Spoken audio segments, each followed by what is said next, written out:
Chapter 1, The Last Hope is a Coffin. Global announcement, Dragon Country player 99, Fong Ming, has died. National ranking, 163/163.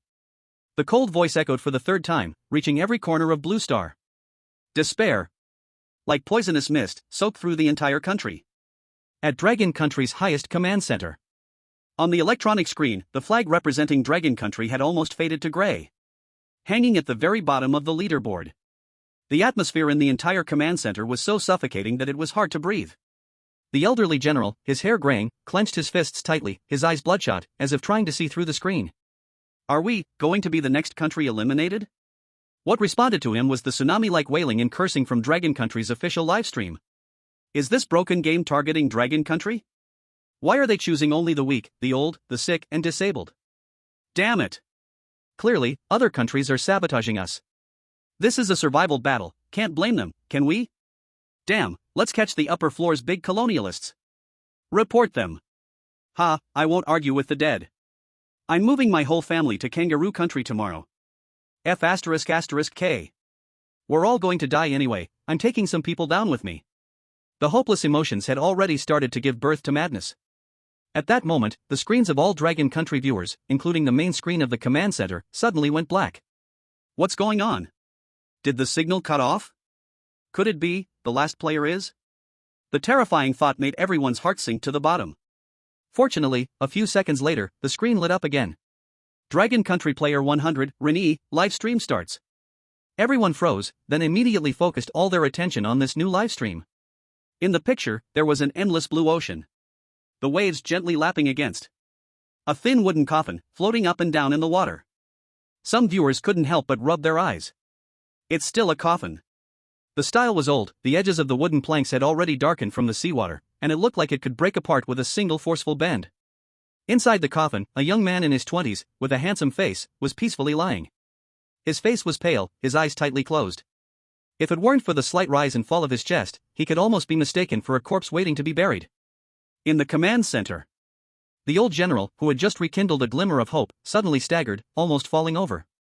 The nearby guard quickly steadied him. What is this opening? The general's voice was hoarse. The live stream's chat, after 3 seconds of silence, exploded with a despair stronger than before. Coffin? I didn't see that wrong, did I? F***K. Others start with a raft, a fishing boat, and our Dragon Country player starts with a coffin? This is literally being buried as soon as you land. Did the game mess up? Is this punishment mode? In live streams from other countries around the world, countless gloating eyes were cast over through the split-screen function. Looks like the first country to be eliminated is already decided. Dragon Country always creates miracles, but this time it's a miracle of elimination. Their era is over. In Dragon Country's official livestream, the invited military expert, Zhang Guangwei, was now ashen-faced. Beside him, marine ecology professor Li Shu also had a pale expression. She adjusted her glasses but realized all analysis was in vain. Director Zhang, is there still hope? Li Shu spoke with difficulty. Zhang Guangwei sighed deeply, his face full of bitterness. We must believe. Though he said that, deep down he knew. Looking at the material of that coffin, it was the most ordinary pine wood, and after being soaked in seawater for so long, it had already reached its limit. Forget about wind and waves, just a collision from a marine creature would make it fall apart on the spot. This young man probably doesn't even have a chance to wake up. Just when all global viewers thought that this Dragon Country player's failure was just a matter of whether it would happen 10 minutes earlier or later. A sharp screech tore through the silence. A giant seagull, with a wingspan over 2 meters, appeared above the live broadcast screen. Its whole body was covered with strange gray-black feathers, and its sharp beak shone with a metallic luster. Those cold, scarlet eyes were locked onto the young man inside the coffin. As if it had taken the coffin as its lunchbox. It's a mutant seagull. Professor Li Shu, an expert in marine ecology, spoke with a trembling voice. Its beak can pierce through 2 millimeters of iron sheet. It's over. No one needed to explain. Just by looking at the bird's size and its ferocity, it was clear this was definitely not a gentle creature. Sure enough, the giant bird circled once in the air, let out another sharp screech, folded its wings, and dove straight toward the young man inside the coffin. Its target was as clear as daylight. The young man's head. In the live stream, countless timid viewers screamed and shut their eyes. Everything seemed about to end. The mutant giant beaked bird was terrifyingly fast. Falling straight from the sky, its sharp beak gleamed coldly under the sunlight. In the Dragon Nation's livestream, countless viewers instinctively closed their eyes or covered their screens with their hands. No. Don't. Damn. That useless guy. Still lying there at a time like this, get the hell up already. Even a dog would be more useful than you. Cries and sobs filled the chat, as if everyone could already see the bloody scene of the young man's head being pecked open by that giant bird. In the capital, at the highest command center. Too late. In such a defenseless sleep state, a person's nerve reaction speed has its limits. Professor Li Shu's face turned pale as paper, murmuring softly. Its target is the eyeballs, that's the instinct of many predators. The eyes are the weakest part. At that moment, the gaze of the entire world was fixed on this scene. In the Pretty Nation's live stream, the host exaggerated his tone as he narrated. Oh. Look. The death god from the sky. This poor contestant from Dragon Nation, his survival journey hasn't even begun, and it's already about to end in such a dramatic way. Let's have a moment of silence for him, 3 seconds, ha. The mutancy bird's beak, slicing through the air, lunged straight at the young man's eye socket inside the coffin. Countless viewers couldn't bear to look. But at the very last moment, just before the cold light touched his skin, the young man's eyelids never lifted, his left hand moved precisely in front of his face. Poochie. The sharp beak pierced through his palm without surprise, then got stuck for a brief moment by the bone. He actually used his hand bone to trap the bird's beak? Director Zhang Guangwei, known as Bureau Chief Zhang, was full of disbelief. Ah. His hand got pierced through. He blocked it. But his hand was penetrated. That must hurt so much. It's useless, the bird is too strong. He's done for. The host from the Sunset Nation was stunned for a moment, then spoke again with an even more exaggerated tone. A struggle driven by the instinct to survive? What a touching will to live, but completely meaningless. This mutant seagull is strong enough to lift a grown man off the ground, his arm will be torn apart any second. Earlier, a contestant from Monkey Nation had been caught off guard and dragged away by the same kind of seabird, his head smashed against the reef and killed instantly. However, the next second, what appeared on the live feed almost made every mocking viewer's eyes pop out. They saw the young man, completely ignoring the wound on his left hand, clenching the hard beak tightly with his fingers, while his right hand reached out and precisely grabbed the bird's long, slender neck. The mutant seagull tried to let out an angry scream. But its mouth was held shut tightly, and its wide wings couldn't even spread inside the small coffin. The already fragile wooden box shook violently, ready to fall apart at any moment. Sensing that the small boat beneath him was about to give in, the young man didn't hesitate any longer, both hands twisted hard in opposite directions. With a crisp crack sound, the seagull's struggle stopped abruptly, and its body went limp, falling softly onto the young man. The entire process lasted only 3 seconds. Clean and sharp, the live broadcast being watched around the world suddenly fell into shock. What did I just see? What just happened? Did he kill that bird? With his bare hands? One move? Just like that, killed it? Professor Li Shu let out a breath, holding onto the table to steady herself. Zhang Guangwei, who had just been gaping, now showed a faint trace of excitement on his face. What kind of reaction speed was that? That throat lock, too professional. How could an ordinary person have that skill? Go check, pull out all the identity data on Ren Yi. The other foreign trolls who had been ready to gloat now fell silent. Inside the coffin, Ren Yi pushed the seagull off his chest with disgust before he had the strength to sit up. He wiped the blood dripping onto his eyelids with his uninjured right hand, his eyes full of confusion. Wasn't he supposed to be dead? Hit by a stray bullet in the temporary hospital of Warzone No. 1. Where was this place? You have killed a mutant seagull, gained evolution point *1. Reward for all citizens of the Dragon Nation, resource discovery rate plus 0.1%. Welcome to the Ocean Era, Pioneer. You are player number 100 of the Dragon Nation. All your actions will be deeply bound to your nation's fate, and your performance will be broadcast live to viewers around the world. Please strive to survive. Good luck. The voice was crisp yet emotionless, as if it came straight out of the air. Ren Yi looked around. Ocean Era? Bound to national fate?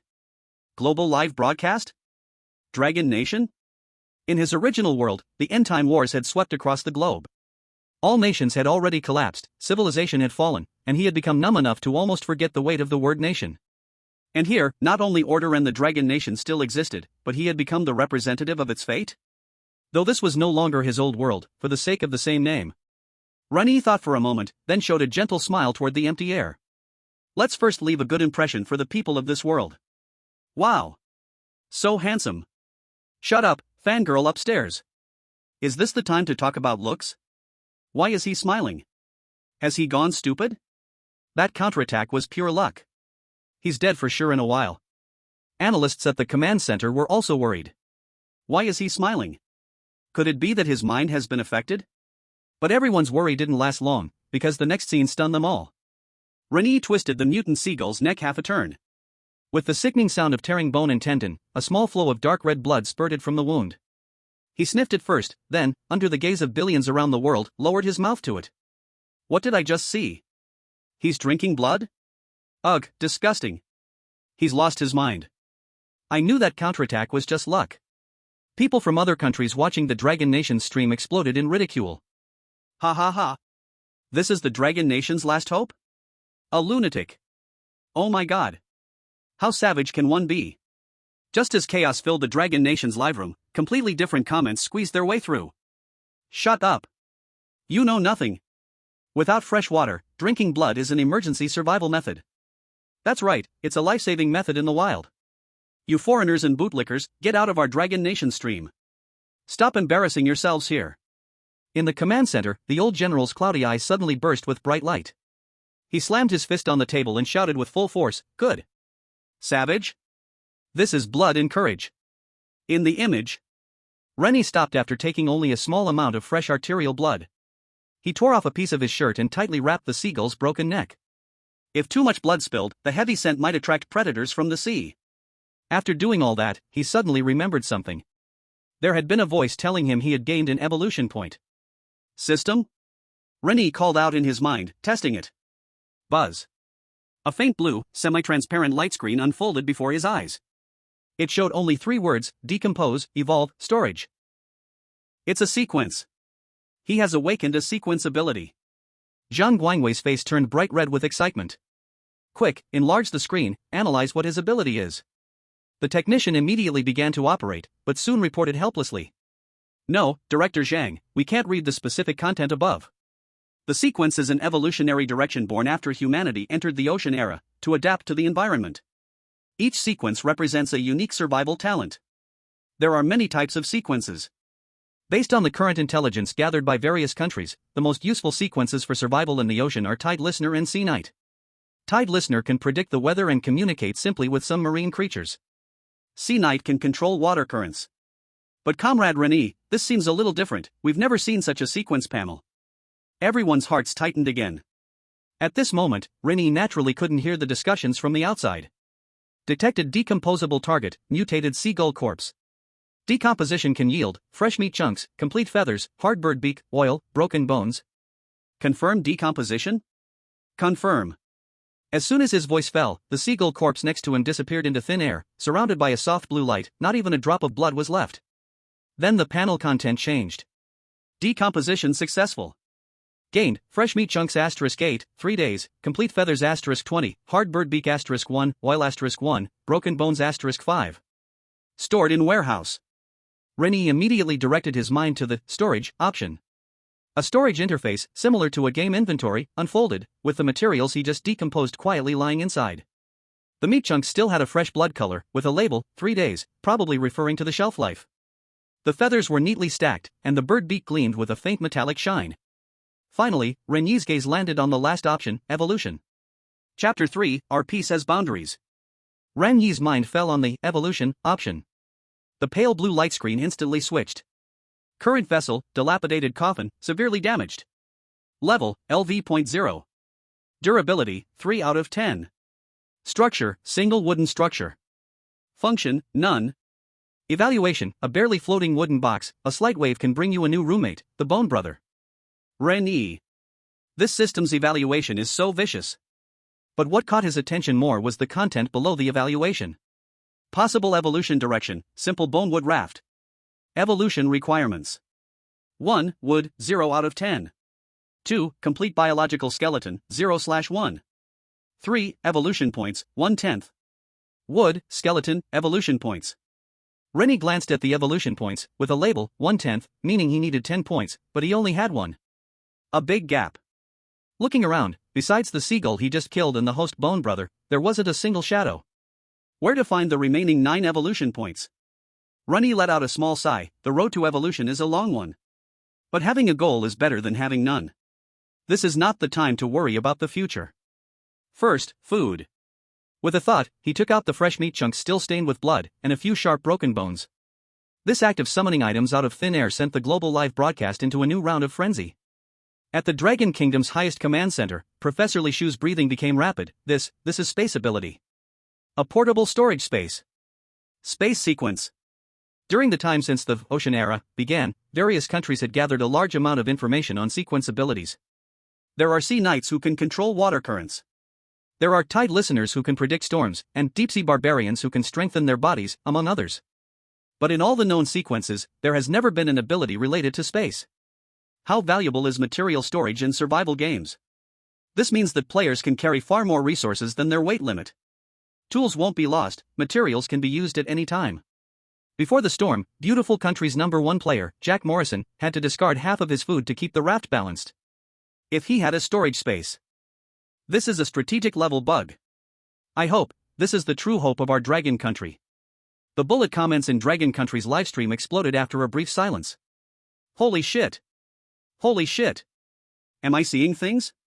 Where did that bird go? Sequence. This is definitely a sequence ability. Space. It can store things. My god, isn't this invincible in survival mode? Mom asked me why I'm kneeling to watch the livestream. Any big shot, from today onwards, you're my only idol. The previously insulting comments instantly disappeared, leaving only surprise and fanaticism. The shift from despair to hope took only 1 minute. But this surprise for Dragon Country was not so pleasant for people from many other countries. Jeff, the host from Beautiful Country, pointed at the Dragon Country split screen and said, "Oh my god. Is this magic?" The military commentator, Michael, sitting next to him, darkened his face. "Shut up, Jeff. That's not magic. Contact the Strategic Analysis Department immediately. We need to evaluate this Dragon Country player right away. Aligning with his power will break all balances." The host from the Stick Country, who had just been shouting about the fate of the week, fell silent. The mockery in the bullet comments turned to disbelief and envy. Damn. This must be cheating, right? How could anyone have this kind of power? Dragon Country must have bribed the game system. Storage space, does that mean he can carry all the supplies on him? How are we supposed to play now? This ability should belong to our Jinsei Sienappa. At the Sakura Country Command Center, the atmosphere was equally tense. Immediately upgrade the intelligence level of Dragon Country player Ren Yi to the highest level, mythical. The old man in a kimono commanded without a doubt. In the next communication, I will personally issue the instructions.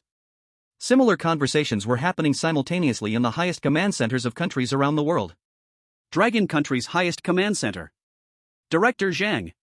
The communications frequencies of the intelligence departments from various countries have shifted. The technicians suddenly stood up. We intercepted at least 15 encrypted instructions about Comrade Ren Yi from other countries. General Pei, they are trying to. I know. General Pei interrupted her, his face not showing anger, but rather a calmness as if before a storm. Activate the 10,000 swords system, initiate level 1 alert. Notify the Ministry of Foreign Affairs for a global statement. We respect the survival laws of the Ocean Era, but we will never tolerate any country or organization, in any form, to maliciously or unjustly attack or plot against our players. Dragon Country has always cherished peace, but our peace has boundaries. Let it be known, we have warned you. But Gaia's will forbids the initiation of war in reality. Professor Li Shu said worriedly. Anyway, this is our last chance. Ren Yi is our last hope. The old general's voice was steady and powerful. What we need to do now is tell the whole world, whoever dares to harm him must be prepared to face the fury of our thunder. Yes. Ren Yi, unaware of the storm brewing in the real world, was focused on handling food and his wounds. Ren Yi picked up the broken bones, skewering the meat onto them like threading kebabs, then inserted the bones into the coffin's edge, letting the meat hang in the air. He strung 4 pieces in a row, then nodded in satisfaction. The Dragon Country livestream chat was filled with question marks. What is Ren Yi doing? Is this performance art? Hanging it up? Is he trying to air dry it? Why doesn't he just eat it? Didn't he drink fresh blood earlier? Yeah, is air-dried meat tastier or something? As the bullet comments flooded in, Ren Yi continued handling the remaining meat pieces, speaking softly to the air. Eating raw meat after air drying is much safer, and it also greatly extends its shelf life. He raised the skewered meat to show them. Earlier, the situation was urgent, and to replenish water and salt, drinking a small amount of fresh arterial blood was a necessary choice. Please, don't follow my example. This gentle explanation, combined with the image of him just now snapping the mutant bird's neck with his bare hands and drinking its blood without flinching, felt all the more jarring. Li Shu instinctively nodded. He's right. This comrade's knowledge and mental toughness are far beyond what we imagined. Zhang Guangwei's tightly furrowed brows had long since relaxed. And he knows he's being live-streamed. He's reassuring us, telling us he's professional, and we should trust him. The bullet screen in the Dragon Nation livestream chat also changed drastically. So that's what happened. I misunderstood the boss. Taking notes on this knowledge point, it might come in handy later.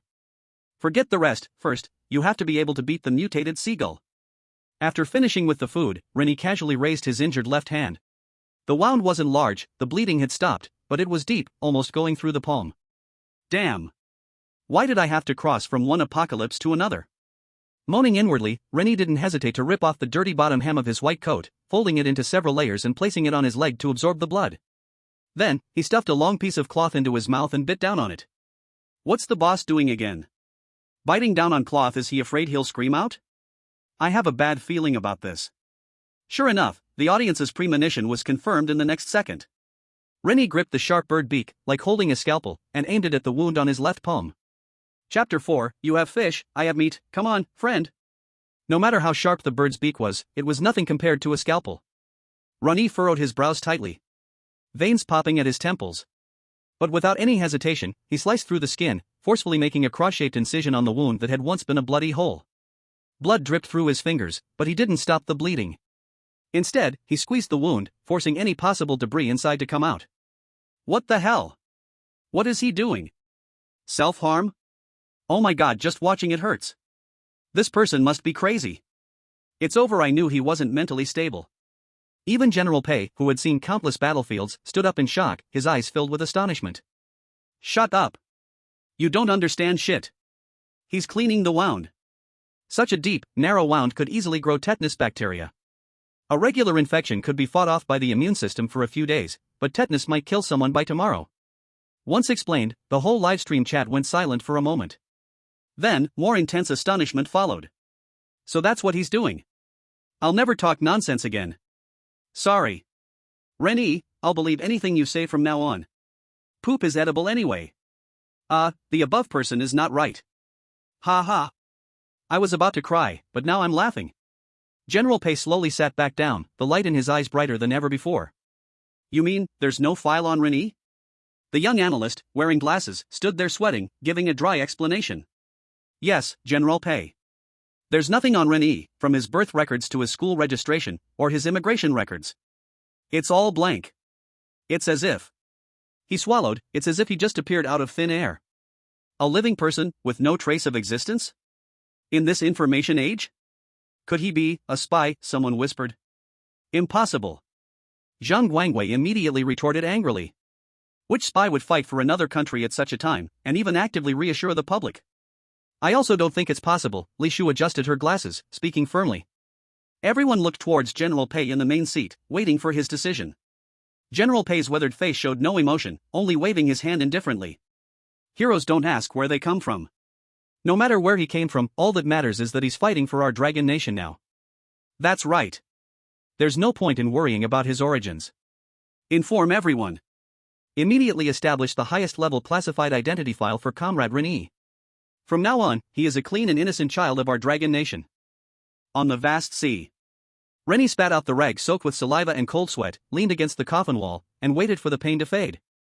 The wound was treated well, but the sight of the turned-out flesh made the scalp tingle. I take back what I said, he's a werewolf. Worse than a madman. More brutal than a beast. I'd call him the Wolf of Destruction. I can't help but cover my hand while watching the stream. Ugh, I'm watching with my teeth clenched. The wound is so big, what if it gets infected? He's on the sea. The barrage of worried comments was not wrong. Ren Yi rested for a few minutes, feeling his hand go numb, then starting to throb again. He took out the biggest feather. He scraped the feather clean, split open the hollow root, and gently placed it deep into the wound. To stop the wound from closing too early and trapping pus inside. What is he doing again? Did he just stick a tube in there? I don't even dare to question anymore. After doing all that, Ren Yi wrapped his palm with a strip of clean shirt cloth he had torn off, and tied a live knot. He had done everything he could for now. Sitting here waiting wouldn't bring prey or supplies. But how could this broken coffin move? His gaze slowly fell on Brother Bones. Not bad. The livestream viewers were numb. I get it now, I truly get it. What? What do you get? I don't get it at all. What does he mean by not bad? Brother Bones, I feel a chill all over. Oh wait, I've been cold for a while. So, 1 minute later, Ren Yi's thin wooden coffin began to move across the sea. It cut a faint ripple across the blue surface. The camera zoomed in. Ren Yi leaned at one end, lazily rowing with one hand. Bro, your legs are really long. Let me borrow them first. Once we reach shore, I'll find you a blessed spot, facing south with your back to the north. Pfft, sorry, I couldn't hold it in. I was literally tearing up just now. Ha ha ha, I thought he was a cold killing god. But hey, the dead should be respected. This is too much, right? Who let this idiot in? Kick him out. Yeah, even Brother Bones didn't complain, so shut up. The atmosphere in the command center relaxed a lot. A young female officer's lips twitched up wildly, and she tried hard to hide it. Zhang Guangwei didn't bother hiding. He laughed until his face hurt, rubbing his cheeks, saying, "This kid." Other countries' live rooms weren't as cheerful. Because most of their pioneers were still struggling in disaster scenes. In the beautiful country stream, Jeff's face twisted like he'd swallowed a fly. Oh my god. The Dragon Country player is using another man's bones as an oar? That's the work of the devil. In the Sakura Country stream. Baka. Shameless Dragon Countryman. Desecrating the dead. Record this scene. This is proof of their savagery. It only shows you're like Chow Pai's wife picking vegetables, Jinji pulling greens. Yammeat. There's a Dragon Country spy here. Monotony and loneliness are enough to drive anyone insane. But in his past life, Ren Yi's ears were filled with gunfire, screams, and endless alarms for a long time. This kind of peace, with only wind and waves, was something he could never even dream of. Is the boss spacing out? He's been rowing for almost an hour, and there's nothing but water. This feels hopeless. Is it just me, or does the boss look kind of relaxed? Honestly, I haven't seen such a blue sea in so long. Just as the mood was calm and peaceful, a small black dot appeared on the once still surface of the sea. Ren Yi immediately stopped rowing with the leg bone. The technicians outside the screen quickly zoomed in. Report. A raft. One person aboard. Flying the Sakura Country flag. Someone from Sakura Country? Damn it, bad luck. Boss, run. Those bastards are all snakes. Several of our players were tricked to death by them before.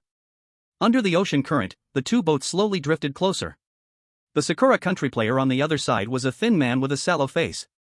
From afar, he waved toward Ren Yi. Hello, friend from Dragon Country. His tone was strange, probably because the voice was transmitted through a game translation. Friend, I see you're carrying dried meat. Are you looking to trade? I have fish here. Let's trade some food. It's good for both of us to keep our nutrition balanced. Saying this, he raised two small fish strung together with grass rope in his hand. Bullshit about balanced nutrition. He's just looking for a chance to get closer. Don't trust him. Never trust him. This guy clearly has bad intentions. The previous player, number 82, trusted someone from the Stick Country and said they'd cooperate, only to be stabbed in the back. Ren Yi remained silent, only giving him a cold, indifferent look. The player from Cherry Blossom Country, seeing that Ren Yi didn't react, shifted his gaze to Ren Yi's bandaged hand. Ah, friend. Are you hurt? He made a concerned expression. I have some fresh water here. I can trade with you. Ren Yi's gaze fell on the raft, slowly revealing a genuinely warm smile. He responded gently, all right, friend. Come a little closer. Chapter 5, The Fisherman Never Goes Empty-Handed. Seeing Ren Yi's innocent smile, the Dragon Country livestream exploded with comments. No way? Big brother, what are you smiling about? I just had a glimmer of hope. Can people from Cherry Blossom Country be trusted? Wah, medicine. I just started following him. Ren Yi didn't see the disappointed comments on the screen, but even if he had, he wouldn't have cared. He can't really be planning to trade with them, can he? Zhang Guangwei muttered, don't be foolish. Only General Pei, calm and collected, leaned back in his chair, not showing any emotion. On the sea, the player from Cherry Blossom Country saw that Ren Yi had responded, and a fleeting look of joy appeared on his face. He paddled hard to get closer to Ren Yi. His raft was very rudimentary, just some wood tied together with hemp rope. But Ren Yi was highly satisfied, and the smile on his face grew even warmer. He even reached out his hand, as if intending to help pull the man closer. Be careful, friend, the waves are a bit rough. I can't take it, he's even extending his hand? Kindness needs some brains, right? It's hopeless, just wait to die. Why? This is the national destiny game. If we fail, we. Saint, don't waste our last spot for Dragon Country. In the Beautiful Country's livestream, the host Jeff was laughing so hard he nearly fell over. Oh. This kind-hearted gentleman from Dragon Country. Doesn't he know this is a national destiny game? Does he think he's at a party on the sea? So naive, so cute. I bet that in the next second, his head will be smashed by his brave Cherry Blossom Country ally. Maybe thinking they were close enough, the player from Cherry Blossom Country stopped hiding his intentions. The foolish Dragon Country man not only looked weak and fragile, but his left hand was also injured. Rather than dying elsewhere, why not contribute to the great Cherry Blossom Empire by giving up an evolution point? Die, inferior species. He grinned maliciously, flicking his right hand holding the fish, and the white crystal blocked by the fish instantly stretched out, turning into a sharp salt spike half a foot long. In the Cherry Blossom Country livestream, the cheering was already deafening. To them, evolution points and national rewards were already in their pockets. In the blink of an eye, Ren Yi didn't even retreat, only slightly turning his body, while his thigh bone in his hand swung around without any fancy moves. Bang! There was a muffled sound. The player from Cherry Blossom Country, struck precisely on the temple, froze in place. His eyes bulged, and the salt spike in his hand shattered into grains, falling into Ren Yi's coffin. Without looking at the opponent's injury, Ren Yi decisively kicked him in the chest. Thud! He flew backward like a broken sack, splashing a huge amount of water. From the opponent's sudden attack to being kicked into the sea, it took no more than 3 seconds. Holy shit? After a brief moment of blankness, the Dragon Country livestream exploded with a tsunami of comments. Am I seeing things? Bone Brother is the MVP. Bone Brother's thighs are long and strong. Sorry. I'm on my knees now. I shouldn't have called you a saint. Ren Yi hooked his thigh bone around the raft and pulled it over. He placed his hand on the raft. Deconstructible target detected, rudimentary raft. Deconstruction yields, wood *10, hemp rope *3. Confirmed deconstruction? Confirm. In the next second, the raft turned into a soft light and vanished into thin air. Deconstruction successful. Obtained, wood *10, hemp rope *3. Stored in inventory. Here it comes again. This magical ability. Robbery and plunder. No, I mean, loot capture. I love it. Now there's wood. The Big Shot's coffin board can be upgraded. The cold seawater snapped the Sakura Country contestant, who had been knocked out by a random bone, back to reality. His head throbbed painfully, but he was still alive. But his raft. His raft was gone. Baka. My raft. You devil. What have you done to me? He splashed around, cursing wildly. You will face retribution. Amaterasu will never forgive you. Random didn't even look at him. He calmly took a pinch of salt powder from the coffin and sniffed it. After deconstruction, it was just ordinary salt grains, and they were pretty fine. The livestream comments from the Dragon Country audience were in a frenzy again. Big Shot, don't look. Hurry up and finish him off. That Sakura Country contestant is still cursing. Kill him. I choose to trust the Big Shot. But it doesn't really matter if I don't, right? The host in the Beautiful Country livestream looked grim. This Dragon Country person is too lucky. But he's also so stupid. Why doesn't he just kill that Sakura Country contestant? Leaving him alive will only bring trouble later. However, Random's next move made everyone shut their mouths. He bent down and picked up the cloth he had used earlier to absorb the blood flowing from his palm injury. It was almost completely soaked in his blood, now twisted into a ball. Random tossed the ball of cloth, and it landed right next to the Sakura Country contestant. You bastard! Dare to insult me? Most of the livestream viewers didn't understand what had just happened. What's he doing with that rag? What's going on here? I don't get it. I get it. The Big Shot is implying that the Sakura flag is trash. The ball of cloth quickly unfolded, and dark red blood strands spread through the seawater. The Sakura Country contestant's face changed color rapidly. Because he saw strange movements in the surrounding water. Silver monster fish, the size of a palm, rushed from all directions. Their target. The blood-soaked cloth that was spreading. It's the sharp-toothed monster fish. Professor Lishu exclaimed, these fish are sensitive to the smell of blood, and they live in groups. The Sakura Country contestant, now realizing the danger, looked terrified. His curses turned into pleas. No. Don't come closer. Go away. Help me. Please, save me. I was wrong. I'll give you everything I have.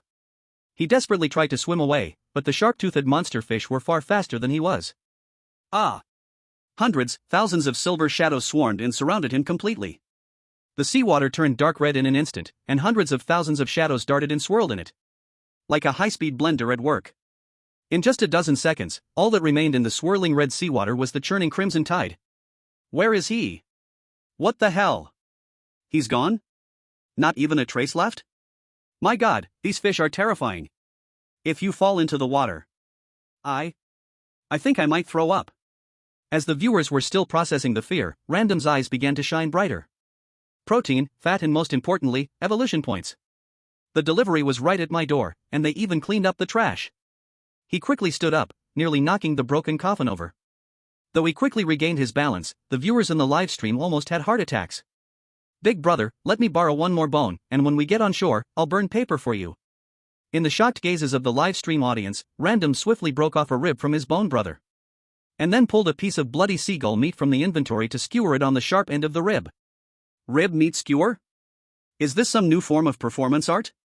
He doesn't mean he's feeding the fish, does he? Thanking them for helping deal with the enemy? Food is so precious. How can you waste it so casually? Haven't you been slapped enough? Can't read, shut up. Though I can't read it either. What is he doing? Professor Li Shu stared tightly at the screen. The smell of blood in the water might attract something even more dangerous. Adding bait, that's very dangerous. They saw Ren Yi jam the blunt end of a rib hard into the gap of the coffin board, then took out the rope he had just seized to strengthen it, forming a slanted support that stretched out over the sea. The chunk of meat bait hung at the top, dripping fresh blood drop by drop. Wait a second, this bone, this meat, why does this method look so familiar to me? Damn, is he making a fishing spot? Good lord. Turns out Master Ren Yi is a fisherman too? I knew it. Everything can be fished. There's not even a hook, what the hell can he catch? Chapter 6, Evolution Conditions Met. Farewell, coffin board. No hook, how to fish. Is he joking? The chat in the Dragon Nation's live stream began to worry for Ren Yi again. Jeff from the beautiful nation spread his hands. Alright, I admit this sly Dragon Nation player has some cleverness, but clearly, victory has gone to his head. What is he trying to do? Feed the fish with bait that has no hook? Ren Yi quickly answered their question with his actions. He stood firm in the shaking coffin, feet apart, knees slightly bent, gripping the thigh bone and resting it on his right shoulder, posing in a perfect baseball batting stance. That relaxed yet focused posture, as if he was standing in some baseball field. Is the master playing baseball now? No way, bro, are you serious? I don't get it, but I'm deeply shocked. The bloody water kept spreading in the sea, some fish monsters that weren't full were drawn in, waiting for their chance. Finally, a silver shadow that first spotted the bait suddenly burst out of the water, and everyone could finally see what it looked like. It looked like a sardine. Only its head was twice as big, its lower jaw cupped its mouth, showing interlocking teeth. It rushed straight for Ren Yi's bait. Ren Yi's legs tensed, his waist twisted, and the thigh bone he used as a bat almost tore through the air with a whistling sound. Pa, splash. The bone struck precisely at the fish monster's body. The fish was like being hit head-on by a truck, tumbling as it was smacked back into the sea. Right after, the game broadcast voice rang in Ren Yi's and all Dragon Nation people's ears. You have killed a shark-toothed fish monster, gained evolution point *1. Global announcement, Dragon Nation player number 100 has gained evolution point *1. National luck reward settling. Reward for all Dragon Nation citizens, Constitution plus 0.01. As soon as the game announcement sounded, real-time reports flooded in from across the nation like snowflakes. In a hospital, a patient in critical care shows a small but synchronized rise in life signs. At Zhonghai City People's Hospital, a vegetative patient shows signs of brainwave activity. A 0.01 increase in constitution might not mean much to healthy people, but to those struggling between life and death, it was salvation. Good, good. Many in the command center were already in tears. This was true national fortune, the hope of the future. At the same time, after a short pause, the live chat exploded again. My heart was uncomfortable just now, but suddenly a warm current rushed through my whole body. I feel so much better. The reward is real. My grandpa just got out of bed himself. The doctor said he had at most a month left. Whoa whoa. From today on, if anyone dares say one bad thing about Ren Yi, I'll follow the internet cable and blow up their head. I'm sorry. I apologize for my past ignorance. Master, you are not holy, you are my mom. You upstairs just called him an idiot. Does your face hurt? Swollen. Please, master, slap me a few more times. I love this feeling so much. All the doubts, despair, and insults from before were drowned in worship and gratitude. Countless Dragon Nation viewers at this moment finally felt that their own fate was tied to that lone figure on the endless sea. The fake smile on the host of Sunset Country froze on his face. Ahem, it seems the fate of Dragon Country is not yet sealed, they've actually found a bug. This is not a bug, Bill. Lidl, the survival expert beside him, countered with a hint of admiration. This is the beginning of a disaster. On the system panel, the evolution points section changed from 1/10 to 2/10. 8 more points to go. Ren Yi adjusted his posture again, his gaze locked onto the hanging piece of meat. Soon, another fish monster could no longer hold itself back and leaped out of the sea. Slap, splash. A perfect arc, a perfect parabola. You have killed the sharp-toothed fish monster, gaining evolution point *1. Global announcement, Dragon Country contestant number 100 has gained evolution point *1. National rewards are being settled. Reward for all citizens of Dragon Country resources plus 0.01. Double kill. The boss is amazing. Oh my god, these evolution points are so easy to earn. It's like whack-a-mole. Whoa whoa. I was so jealous when I saw Beautiful Country and Bear Country get rewards before, but now Dragon Country has its moment. Then, it happened again. Slap. You have killed the sharp-toothed fish monster, gaining evolution point *1. Global announcement, Dragon Country contestant number 100 has gained evolution point *1. National rewards are being settled. Reward for all citizens of Dragon Country, lifespan plus 0.01. Slap. You have killed the sharp-toothed fish monster, gaining evolution point *1. In the live stream of Goryo Country. What the heck? Is this Dragon Country person a monster? Is he wholesaling evolution points? In the Sakura Country livestream, the audience who had been cheering for their own contestant just a moment ago were now filled with envy and jealousy. Baka. This is a bug. He killed our contestant. Why does he still get a reward? This game is unfair. We protest. Shut up, you're so noisy. Our Ren Yi is just too awesome. If you don't like it, deal with it. Get out. You damn Dragon Country pig. Slap. With the last fish slapped away, Ren Yi stopped. The fish monsters in the water had learned. No fish dared to jump out of the water again to try touching the bait hanging in the air. TCH. Ren Yi tossed the bone back and sat against the coffin wall. The bandages on his left hand were stained with blood in a small patch, but it wasn't a big problem. He thought he could make a fortune fishing here directly. But Ren Yi was indeed tired. He picked up the leg bone that had worked so well and weighed it in his hand, sincerely praising it. Buddy, this leg of yours is really sturdy, the feel is excellent. System. The light blue holographic screen appeared again. Ren Yi opened the vehicle panel. Possible evolution path, simple bone wood raft. Evolution requirements. 1. Wood, 10 out of 10. 2. Complete biological skeleton, 0/1. 3. Evolution points, 11 out of 10. Now, only the last item was missing. Complete biological skeleton. The viewers in the live stream also saw the evolution material requirements and began discussing enthusiastically. Complete biological skeleton? What is that? It seems like the system breaks down bones into fragments. That means we have to kill a big one, right? These conditions are too harsh. The discussions among netizens had not finished when they saw Ren Yi's gaze fall on the landlord. Big brother, you see, the situation is like this. In this vast sea, you're alone, but if our ship can be upgraded. When that happens, little brother will eat meat and definitely offer you incense. Also, rather than sinking to the bottom with this crappy coffin, it's better to follow me and become a giant ship, an aircraft carrier. At that time, my glory will also be your glory, big brother. Zhang Guangwei, who had just been serious, now had his mouth stretched to his ears. This kid. Professor Li Shu laughed while holding her forehead. Does this count as pre-battle mobilization? This is clearly a scam scene. No, is this really okay? The person is dead, and you still want to use their bones? That's two. A bullet screen floated by, and immediately, someone else chimed in. Yeah, it feels a bit disrespectful to the deceased. The boss is strong, but is this really going too far? Before this argument could gain any momentum, it was overwhelmed by an even stronger tide of messages. Respect? Could the saintly people upstairs please get out of Dragon Country? What do you mean by disrespect? This is called ascension. Brother Bone is about to evolve. In the future, becoming part of an aircraft carrier will be an unparalleled honor.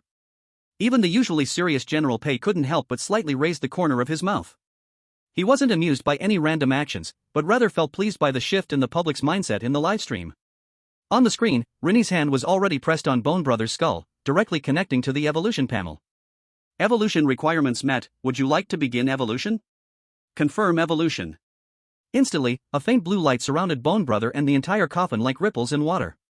Inside the light, all the materials seemed to be thrown into a furnace, melting and then reorganizing together. First, it became transparent, then finally formed into a vortex that constantly changed shape. This scene was presented to billions of people worldwide via the livestream. Everyone held their breath, their eyes filled with anticipation. It's coming, it's coming. I see the horns. It's a warship, right? What will it turn into? A bone warship? Or a rammed assault raft? Please, make it cool. Don't let me and Bone Brother's efforts go to waste. Baka, please evolve into some trash. God bless, may Morrison's ship be the strongest. In various countries' command centers, some people unconsciously stood up, others leaned forward, their eyes glued to the screen. They had witnessed several upgrades of competitors' vehicles, some becoming bigger and faster, others more aggressive.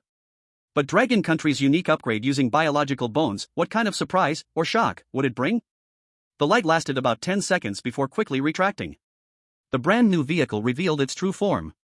It floated steadily in the waves, much sturdier than the previous black and gray dilapidated coffin board, now interwoven with bone whitened wood grain, looking many times stronger. Its size had also expanded significantly from being just big enough for one person to lie down. 3 sides of the boat now had railings almost half a meter high made from rib bones connected together. At the rear of the boat, there was a simple seat resembling a shoulder blade and arm bone combination.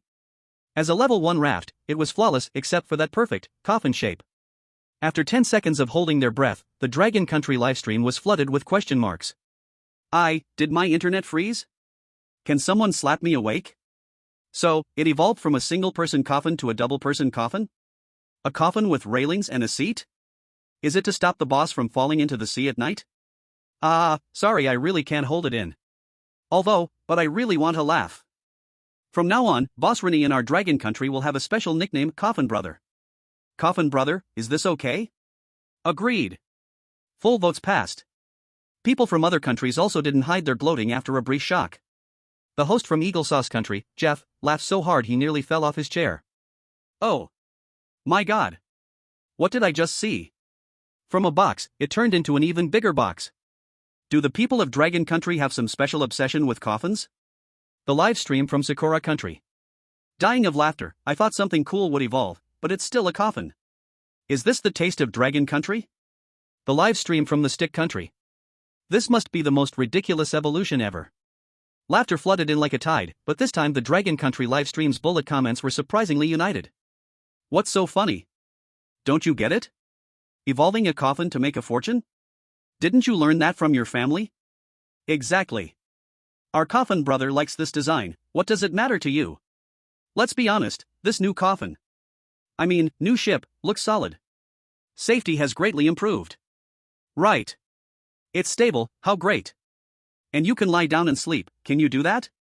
The viewers from Dragon Country laughed while forcefully defending their favorite's image. In the highest command center, the atmosphere was a bit subtle. Zhang Guangwei struggled for a long time before he finally said. This design is quite unique. I think I might understand the reason now. Professor Li Shu's eyes gleamed with the light of a researcher encountering a new topic. The raw material for evolution. Li Shu pointed at the screen and analyzed quickly. This time's evolution, the key material that differentiates it from other people's vehicle evolutions, is that complete biological skeleton. And that skeleton belongs to humans. The system's evolution logic is likely based on the essential properties of the material. Using a beast's bones might evolve into a more aggressive form. But using human bones, the system determines the most suitable container for carrying a human being is naturally a coffin. This explanation made perfect sense, leaving no room for rebuttal. The people in the command center exchanged glances, and finally, all showed expressions of helpless laughter. So that's how it is. General Pei, after hearing the analysis, kindly said. The shape doesn't matter, as long as it's practical. Notify the technical department, immediately carry out a second modeling analysis based on the new vehicle's data, and assess its wind and wave resistance, defensive strength, and potential for future modifications. Yes. At this moment, Ren Yi, who had just received a nickname, was admiring his new ride with great satisfaction. Evolution successful. Broken coffin, LV.0, small bonewood coffin, LV.1. Durability, 50/50ths. Size, 2.2 m x 1.5 m. Structure, skeleton reinforced wooden structure. New features, bone fence, simple seat. Evaluation, congratulations, you have finally moved from inside a coffin to on top of one. PS, although it's still quite bad. Ren Yi automatically ignored the system's evil evaluation. He knocked on the fence with his hand, and it felt good, very secure. The space had expanded a lot, lying down and stretching his legs, there was more than enough room, and the stability had greatly improved. This time, forget about playing baseball on it, even flipping a somersault would be possible. He also discovered that the middle of the coffin was empty, and after lifting the lid, it could also be used as a storage box for sun protection. It was simply the perfect mobile base. Ren Yi nodded in satisfaction, then instinctively reached to his side. But his hand met empty space. It was then that he remembered that Bone Brother had already ascended, and that perfect-feeling thigh bone had also disappeared. Ren Yi silently gazed at the distant horizon, his back showing an indescribable desolation. Big brother, you left so suddenly. Ha ha ha ha ha ha ha. I declare. The best tragic scene of this ocean era has been born. The boss has lost his beloved thigh. How can you still laugh? Ha ha ha ha. Bone Brother, you only miss my leg. The unparalleled love story between Coffin Brother and Bone Brother has ended in a tragic ending today. Zhang Guangwei, who was drinking water, kept his eyes on the screen and suddenly spat it out, choking and coughing incessantly. The psychological assessment expert held back a laugh. Comrade Ren Yi's mental state is very advanced, belonging to the type that's least likely to collapse. General Pei also rarely showed a hint of a smile, shaking his head. The lost leg bone couldn't be recovered, but life had to go on.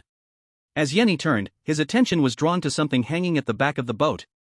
It was a nearly 2-meter-long oar. The entire oar was made of a long bone, looking like the spine of some creature, with the end connecting to a paddle blade that resembled a kite with wood grain.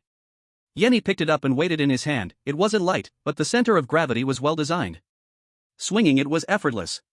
The edge of the paddle blade glimmered coldly, and Ren Yi turned it to the side to see that it was extremely sharp.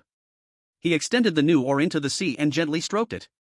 The bone raft immediately became steady and swiftly glided forward, leaving straight ripples on the surface of the water, much more efficient than the previous bone boat. Welcome aboard. Ren Yi said softly, in a good mood. Both to himself and to Bone Brother. At this moment, the sun had already set, and Ren Yi hung the meat chunks back on the fence, glancing at the sun's position before maintaining a steady speed toward a fixed direction. Now, the issues of food and the boat were temporarily solved. What he needed to consider next was fresh water, and the more long-term goal. To find land and gain more evolution points. Chapter 8, I Saw the Grim Reaper. Nightfall. The vitality of the day was covered by the ink-black darkness. Only the monotonous sound of the waves remained, amplified endlessly in the silence. For most contestants, the night meant danger.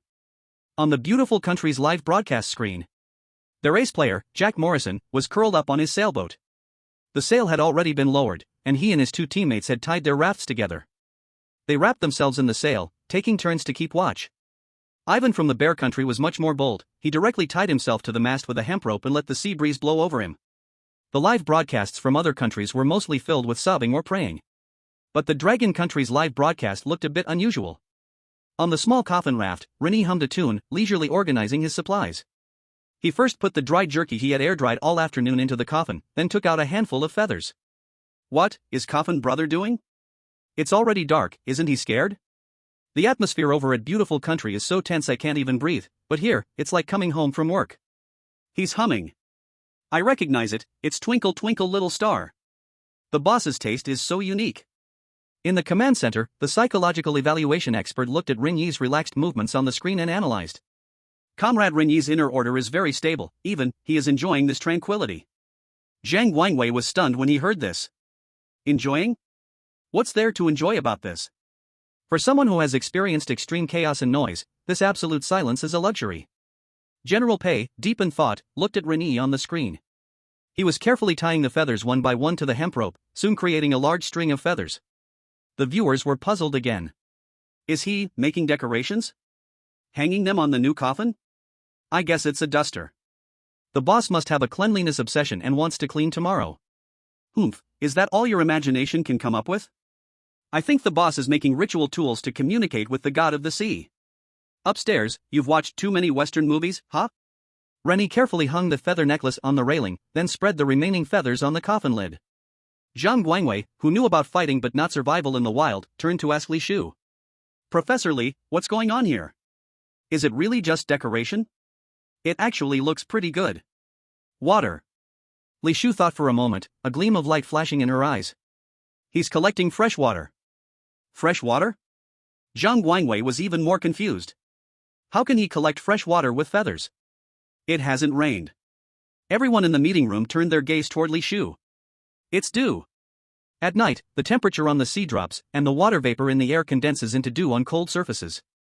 The colder and smoother the object, the more dew it gathers. Feathers have a huge surface area and strong adhesive properties.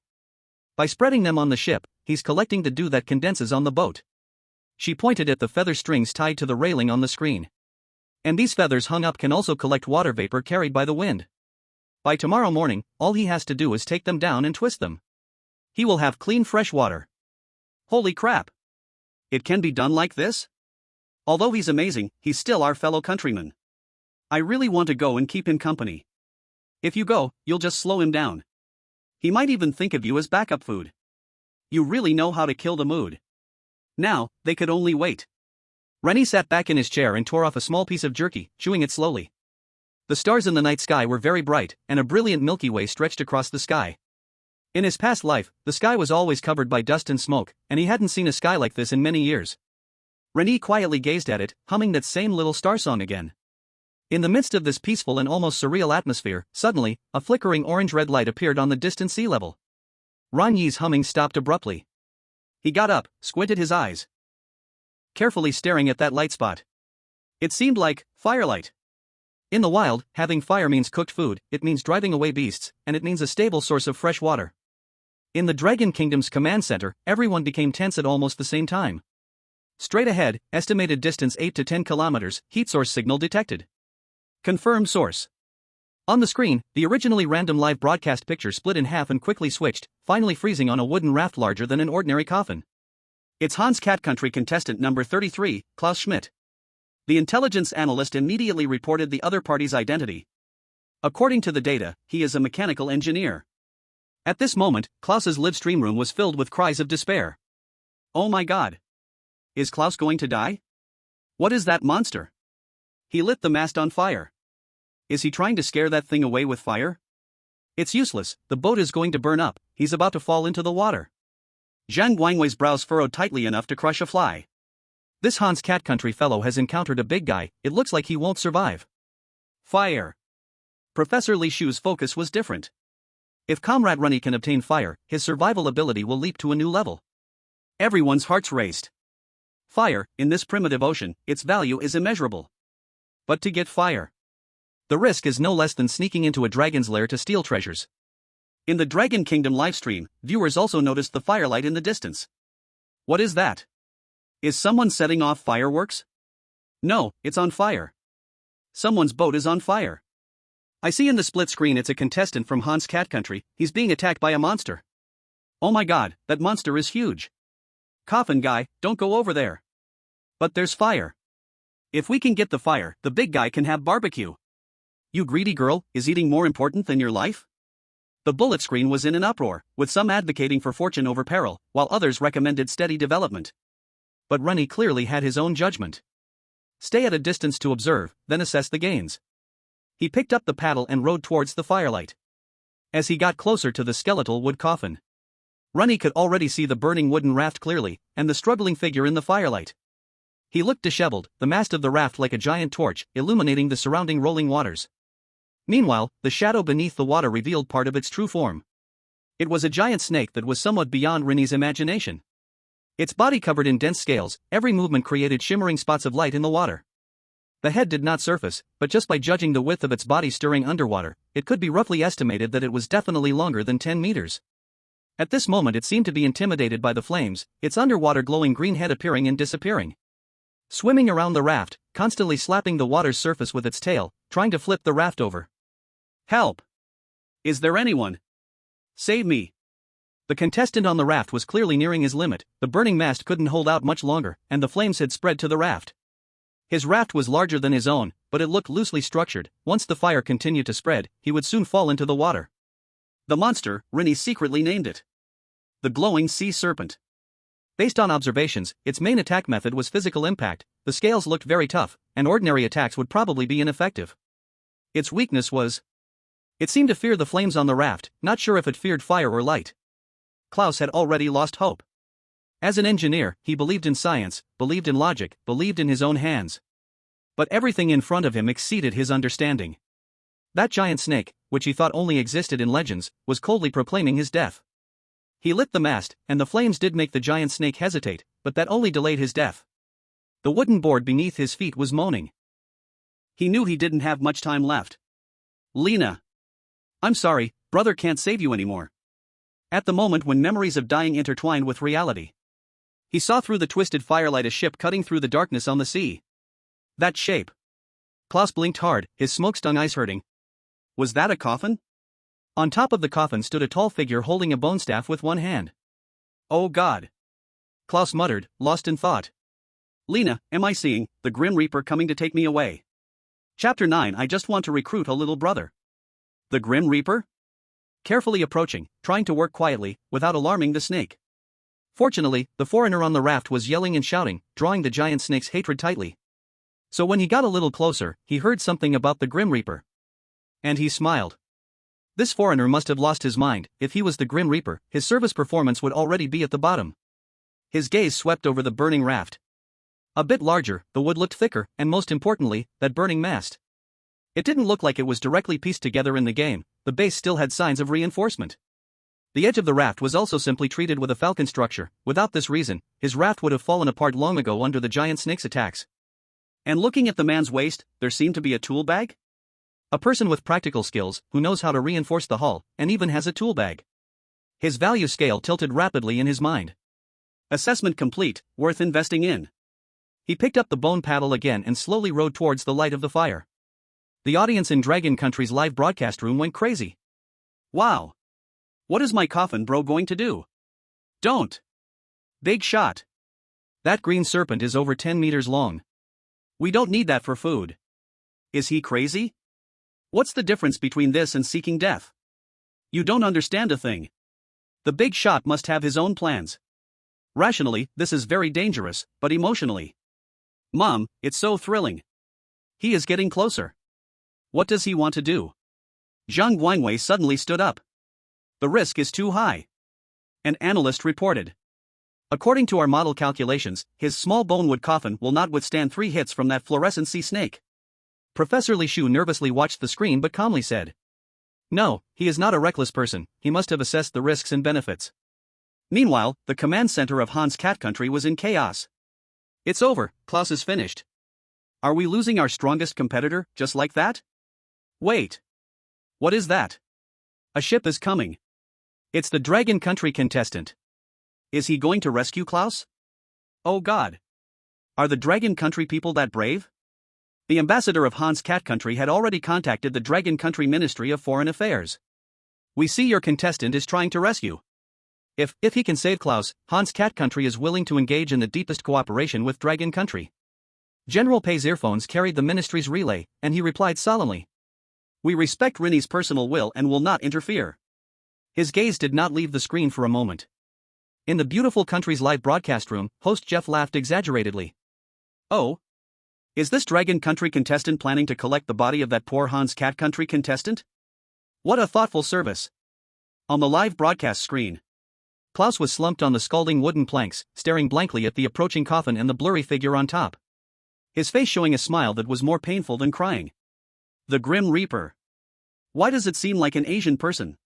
He had already given up resisting. Being taken by the Grim Reaper was better than dying in the monster's mouth, at least he could leave with his whole body. The strangely shaped bone wooden coffin stopped about 10 meters from the burning raft. I can save you.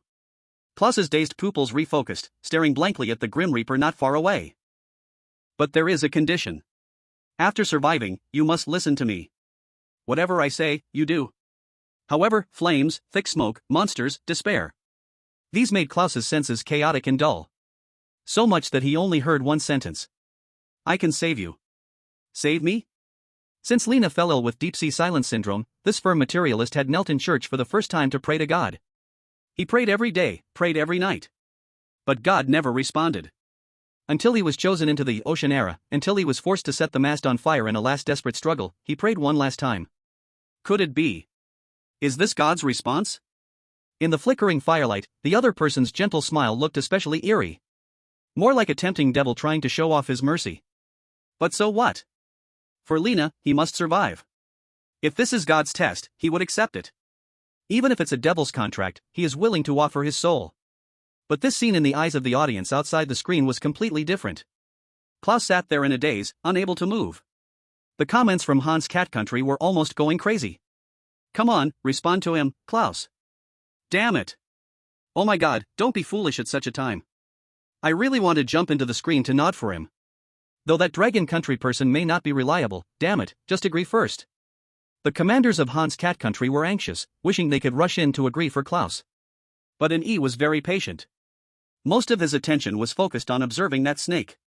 As soon as the players from Hans Cat Country quieted down, that creature also sensed Ren Yi's presence.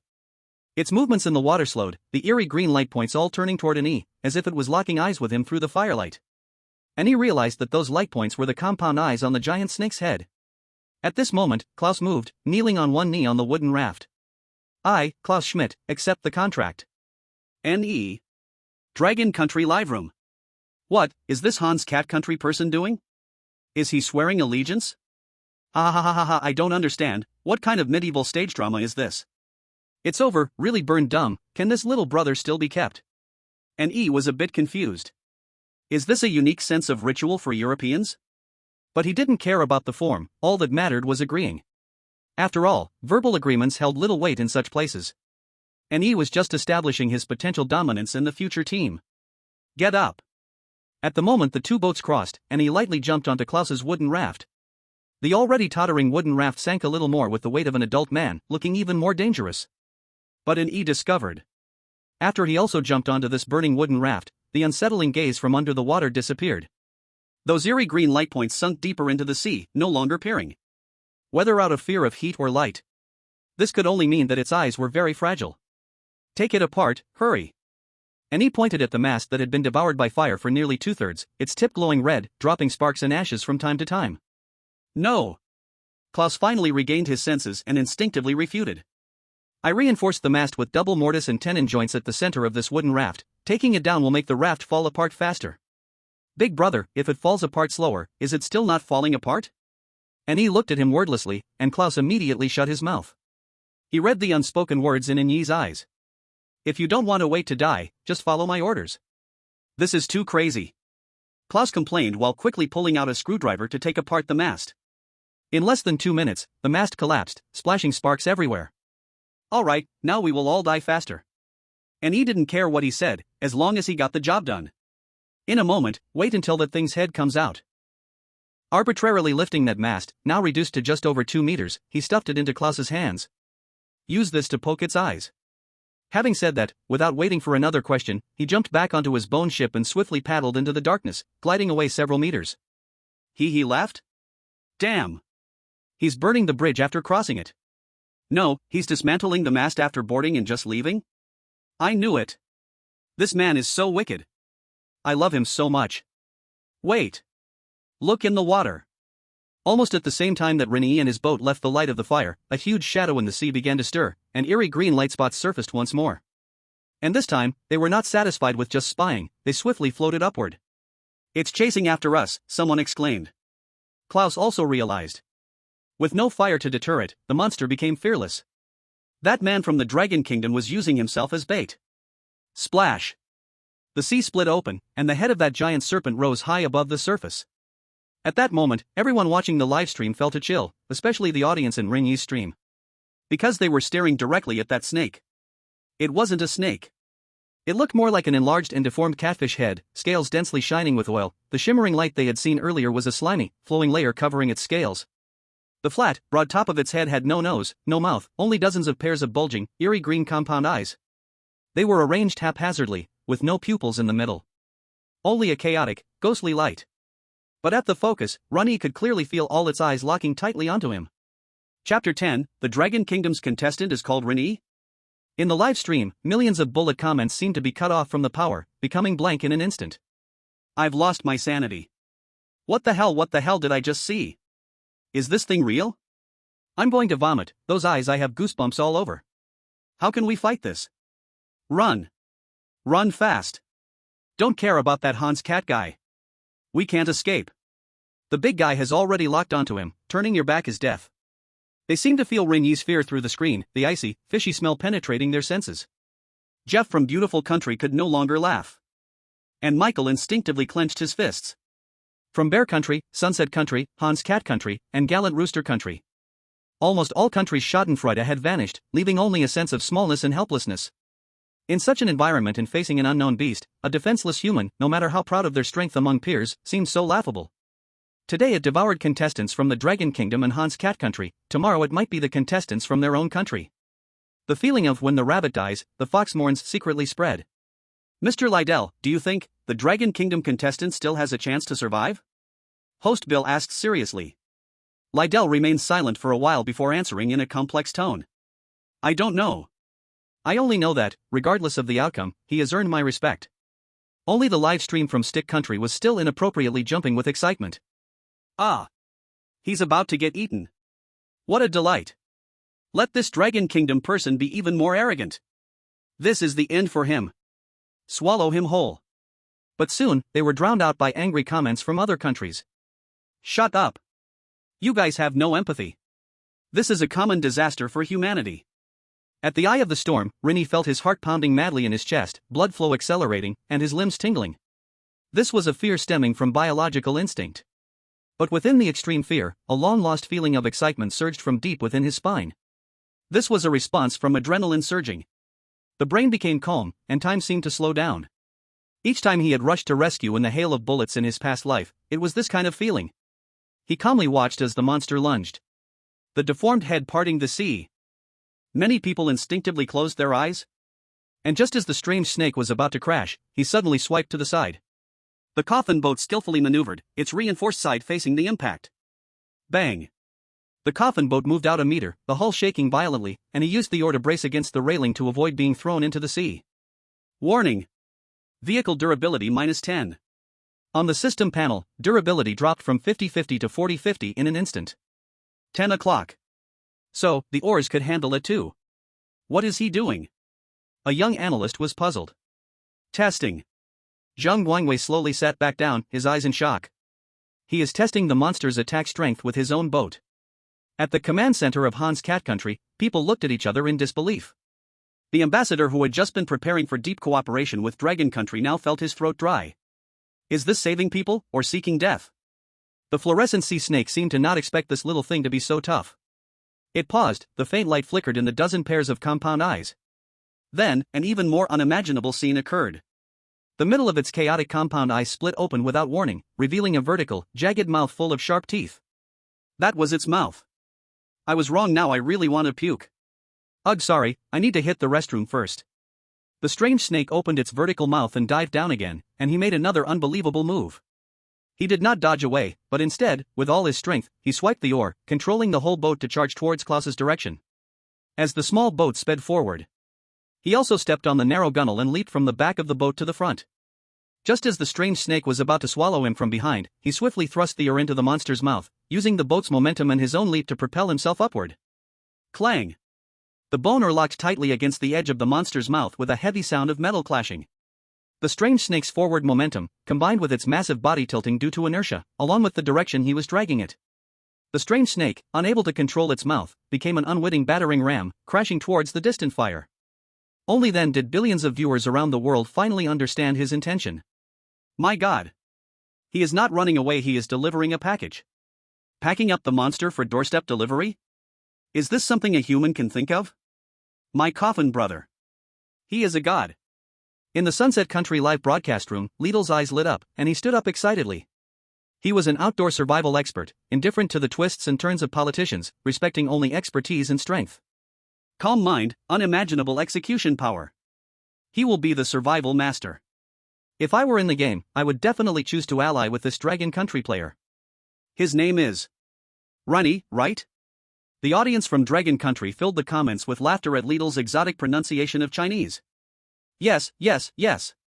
That's Ren Yi. A symbol of warm-heartedness.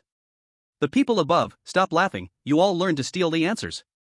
Ren Yi is finally home, dear, remember to give a 5-star rating.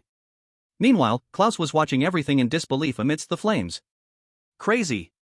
That Dragon Country person not only didn't run away, but also dragged that monster over? But the next second, he remembered what Ren Yi had said when he jumped onto his raft. Wait for that thing's head to come out, use this to poke its eye. Damn it, he wasn't joking. He really brought the monster over. He treated me like a toothpick to pierce the monster's eyeball. Crazy. You're a complete lunatic. Klaus cursed, but his hands moved swiftly. He wasn't a warrior. But he was an engineer, he believed in data, believed in calculations. He quickly assessed the monster's speed, Ren Yi's dragging angle, and the position of his raft. Bastard In the roar mixed with fear and anger, Klaus did not retreat.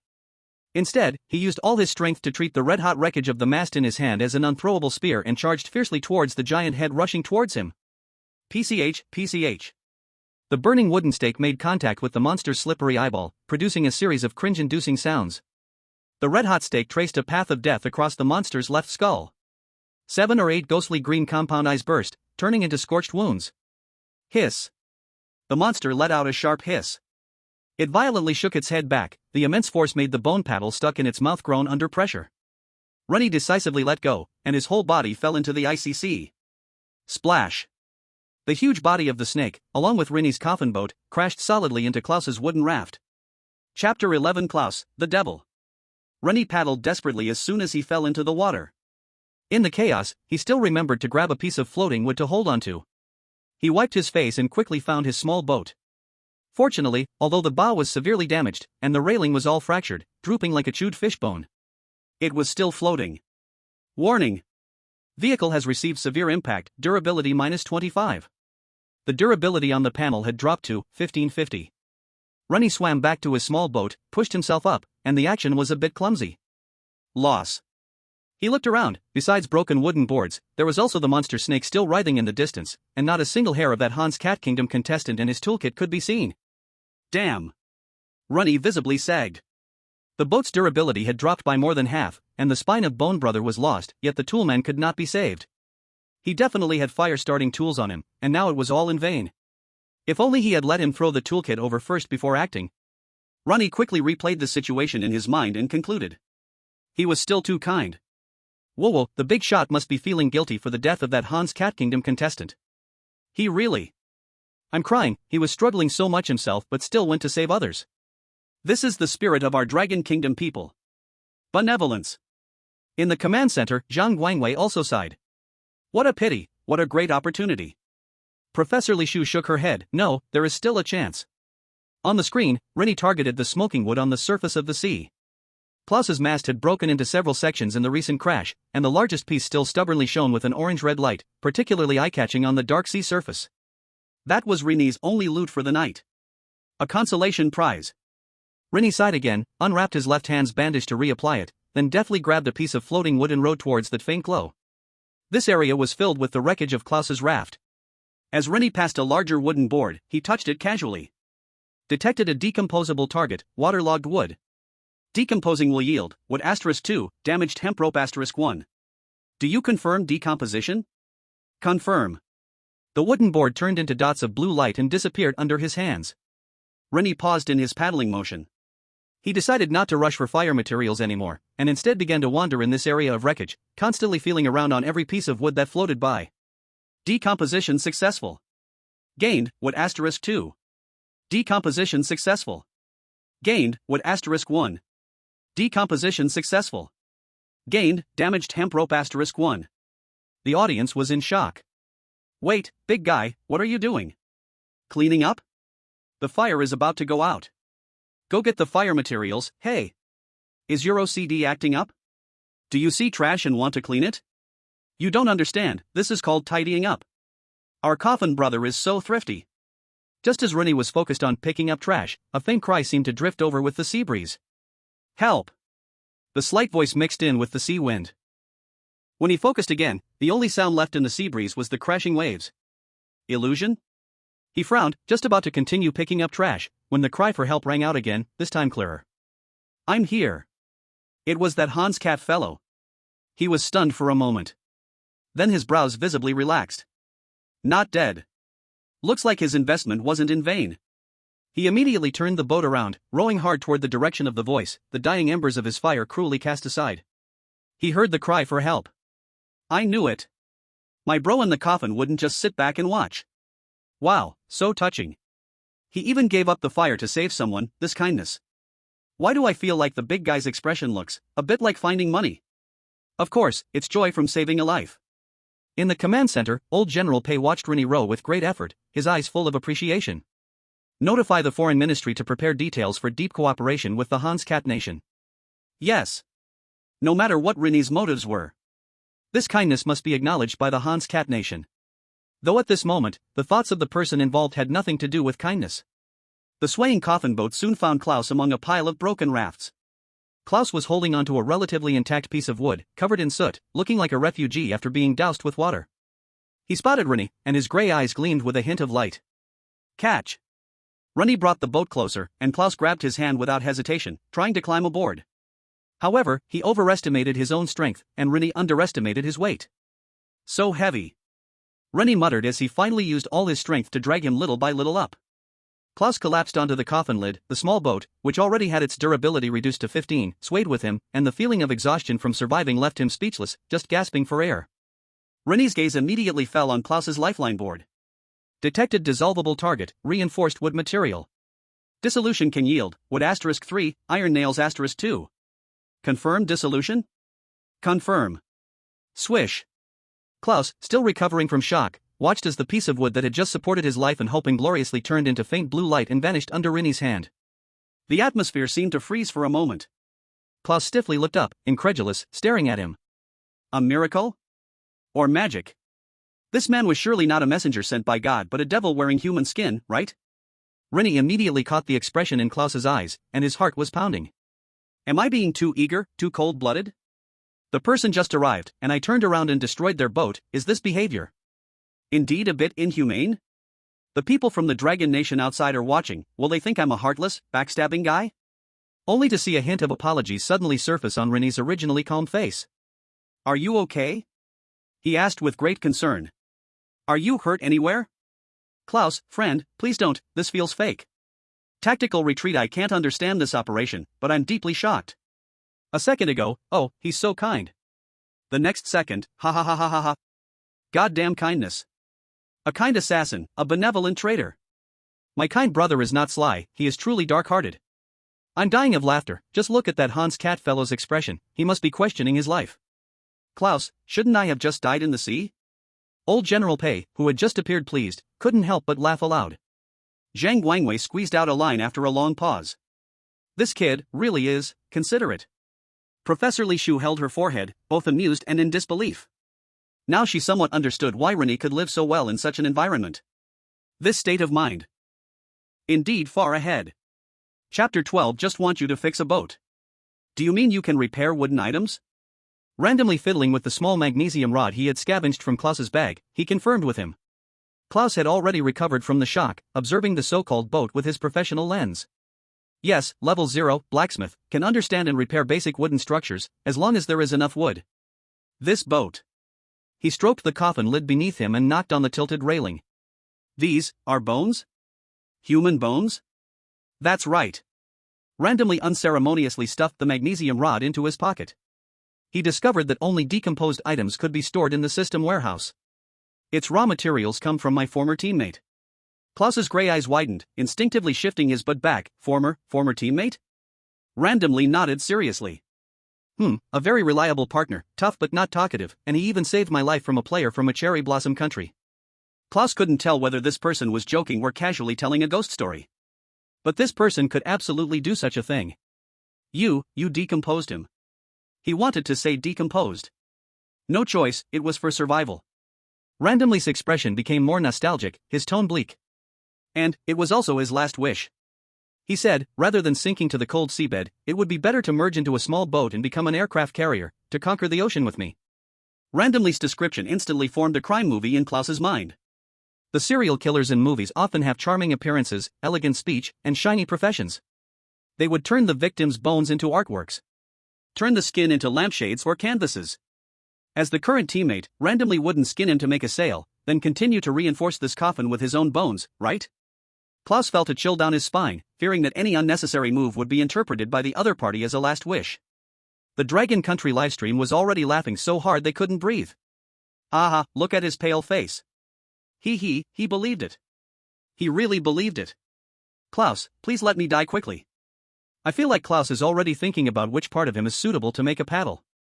Randomly, unaware of Klaus's rich inner thoughts, just felt that the big guy's expression was a bit strange. By the way, there is indeed something urgent that needs you to do. Klaus shivered all over. However, the scene he expected where randomly suddenly pulled out a weapon to kill indiscriminately did not unfold. He only saw randomly wave his hand, and with a burst of blue light, a pile of wood and hemp rope appeared out of thin air. Wood *5, hemp rope *2. Fix the boat. Randomly pointed to the mess of railings and the cracked bow around them. Fix the boat? Is that all? For some reason, Klaus felt a joy of having survived a disaster. Clearly, being a part of the boat was not as promising as being a boat builder. He took a deep breath and resignedly picked up the pile of materials. Why is this Hans cat suddenly so obedient? Randomly was a little puzzled. Did he scare him? No way. Wasn't his performance just now friendly? He even took the initiative to tell jokes to lighten the atmosphere. Klaus clearly needed no further reassurance. Once he entered work mode, his whole aura changed. After inspecting the small wooden raft of the coffin, Klaus drew a conclusion. No, I can't fully repair it. Level 0, blacksmith, can only completely repair and reinforce wooden structures. His fingers brushed against the crack at the bow. This boat's bones and wood are not simply spliced together, but fused together. What I can do is only temporarily fill in the damaged areas, but this can't completely restore its durability. Klaus deliberated on his wording and explained. It's like changing the bumper on a car. I am powerless against the damage to the engine. To repair the hybrid structure, my sequence needs to be upgraded to at least LV.1. Ren Yi was not disappointed. Klaus's value was much higher than he imagined. What do you need for your sequence upgrade? Skill level, and 10 evolution points. 10 evolution points, huh? A single sharp-toothed fish monster counts as 1 evolution point, but the problem is that kind of fish isn't easy to find. Last time, we could kill so many at once thanks to the selfless contributions of the Cherry Blossom Country's contestants. Now, where can we get that many evolution points? Ren Yi's gaze instinctively turned to the distant sea surface that had just been churning. The monstrous snake they had heavily injured together should still be nearby. That thing should be worth quite a few evolution points, right? As soon as that thought emerged, Ren Yi quickly suppressed it. The little broken boat only had 15 durability left. Confronting that big guy now would be nothing short of courting death. The urgent matter at hand was to solve a more realistic issue. Fresh water. Unfortunately, the feathers I had laid out to collect dew were all lost in the impact. How did you solve the food and fresh water problem before? Hearing Ren Yi ask this, Klaus showed a relieved expression. It was a supply crate, a basic resource box randomly dropped by the game. I was lucky and found a food supply box inside with pure water and compressed biscuits. He sighed immediately. But just now, I thought I was going to die. I didn't pay attention to the supplies when burning the boat, so they probably burned up or fell into the sea. Ren Yi. What a wasted effort. Forget it, let's do something we can accomplish first. Ren Yi said, shoving the iron nails he had decomposed into Klaus's hands. Bend them. Fish hooks?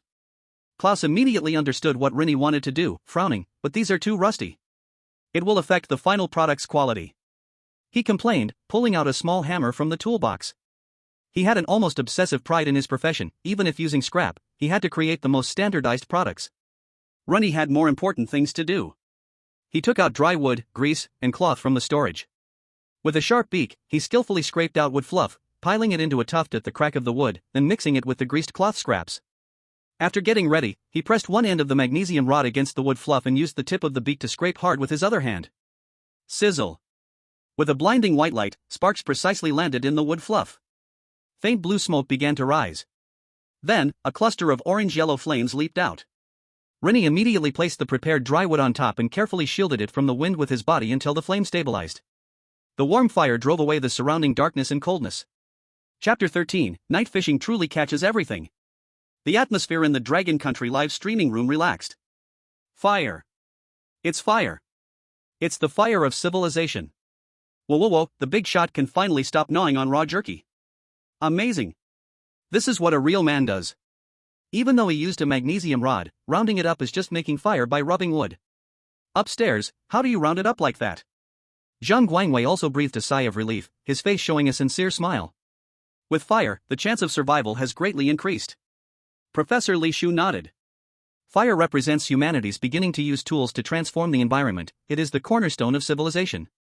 Perhaps this is the difference between the humanities and the sciences. At this moment, Ren Yi was thinking nothing of civilization or cornerstone. It was purely from a pragmatic point of view. Very good. Fire can distill fresh water. It can kill parasites and bacteria. It can create carbon powder to make simple purification devices, or to treat wounds. He quietly added dry wood to the fire. After a while, the clinking sound stopped. Klaus raised the finished product like a demonstration, reporting his work in a flat tone. The rust affected its toughness. If you catch a fish that's too big, it might break. Random picked it up for a look. Even though it used scrap material, it still looked quite standard in terms of curve and shape. Not bad craftsmanship. Klaus remained silent, taking a cloth from the toolbox to carefully wipe the hammer. There's no doubt, he definitely has an obsession with cleanliness. Random tightly tied the hook to the hemp rope, tore a small piece of raw meat to string on the hook, and threw it into the sea. That monster, is it still alive? Will it be attracted? Klaus now had a bit of a shadow hanging over him. It shouldn't. Random calmly explained, adding another piece of wood to the fire. You poked out so many of its eyes, it should be even more afraid of light and fire for a while. After saying that, he changed the topic and excitedly said. Of course, this isn't Blue Star, we can't use common sense to deduce things. If it really comes knocking. A big fellow like that should be worth quite a few evolution points, right? The feelings of the Dragon Kingdom folks went on a roller coaster ride with Random's words. Just scared me half to death, and now this big shot is thinking about evolution points? Don't talk nonsense, there might also be its skin, its meat, its bones. Why do I feel a bit excited? Come back, Green Sujin. Send a bit of warmth to my Coffin brother. And the Cherry Blossom Nation's commentator scoffed disdainfully. What a boast. Just because you escaped once, do you think you can hunt monsters of that level? Ignorant Dragon Kingdom people. Klaus looked at this Dragon Kingdom youth calmly fishing with a complicated expression. Every action he took seemed like the behavior of a madman. Yet it also revealed a unique logic and incredible bravery. If it weren't for Random, he would have been nothing but bones by now. Lena. If she saw her brother in this disheveled state, she would definitely mock him mercilessly. Klaus stood up silently, picked a few pieces of wet wood, and began to check the damage to the boat. Random glanced at him, very satisfied with this Hans Cat Country's sense of timing. The night grew deep. Klaus wiped his hands and checked the small boat again. It can only be repaired like this now. Random looked up, the broken railing was fixed, and the cracks in the bow were filled with wood, looking like several patches were placed on it. Small bone wood coffin, LV.1. Durability, 35/50ths. Durability actually recovered from 15 to 35. That's enough. Random was satisfied with this result.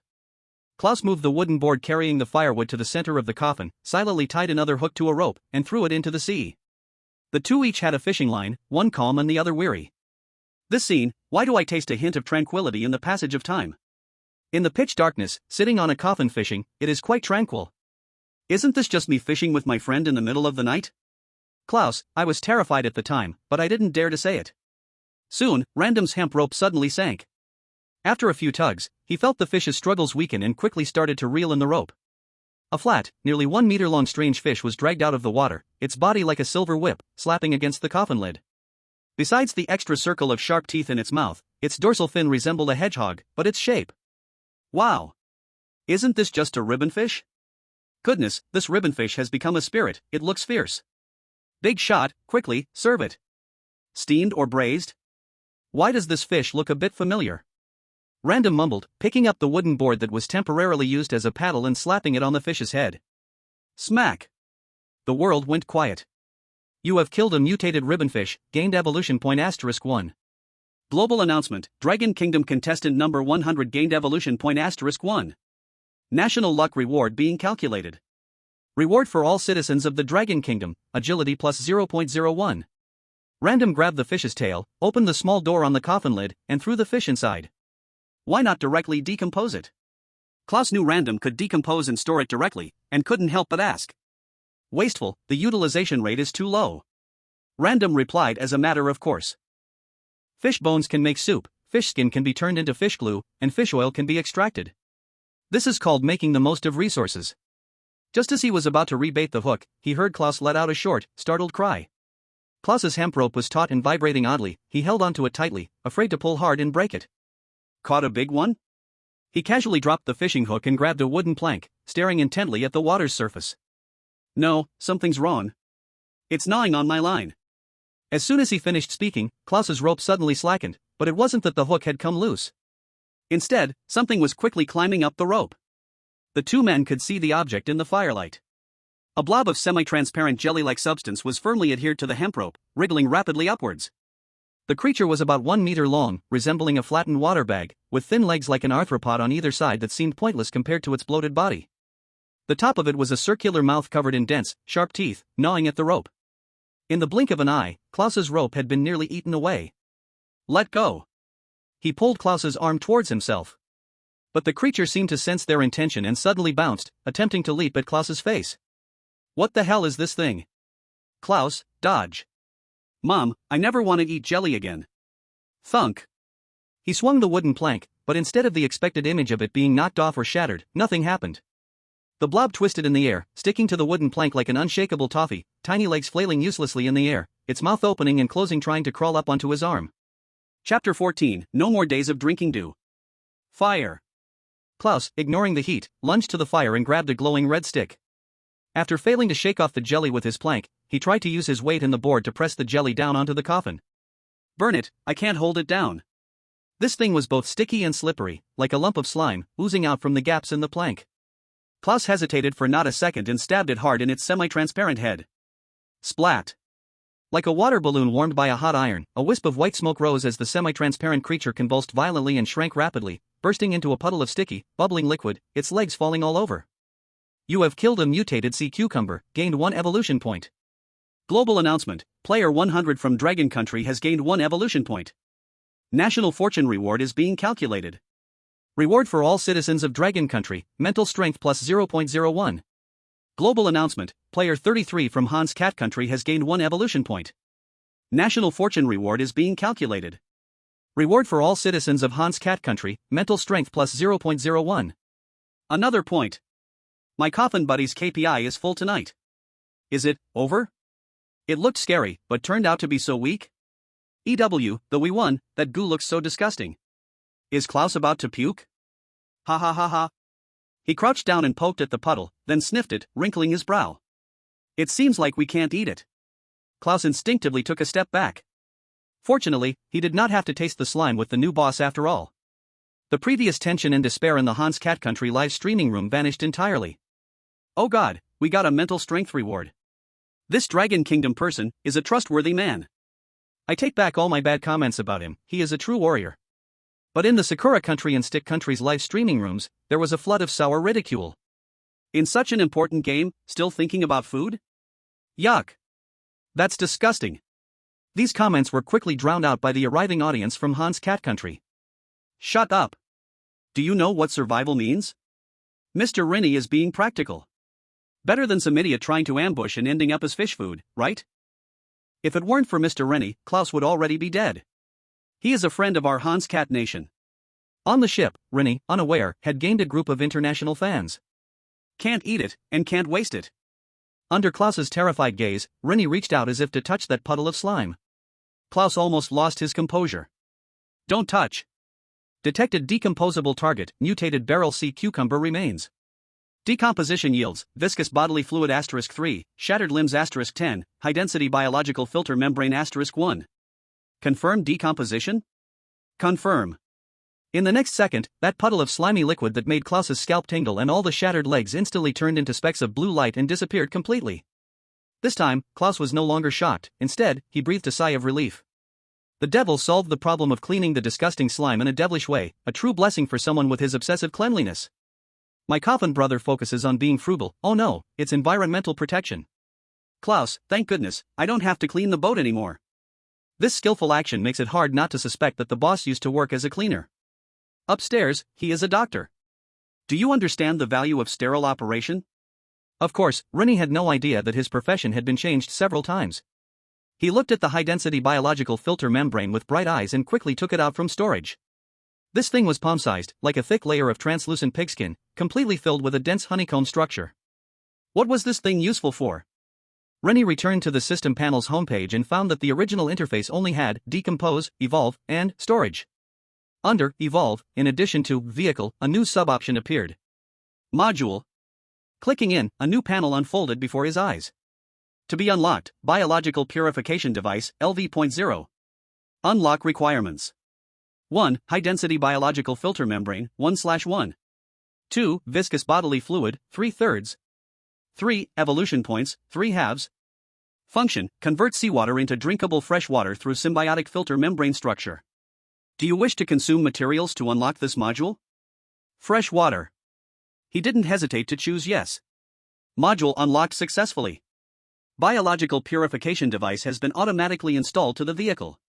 With the system prompt, the part of the boat near the stern came alive and squirmed. Klaus had just rearranged the fire pit when he turned around and saw this scene.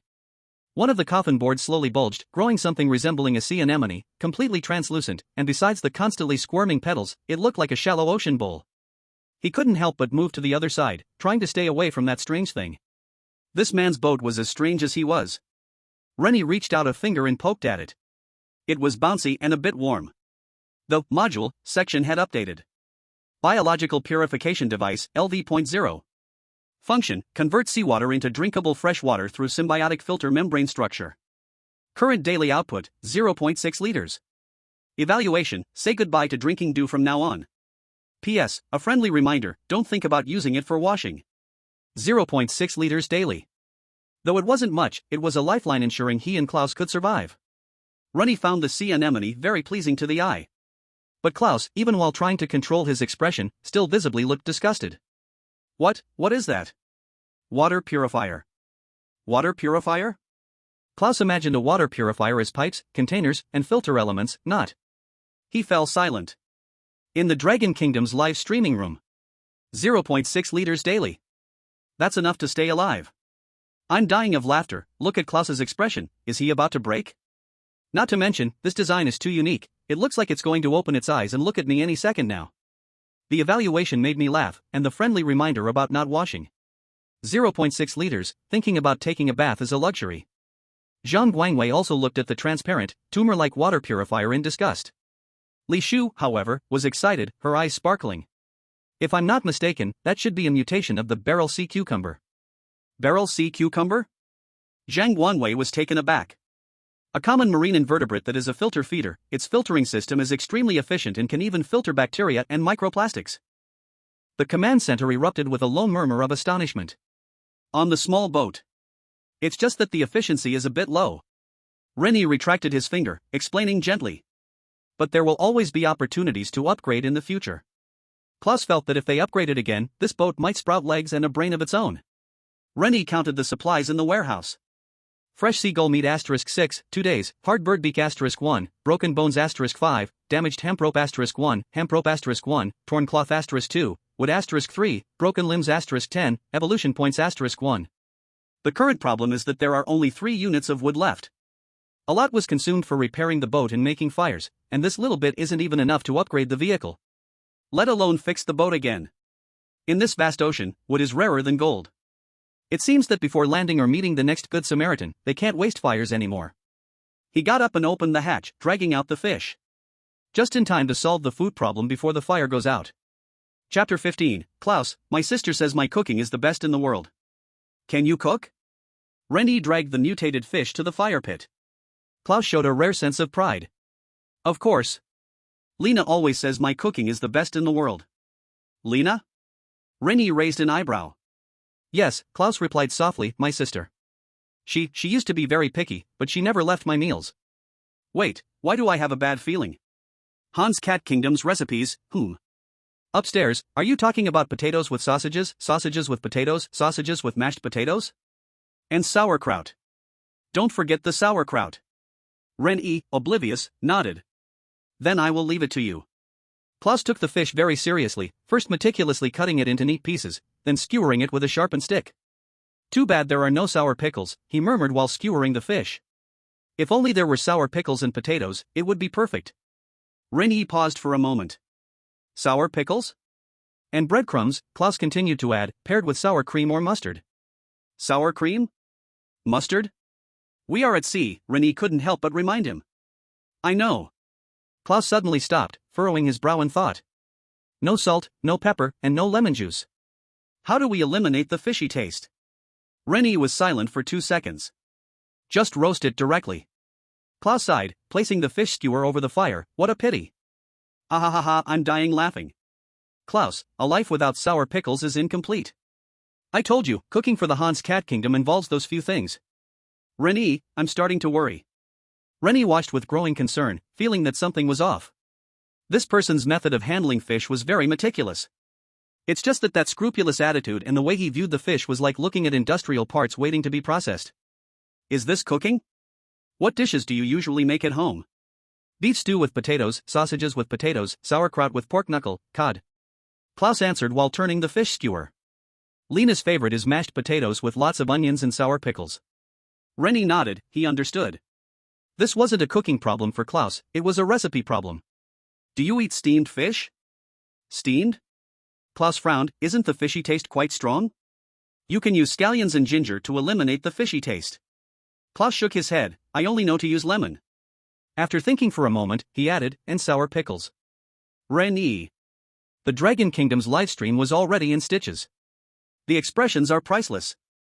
He's questioning life, ha ha ha. Klaus, sour pickles can solve all problems. Everything can be sour pickles. In the command center, Zhang Guangwei was laughing so hard he couldn't stand up. Better than starving, Li Shu couldn't help but chuckle as well. Soon, the fish started to sizzle, with oil dripping into the fire and occasionally sparking. The surface of the fish turned golden brown, and a simple, primitive aroma spread out. Klaus poked the fish with a stick, confirming it was fully cooked before handing a piece to Ren Yi. Although there were no seasonings, and it still carried the smoky charred flavor. The freshly caught sea fish was delicious.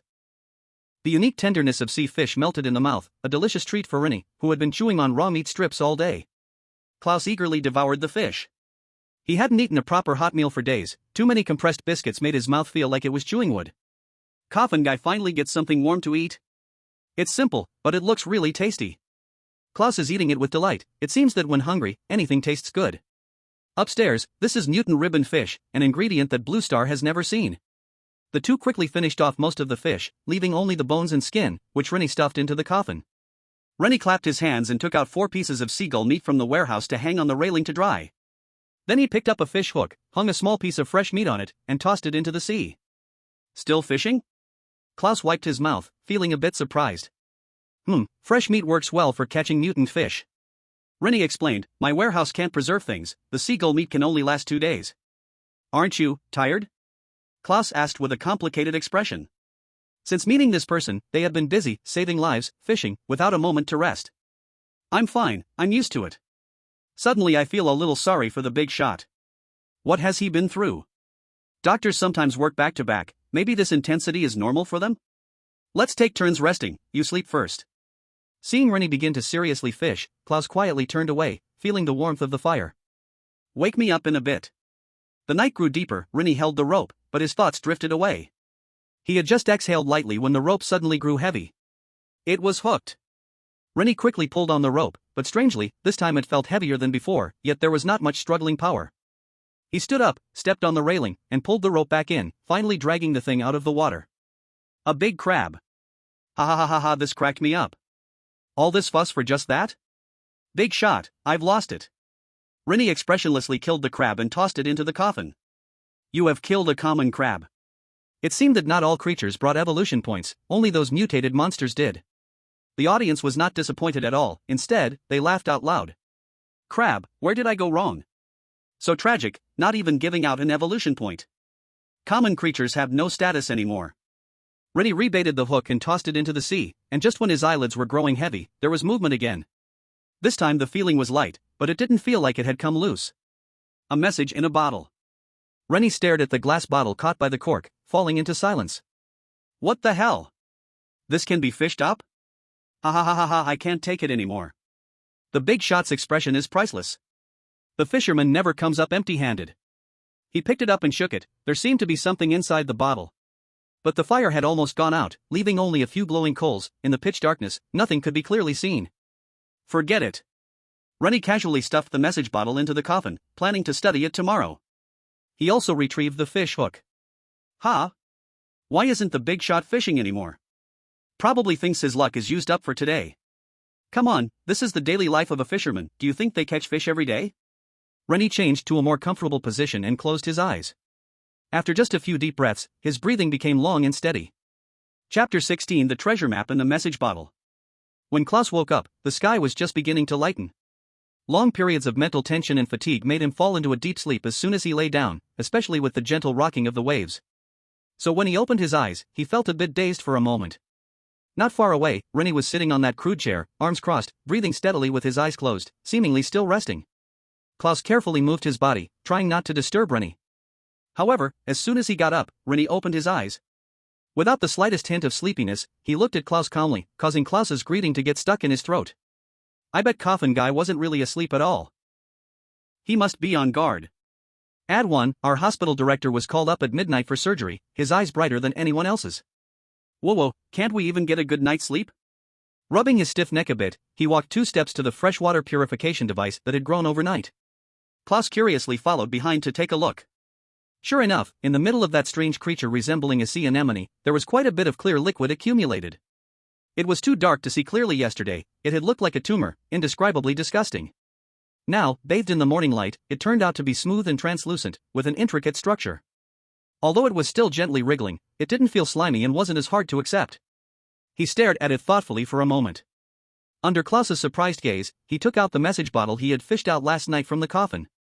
He pulled out the leather scroll inside and casually placed it into his chest pocket. Then he filled an empty glass bottle halfway with the freshwater from the sea anemone. It was about 200 milliliters, and the bottle was only half full. He raised the bottle to the morning light to inspect it. The water was clear. He took a small sip to confirm it had no strange taste. It was just ordinary freshwater, and then he untied the cloth that was wrapped around his left hand. Klaus caught a glimpse and froze. What he saw was not a simple flesh wound at all. It was a cross-shaped cut with the flesh turned inside out. Although there was no pus or redness, the edges of the wound were pale, probably from being soaked in seawater. It's hard to imagine this person managed to fish, fight monsters, and rescue others with such an injury. He slowly poured the remaining water in the bottle over the wound to rinse away the seawater. There were no signs of inflammation in the wound, so it seemed his physical condition was not bad. Is that it? Seeing that he was about to put the empty bottle aside, Klaus couldn't help it. He snatched the glass bottle and poured the rest of his portion of water from the sea anemone into it and shoved it back into his hand. Are you crazy? That little bit of water is not enough. Hurry and rinse it again. At the Dragon Kingdom Command Center, Zhang Guangwei cringed. Professor Li Shu smiled with satisfaction. This Han's Cat Country participant is indeed someone worth making friends with. On this side, Ren Yi was indeed taken aback by Klaus's action. In his value system, using more fresh water than the minimum required to keep the wound clean was wasteful. But Klaus obviously did not think so. His gray eyes were filled with stubbornness. Ren Yi silently accepted the bottle. Fine, let it be a way to satisfy his new teammate's obsession. He followed his lead and used all the fresh water in the bottle to rinse the wound, then dried it and rewrapped it carefully. Then he took out that leather roll from his chest pocket. It was made of some animal hide, the material was rough, and from the torn edges, it seemed like just a part of a larger map. This is... The center of the map seemed to depict the sea area, labeled, the Tranquil Sea. At the top was a symbol of the sun rising, and on the left side, the outline of land was drawn. Land. The two looked at each other, and they could see the shock and excitement in each other's eyes. If we're in this tranquil sea... Ren Yi gently tapped his finger on the map. This symbol represents the direction of the rising sun, let's assume it's the east. Then, this piece of land is directly to our north. Klaus, having drifted at sea for so many days, was finally receiving clues about land, unable to suppress his excitement. Are we going there? Of course. Ren Yi rolled up the map, put it back in the bottle, and tossed it into the coffin. With a goal now, there was more motivation. He glanced at the sun just rising on the horizon and turned his gaze towards the north. Rowing over on a wooden board is too slow. Once calm, Klaus immediately began to think of technical issues. We need a sail. I only have this. Ren Yi took out the remaining hemp rope and scraps of cloth. Looking at the pitiful materials on the ground, Klaus's frown deepened. Command center of the beautiful country. Jeff exaggeratedly pointed at the crude and incomplete map on the screen. Land. Michael. That Dragon Country person actually found clues to the land. How is that possible? Our Colonel Morrison has the strongest reconnaissance and individual combat capabilities. Why, after 2 months, has he not found any information? This is the key issue, Jeff. Michael explained with a serious face. Morrison is a deep-sea barbarian, Zelensky is a sea knight, and Elijah is a salt warrior. They are all combat sequences, powerful and with strong survival abilities, but their way of acquiring resources is through hunting and plundering. He pointed to the data on the screen. You see, their evolution point growth speed is very fast. But this also means that they neglect the most basic means of survival. So they missed out on the gifts the sea offers in another way. For example, a message in a bottle. Jeff suddenly understood, but then felt reluctant. So what now? That Dragon Country person has the upper hand. No need to worry. Michael sneered. From here to that land, who knows how many dangers there are. Moreover, on the 1st of next month, we can send this coordinate to Colonel Morrison. By that time, it will not be about who discovers it first, but whose fist is bigger. Klaus deeply understood an ancient saying from the Dragon Country. A clever housewife cannot cook without rice. This little bit of fabric isn't enough to make a skirt for my sister's doll. The audience empathized. Indeed, this fabric is smaller than my underwear. Upstairs, you might be a bit too voluptuous. So tough, just when I saw hope, reality slapped me in the face. Casually putting those things away. Then let's do something. He handed the piece of wood, used as a temporary paddle, to Klaus. You want me to turn it into a proper paddle? He asked in disbelief. Random nodded, and Klaus sighed. He took the piece of wood, pulled out a few chisels. I must declare, I am an engineer, not a carpenter. Hans Cat classic complaining segment. Haha, but the body honestly started working. I declare that Klaus's complaint KPI for today has been completed, January 1st. Translation, although my profession doesn't match, I can still get it done for you. Klaus quickly entered work mode. Random didn't disturb him, silently pulling out rope and fish hooks. Since the sail was temporarily unavailable, let's see if we can catch more evolution points while. See if we can fish up other surprises. Chapter 17 Calcium Carbonate and Insect Excreta. Klaus is a straightforward person. Even if he was to be buried in the sea tomorrow, he must do his work well today. The plank in his hands gradually transformed into a paddle shape with both strength and beauty. Random was very pleased with this tool spirit. He was holding a simple fishing line waiting for a new surprise. The Dragon Country audience had already gotten used to the rhythm of leisurely days amidst hidden dangers, chatting casually. The rope was suddenly tugged with force. Random was delighted and skillfully played with it. After a moment, a dark object was pulled up onto the coffin board. Klaus stopped his work, accusingly looking at Random, as if his eyes said, "Why do you pick up everything?" It was an old leather boot, covered in seaweed and barnacles, emitting a long-standing fishy smell. Detected disassemblable target, an aromatic old leather boot. Decomposition can yield rotting leather *2. Confirmed decomposition? Decompose. The leather boot transformed into blue light and vanished, but the smell lingered for a long time. Although he didn't touch it with his hands, Random still silently wiped his hands on his pants. He skeptically switched to the left side of the coffin and cast his line again. Not long after, the rope moved again, pulling it up randomly, resulting in a round thing. A coconut? On the coconut shell, someone had painted a simple human face with an unknown pigment. Only 2 eyes and a smiling mouth could be seen, a strange loneliness lurking in the comedy. Detected decomposable target, abandoned spiritual support. Decomposition available, ordinary coconut meat *1, moist wood *1, Wilson's obsession *1. Confirmed decomposition? Obsession? Random hesitated for a moment and temporarily gave up decomposition. He placed the smiling coconut head on a simple chair, letting it sit properly. Welcome aboard. Now you are also a member of the ship. Klaus paused again. What if? Check on the new boss's mental state? Ha ha ha ha ha. Is that you, Wilson? Wow, this game even has castaway Easter eggs? After Bone Bro, we welcome Coconut Bro. Congratulations. Random threw out the fishing hook for the 3rd time. Soon, a strong force came, pulling the rope tight. Big guy. Random's eyes lit up. He immediately stood up, the thing in the water darting left and right, quite strong. After a few back and forths, Random understood how it moved. And grabbed the right moment to pull it up. Splash. It was not the fierce mutated fish imagined. What was pulled out of the water was a cluster of coral the size of a basin. It shone in the sunlight, glowing like a magnificent gem. But Klaus's face instantly turned pale when he noticed something. Because those gem-like branches were attached with several wriggling worm-like creatures, which had clearly been struggling against random underwater. The coral fell onto the coffin under their watch. The next second, those glowing worms burst forth like they had been disturbed, crawling away at a shocking speed. Oh my god, oh my god, oh my god. My claustrophobia is kicking in. What the hell is this? So disgusting. My god, they are crawling over here. Klaus is petrified, ha ha ha ha. Random's back was covered in goosebumps. He stepped down towards the nearest worm. Smack! The worm burst open, splattering a puddle of colorful slime. This snapped Klaus out of his daze. Verdammt! He spat out a phrase from his culture, grabbing the half-polished or like a fly swatter, slapping at the worms. You have killed a glowing worm, gained evolution point *1. Global announcement, Dragon Country contestant number 100 has gained evolution point *1. National fortune reward settling. Reward for all citizens of Dragon Country, mental power plus 0.01. Global announcement, Hans Cat Country contestant number 33 has gained evolution point *1. National fortune reward settling. Reward for all citizens of Hans Cat Country, mental power plus 0.01. General Pei looked at the chaotic scene on the screen, a smile appearing on his face. It seems our comrade Random has found a good helper.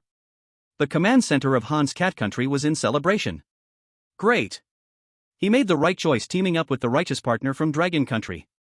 The worms crawling out from the coral numbered over a dozen, their wriggling motion resembling spilled colorful pasta. Klaus had seemingly left his soul behind for a while, waving the oar while muttering something. His stance did not look like fighting, but rather like exorcism. Random felt a shiver down his spine, but his actions were quick, extremely efficient, and within a few short seconds, the ship was calm again. That's it, the clean freak's sanity value has hit 0. Klaus, why am I here? The scene on the small coffin was quite artistic. The culprit coral remained in the center, lying there in serene beauty, yet malicious. Klaus still tightly gripped the oar, breathing rapidly, too frightened to look at the ship, while Random rubbed his nose, feeling a rare sense of guilt. After all, it was he who had caught this thing. Detected decomposable target, remains of glowing worms *16. Decomposition available, luminescent biological fluid *16, a small amount of chitin *1. Confirmed decomposition? Confirmed. The mess on the ship disappeared without a trace, and Klaus finally relaxed, feeling alive again. Next time, if you catch something like this, can you give me a little heads up? It's fine, Ren Yi comforted, patting his shoulder. You get used to it after seeing more. Klaus. Now there was still the root cause, the coral. Ren Yi picked it up. Setting aside those worms, this could be called a work of art, intricate and beautiful, delicate yet naturally formed, with a semi-transparent texture that emitted a faint glow even in daylight. One can only imagine how gentle and dreamlike it must look at night. So beautiful. After admiring it for a moment, Klaus said without mercy. But I suggest you break it down, who knows what might crawl out from inside. That's reasonable, Ren Yi weighed the coral. Besides, the space on the ship was limited, keeping such a large, heavy, and fragile ornament really took up too much room. Detected a decomposable target, gem coral parasitized by glowing worms. Decomposing gives, coral bones *10, fluorescent substance *5, ocean heart, imitation, *1. Confirmed decomposition? Ocean heart? This material name sounds quite impressive, but what the heck is that, imitation, about? Decompose. The beautiful coral vanished, and Ren Yi took out the ocean heart he was very interested in. The blue gemstone reflected Ren Yi's long, defined fingers like a work of art, if one ignores its description. Ocean heart, imitation. This only glows, with no real function. Evaluation, it's basically calcium carbonate with secretions from worms. Ren Yi. You're as expected, system. Chapter 18 Wilson, that was close, I dodged a bullet. Although the system's evaluation was ruthless. Even if it was just a stone, it was still a very good-looking stone. Maybe in the future, it could be set at the bow of the ship or on the oars as a decorative piece? Emphasizing delicacy. After storing it in the system warehouse, Ren Yi noticed a plus sign appeared next to the module option. Upon clicking in, a new unlockable item appeared next to the biological purification device. To be unlocked, Biological Light Energy Module, LV.0. Unlock requirements. 1. Fluorescent substance, 5/5. 2. Bioluminescent bodily fluid, 16 out of 10. 3. Coral bone, 10/5.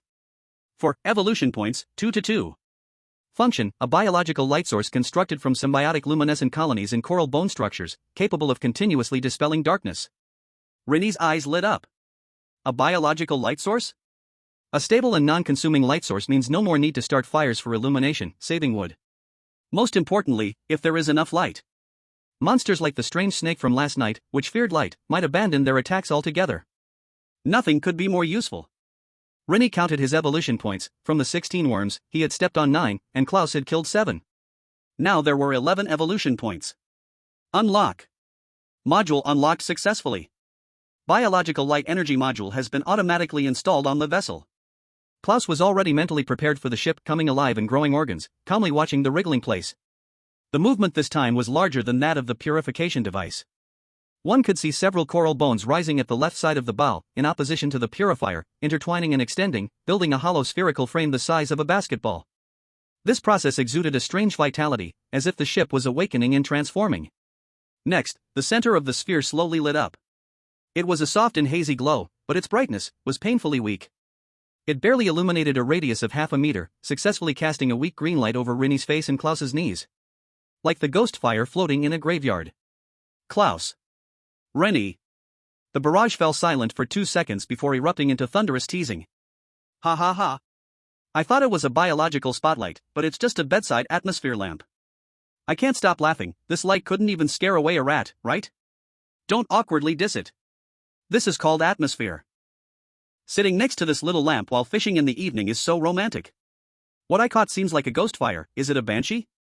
Module, sure enough, the bottom of that column has been updated.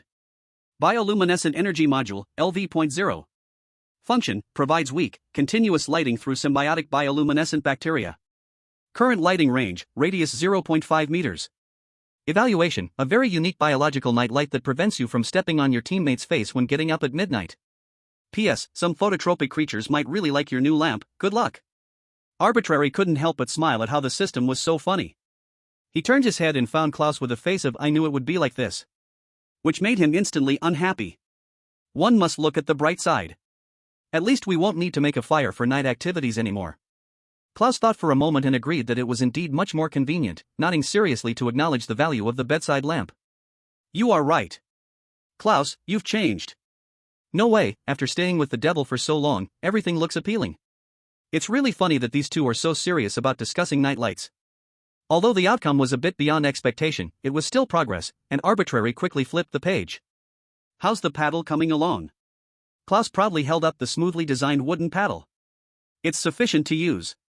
His tone was calm, but his gray eyes unconsciously revealed anticipation. Like a little student waiting for praise. This is not just sufficient. Arbitrary took it, swung it a few times, and generously praised. It's simply a piece of art, way beyond my expectations, Mr. Klaus. Klaus's mouth couldn't help but lift slightly, but soon he returned to seriousness, taking back the paddle and walking to the edge of the boat. I need to test its actual effect. After saying that, he extended the paddle into the sea, and the bow of the boat obediently turned direction, heading north. I am an engineer, not a carpenter. The typical representative of being outwardly critical but inwardly earnest. Since the boat's maneuverability had been optimized, it was time to continue accumulating initial capital. Arbitrary placed Wilson aside, letting it smile from the coconut head face the sea, continuing to cast the fishing line. I declare, the survival triangle at sea officially debuts. One is responsible for fishing, one for technology and sarcasm, and one for cuteness. Wilson, today is also a day to work hard in spreading charm. What do you think? Will the big shot catch anything strange today? Detecting a decomposable target, unknown biological vertebrae. Decomposing will yield, broken bone *1. Do you confirm decomposition? Decompose. Klaus calmly rowed without surprise. Now as long as it wasn't something squirming or would explode, he received it well. Arbitrary sighed and cast the line again. Before long, there was a movement again. He pulled it up and saw a high heel shoe, the heel at least 10 centimeters, long and thin, still hanging with a few strands of seaweed. Detecting a decomposable target, a tool soaked in seawater. Note, maybe you can find its owner, but she might not be the person you want to meet. Decomposing will yield, rotten leather *1, metal *1. What is this ridiculous thing? Will I still be able to eat today? Arbitrary expressionlessly chose to decompose it. The fish hook was thrown back into the sea. You really like fishing. Klaus clearly sensed that Arbitrary was not happy, but he quietly sat there, repeatedly casting the line. You don't understand. Arbitrary's eyes went blank. This is philosophy. Philosophy? This touched his knowledge blind spot, and Klaus silently rowed, keeping the small boat moving at a steady pace north. Arbitrary resignedly retracted the braided line that had caught shoes, coconuts, and worms today. Perhaps today's luck was already used up. Just as Arbitrary was considering whether to kill Wilson for a meal today, Klaus suddenly stopped his action. Arbitrary. Look over there. He stood up uncertainly, gazing into the distance. Arbitrary followed his direction and saw a small black dot on the blue sea, flickering in and out against the waves. Supply crate? Looks very much like it. Klaus's voice was filled with uncontrollable excitement. As they paddled closer, the outline of the black dot gradually became clearer. It was a wooden box half floating on the water, marked with a large question mark and connected to a deflated parachute. Wow! It's a supply box. Fortune has turned in our favor. Hurry up and open it. Please don't let it be thank you for your patronage. It's a mystery box on the sea. Gambler's joy. Pray it's wood. We need 100 units of wood. Chapter 19, Falling Leaves Returning to the Root. After seeing the outline of the supply box, Klaus slowed down. He cautiously scanned the surroundings and the sea surface in case something was lurking below. The wooden box was large, and it took both of them to drag it onto the boat. The coffin boat shook, causing Wilson in his seat to roll slightly. The box was sealed tight with metal strips and nails. Klaus was just about to take out a chisel to pry the box open when Ren Yi stopped him. Wait a minute. What's wrong? Do you want to keep it as a storage cabinet or a lifeboat? What is this Hans cat thinking? Ren Yi said nothing and pressed down on the wooden box. Detected a decomposable target, unknown supply airdrop box. Decomposition will yield, wood *5, nails *12, metal *1. Confirm decomposition? Decompose. The box disappeared in a flash of blue light. Bang. The contents of the box fell onto the coffin lid, looking especially desolate. It was a folding fishing rod. I'm cracking up. A big supply box, and this is what I get? The mystery box produced a thank you for your patronage. This luck is unbelievable. I feel heart palpitations for the coffin guy. This fishing rod looks pretty advanced, but what use is it? We don't lack hooks. Jeff laughed so hard he was slapping his thigh. Oh God. This is the luck of the Dragon Country, such a precious supply box, and all it gives is a fishing rod. Michael had a hint of sarcasm at the corners of his mouth. It seems Gaia's will is fair. It gave that Dragon Country man a little clue and a joke. Ren Yi bent down and picked up the fishing rod, feeling great in his hands. Blessing of the Fisherman, LV.2. Function, more sturdy, more sensitive, and longer. Evaluation, a professional tool, dedicated to the professional hunter. But be careful, some ghosts seem to hold it dear. P.S. I hope you don't reel in your own epitaph, fisherman. Wow, just from the evaluation, it doesn't seem like an ordinary thing. He unfolded the fishing rod and gave it a gentle shake. The rod instantly extended to 3 meters, with a perfect curve, full of modern technological beauty. Actually, it's quite good. Ren Yi smiled and propped it against the railing. Don't be disappointed, that box decomposed into 5 units of wood and 12 nails. He reassured them. And that parachute, isn't it great for making a sail? Klaus spread out the rolled-up parachute, which almost covered the entire coffin. Although it's not canvas, it's enough, light and strong. He joyfully stroked the surface of the parachute, and his mind was already building blueprints. We need a main mast. Ren Yi took out all the wood from the warehouse and saw Klaus take out all the tools, his gray eyes filled with obsession. The mast should be 3.5 meters long, mortise and tenon connections are more stable. Seeing him so eager to get to work, Ren Yi couldn't help but reflect if he had squeezed this Hans cat too hard. How about? Ren Yi hesitated to speak. Klaus didn't look up, focused on marking the wood with a small knife. Let's take a break? No, Klaus didn't even pause, his tone flat. Working keeps me calm. The atmosphere in the livestream chat suddenly changed. Are people from the Hans cat country all this terrifying? I don't believe it, unless you take my shift. Roll King, get lost. I told you to rest, and you won't. Do you look down on my coffin guy's management skills? Ha, the best employee of the ocean era has been born. Even Gaia's will should send him a dedicated award. If he doesn't want to rest, then let him not rest. He just happened to want to try the new fishing rod, feeling eager. He picked up the fishing rod loaded on the railing. Hanging the bait, the shiny new fishing line arced beautifully and fell onto the sea surface. The simple hemp rope and iron nail hook cannot compare at all with this fisherman's blessing. After a while, the fishing rod gently trembled. As if something small was on the line, it was light to reel in. Moments later, a stark white rib bone was pulled up. Silently, I took the rib off the hook. In the next half hour, I continued to catch half a spine, half a pelvis, and a small leg bone. The collection in the coffin gradually grew richer. And Klaus's expression shifted from amusement to confusion, then to numbness. Now he was working without any fluctuation. Is there a mass grave under the sea? Today's main business is archaeology.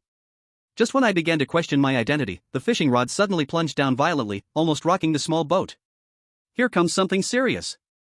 I perked up, tightly gripping the fishing rod. This time, it felt like a stone.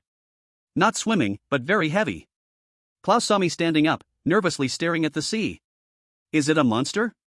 Not likely. Luckily I had changed to a new fishing rod. It was much easier to reel in than before. It could be a treasure chest, I optimistically guessed while reeling in little by little. When I finally dragged it to the side of the boat, I found it was a somewhat old brown suitcase, covered in scratches, with a rusty metal lock. Klaus's expression was hard to describe. Your luck is really special. First shoes, then coconuts, now a suitcase. The livestream chat was also buzzing fast. Classic unboxing segment.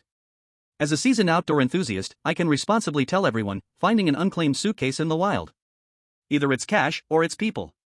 Don't scare people upstairs. This is in the sea. I reached out to fiddle with the rusty lock, not directly prying it open, but looking up at Klaus. Klaus resignedly walked over. I'm an engineer, not a locksmith. Crack. The severely corroded lock snapped, the lid popped open, releasing a wave of stale, foul air. I completely pried open the suitcase with the fishing rod. Inside curled a complete skeleton, its skull resting between its knees, two hands hugging the shins, hollow eye sockets gazing at the sky, as if waiting for this moment to see the light of day again. Wow. It's really people. Prophet knife. This is too creepy, and it's so clean? Eaten by fish, right? This suitcase obviously has poor sealing. Detected decomposable target, remains of an unknown traveler. Decomposing can yield, bones *206. Confirmed decomposition? Klaus was completely taken aback. Just throw it away, Klaus suggested. In the past, I might have just decomposed it directly, but I thought of the vehicle evolution. The core material to evolve from damaged coffin to small bone coffin is complete biological skeletons. Next upgrade might need it. I can keep it for now, if there are no suitable spare parts next upgrade. Any. Klaus watched as I gently picked out each bone, stuffing them into the coffin, hands folded, looking strangely obedient. I'm a person who advocates science, but this is called. I just wanted to explain that this was a necessary material reserve for upgrading needs. But then I realized the problem. Although I couldn't see the chat, I could feel Klaus's perverse gaze. This was not helpful for maintaining my shining image. The main thing was, my family was still watching. What if my fellow citizens thought their contestant was a necrophiliac or a perverted killer? This is called returning to one's roots. I showed my characteristic gentle smile. I just want to give him a home. Chapter 20 ends. I become a quest NPC now. Goddamn returning to roots. I'm not picking up trash, I'm doing charity. To be honest, this scene is too beautiful, two people, a skeleton, and a coconut. They are all gathered. A journey to the west for scriptures. After settling the new passenger, I turned around and happened to meet Claude's indescribable expression. That's what you call a true skill. I don't want to explain what crab 8 pieces are, I'm afraid it might scare you. The audience from the cat kingdom of Hans was also restless. This isn't scientific. That structure's biting force is at least 300 pounds. God, watching them eat is really a torment. My pickled cabbage elbow suddenly doesn't smell good anymore. The two focused on devouring their food. This crab was incredibly heavy, 2 adult men eating half each were both satisfied. Klaus leaned against the reinforced mast and burped without any decorum.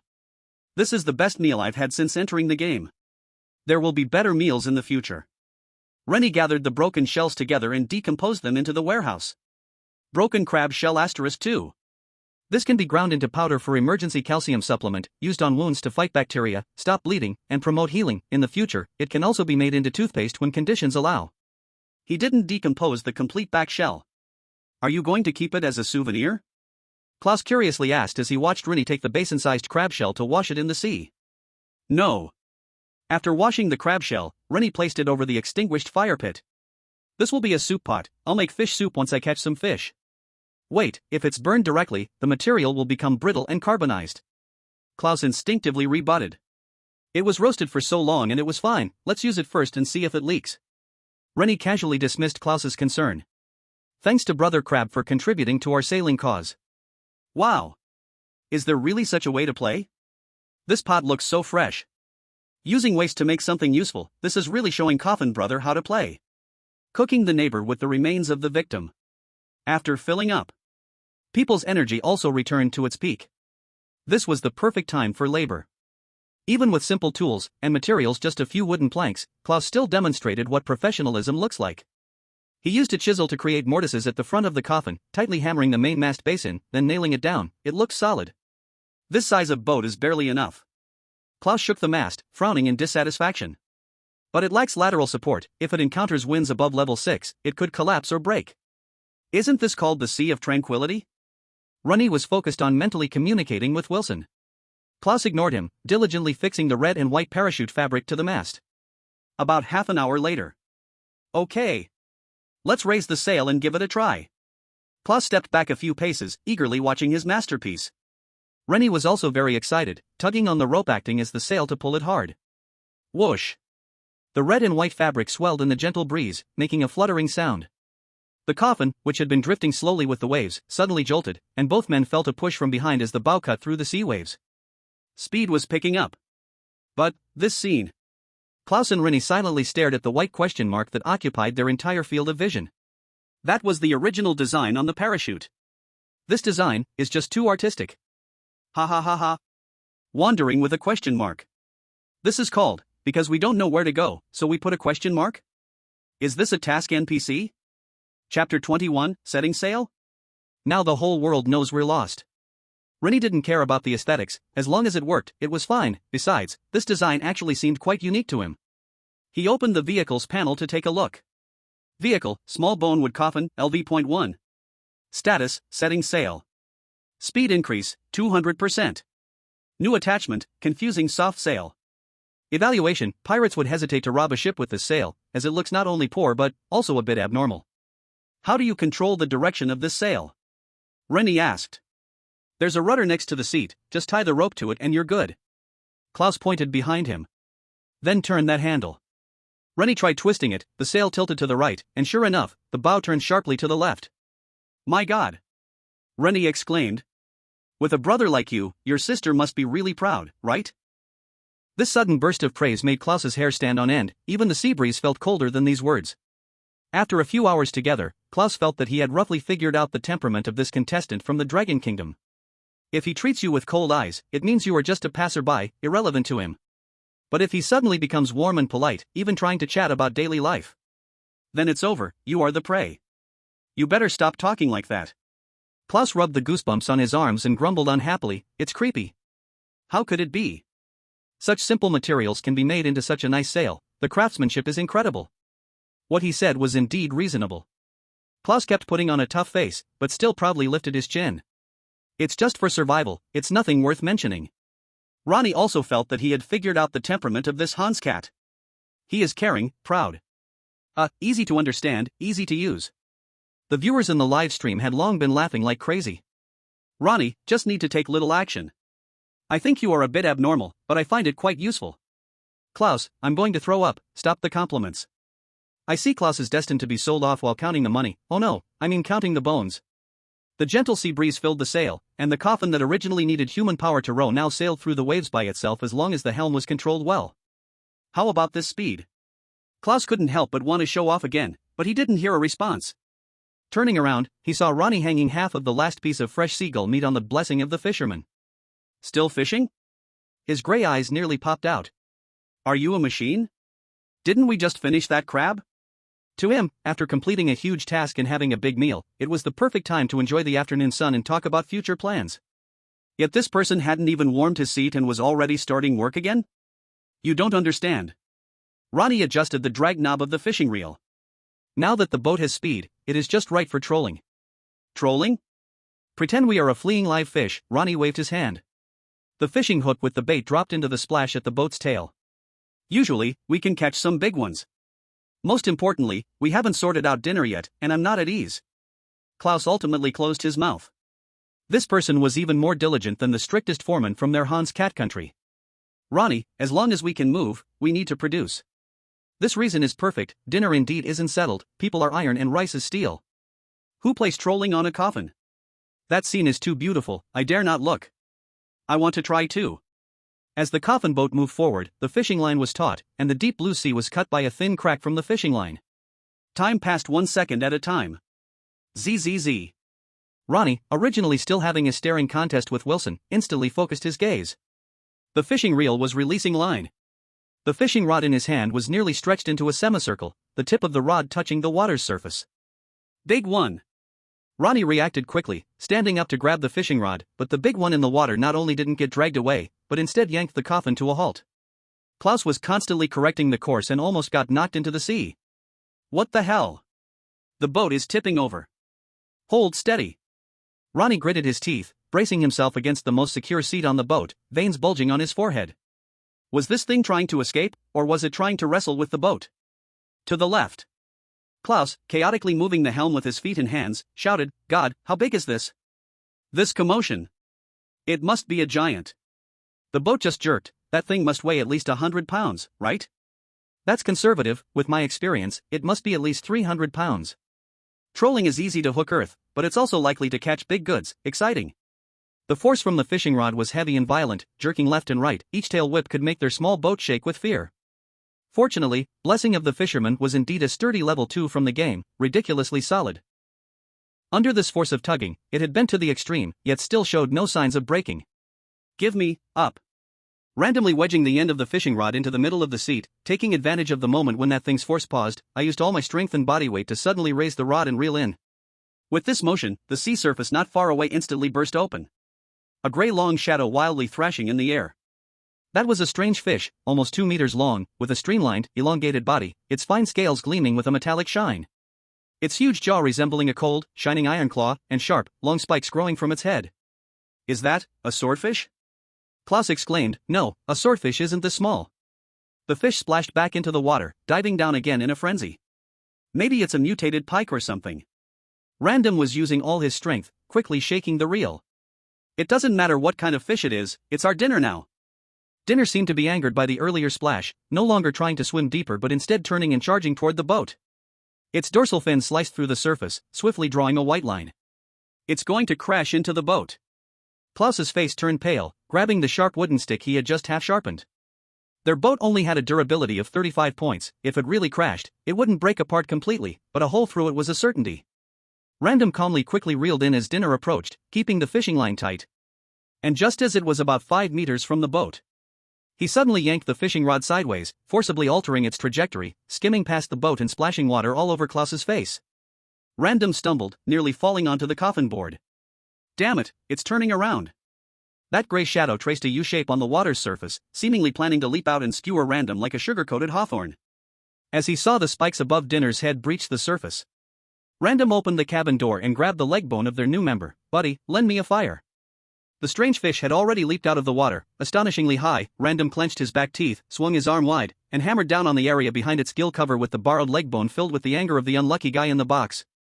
Bang, a resounding noise echoed, accompanied by a distinct sound of bones cracking. The fish's form paused in midair, its originally fierce gaze suddenly turned dazed, like a fly knocked out. It dropped straight onto the sea surface.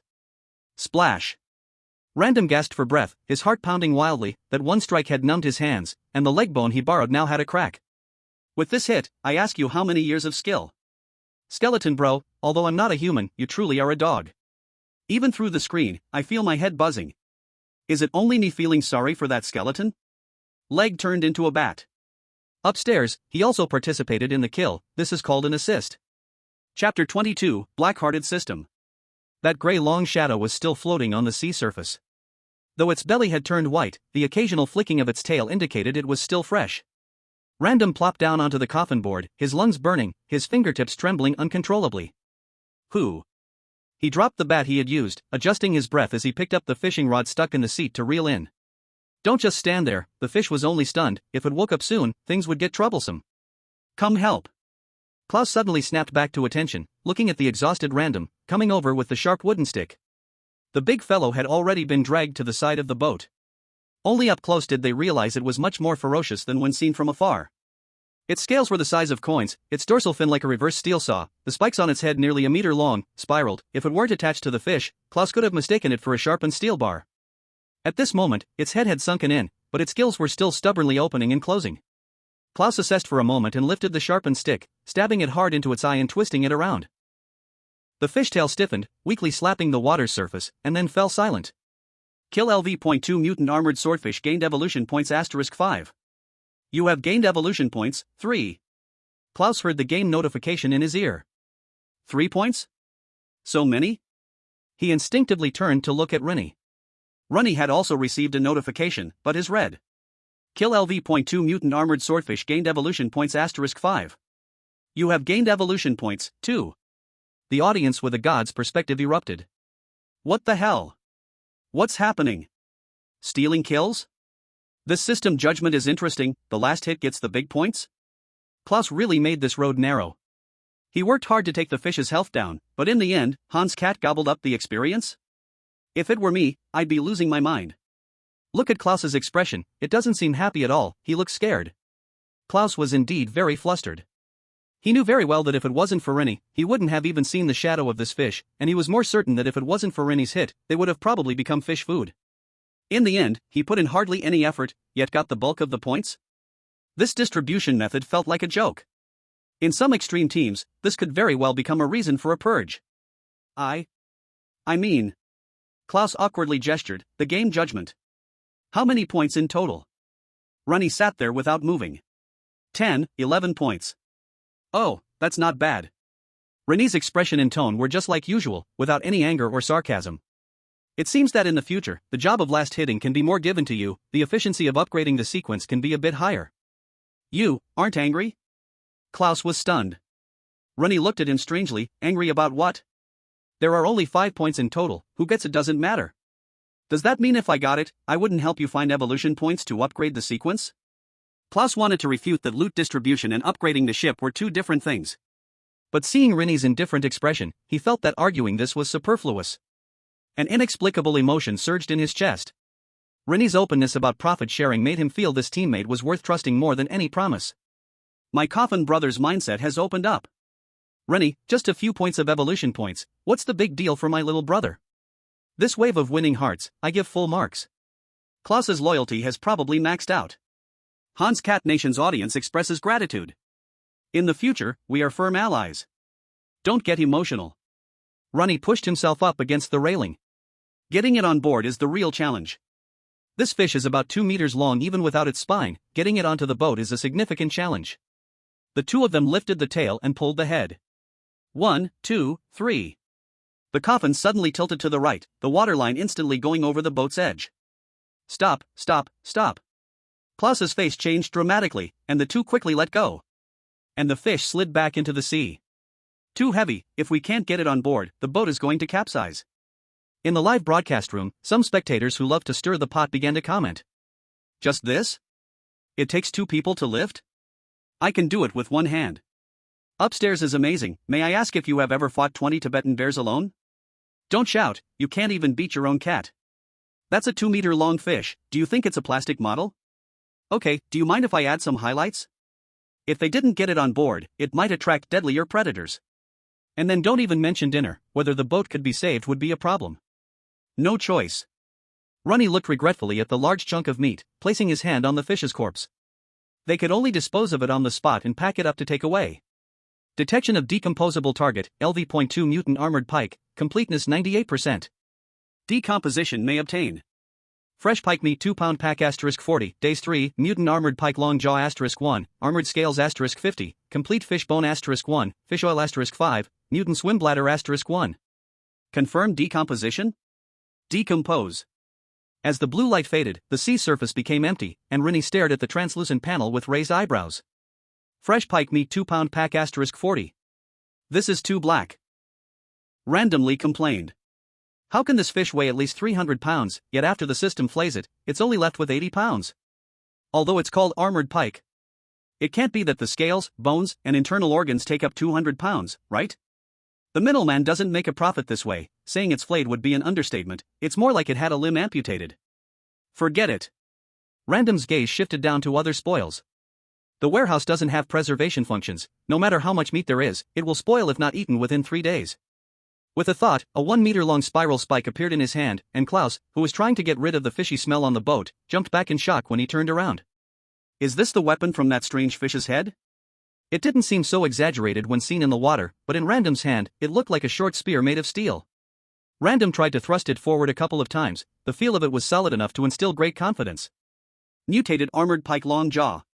Level, LV.2. Hardness, high.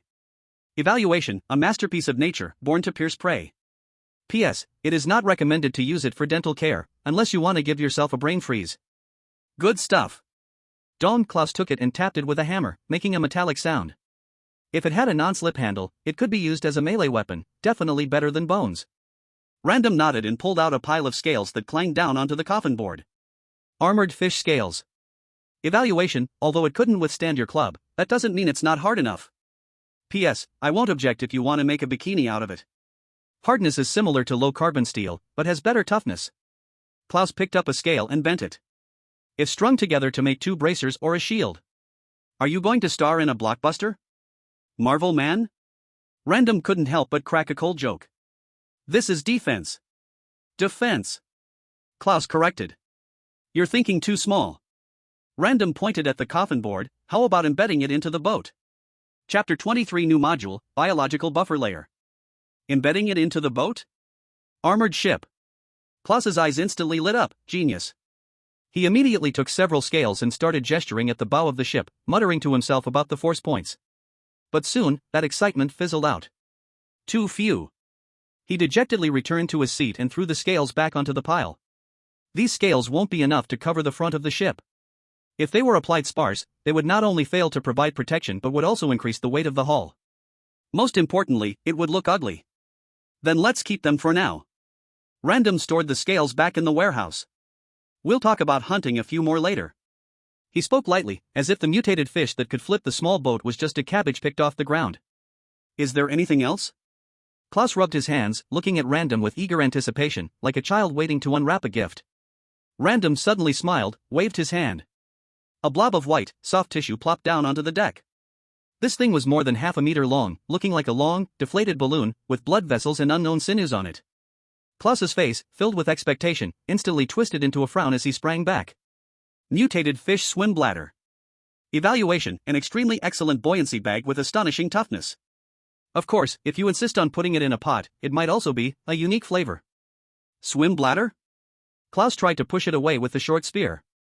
Random quickly picked it up, fearing the swim bladder would burst. Uncultured. In our dragon country, we call this fish maw. It's a top-grade ingredient, nourishing the kidneys, especially this mutated one. It might be very nourishing. Klaus imagined what that thing looked like when cooked and instantly turned pale. I don't need it, and I will never eat such disgusting stuff. Speaking of eating, the comments from Dragon Country started buzzing. Uncultured, huh? Honestly, with a swim bladder this big, if it could be made into fish maw. This is a mutated species, eat it and you might glow or go meet your great-great-grandmother directly. Hans the cat didn't understand eating. If handled well, it could be a delicacy. With a shrug, he regretfully said. That's too bad. In reality, he had no intention of eating. The fishy smell was too strong. Without scallions, ginger, and cooking wine, the taste could send someone away directly. If not looking at its appearance, just judging by its airtightness and resilience. Could it be blown up and used as a life buoy? He called up the evolution panel, and sure enough, there was something to unlock in the module. Unlockable module, biological buffer layer, LV.0. Evolution requirements, mutated swim bladder *1, evolution points *2. Description, in the raging sea, do you need a soft landing? Biological buffer layer? What use is it? Forget it, if it can upgrade, then upgrade it. After selecting evolution, the swim bladder in his hand transformed into blue light, but it did not disappear. Instead, it spread out like butter, enveloping the whole coffin ship. Klaus's feet softened, nearly losing his balance. Not because of the ship swaying, but because the originally hard coffin board actually had elasticity? It felt like a layer of plastic had been laid down. Evolution successful. New module added, biological buffer layer, LV.0. Function, absorbs 30% of wave impact and provides rebound protection when the hull is hit. Evaluation, it's like stepping on a giant's belly. P.S. If you hear a heartbeat at midnight, please don't panic. This touch. Klaus lifted his foot to stomp, looking terrified. But the bumps originally caused by the waves had indeed become much softer. So it's shock absorption. Annie jumped up and down, and the small boat didn't sway much. Its stability had greatly improved. Upgraded business vehicle. Klaus felt no comfort. This isn't scientific, moreover. I always feel like this boat is alive. Some things don't need to be too clear. Any patted Klaus's shoulder, as long as it doesn't eat people, it's a good boat. Goddamn business vehicle. My brother. Who makes shock absorbers out of swim bladders? Is this biotechnology? To be honest, having a non-bumpy boat on this sea is simply a pleasure. After finishing dealing with the spoils, the sun had begun to tilt to the west. Having fished for nearly 2 hours, Annie touched his belly. I'm hungry. Klaus resignedly gathered the leftover scraps from woodworking to start a fire because his tool bag was waterproof, so the magnesium rod was put back. Although he still harbored reservations about the boat seeming increasingly alive. He had to admit that the comfort level of the boat had made a qualitative leap. The fire quickly flickered, as Annie set up the clean giant crab shell like a uniquely shaped pot. Are you sure this thing can boil soup? Klaus watched Annie pour fresh water inside. That was accumulated over nearly a day. If it burns through, this water will be wasted. Raise it a little higher, as long as there's water inside, it won't burn through so easily. While waiting for the water to boil, Annie commandeered Klaus's scraper as a knife. He lifted a piece of fresh pike meat in his hand, feeling its texture showed a beautiful translucent pink color, not only with clear grain but also showing subtle fat marbling within. Just holding it gave a sense of amazing elasticity. No wonder it's a LV.2 mutated creature. Even though the scraper had no blade, cutting into the fish meat felt seamless, soon, thin and thick. Quite casually, fish fillets fell into the bubbling water. Uneven thickness. Klaus stared at the pot. It's hard to guarantee that the thin parts won't get overcooked while the thick ones are fully cooked. Annie didn't stop at all, still making fish fillets of all sizes at his own pace. We are surviving, not plating in Michelin. The fish meat rolled in the boiling water for a few circles before, like being drizzled with technology and hard work, the fish soup unexpectedly turned a rich milky white. Still worried about thickness, Klaus swallowed hard. Without butter, without cream, how could it show an emulsification reaction? Who knows? Annie stirred it with a thin wooden stick to prevent them from sticking together. Maybe because it's a LV.2 mutated creature, the energy in its cells is relatively high. He said, pinching a piece of already snow-white fish, blowing on it, and sending it into his mouth. The firm and tender texture crumbled on the tip of his tongue, the sweet and fresh taste of the sea fish rushed straight to the top of his head. It was like taking a shot of vodka, a warm flow slid down the esophagus into the stomach. Stamina recovery speed slightly increased. Sure enough, it's nourishing. Ren Yi felt completely revived. Hurry and eat, stop analyzing. Klaus awkwardly took 2 sticks as chopsticks. Hiss, ha. Oh my god. He gasped from the heat but was reluctant to spit it out. The two said nothing more, only the sound of slurping soup echoed in the screen. I just want to cry out loud. Look at this soup color. It's whiter than the Crucian carp soup I cooked for 3 hours. Don't say any more, I'll order takeout first. I can tell Klaus would be willing to lick this pot clean right now. I want to lick the bottom of the pot too, I really want to get into the game. The foreign viewers flooding into the livestream also lost their minds. The scene shifted to the Sunset Country. Bill sat in the studio feeling empty in his stomach. He looked down at the lonely cup of coffee on the table, spreading his hands. The living quality of Dragon Country contestant Ren Yi and cat contestant Klaus Schmidt has improved so quickly. It's not just a matter of living quality, Bill. Liddell said with a serious expression. We are all making mistakes. What? Bill was confused.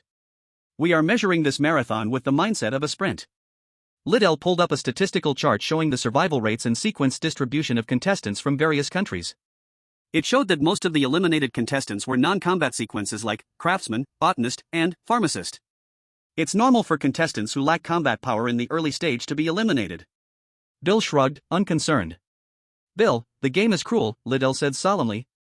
A normal mutated creature only gives 1 evolution point, but killing other countries' sequencers grants 10 points and allows you to plunder their resources. This is a blatant temptation.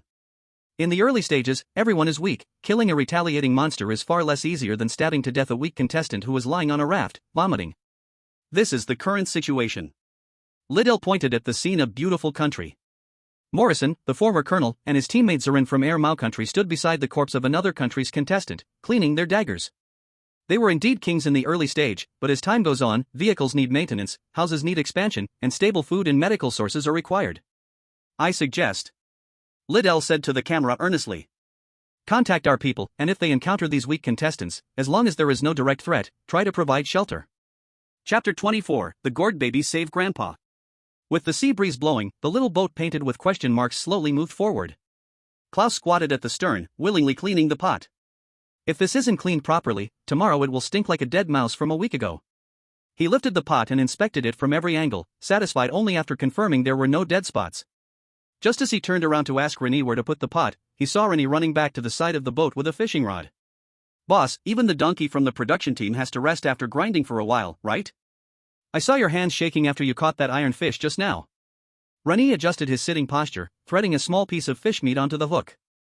The fish meat earlier did indeed have the effect of accelerating stamina recovery, now he felt ready to go. "If you think there's nothing to do, you can check your sequence panel." Mentioning the sequence made Klaus feel short all of a sudden. He reluctantly pulled up his panel. Klaus Schmidt.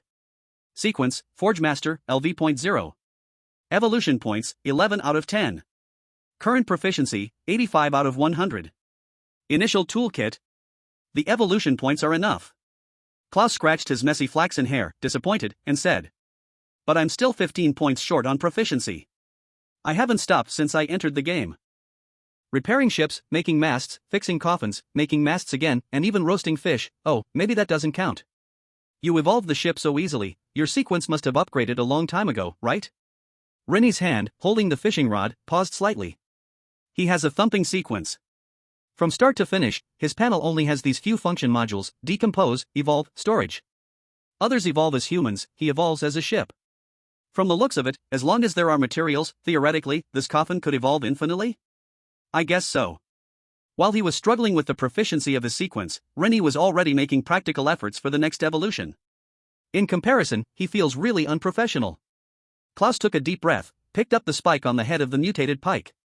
"Before you catch another fish, I should be able to add a handle to this thing. Can't let that guy in the cabin also get a broken leg." It's over, Klaus is completely sidetracked. Ren Yi, fishing after dinner to digest. "Klaus, I'm going to work overtime." The king of the scroll personally comes down, drowning everyone around him. "Don't awkwardly diss, this is called leading by example, the power of a role model is infinite." Broken leg? Klaus's casual self-whipping remark made Ren Yi's heart skip a beat. If the new bone brother is broken, is it still a complete biological skeleton? Should he look for a chance to take it out and release it? That would count as finding peace in the sea. Better than wanting to use it later but can't, and wasting such a big space. Just as he was considering how to find a reason to give it a grand burial, the fishing rod in his hand suddenly sank. Fish on. Ren Yi's spirit lifted, starting to skillfully reel it in. The force was very light, it's not a big one, soon it was pulled out of the water. As the line got closer, Ren Yi held the creature in his hand.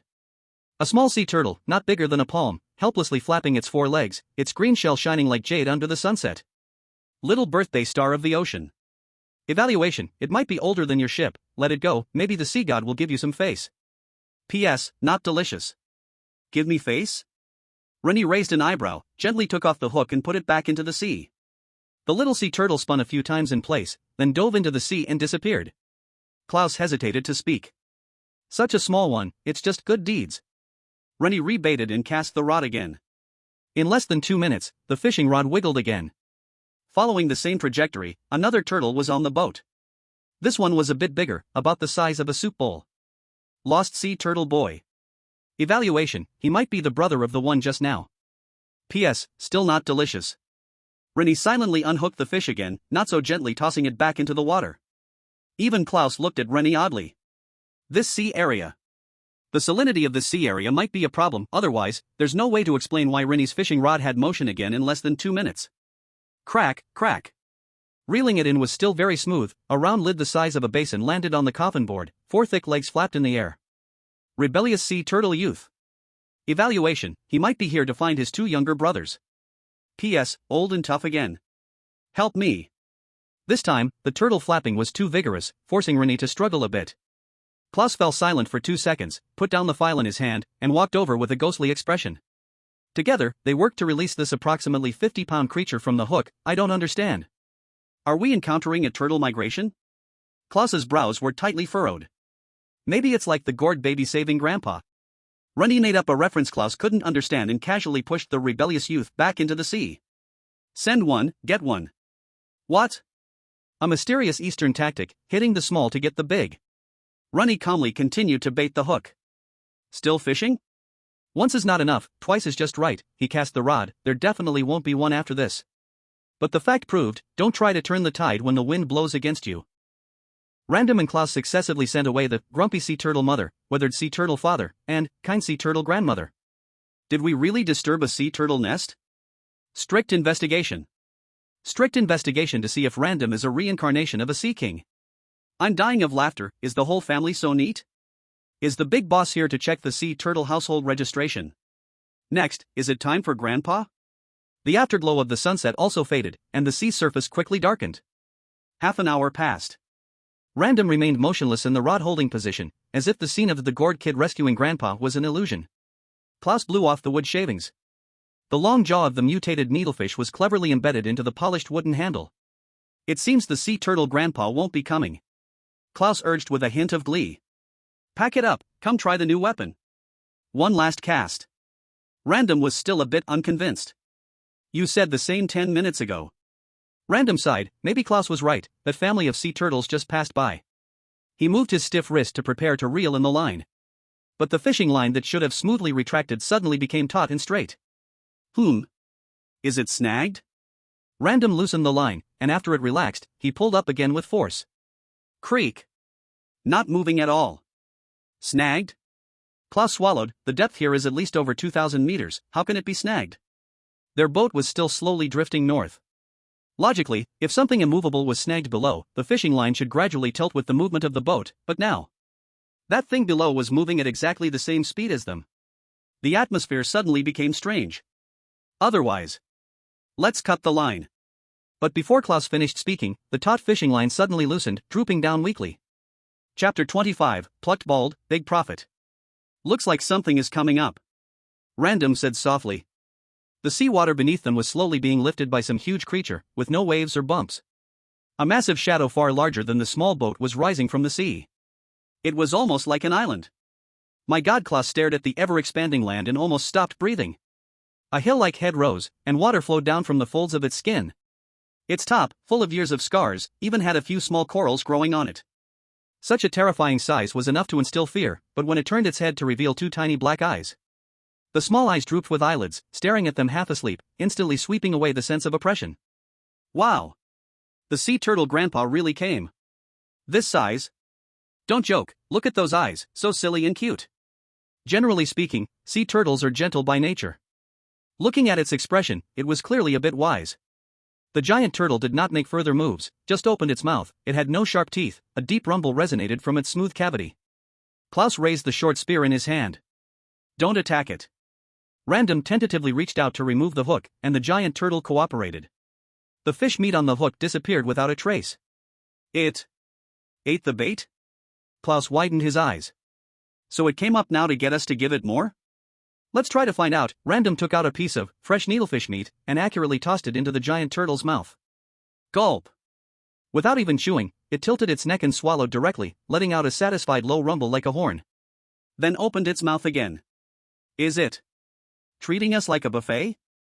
Just as Random prepared to feed again, the giant turtle adjusted its posture slightly in the sea. He saw something flashing on that island-like shell. Random took a closer look. It seemed that a large number of unknown oars were stuck in the grooves on its back. There were even a ship anchor and broken metal spears. He stretched his hand closer to a small bunch of dark red bumps. Detected a decomposable target, associated high-purity copper ore. Decomposing can yield copper or *2. Do you confirm decomposition? Decompose. Decomposition successful. Obtained, copper or *2. Stored in warehouse. This deal was incredible. Arbitrarily turning around, taking out more than half of the fish meat from the system warehouse, feed it slowly, don't stop.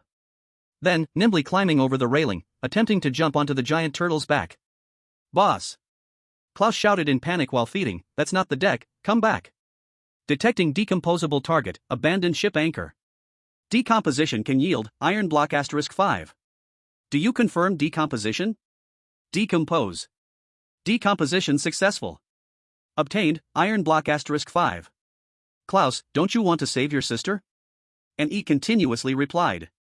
As long as we let everyone in the Hans Cat Nation evolve their mental abilities. A little evolution point can only bring a 0.01 increase. What does it mean to reach the level of evolution? Klaus's voice was a bit hoarse, do you know what you're talking about? Detecting decomposable target, abandoned ship mast. Decomposition can yield, would *8. Do you confirm decomposition? Decompose. Decomposition successful. Obtained, wood *8. I know. Without looking up from the junk he was collecting, and he reached for a rusty metal plate. So just being alive is not enough, we also need to win. He clearly knew that without this sudden arrival of the Ocean Era game, this blue star would likely follow the old path of resource depletion. Living is just the foundation. Winning resources and winning evolution is the goal for him and the billions of his compatriots behind him. Detecting decomposable target, abandoned metal armor. Decomposition can yield, alloy *4, mithril *1. Do you confirm decomposition? Decompose. Blue light kept flashing, and an E had no time to check the warehouse, turning around and rushing at the next target. Klaus mechanically tossed pieces of fish meat into the giant turtle's wide-open mouth while fearfully watching an E run around on the turtle's back. What if this grandpa turtle got upset and flipped over? Turtle, are you trying to tear down my house? Hold steady, bro. Don't bald him. Leave some pants for the grand turtle. Plucking feathers as the wild goose passes, scraping the shell as the turtle goes. The Coffin brother becomes the head of the demolition office. Garbage-picking game enthusiasts say it's exhilarating. This is too crazy. Jeff held his forehead, he turned a giant beast into a private mine. Damn. This isn't fair. A man with a bowl-cut hairstyle and foundation punched the control panel. Why is his luck always so good? A live treasure island. Is Gaia favoring him? Colonel Park, calm down. The analyst handed him a cup of water. According to our analysis, if he had tried to harm any of the turtles after catching the ocean little tortoise, then... In the Dragon Kingdom Command Center, Professor Li Yuan said excitedly and anxiously, isn't he exploiting the rules unreasonably? No. Old General Pei calmly looked at the figure bouncing around on the screen. He simply made a choice, and then Gaia gave him a generous reward. And he had no time to care about what others were thinking, he had only one thought now. Gather materials, be quick. Prioritizing luminous items first, then metals, everything else is as fate allows. Obtained, mithril *1, obtained, crystal *10. Obtained, coral bone *8, obtained, wood *15. Obtained, bioluminescent moss *8, obtained, deep-sea crystals *3. Puff. A blob of slime brushed against Ren Yi's clothes and landed on the coral reef, emitting a puff of white smoke. A bit temperamental. And he picked up the rusty iron bar left over from decomposition and fiercely pried at the disgusting barnacle cluster. Detecting decomposable target, abyss specter barnacle, colony. Decompose. Obtained, powerful biological adhesive *10, paralysis toxin *2, calcified shell *5. Dude. That's enough. Klaus's shout came from the other end, if you feed me more, I'll have to cut myself. Then do it. Hearing Ren Yi's voice mixed with the sea breeze. Klaus was so angry he almost passed out, this madman, he saw an E tear off a large chunk of moss and seaweed growing on the turtle's back. After gathering 10 more pieces of wood. One of the corners hidden in the coral cluster caught attention. Removing the covering, it revealed a treasure chest made of an unknown material. I'm going to get rich. Special target detected, a treasure chest sealed by time. Warning. This target cannot be decomposed. Ha! This was the first time he encountered something the system couldn't decompose. He tried to lift it, but it seemed to be stuck to the turtle shell, unmoving. The land beneath his feet trembled violently. Annie, it just looked at you. Hearing Klaus, Annie didn't hesitate. He ran to the edge of the turtle shell and leapt back onto the coffin boat. The giant turtle's mouth closed. Its small, emotionless eyes glanced at Annie before slowly sinking into the sea. Just as the turtle's hill-like head was about to disappear, a deep, long burp echoed from below the water. Then, a dark object shot up from the surface of the water. With a splat, it landed on the small boat, splashing a sticky liquid everywhere. Chapter 26, Counting the Loot, Engineer Evolution. Klaus's face visibly turned pale. Ugh, he covered his mouth and dry heaved. Got it vomited? This might be a tip for you, thanking you for the feeding. Klaus stared at Annie in disbelief. This person was definitely mocking him, right? He suddenly shoved the newly finished weapon into Annie's arms. Here, take it.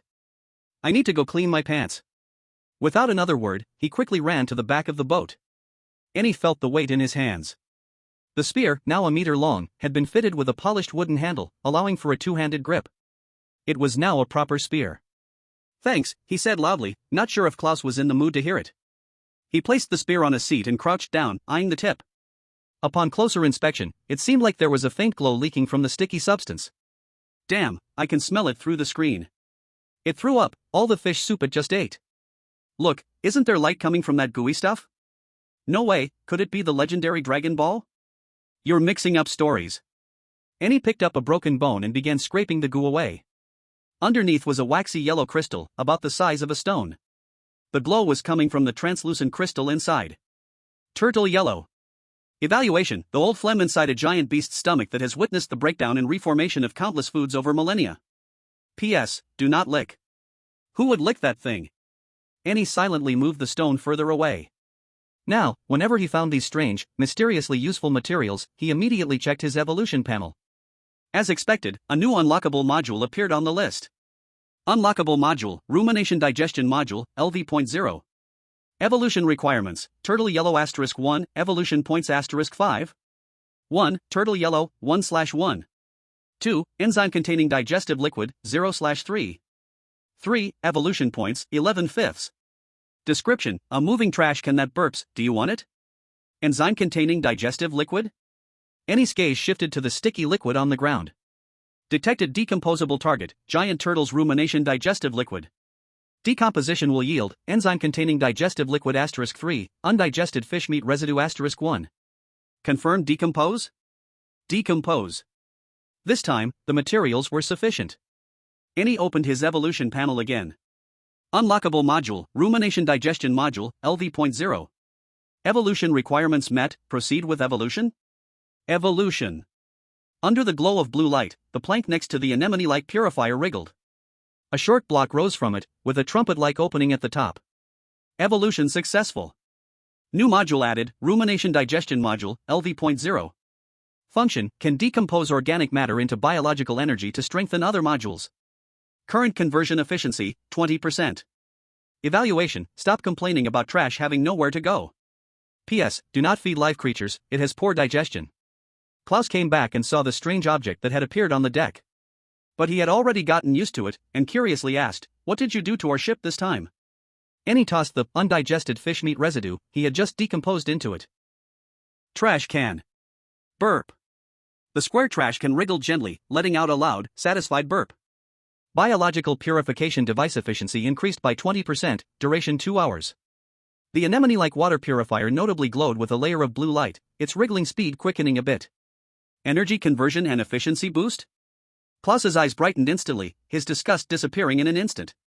This is really practical. This child's cleanliness obsession got much better, as he glanced at him with relief, beginning to count today's spoils. He had been too busy frantically gathering to take a good look earlier. Now, looking at the long list, even he couldn't help but feel his heart race. Warehouse: fresh pike fillets 2 pounds *9 days, 3, armored scales *50, complete fish bones *1, fish oil *5, hard bird beaks *1, broken bones *6, damaged hemp rope *7, hemp rope *1, fish hook *1, rags *2, wood *6, broken limbs *10, ocean heart, replica *1, glowing biological fluid *6, coral bones *33, small amount of chitin *1, rotten leather *22, broken crab shells *2, coral heart *1, diamond *9, gold coins *108, pearls *26, wood *137, iron blocks *48, copper blocks *36, copper ore *53, alloy *18, crystal *30, luminescent moss *58, deep sea crystals *19, strong biological adhesive *10, paralysis toxin *2, calcareous shells *5, mithril *3, evolution points *6. There were only 9 pieces of pike fillet left. Hadn't he fed Grandpa Turtle 30 pieces just now? But fish could be caught again. Compared to the over 100 units of wood and unknown materials gained, the return on this investment was ridiculously rich. This wood will be enough for anything. He looked toward Klaus, who was studying the trash can. Klaus, has your proficiency increased? Mentioning this, Klaus brought up his panel, about to say still short. But his gaze froze. Klaus Schmidt. Sequence: Blacksmith, LV.0. Evolution points, 11 out of 10.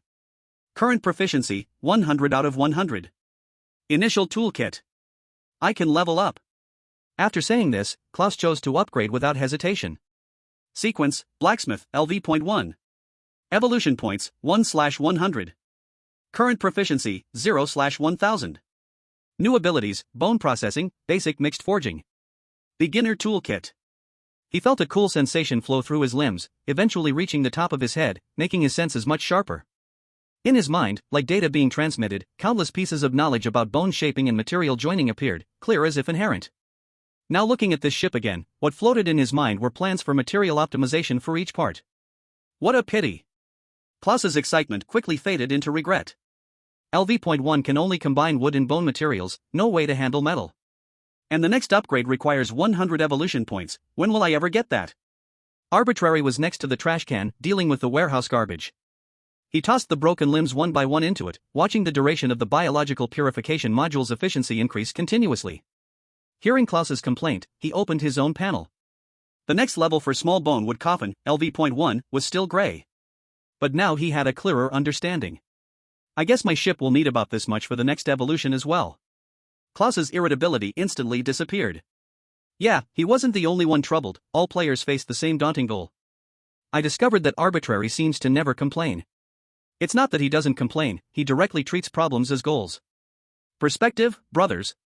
This dude's ship evolution path is too wild. Arbitrary collected everything that could fit into the warehouse.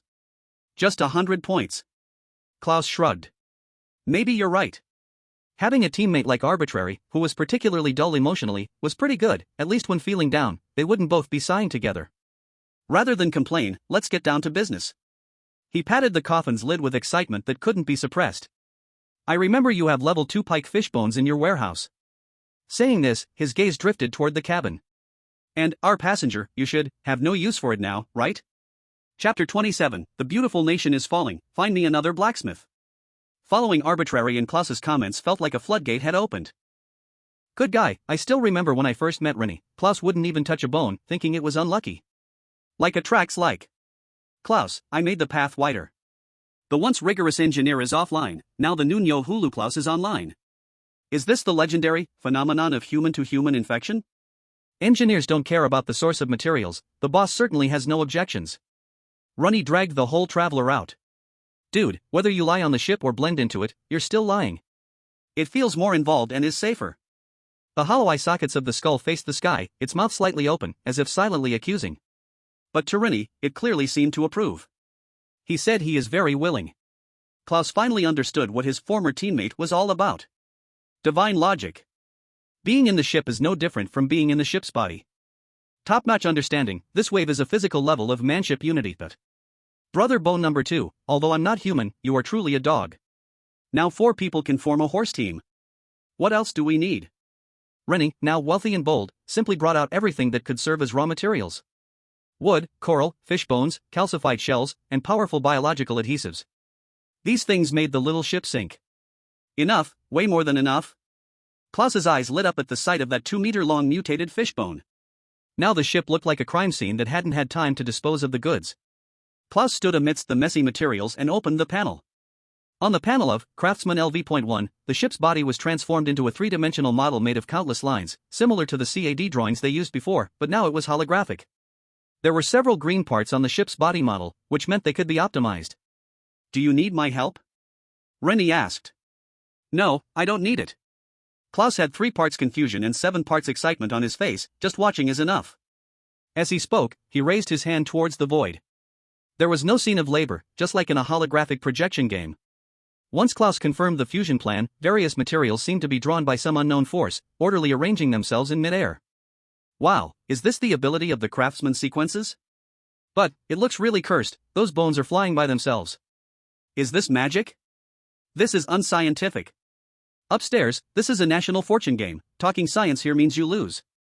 I see Engineer Hans' cat has completely been led astray by Coffin bro, look at the materials he's using, bones, scales. Can this ship even be built? This is the power of sequences? Because there were too many things on the ground, Ren Yi could only shrink back at the stern to watch the scene. To him, this looked like some kind of higher-dimensional 3D printing technology.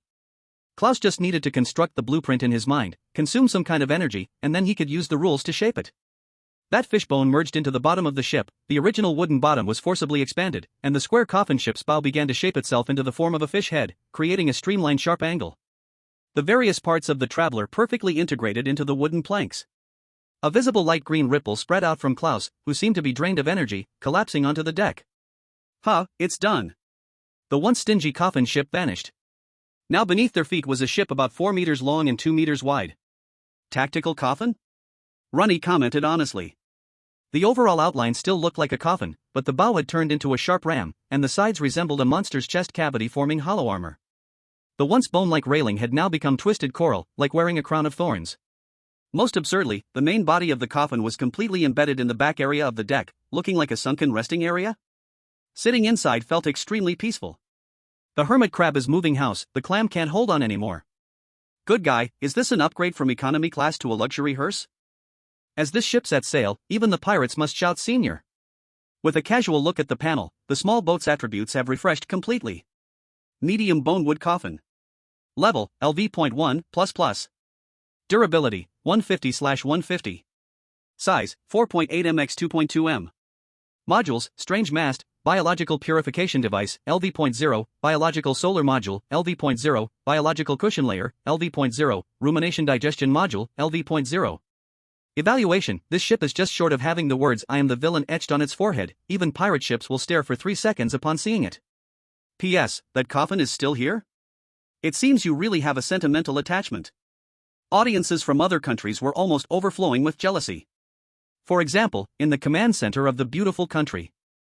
Bang! A glass tumbler shattered on the ground, scattering into pieces. Useless! All of you are useless! Michael's eyes were bloodshot as he roared at his terrified subordinates. What did your reports say before? That the early-stage life sequence had limited effects and didn't need excessive attention?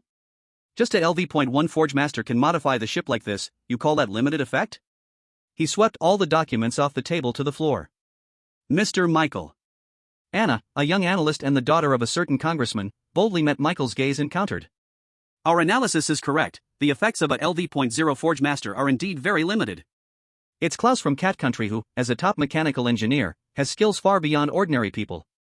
Her colleague beside her immediately added. What's more critical is those 10 evolution points. For any non-combat sequence contestant, it's impossible to obtain so many evolution points independently, they can hardly protect themselves. Implied is the question, who would supply evolution points and materials for a foreign contestant to level up like the Dragon Country player? Michael understood this logic but could not accept that he had misjudged, nor could he accept being outpaced by the Dragon Country. Otherwise, wouldn't the joint effort with several other countries to target the Dragon Country contestant have been in vain? I just want results, he said sternly. Since the Forge Master is so useful, find me another one. Yes. Everyone began to move, the sound of keyboards clacking filling the air. A minute later, a file was delivered to Michael's front. Player 72 from the Indian country, Sidhu, her sequence is also Forge Master. Very good. A wolfish grin appeared on Michael's face. Immediately contact Sindri, tell them. If they want to survive in the upcoming cleanup, when they contact the contestant next time, let Miss Sidhu know what she ought to do. His aide understood at once. Yes, Colonel Morrison will be very pleased to have a dedicated logistics officer. Chapter 28, She is Lying. At night, the sea breeze picked up a bit.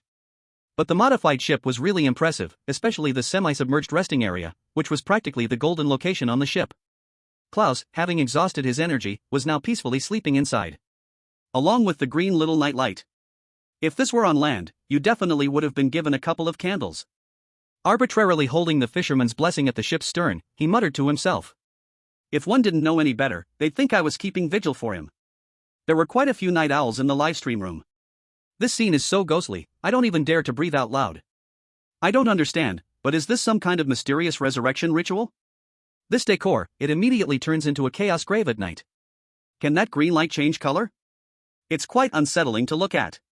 The light from the night lamp was weak, but on the pitch-black sea surface, it was like a guiding light, attracting many small creatures towards it. The fishing rod had barely been cast down when it stirred. Arbitrarily pulling it up, he saw a small fish the size of a palm still wriggling. Its body was flat, like a glowing playing card. Iridescent paper fish. Evaluation, the ultimate showiness, besides being beautiful, it is utterly useless.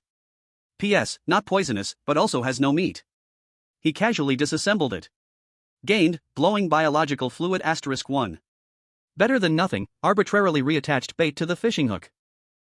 Unable to do anything, the previous feeding of Grandpa Turtle had nearly exhausted the supplies. Although the meat had gone bad after being stored for so long, he wasn't at all sorry to use it to take advantage of the situation. But next time, if he encounters such a creature treating this like an all-you-can-eat restaurant again, he definitely can't feed Klaus to it, can he? Small lantern fish, colorful paper fish, glowing sea cucumber. After that, everything he caught was strange and odd-looking, and just by looking at the outside, it couldn't be eaten. Arbitrary simply threw the fishing line a bit farther out. But this time, 10 minutes, half an hour passed by, and there was no movement at all. It was as if all the creatures in this area had run away. The originally blowing sea breeze had stopped at some point, the sail marked with a question mark no longer swelled, and the boat had come to a halt. Klaus, wake up! Arbitrary wedged the fishing rod against the railing and slapped Klaus on the back. Caught another turtle? Klaus rolled over but didn't open his eyes. Hurry, get the fire going. In just this short time, the surroundings were almost surrounded by thick, unbreakable mist. Klaus jolted awake, instantly alert. My God, what kind of weather is this? He complained while skillfully taking out the prepared fire starter and magnesium rod, igniting the dry wood. Crackle! The warm firelight danced, tearing a hole in the surrounding white mist. The firelight reflected on the wary faces of the two, as Arbitrary tightened his grip on the spear. Damn, this atmosphere, is it starting to turn into a horror movie? The wind has stopped, the fog has come in, and it's likely that mermaids will appear. My grandmother said you shouldn't respond to anyone's calls when a thick fog rises at sea. At that moment, both of them heard a series of intermittent sobbing sounds piercing through the white mist. Over there. Klaus raised a torch, cautiously looking towards the source of the sound. The sobbing grew closer, and moments later, along with the sound of oars slicing through the water, the shape of a fishing boat appeared. It was a simple fishing boat, marked with symbols from Italy, and a woman was weakly rowing the boat. Help, save me. Her voice was hoarse, her dark long hair clung wetly to her cheeks and neck, her beautiful face pale and fragile, stopping 3 or 4 meters away from Arbitrary. My boat is sinking, please help me, I'll do anything. What the hell? Where did this woman come from? Running into a girl in this fog? What luck? What luck? Thick fog at sea, and suddenly a woman appears asking for help? This is definitely the start of a horror movie. Run. Run fast. Don't listen to her. At the same time, in a live broadcast from Italy. That monster, 2 more participants are about to be deceived. The commentator's face was pale as he pointed at the screen, and the comments rolled like snowflakes. No. Don't trust her. Tommaso. Can you save Sotoma? Who can tell them? Who can remind them? It's over, 2 more. Unfortunately, they could only watch and do nothing. The way the girl cried bore some resemblance to Lena, and a hint of sympathy flashed in Klaus's eyes. He leaned forward, holding the torch, trying to see the other person's condition more clearly. It was at that moment that Arbitrary noticed keenly that as Klaus approached with the torch, the woman suddenly shrank back a bit. My boat is broken, it's taking on water. She cried even more pitifully. Please, pull me up. Afraid of the fire?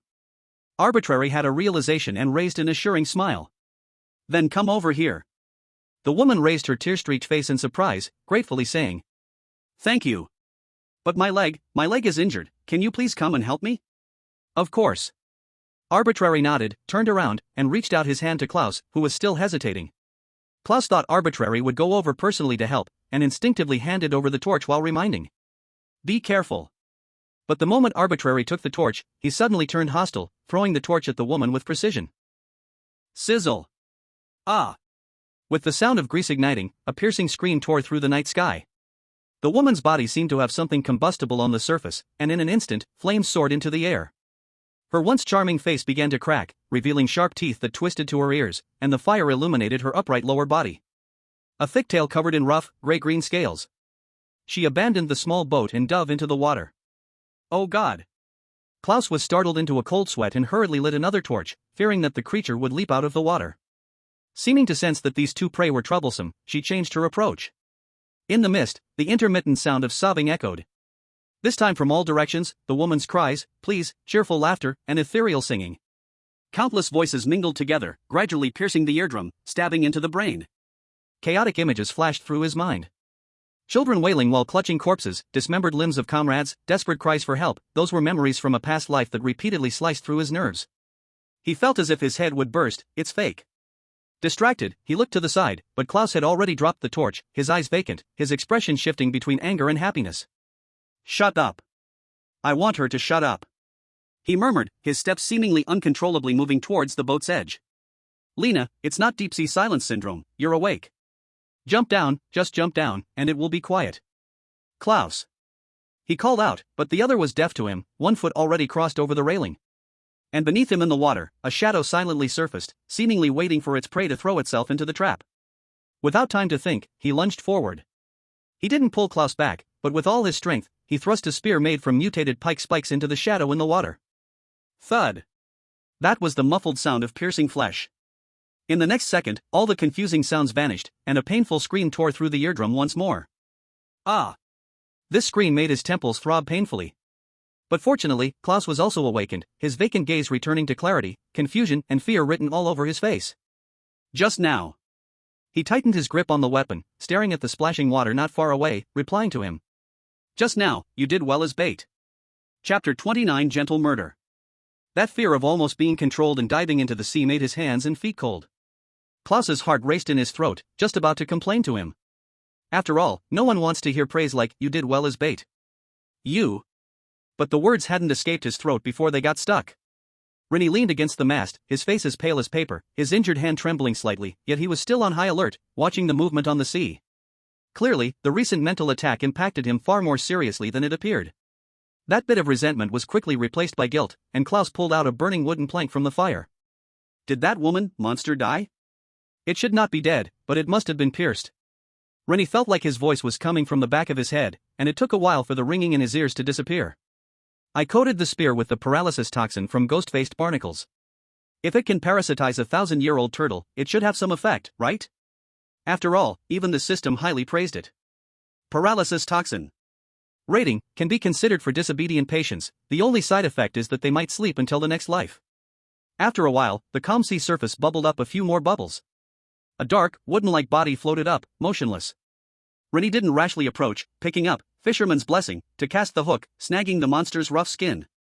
As the winch turned, the fierce hunter just a moment ago was now being dragged towards them like a dead fish. This scene is too beautiful, I dare not look. The fisherman will never be empty-handed. If I can catch a mermaid, I could brag about it for a lifetime. Wake up upstairs. That's a sea monster. It could bite off half your head. Soon, the true form of the monster was revealed in the firelight. There was no mermaid at all. That previously pitiful, delicate face was 1/3 human skin and 2/3 gray-green scales, looking disgusting and strange. She floated on the sea surface, her limbs twitching slightly. When she saw Ren Yi looking down from the high ship's side, a chilling hatred burst forth from her vacuous eyes. A hissing sound escaped her throat as she opened the mouth that took up half her face, seemingly intending to scream. Ren Yi had no intention of listening to her singing again. Without hesitation, he drove the spear in his hand fiercely through the back of her head from her gaping mouth. You have killed a false siren, gained 6 evolution points. Global announcement, player number 100 from Dragon Country has gained 6 evolution points. National Destiny rewards are being calculated. Reward to all citizens of Dragon Country, power plus 0.06. Almost at the same time, Klaus also received a notification. You assisted in killing the false siren, gained 4 evolution points. Global announcement, player number 33 from Hans Cat Country has gained 4 evolution points. National Destiny rewards are being calculated. Reward to all citizens of Hans Cat Country, resources plus 0.04. Ren Yi stretched out his arm to approach the monster's corpse. Detected decomposable target, false siren, LV.3 elite. Decomposing will yield, embrace of the siren, neurotoxin, *3, complete sea monster skeleton *1, mutated vocal cords *1, combustible fat *15, corrupted flesh *20. Do you confirm decomposition? Confirm. Just looking at the names of these items felt like they were good stuff. Ren Yi took out the newly acquired embrace of the siren. It was a small purple bottle, the liquid inside swirling like it was alive. Embrace of the siren, neurotoxin. Rating, blocks the target's pain nerves, letting him/it die in a sweet dream. P.S. The gentlest murder. Good stuff. Even though he didn't intend to become a deadly poison master, this item was equivalent to a top-tier painkiller. Before he could take out other materials to study, another intermittent voice floated over. Help, me. Another one? Klaus was organizing the fire, nearly startled by the sound. How many of these singing monsters are there? This one is real. Ren Yi listened carefully, the voice calling for help, unlike the previous monster's alluring tone, sounded genuinely weak this time. The voice came from behind the monster's damaged boat. They cautiously approached, and the shabby little boat revealed its true form. The side of the boat was battered and torn, like it had been gnawed by something, and the hull was covered in claw marks, with one spot happily leaking water. Behind that boat, a thick wooden board half floated on the water. Clearly, a figure was trapped in a tangle of messy fishing nets on it. It was a boy who looked about 18 or 19 years old. His deep brown curls stuck to his forehead, his face covered in freckles, and his green eyes half open, unfocused. When the boat approached, it made a slight thud sound. The boy seemed to wake up from the noise, slowly raising his eyelids, and when he saw Ren Yi jumping over, his green eyes brightened. Water. The boy's throat sounded like it was filled with sand, his breath barely there. To feed water, that is to save a person. Although he usually looks like a killer without blinking, he is still very gentle towards his kind. Gently lifting the boy's head, he tilted the bottle, letting the water moisten his cracked lips. The coolness of the water seemed to stimulate the boy's remaining consciousness. The instinct to survive made him greedily swallow. Slow down. As if hearing his comfort, the boy's dazed green eyes refocused, and his gaze turned from confusion to clarity. He even raised his hand to grasp his sleeve. He's alive. Klaus watched closely, hastily turning to find the crab shell they had used as a pot. We need to get him some food. Fish soup would be good. Fortunately, it has been upgraded, otherwise the original boat could not fit 3 people. This is simply fate. Thank you. A soft murmur came from the boy's mouth. Please take me away from here. Sotomar struggled to lift the corner of his mouth, his newly revived green eyes dimmed like a candle blown out. The hand grasping the sleeve fell slap back onto the wooden planks. Klaus, who had just propped up the crab shell, froze. He's dead. But he just drank water, he even spoke. Without further explanation, he directly lifted the messy fishing net. A strong smell of blood and decay hit him in the face. The next second, Hans, nearly 2 meters tall, covered his mouth, unable to suppress his dry heaving. Where were the legs under the fishing net? Only complete, pale leg bones remained, with ragged skin hanging loosely, jagged at the broken ends, as if they had been gnawed clean little by little. The most fatal part was the abdomen. There was a huge wound, and under the rolled skin, water plants could still be seen filling the abdominal cavity. That sea monster treated Sotomar as a food reserve, cruelly avoiding vitals to prevent the prey from dying too quickly and rotting. When he felt the pulse earlier, he knew the child was already beyond saving. Only then did Klaus understand. The precious fresh water just now was not to save him, but to bid farewell. Chapter 30 LV.2 Evolution Path Choice. A second ago, the screen was filled with 666, with the announcement of new little brothers. Now it has quieted down. No one teased. Li Shu took off her glasses and wiped the corners of her eyes. She was not the only one. Since Ani entered the ocean era, he had always shown enough composure. Counterattacking the ambushers, grabbing bones to upgrade the boat, reaping the rewards from the giant turtle. He seemed to navigate effortlessly with a touch of dark humor, creating a false illusion for many. This was just a hardcore reality show, an adventure game for national luck. Until this moment, an innocent young life gasped its last in such an intuitively cruel way before them. And Ani, knowing the boy was beyond saving, was still willing to use precious fresh water to fulfill the boy's wish. Only then did they remember. Ani said he was a doctor. Global announcement: player Sotomar Rich from Italy has died. National luck ranking, 137 of 193. Player 72 from Italy, Aurora, livestream begins. Italy has lost its 71st player, and sadness has drowned them. Thank you to the players from Dragon Country and Hans Cat Country, truly thank you. At least he drank water in the end, leaving by the warm firelight, not in that damn darkness. That doctor is a good man, God bless him. IE in the game had no time for sentimentality. He directly reached out and pressed against the sinking ship's side. Detected decomposable target, damaged simple fishing boat. Decomposition may yield, wood *15, hemp rope *2, rusty nails *12. Do you confirm decomposition? Decompose. After a flicker of blue light, the fishing boat that once carried a young life turned into stacked materials in Ani's warehouse. Soon, Ani's gaze fell again on the boy's corpse. Detected decomposable target, human corpse, incomplete. Decomposition yields, a complete human skeleton *1, a soul crystal *1, and 3 pieces of torn fabric. Confirm decomposition? Confirm. Klaus still held that crab shell. He stared blankly at the empty sea for a while, and finally just sighed. Don't look anymore, I have to take responsibility for the living.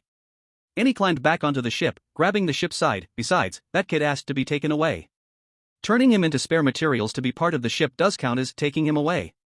Annie took the crab shell, poured the water from the purification device into it, and set it back on the fire. Boss.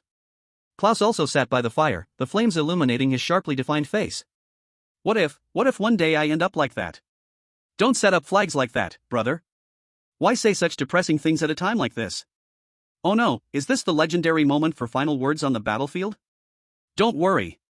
Annie put some fish meat into the crab shell and said sincerely, I will make it quick for you. Klaus felt caught in limbo, not quite what he imagined as comfort. but it was indeed comforting.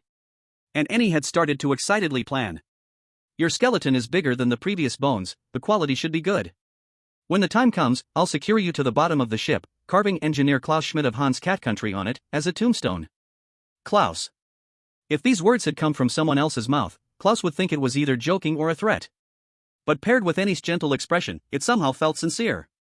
What? You don't like the spot? Annie asked in confusion. No. Just don't place it next to that garbage bin, and remember to add the best. Annie smiled and did not continue the topic but took out the echo, obtained from the decomposition. It was the size of a fingertip, emitting a soft glow. Echo. You like to call it a soul. P.S. Some energy of existence, some snacks of existence. Energy? Snack? The introduction sounded like a riddle. So far, it seemed useless to them. Annie put it back in the warehouse, and suddenly had another item in hand.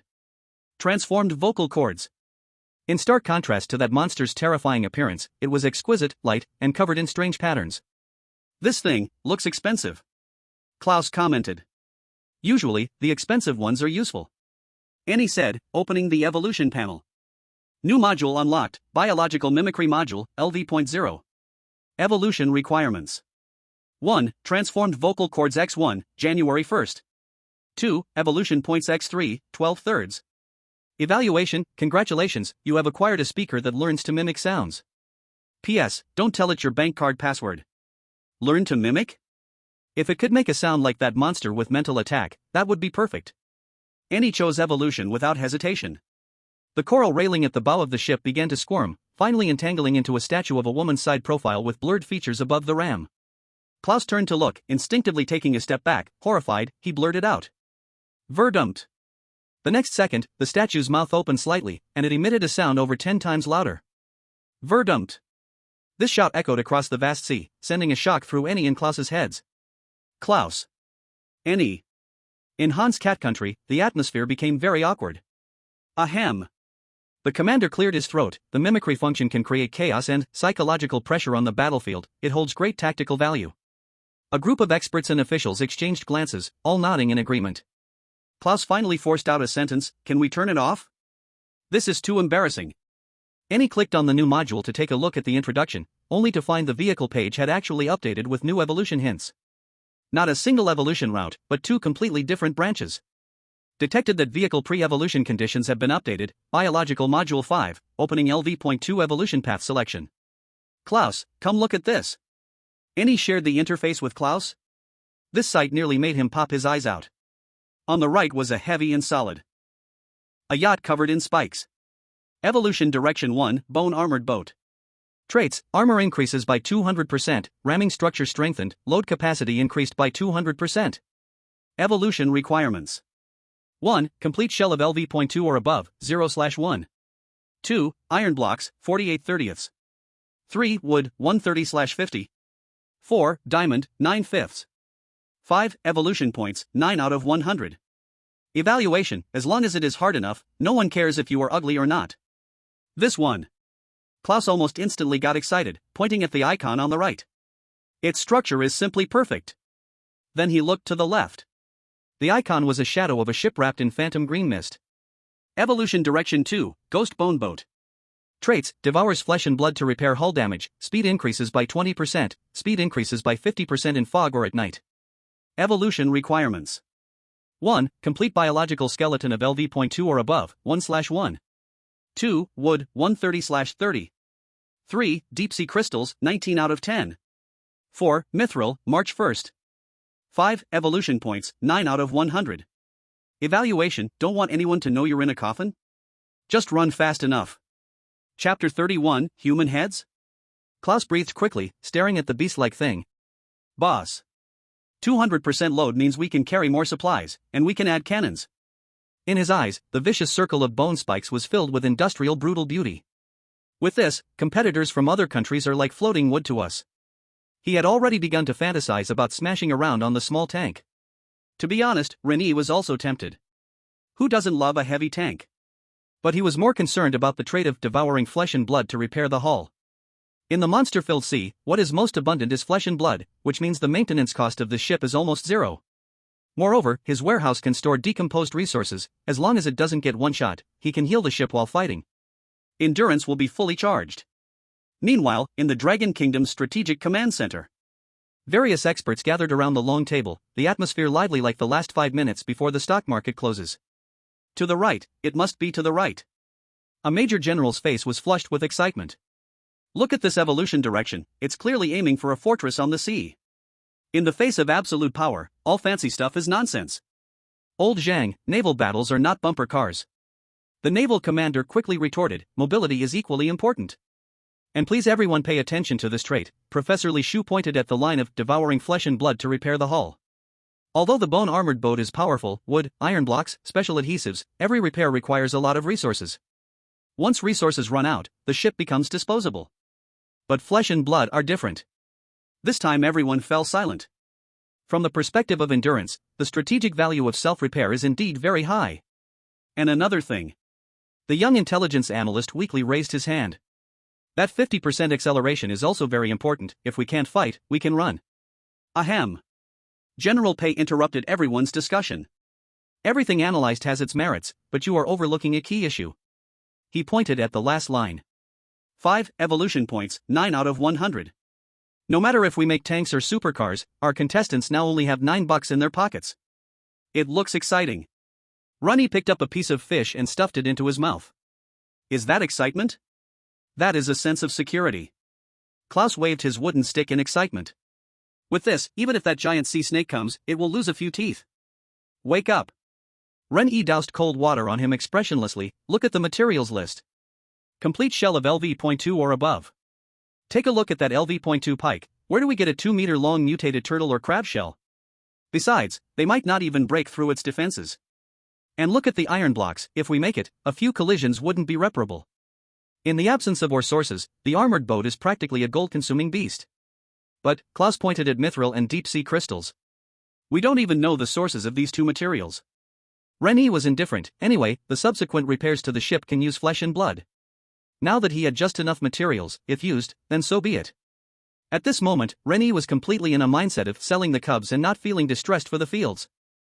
He casually threw the silver, a metal that sounded like something from a fantasy novel, into the consumption category. As for searching for silver in the world, crying and shouting for it much later, that would be another sad story. Don't forget what your sequence is, Klaus. Annie was full of trust as he teased. The evolution of the system only gives a direction, it doesn't mean you can't modify it again. Yes. Klaus's eyes lit up, a self-repairing ghost ship, manually adding steel armor. You're right. This is the optimal solution. Once the goal was set, what remained was simple and brutal. To gather evolution points. Seeing Klaus immersed in the fantasy of building a maritime fortress, Annie leaned against the mast, closing his eyes in the slight sway. Not knowing how long it had been, the sea's surface began to redden, and Annie picked up the fisherman's blessing and walked to the stern. Starting work so early? Striving person, striving soul, striving is for the best of humanity. I'm awake, but not fully awake, let me sleep a bit more. I'm just lying in bed watching, haha. Annie was originally aiming for evolution points, but today, it seemed that the rod was cursed, catching ridiculous and useless things. First, he pulled up a toilet seat covered in barnacles. The system even gloriously called it a civilization relic, and Annie expressionlessly dismantled it. But then he hooked a clock. An item whose hands had long stopped, yet when pulled from the water, it inexplicably rang with the sound of a bell. Before Annie could react, the biological mimic module at the bow of the ship flickered with a ghostly light. Ding ling ling ling. A sleep Klaus shot up directly. Air raid. Conceal. Annie was also startled, kicking the culprit back into the sea. Having lost its source of imitation, the hollow-eyed figure at the bow finally closed its mouth, still hissing twice as if savoring the recent duet. Morning. Annie pressed his buzzing eardrum and greeted nonchalantly. This wake-up call is too extravagant. Klaus put down the crab shell he had unconsciously picked up, sitting on the deck, patting his racing heart. At least she no longer imitates you cursing. Annie replied perfunctorily, casting the fishing hook back into the sea. Klaus, suddenly wide awake, leaned closer to Annie to watch him fish. With a splash, Annie raised the line, surprisingly pulling up a crystal-clear object glimmering in the sunlight. A high heel. Elegant in shape, entirely translucent, as if it were the crystal shoe from a fairy tale. Oh my. Klaus marveled at the shoe refracting dreamlike sparkles. Did Cinderella drop this? If you can catch another one, perhaps you could give it as a gift to some elegant lady. It's indeed beautiful. Annie held up the shoe and examined it for a moment. But for him, aesthetics always came after practicality. If this thing was sturdy, he might consider using it as a hammer. Detected decomposable target, crystal shoe, left foot. Decomposition available, high purity glass X2. Confirmed decomposition? Decompose. Before Klaus could express any thoughts on romance or beauty, he watched it turn into building materials, his heart shattered like a girl's dreams. Glass. Isn't it crystal? Maybe the fairy godmother bought it wholesale at a small goods market. Annie casually cast the rod again. You're the one breaking the fantasy, Coffin brother. What the hell, wholesale market, fairy godmother's reputation is ruined. Klaus, my girl's heart shattered into glass shards. Klaus was gloomy for a while, took 2 pieces of wood, and angrily said, I'm going to make a mask for that long-tongued woman. Annie, bored, stared at the bobber when suddenly, a heavy tug came from his fingertips. That wasn't the tremble or struggle of a live fish biting, but a kind of deathly pull. That's right. The winch turned, and a shadowy mass swiftly rose to the surface. Splash. With a shower of water, the fishing line pulled up a round object swinging in the air. A few strands of black waterweed covered the pale, swollen flesh, still dripping water. It slowly turned halfway, and the gray-white, protruding eyeball that had soaked in the water stared intensely at the 2 people on the boat. Behind the wet hair sticking to its face, a wide, pitch-black mouth seemed to be gaping open. Ah! Head. Chapter 32, Evolution Point Surge. Hearing Klaus's shrill scream, Ren Yi's heart sank, realizing it was a disaster. His buddy Hans had gotten a bit too loud.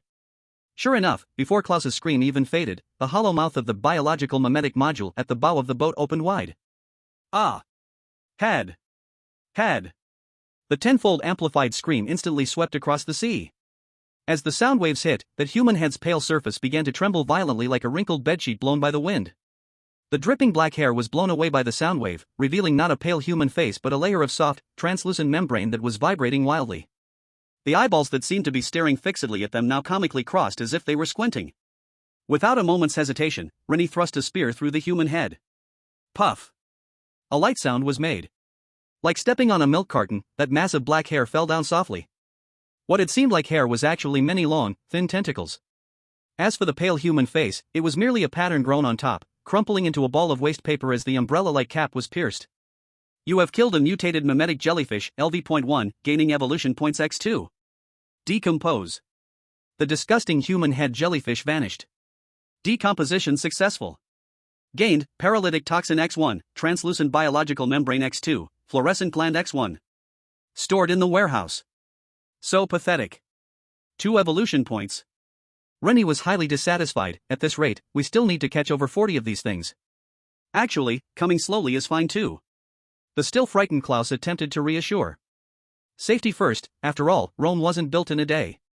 Ren Yi wasn't going to drink any chicken soup. He played with the empty fishing hook, quickly browsing through the warehouse slots. If he wanted high returns, he had to invest more. Since high-level meat contained higher energy, it would surely attract more monsters in the sea. Rotting flesh, LV.3 Elite. Evaluation, although it smells like a sewage pit, it contains a high concentration of energy. This was decomposed from the siren, fake, and Ren Yi had no intention of testing what it tasted like. Now it could be used as bait to catch something big. As the gray-white meat was exposed to the air, the odor was like a dead rat that had been rotten for half a month, mixed with an open can of herring and a burnt plastic bag. Ugh!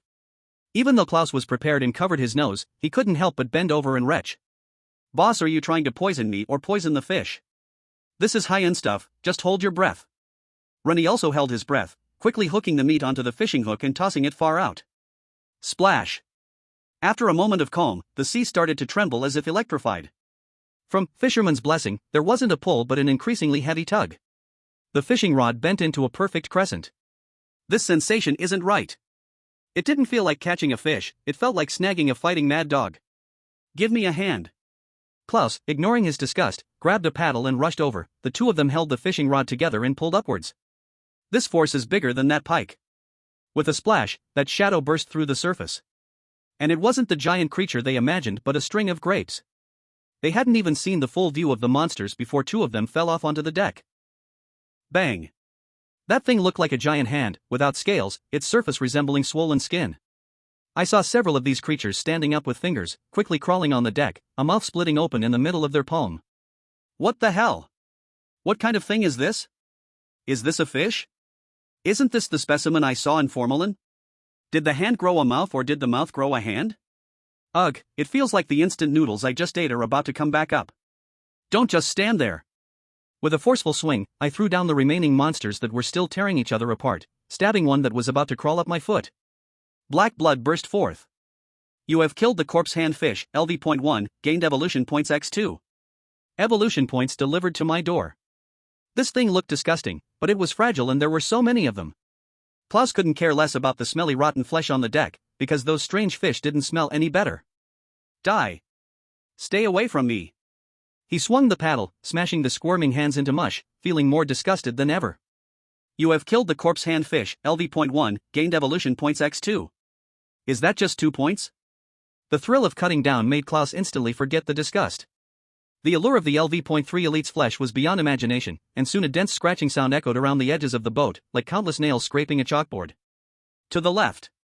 Something is climbing up. A black monster fish covered in eyeballs was sucking onto the side of the boat with its belly suction cups, several hands climbing up it. With a quick jab, I pierced them all together, then effortlessly broke them apart. Corpse hand fish, LV.1. Rating: it is said to taste very much like chicken feet, but this is just a rumor, because those who have eaten it have all mutated. Looking at the system's evaluation, I silently waved my weapon.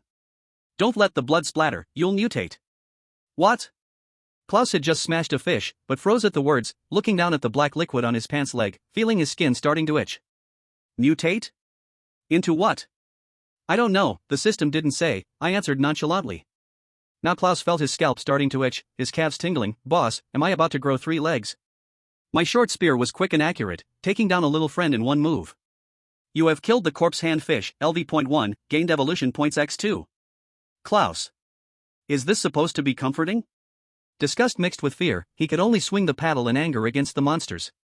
You have killed the corpse hand fish, LV.1, gained evolution points x2. You have killed the many-legged fish, LV.1, gained evolution points x2.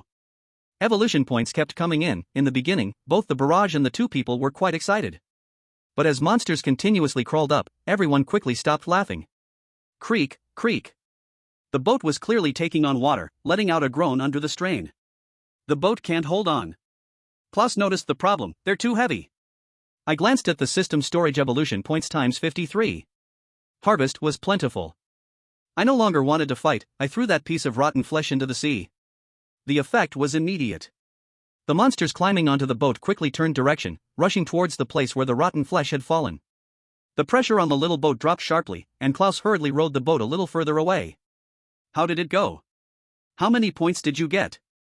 I rinsed my weapon in the sea and turned to Klaus. In just over 10 minutes, the boat almost sank, but the gains were huge. Klaus checked his panel, dazedly saying, 36 points. Adding his original 5 points, that's a total of 41 evolution points. At this rate, upgrading to LV.2 is just around the corner. Not only Klaus was amazed by the speed of gaining evolution points. The audience from Blue Star was also astonished.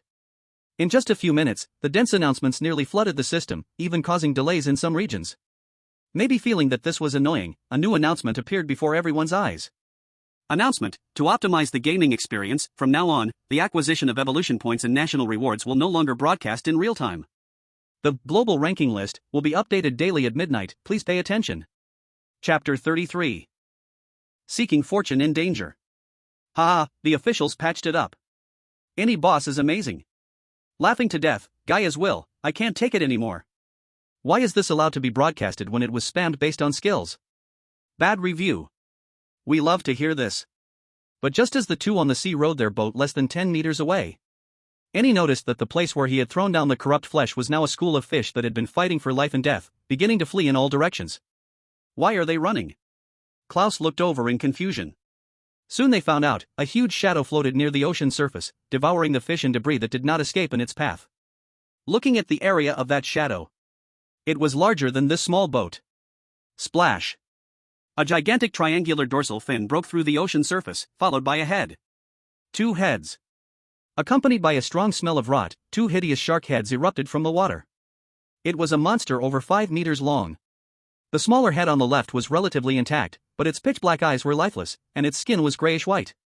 While the larger head on the right was even more terrifying, half of its flesh rotted away, revealing dark gray tissue, with some spots showing off white, exposed jawbone.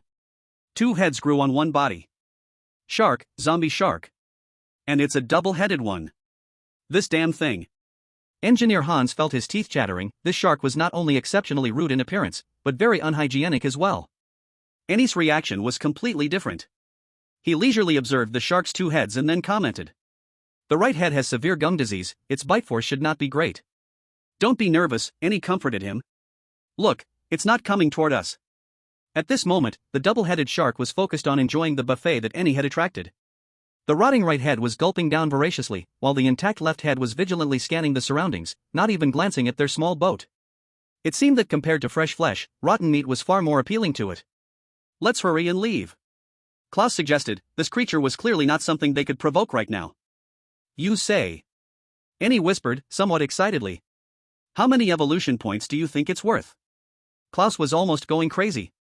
Because he knew the seemingly dull contestant from Dragon Country was serious. The problem was that the oppressive aura from that shark was almost suffocating, yet Annie was plotting against it. Boss, I don't think there's any difference whether its bite force is 1 ton or 10 tons when it bites me. But Annie stared at it with burning eyes, enunciating clearly. Wealth is sought in danger. Don't be reckless, bro. That thing looks definitely not friendly. Listen to Klaus, this is truly something we can't handle. It's over, he smiled, he's definitely planning something big. Does he want to hunt that monster? Zhang Guangwei exclaimed in shock, that's too risky. General Pei did not speak, and he never did things without confidence, and since he had this thought, he must have some support. Sure enough, a small bottle glowing with a faint purple hue appeared in his hand. Embrace of the Siren, neurotoxin. Blocks the target's pain nerves, allowing them to die in a sweet dream. P.S. The softest murder. You can't be thinking. Klaus's mind conjured up a thought incredibly in line with Annie's style. Poisoning. Annie didn't have time to respond to him, quickly uncapped the bottle, pouring the living-like purple liquid into a large piece of corrupt flesh dug out. As if pouring sauce over a steak served at a table. The originally pungent smell of rot, when mixed with the embrace of the siren, actually emitted an even more penetrating fragrance. So much so that even Annie, who was closest, felt a bit dizzy. Fortunately, this smell also successfully attracted its diner. The double-headed shark, not far away, paused its eating and turned its gaze toward Annie and their small boat. It had sensed them. Whoosh! The monster swung its tail fin and turned nimbly, moving even faster than their ship at full speed. Klaus instinctively tightened his grip on the oars. His keen eyesight allowing him to see the texture of the tendons under the shedding flesh from this distance. Boss! Don't rush! Ren Yi calmly held out the tainted flesh, as if preparing to feed pigeons in a park. It wasn't until the shark's head rose and stirred the hidden current that he threw the bait out. The rotting right side of the head was swallowed in one gulp. And a few seconds later, a change occurred. Its movements became noticeably sluggish, its massive body slowly swaying its tail to maintain balance. The fierce aura faded away, like a well-fed cat, lazily swimming in place. The still intact left side of the head appeared very confused. It wanted to move its body, but the body refused to budge? Did it work? Klaus asked. Let's give it a test. Ren Yi stabbed the shark's head with the spear. Although it didn't pierce deep, the shark showed no reaction. The monster, larger than their tiny boat, lay still as if asleep. Time to get to work. Ren Yi turned to his stunned partner, retrieving most of the tainted flesh. Dozens of pounds of tainted flesh piled on the deck, making Klaus almost want to jump into the sea. But Ren Yi said to him, You use a fishing rod to dangle the meat in front of its right head. Don't let it eat, but if it attacks, just throw the meat to it. Klaus nodded with difficulty. And Ren Yi began to stab the nearer side of the shark's head with the spear. The shark clearly felt the disturbance. But the poison numbed its pain, causing it to only twist uneasily. Most of its attention was drawn to the tainted flesh in front of it, instinctively driven to chase after the delicious bait just within reach. This scene was certainly a bit bizarre. What the hell, what am I watching? A bullfight at sea? Food temptation. This operation is so dirty. I love it. Coffin guy is about to wear down the boss's health bit by bit. After stabbing countless times, the eyes of the shark's right head had been poked into holes, but it still seemed unharmed. Ren Yi's gaze fell on the intact head's eyes. However, the current problem was that their ship was stuck at the shark's right side, making it impossible for him to attack the head from the boat. Why don't we just wait for it to die from poison? Klaus realized this issue too. The siren's embrace only numbs the nerves, once the drug wears off, will just be a small snack. Ren Yi glanced at the shark, now lazily paddling on the sea surface, and jumped over the railing onto the wide back of the two-headed shark. The shark began to shake, and Ren Yi no longer hesitated, using all his strength to stab into the eye socket of the left head. Even though the shark couldn't feel pain, the threat of death instinctively drove it into madness. It opened its two mouths full of sharp teeth, shaking its head violently, trying to throw off the flea in its eye. But Ren Yi held onto the handle tightly, clutching the dorsal fin with his legs. Next, the shark's body sank. "Ren Yi! Let go, it's going to dive!" Klaus shouted. Ren Yi continued to apply force, pressing downward forcefully. The spear's end had already pierced through its head. Death was only a matter of time. If he gave up now, the materials and evolution points would vanish. Klaus watched helplessly as Ren Yi was dragged into the sea by the struggling beast, his mind blank. He futilely tried to scoop around with the fisherman's blessing. "Ren Yi, you promised me you'd carve my gravestone." Just as his heart raced like a drum, and his ears buzzed. "You assisted in defeating LV.4 biochemical deep-sea two-headed shark, receiving 25 evolution points." Chapter 34, finally no more sea breeze. The game notification sound that had been annoying him before now sounded like a heavenly melody. That shark was killed, meaning Ren Yi was still alive. But what about the person? Splash. Fortunately, soon, Ren Yi surfaced, shook his wet hair, and looked towards the boat. "Aha! I survived. So cool. This is what a real man is. Building houses by the sea. This wave is over the top." "What wave?"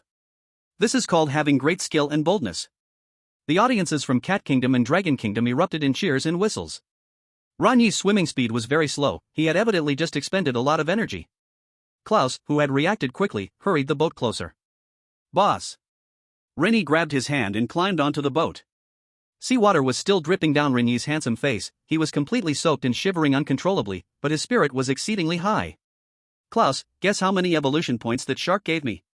What welcomed him was a denim jacket that nearly sent him tumbling. Klaus, wearing a short sleeve underneath, turned to start a fire. "Hurry and change out of those wet clothes.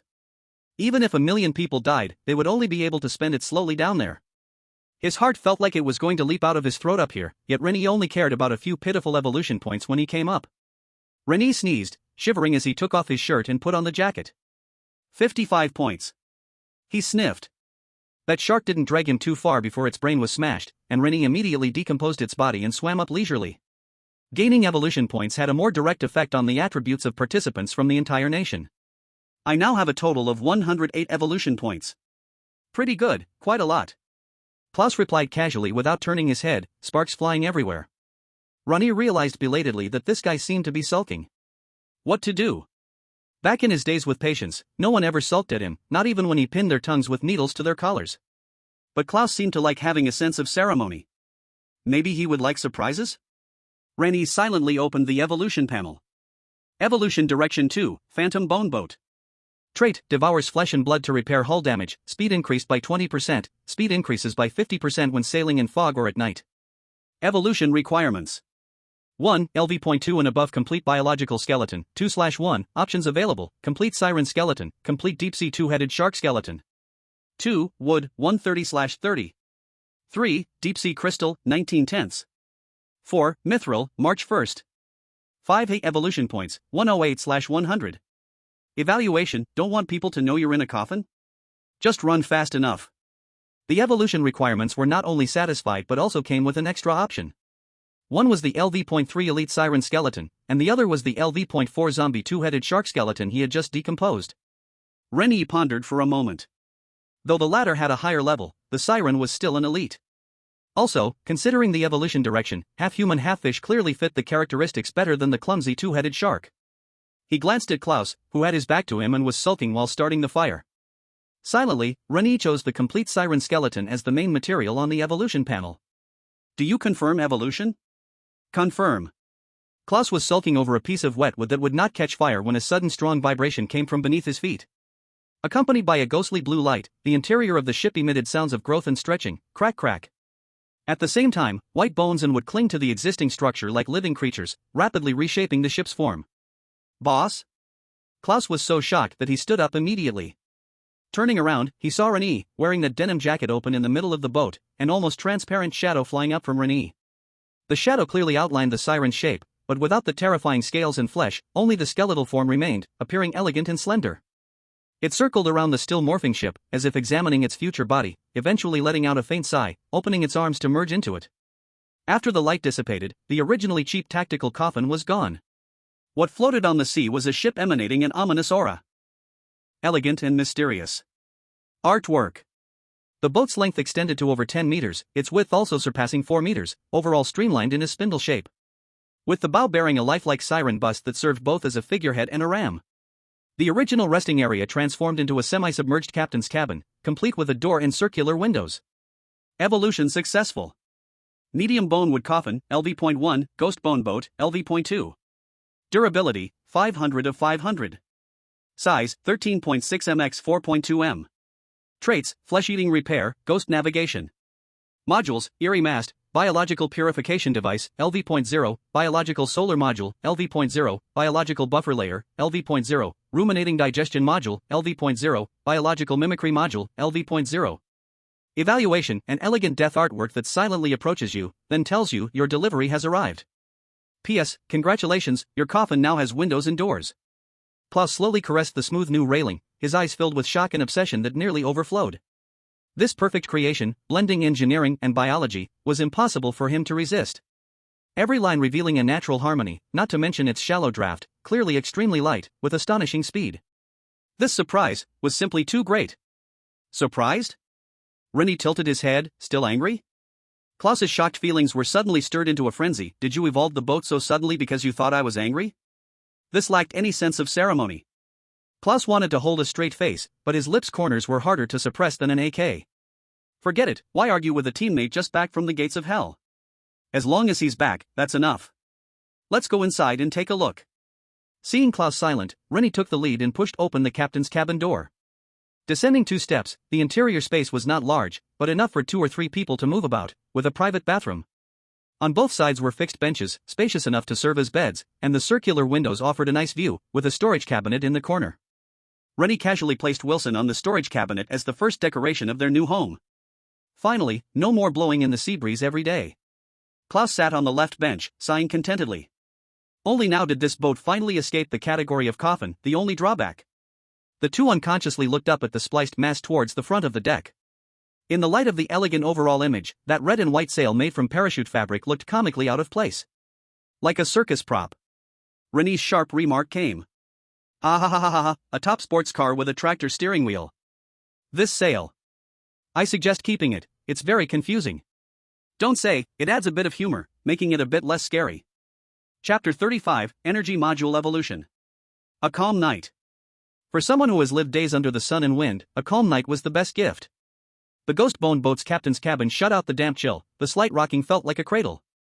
The two still took turns keeping watch. Ren Yi stood watch for the first half of the night, opening the storage panel. Evolution points, 8. After revolving the ship, only 8 points remained. This thing was like savings, having a sense of security only by watching the number grow longer. In the most obvious spot of the storage compartment lay materials obtained by dissecting a shark during the day. Besides the complete deep-sea double-headed shark skeleton, there was a pile of fragments nearby. Mutated shark liver X2. Contains some kind of violent factor, perhaps a favorite of certain creatures. P.S. Unless you want to experience instant mutation. Mutated shark fins X2. With a special structure, maybe they could be used as frisbees. Bio shark skin X1. Perfect armor material, provided your teammates don't mind maintaining a 100-meter safety distance. P.S. A type of biochemical weapon. Besides that, there was also corrupted shark meat X200. A pile of odd things that seemed useless equals. In the second half of the night, Klaus took over from Ren Yi. As dawn light filtered through the windows, Ren Yi woke from a light sleep and pushed the captain's cabin door open to walk out when. There was a feeling like being in another world. Klaus was sitting on the deck, tapping on a piece of wood, making clinking sounds. Out of curiosity, I took a look at what he was making. It was a square object with a few holes in the middle, looking somewhat like a mailbox. Is this some strange sense of ceremony? Do we need a mailbox at sea? I didn't ask, since Hans' cat would surely excitedly share his masterpiece once he was done. There was little fresh pike fish left, and it would spoil by tomorrow.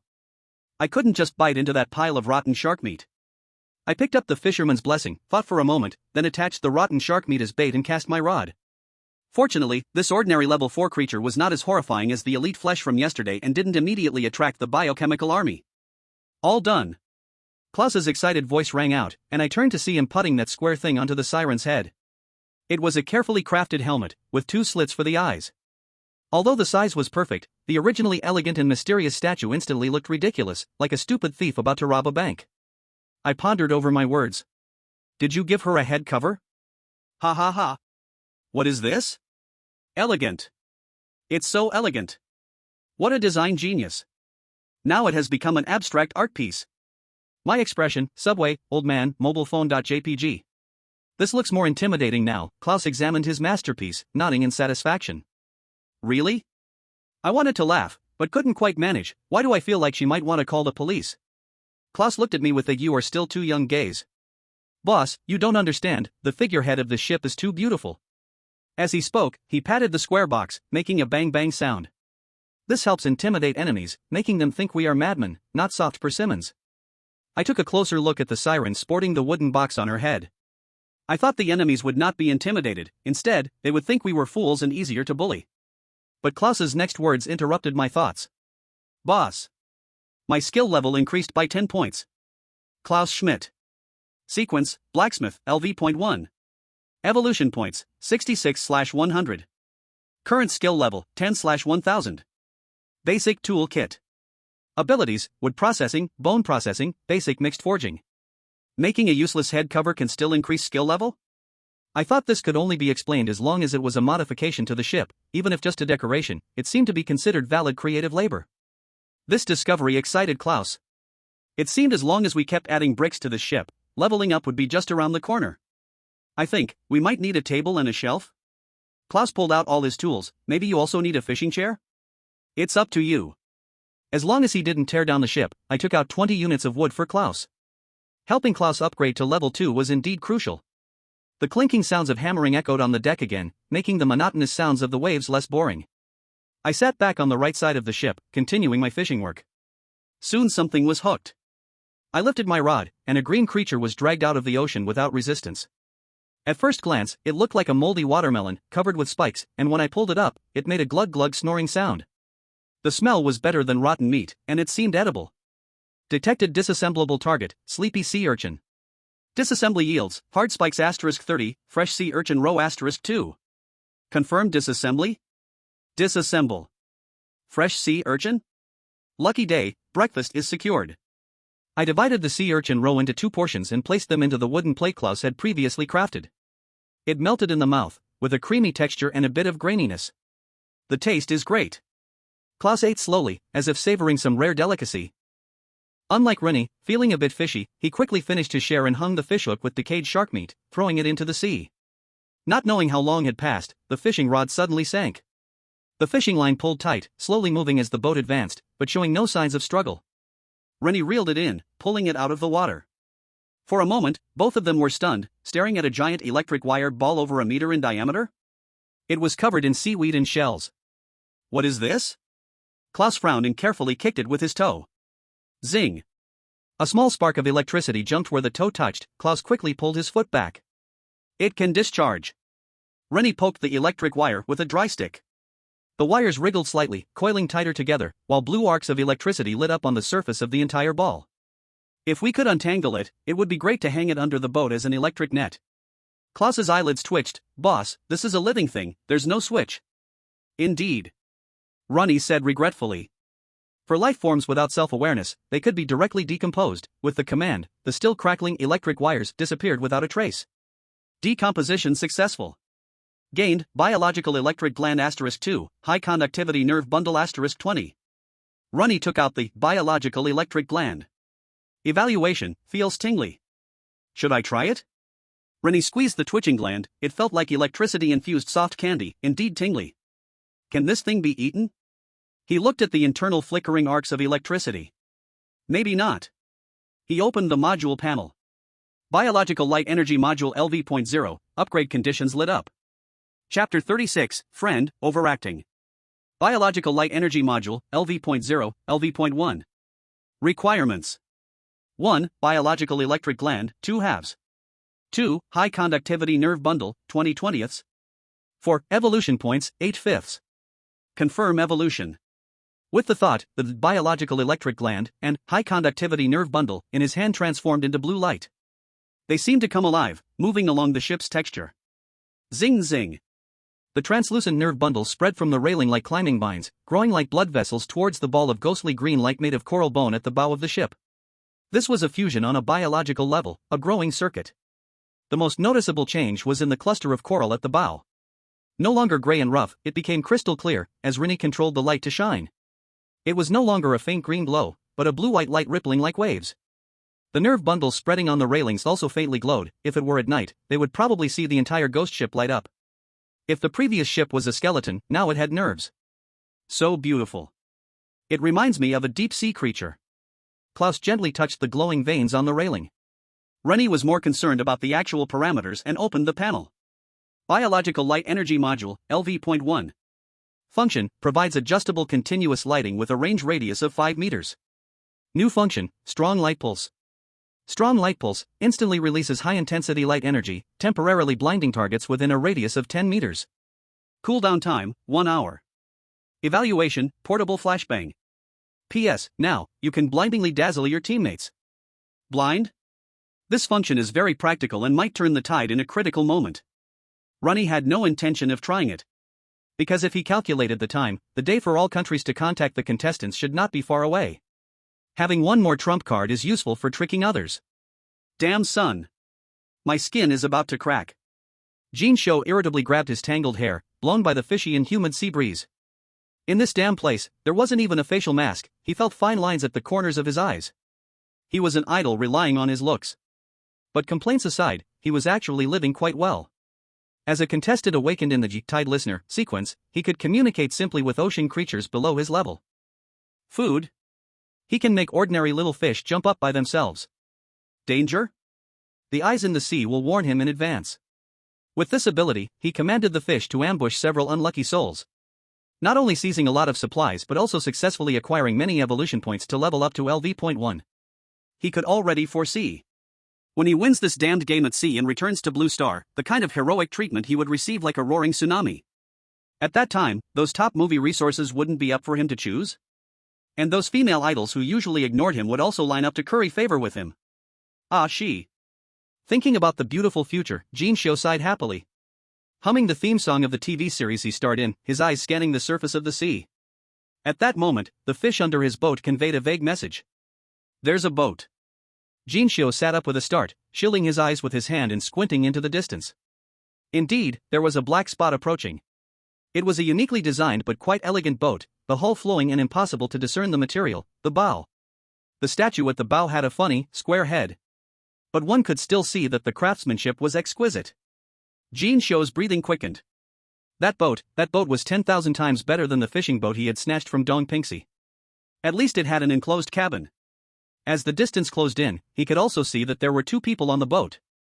The blonde-haired white person looked like a model, busy with some handiwork, while the black-haired person faced away from him, probably fishing. To create such a beautiful boat, and to coexist peacefully, these 2 must be craftsmen or some assistance type, with skills but absolutely no combat ability. And he not only had his physical fitness significantly enhanced with evolution points, but he could also command a group of sea wolf fish. If he killed them, that would be another 20 evolution points. This boat would be his too. In an instant, Jin Shou's face switched to a look of sheer terror. Help! Help! He screamed desperately towards them, controlling several fish to leap out of the water pretending to attack his fishing boat, making it look as real as possible. I am Jin Shou from South Korea, contestant number 43. Please save me. Boss, someone is calling for help. Ren Yi focused intently on the fishing rod. Should we go check it out? Klaus hesitated. The person sounded like they were in distress, and indeed there were a few fierce fish attacking nearby. The cries did sound tragic. Ren Yi finally reluctantly took his eyes off the water, curiously glancing over. Does our boat have a red cross symbol? Klaus choked a bit. Coffin brother, don't come over here. This guy's acting is impressive, but it's so overdone, like watching a Korean drama. I bet a bag of spicy strips that this guy is suspicious. On the surface of the sea, Jin Shou saw that the other party remained unmoved and felt a bit anxious. Could it be that they were too weak in combat, afraid of being affected by the fish swarm? He pretended to be bitten on the leg and let out a horrible scream, rolling into the water and struggling to climb back onto the wooden raft, showing that these fish's attacking strength was actually limited. As long as you save me, I can give you all my supplies. But from his perspective, the white person was merely watching him quietly, as if watching a show. Ren Yi finally reeled up the rod, removing a colorful starfish from it and tossing it to Klaus. This one looks pretty good, let's stick it on the boat as decoration. Is this pretty? Klaus had a somewhat speechless expression. Jin Xiu was about to explode. These two bastards, can't they see he's about to die? He was out of patience, ready to command the fish to launch an attack, dragging these two cold-blooded guys into the water. But at that critical moment, the man who had been fishing walked to the bow. "Friend." His tone was gentle, immensely sincere. The black hair fluttered, his face overly handsome, with a pair of peach blossom eyes, a smile that felt like a warm spring breeze. Jin Xiu's breath caught. Damn it, this face actually has half the beauty of the audience in front of the screen. It's simply unforgivable. No worries, they will soon be torn apart by the wolffish. I can't hold on any longer. He lay weakly on the fishing boat, one hand limply reaching forward, his voice hoarse. This acting, truly professional. Coffin Brothers' gaze is like looking at a fool. Look at the live stream room of the Stick Country, fans are already crying in pity, and are cursing Coffin Brother for being heartless. Over here in Longwa, everyone is gloating, waiting to see how Ren Yi will expose him. Ren Yi reached out and took off the square box on the bow of the boat, throwing it to Klaus. He brought his hands to his mouth in a trumpet shape. And shouted at the siren, "You're acting over the top." Before Jin Xiaoxian's ominous premonition could register in his brain, a wave of sound that was almost visible blasted out from the siren's mouth. Acting over top. The relatively calm sea was forcefully shaken into a fan-shaped wave by this roar. Jin Xiaoxian's face went blank, his ears filled with sharp buzzing, as he and the fishing boat, along with the nearby wolffish, were sent flying. Splash, he crashed into the sea. Chapter 37, Useless Person, Fish Take Away. The Stick Country contestant was now half hanging on the fishing boat, drifting. And those wolffish were all flipping onto their backs, fainting. Should we fish him out? Though this guy had bad intentions, considering Ren Yi's caring nature and love for saving people, Klaus still instinctively asked. Why fish him out? Ren Yi was busy rowing the boat into the middle of the fish school, completely ignoring the nearly dead Jin Xiaoxian. He can't be eaten. Klaus. Alright, he was overthinking it. As soon as he realized that the fish attacking Jin Xiaoxian were wolffish, Klaus knew this guy was faking. Schools of wolffish generally don't attack people. But their teeth are like saw blades, once there's a smell of blood, forget shouting for help, he would have already turned into a skeleton. This group of fish's cooperative performance of surrounding but not attacking was clearly a setup. This one, get closer, this one is the fattest. Ren Yi ordered Klaus to use the newly made wooden harpoon to stab a 1-meter-long wolffish. Wolffish. He glanced at the introduction, the meat is tender and elastic. Klaus's stomach growled in response, and the two of them moved like diligent little bees, turning this area over and spearing one big wolffish after another. As for the victim Jin Xiaoxian, he was drifting just under 2 meters away. Ha ha ha ha ha ha. What a big steal. Coffin Brother, people? No. Fish? Good stuff. Woke up to find all the fish I raised painstakingly turned into sashimi, probably could faint again from anger. I don't know why I thought of the Minotaur. Hey, the one in front, borrow a word. In the Stick Country live stream room. Ah, this Dragon Country person is too barbaric. That is our Appa's navy to conquer the ocean. He's stealing. This is robbery. Whoa, Appa is so pitiful. In less than 10 minutes, the fat fish were all caught up. And the remaining odd ones Ren Yi didn't even want to look at. Let's hurry up and leave. Ren Yi washed the harpoon off in the sea, which was covered in fish blood. Just leaving like this? Klaus looked at Jin Xiaoxian with no warmth in his eyes. To him, since the mask was ripped off, leaving a live person was just trouble for himself. He asked seriously, aren't you going to finish him off? Why kill him? Ren Yi didn't look up, focused on gutting a wolffish. If we kill him, what if the next one coming from the Stick Country is a special forces soldier? Klaus was stunned, this line of thought was quite unique. Right now, he's quite good, just dumb enough and well known. If someone else comes in, we would have to think hard to deal with it. Ren Yi smiled gently, besides, maybe next time we meet, we can just pick up another group of fish for free.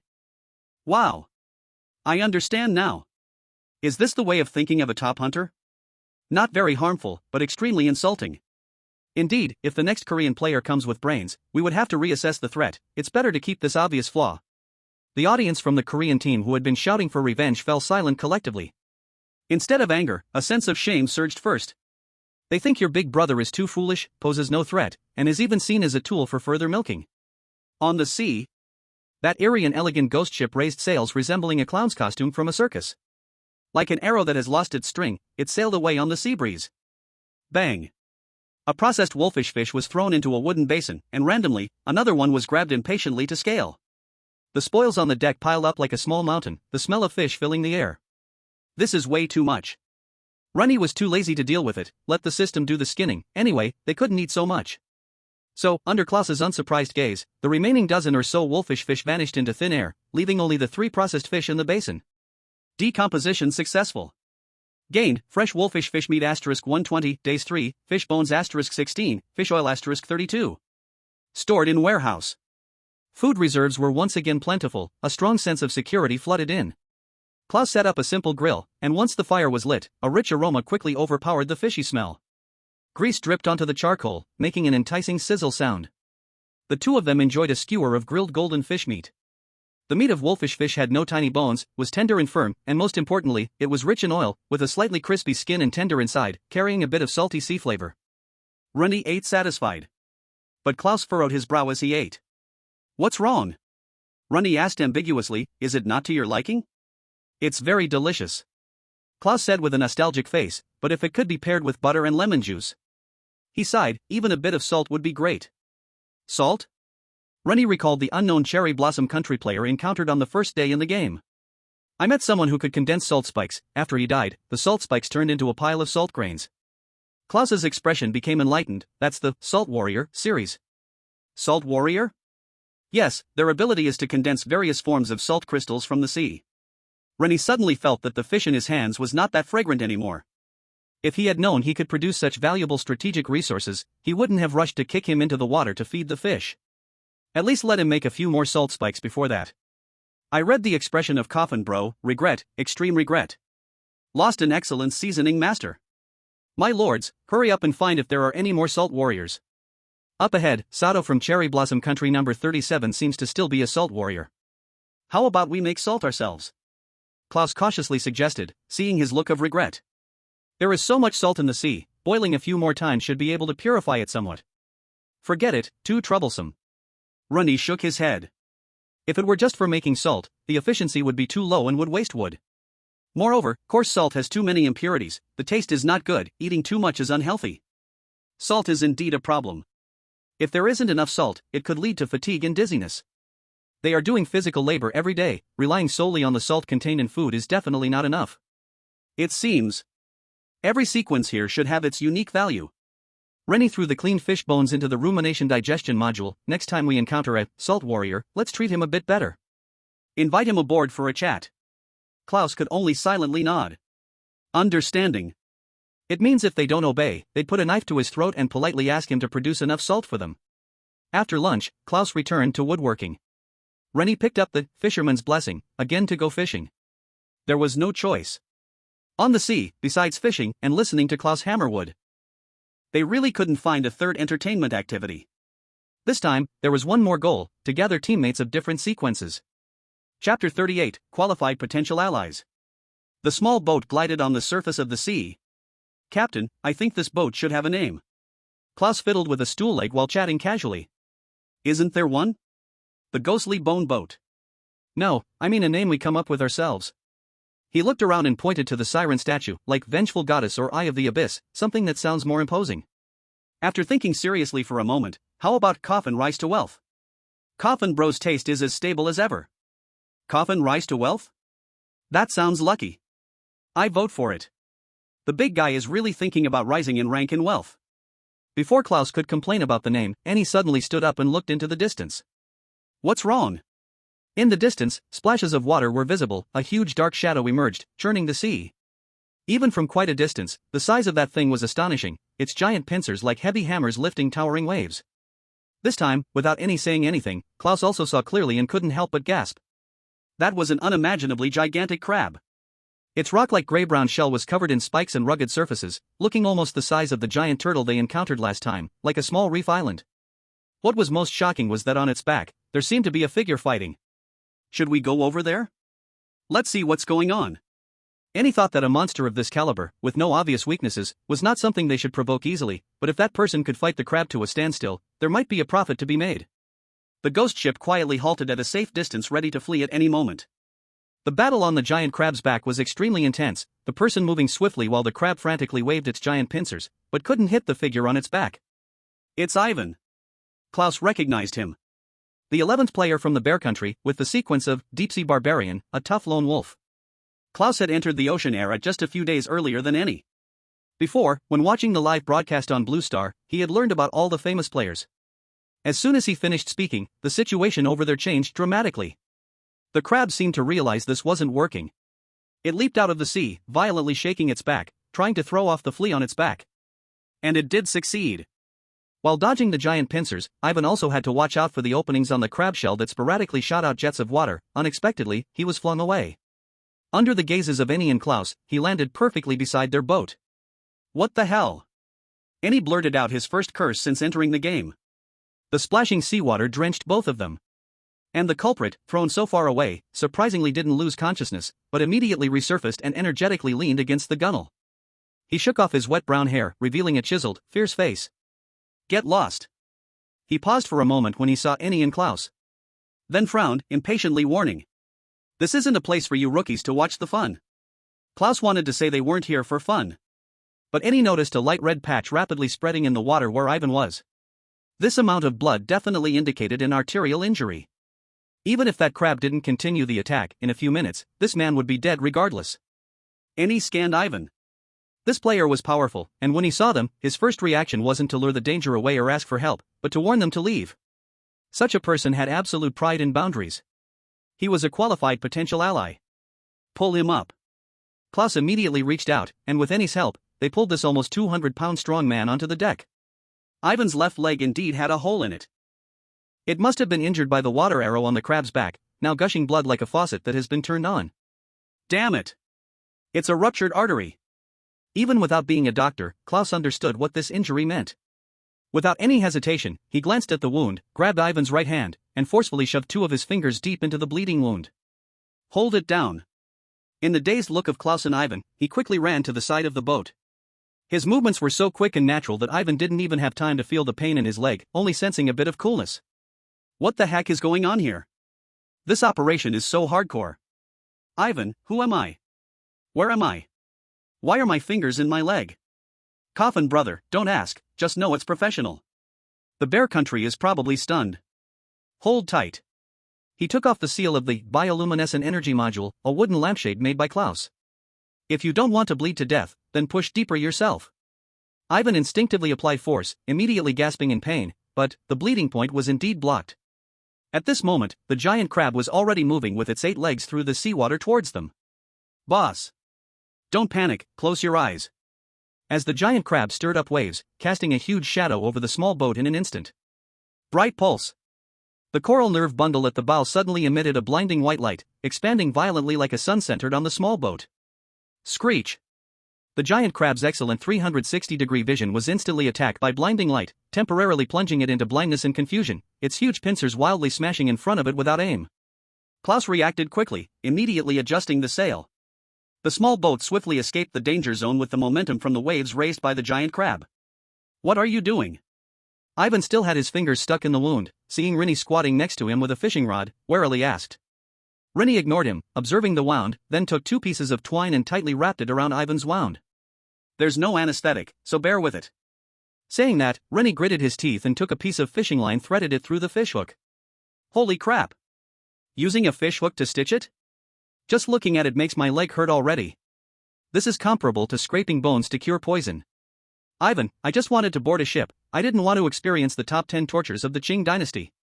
After getting ready, Ren Yi pulled Ivan's fingers out while simultaneously piercing the fishhook deeply into the open flesh.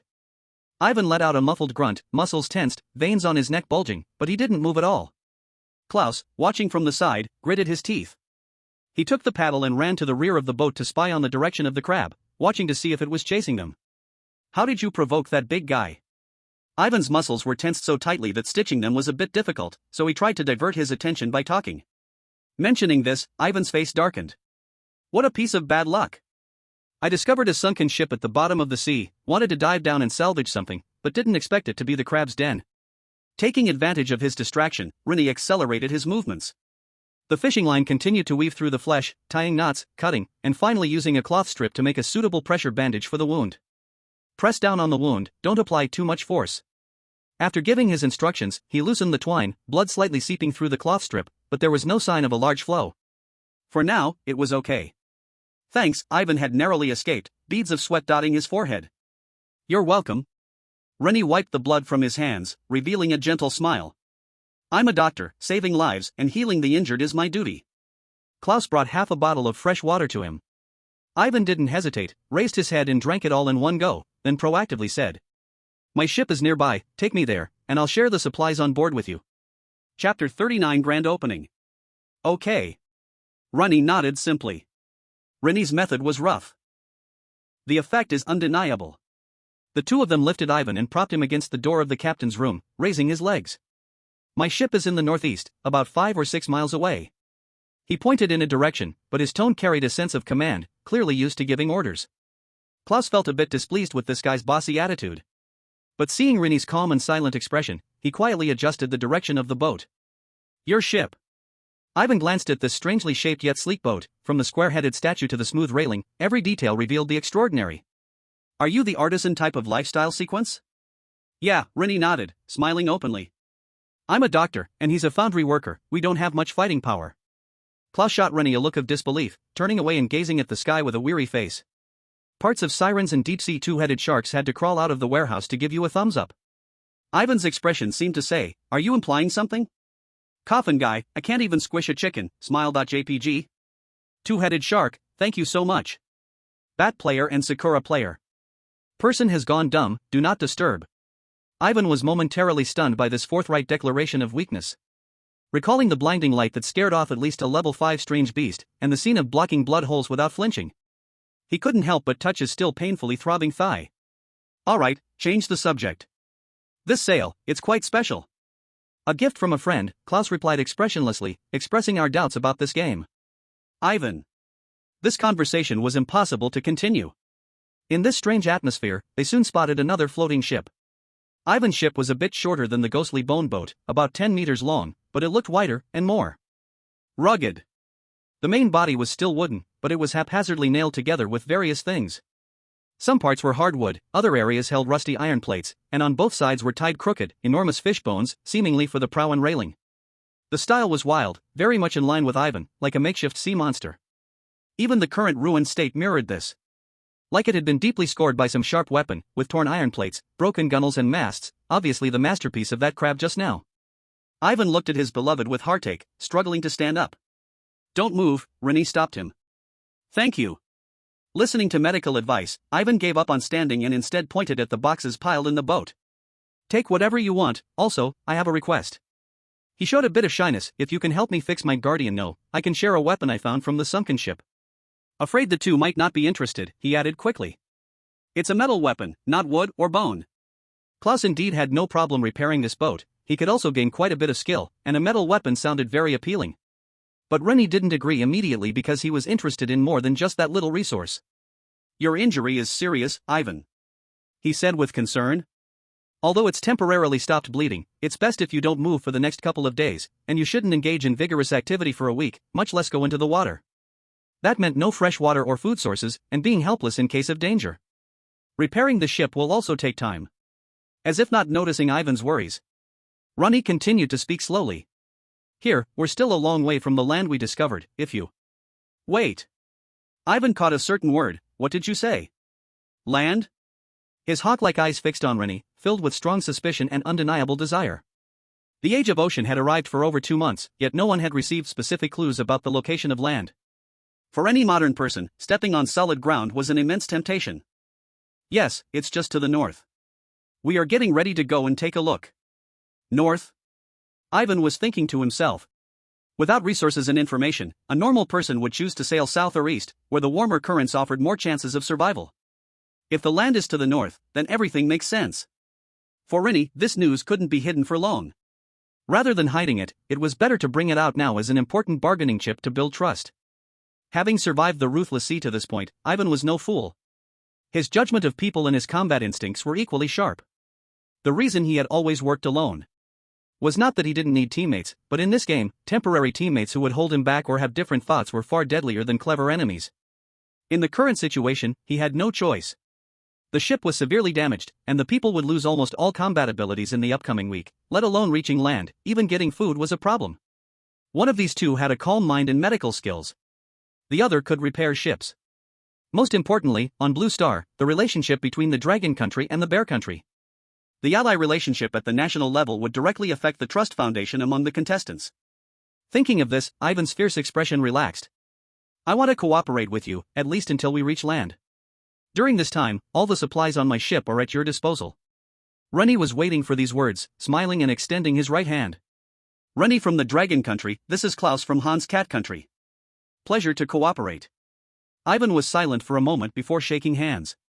This scene returned to Blue Star. The Bear Country was relieved at Ivan's temporary escape, watching him ally with the Dragon Country contestant, half relieved, half worried.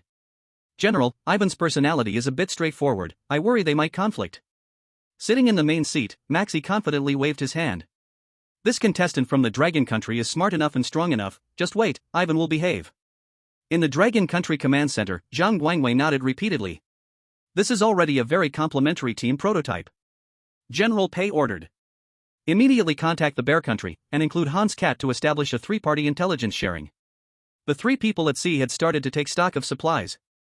Since Ivan was unable to move easily, Klaus jumped onto his guardian and began examining whether the ship was salvageable. This is simply a disaster, Klaus complained. The structure is completely unreasonable, it must overturn often, right? Ivan's face turned red, stubbornly holding his neck and refusing to back down. Hey! My guardian has helped me kill 2 level 4 swordfish. That might be because they had bad eyesight. Klaus shot back without mercy. All right. Ren Yi threw a rope to Klaus to bind the 2 ships together. First, bring the boxes over. There are still quite a few things in the cabin. Ivan added. Help me get a bottle of wine first, thanks. Klaus responded, opened the cabin, and froze completely. The floor was sticky. Seaweed, dead fish, gnawed crab legs. And a pair of underwear hanging on a makeshift harpoon that had no idea how long it had been drying? Klaus almost fainted, looking back at Ivan in disbelief. You call this a cabin? Chapter 40, did you just fish rum from the wreck? Ivan shouted in bewilderment. It's very safe inside. Hurry, help me get a bottle of wine out. My leg hurts a bit. Klaus had no choice but to pinch his nose and tiptoe, as if crossing a minefield, into the biological weapon storage. 1 second of heartache. This is simply a mental attack. Ivan, cabin. Klaus, garbage dump. This scene is too flavorful, I'm starting to suffocate, ugh. Big Boss's expression, watching the show.jpg. Soon, Klaus rushed out like he was escaping, dragging out several boxes still hanging with dried seaweed. He tossed the brown wine bottle to Ivan and then rushed to the ship's edge, taking deep breaths of fresh air to cleanse his lungs. The smell in Ivan's cabin is almost on par with any bait made of rotten flesh. And it's the fermented kind. Thanks, brother. Ivan didn't mind at all, he popped the bottle cap and took a big swig. After laughing enough, he walked over to help Klaus move all the boxes onto the ghostly bone boat. This garbage heap managed to float for 2 months at sea, Klaus thought to himself, if the ship were any bigger, they might have to feed a nest of mice and cockroaches. Just thinking of that scene made Klaus feel a bit nauseous, so he forced himself to shift his attention to the boxes. What's inside these? Good stuff. Ivan's cheeks flushed from the drink, I pulled it from a sunken ship. Sunken ship? Now, Ren Yi was also interested, he and Klaus opened the first box together. It was a whole box of rum. They opened the second box. White rum. The third box. Until all 7 boxes were opened, 5 of them were full of alcohol. The other 2 held a broken fishing spear and 2 weapons, just like Ivan promised them before. Is this what you call good stuff? Klaus was utterly speechless, his gray eyes wide open. You pulled an entire ship of alcohol from a sunken ship? Ivan shouted defiantly, alcohol is the blood of warriors, of course it's good stuff. Klaus opened his mouth, but ultimately chose to shut it. He turned to examine the 2 weapons. Ren Yi, on the other hand, was genuinely interested in picking up a bottle of alcohol and shaking it in the sunlight, finding there were no sediments inside. It's indeed good stuff. What? Ivan seemed stunned himself. It can provide warmth in the cold and can temporarily replace fresh water in emergencies. Ren Yi paused, his gaze scanning Ivan's legs. After purification, it can disinfect and reduce infection risks. It can even be used to make Molotov cocktails. Ivan awkwardly scratched his nose. He was only thinking about drinking for pleasure and didn't consider this stuff could be used for anything else. Klaus had already taken out both weapons. One was a heavy single-edged hatchet, the axe head was thick, Klaus weighed it in his hand and found it a bit heavy. The axe is my weapon, I can't get used to the other one, so it's for you guys. Ren Yi had no objections, and Klaus had none either. Anyway, once his rank upgraded to 2, he could forge metal, so he wasn't very interested in these finished products. Ren Yi took the other weapon. which was a slightly curved western sword. Or perhaps a saber?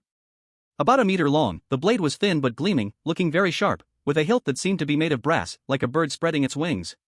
Ren Yi had never used such a bladed weapon, but that didn't stop him from instinctively practicing a few sword forms. The blade swiftly traced several arcs in the air, finally swish, stabbing forward quickly, making one feel a chill down their spine. Ivan stared wide-eyed. As he was also a trained fighter, he could tell that Ren Yi's movements were precise and efficient in power and balance, not just for show. Didn't you say you guys have no combat ability? Once you're used to it, a scalpel is still a knife. Ren Yi explained without much care. No, you're a doctor, and you're so smooth with a sword? This time, the fact that people from Long Kingdom know martial arts is thoroughly inexplicable. Just a doctor, dog head. Ivan, I suspect you're performing for me. Ivan scratched his painfully throbbing thigh and chose to remain silent. Never mind, whatever the big fist says goes. Klaus had already given up on exploring Ren Yi's mysterious combat ability. Instead, he was more concerned about the ship's situation. Boss, why don't you just disassemble that ship? He whispered to Ren Yi like a thief. Hey! Hans, what are you saying? Ivan was displeased. My guardian is a pile of junk. Klaus interrupted him bluntly. Repairing it wouldn't be less than building a new ship. Ivan's face flushed red. If not for his injured leg, he would have. It is estimated that by now the real fight has already begun. That is my beloved wife. Beloved wife? Klaus looked at the crooked ship in shock. Is this how you treat your beloved wife? You didn't even let her take a bath. The waves are the best shower. Ivan put down the bottle. My guardian is enjoying nature's cleansing every day. Are you sure no new species have grown inside your cabin? Klaus fired back. Ivan was completely unfazed by this, instead wearing a proud expression. I don't mind her, she doesn't mind me, it's a match made in heaven. Help, a cleanliness freak meets a slob, a clash of the titans. Klaus, that's not a ship, that's an ecological petri dish. I see all the big shots are about to laugh themselves to death. As Klaus looked ready to pull out a hammer to tear the ship apart, Ren Yi patted him on the shoulder. Calm down. I can't calm down. Klaus looked utterly defeated. Boss, look at that ship, why not just break it down for firewood? Ren Yi pulled Klaus aside. Ivan perked up his ears, afraid that beloved wife would really be in danger. Think about it, fixing it involves so many steps, how much proficiency would that require? The blacksmith needs 1,000 points of proficiency to upgrade to level 1. But the ghostly bone boat is already quite perfect in structure, he can only tinker weekly each day making decorations, which gains proficiency as slowly as a snail crawling. As for Ivan's broken floating thing, it needs to remove the messy patches, replan the load-bearing structure of the keel, and create new reinforced components. To fix it, at least a few hundred points, right? That's not a ship, that's a mine waiting to be tapped for proficiency. Klaus seemed to see proficiency +1+1+1 floating before his eyes. And it's not just working for nothing. Ivan's sequence can operate underwater, once he heals, the underwater mines. This time, not only did Klaus's eyes light up, Ivan nearly threw his bottle away. Yes. There is plenty of scrap metal under the sea. But before, he thought it was useless to fish it up. But now with a blacksmith teammate, can't those scraps come in handy? Right. Brother, that's it. I'll leave my guardian to you. You fix it however you want. In the end, the desire for sequence upgrades overwhelmed the cleanliness obsession. Klaus let out a tragic sigh. I will fix it. Chapter 41. Welcome new crew member. The sun had begun to set into the sea, and Klaus announced a work stoppage with a face full of despair. I need a little bit of psychological construction. For a cleanliness freak, Ivan's guardian was no different from a psychological terror attack. Ren Yi understood and nodded. The mental state of the engineer is far more important than fixing the ship. It's okay, our new comrade just went through a fierce battle and needs to replenish. Ren Yi took out the 4 remaining pieces of mutated pike meat from the storage and placed them on Klaus's newly made table. Tonight we'll have a welcome party. Ivan's eyes lit up. He had already discovered that the flesh of mutated creatures had some restorative effects. These few pieces of fish meat on the table were pale pink, clearly not ordinary goods. Brother, you're so generous. It's been sitting for a couple of days, Ren Yi explained gently while wiping the knife with rum. If we leave it for one more day, it'll spoil. Ivan's gratitude froze on his face while Klaus couldn't help but chuckle. Ren Yi was certainly not stingy, just used to lightening the mood. Over there, Klaus had officially started a fire and set up the crab shell. There's not enough fresh water to make soup. Cook it in rum. Ivan proposed loudly, the taste will definitely be amazing. Cooking fish with rum? Dark cuisine? I'm starting to look forward to it. Rum is made from sugarcane, it has a sweet flavor, cooking seafood with it reduces the fishy taste and enhances the freshness, it's a classic pirate recipe. Learn something new, I'll try it later. Ren Yi picked a bottle of white rum and poured a whole bottle into the crab shell. Next, he picked up the knife and quickly sliced the fish with a swish swish swish. The sharp blade glided quickly across the fish meat. The fish meat sliced off, while not thin as a cicada's wing, was astonishingly even in thickness. Ivan felt that this knife skill, aside from a professional chef, could only belong to a contracted assassin. Do doctors from the Dragon Country all have to practice this? Yeah, it's basic. Ren Yi finished cutting the fish and wiped the blade. If your hands aren't steady, it will trouble the patient. I really respect this knife skill. That posture, I thought he was performing an autopsy on the fish. It truly involves dissection, how can slicing not count? As long as we don't say anything, the whole world will think the doctors from Dragon Country must practice knife skills and hidden weapons. Right, let it spread that way. The boiling point of the alcohol is lower, and the liquid in the crab shell quickly began to bubble. With the massive evaporation of alcohol, the unique sweetness of rum filled the deck, and Ivan took a deep breath in delight. The scent was simply irresistible. Ren Yi picked up 2 sticks, acting as chopsticks, and dipped several slices of fish for 7 or 8 seconds. The pale pink, translucent slices of meat curled up and tightened, becoming snowy white and chewy. Ivan couldn't care about the heat and stuffed it directly into his mouth. Hoo-ha!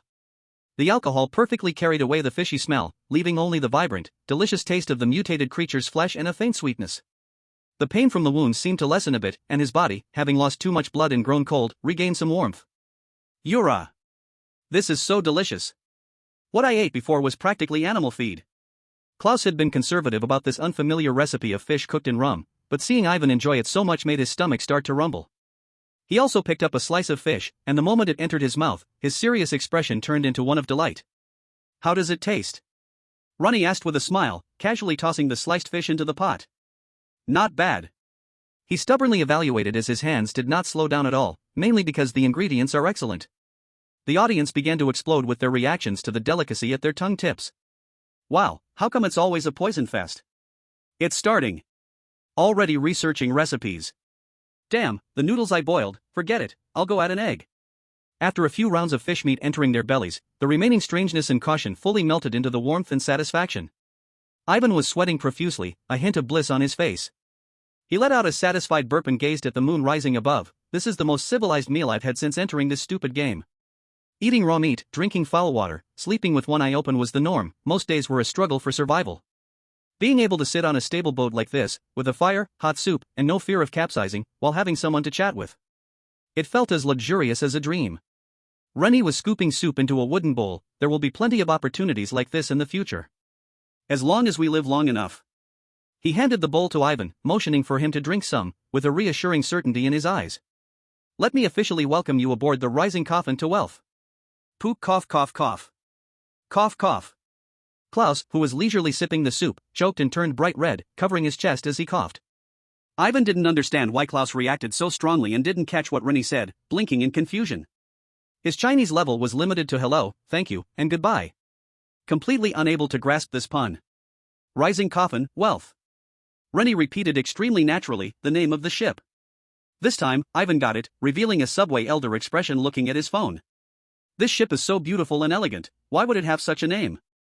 Rarely did this bear say something sensible. Klaus nodded wildly while patting his chest, then heard Ivan's latter half of the sentence. It could even be called Little Sweetie. His hand trembled, and the hot fish soup spilled onto his lap, nearly making him jump up and tip the pot. Look at these slender lines. Ivan didn't think there was anything wrong at all, so white and smooth, just like freshly made white chocolate. Calling it Little Sweetie is so fitting. Pooh, what the hell, Little Sweetie? This is a ship made from dead people's bones, dude. Does this filter have to be as thick as bulletproof glass? Help! When this muscular man says redundant words, I feel goosebumps all over. Looking at Ivan, Ren Yi felt like a psychiatrist looking at a newly admitted severe patient. Don't like it? Ivan anxiously scratched his hair, then let's call it Katyusha. Classic, symbolizing breaking everything in the way. Why don't you call it vodka class?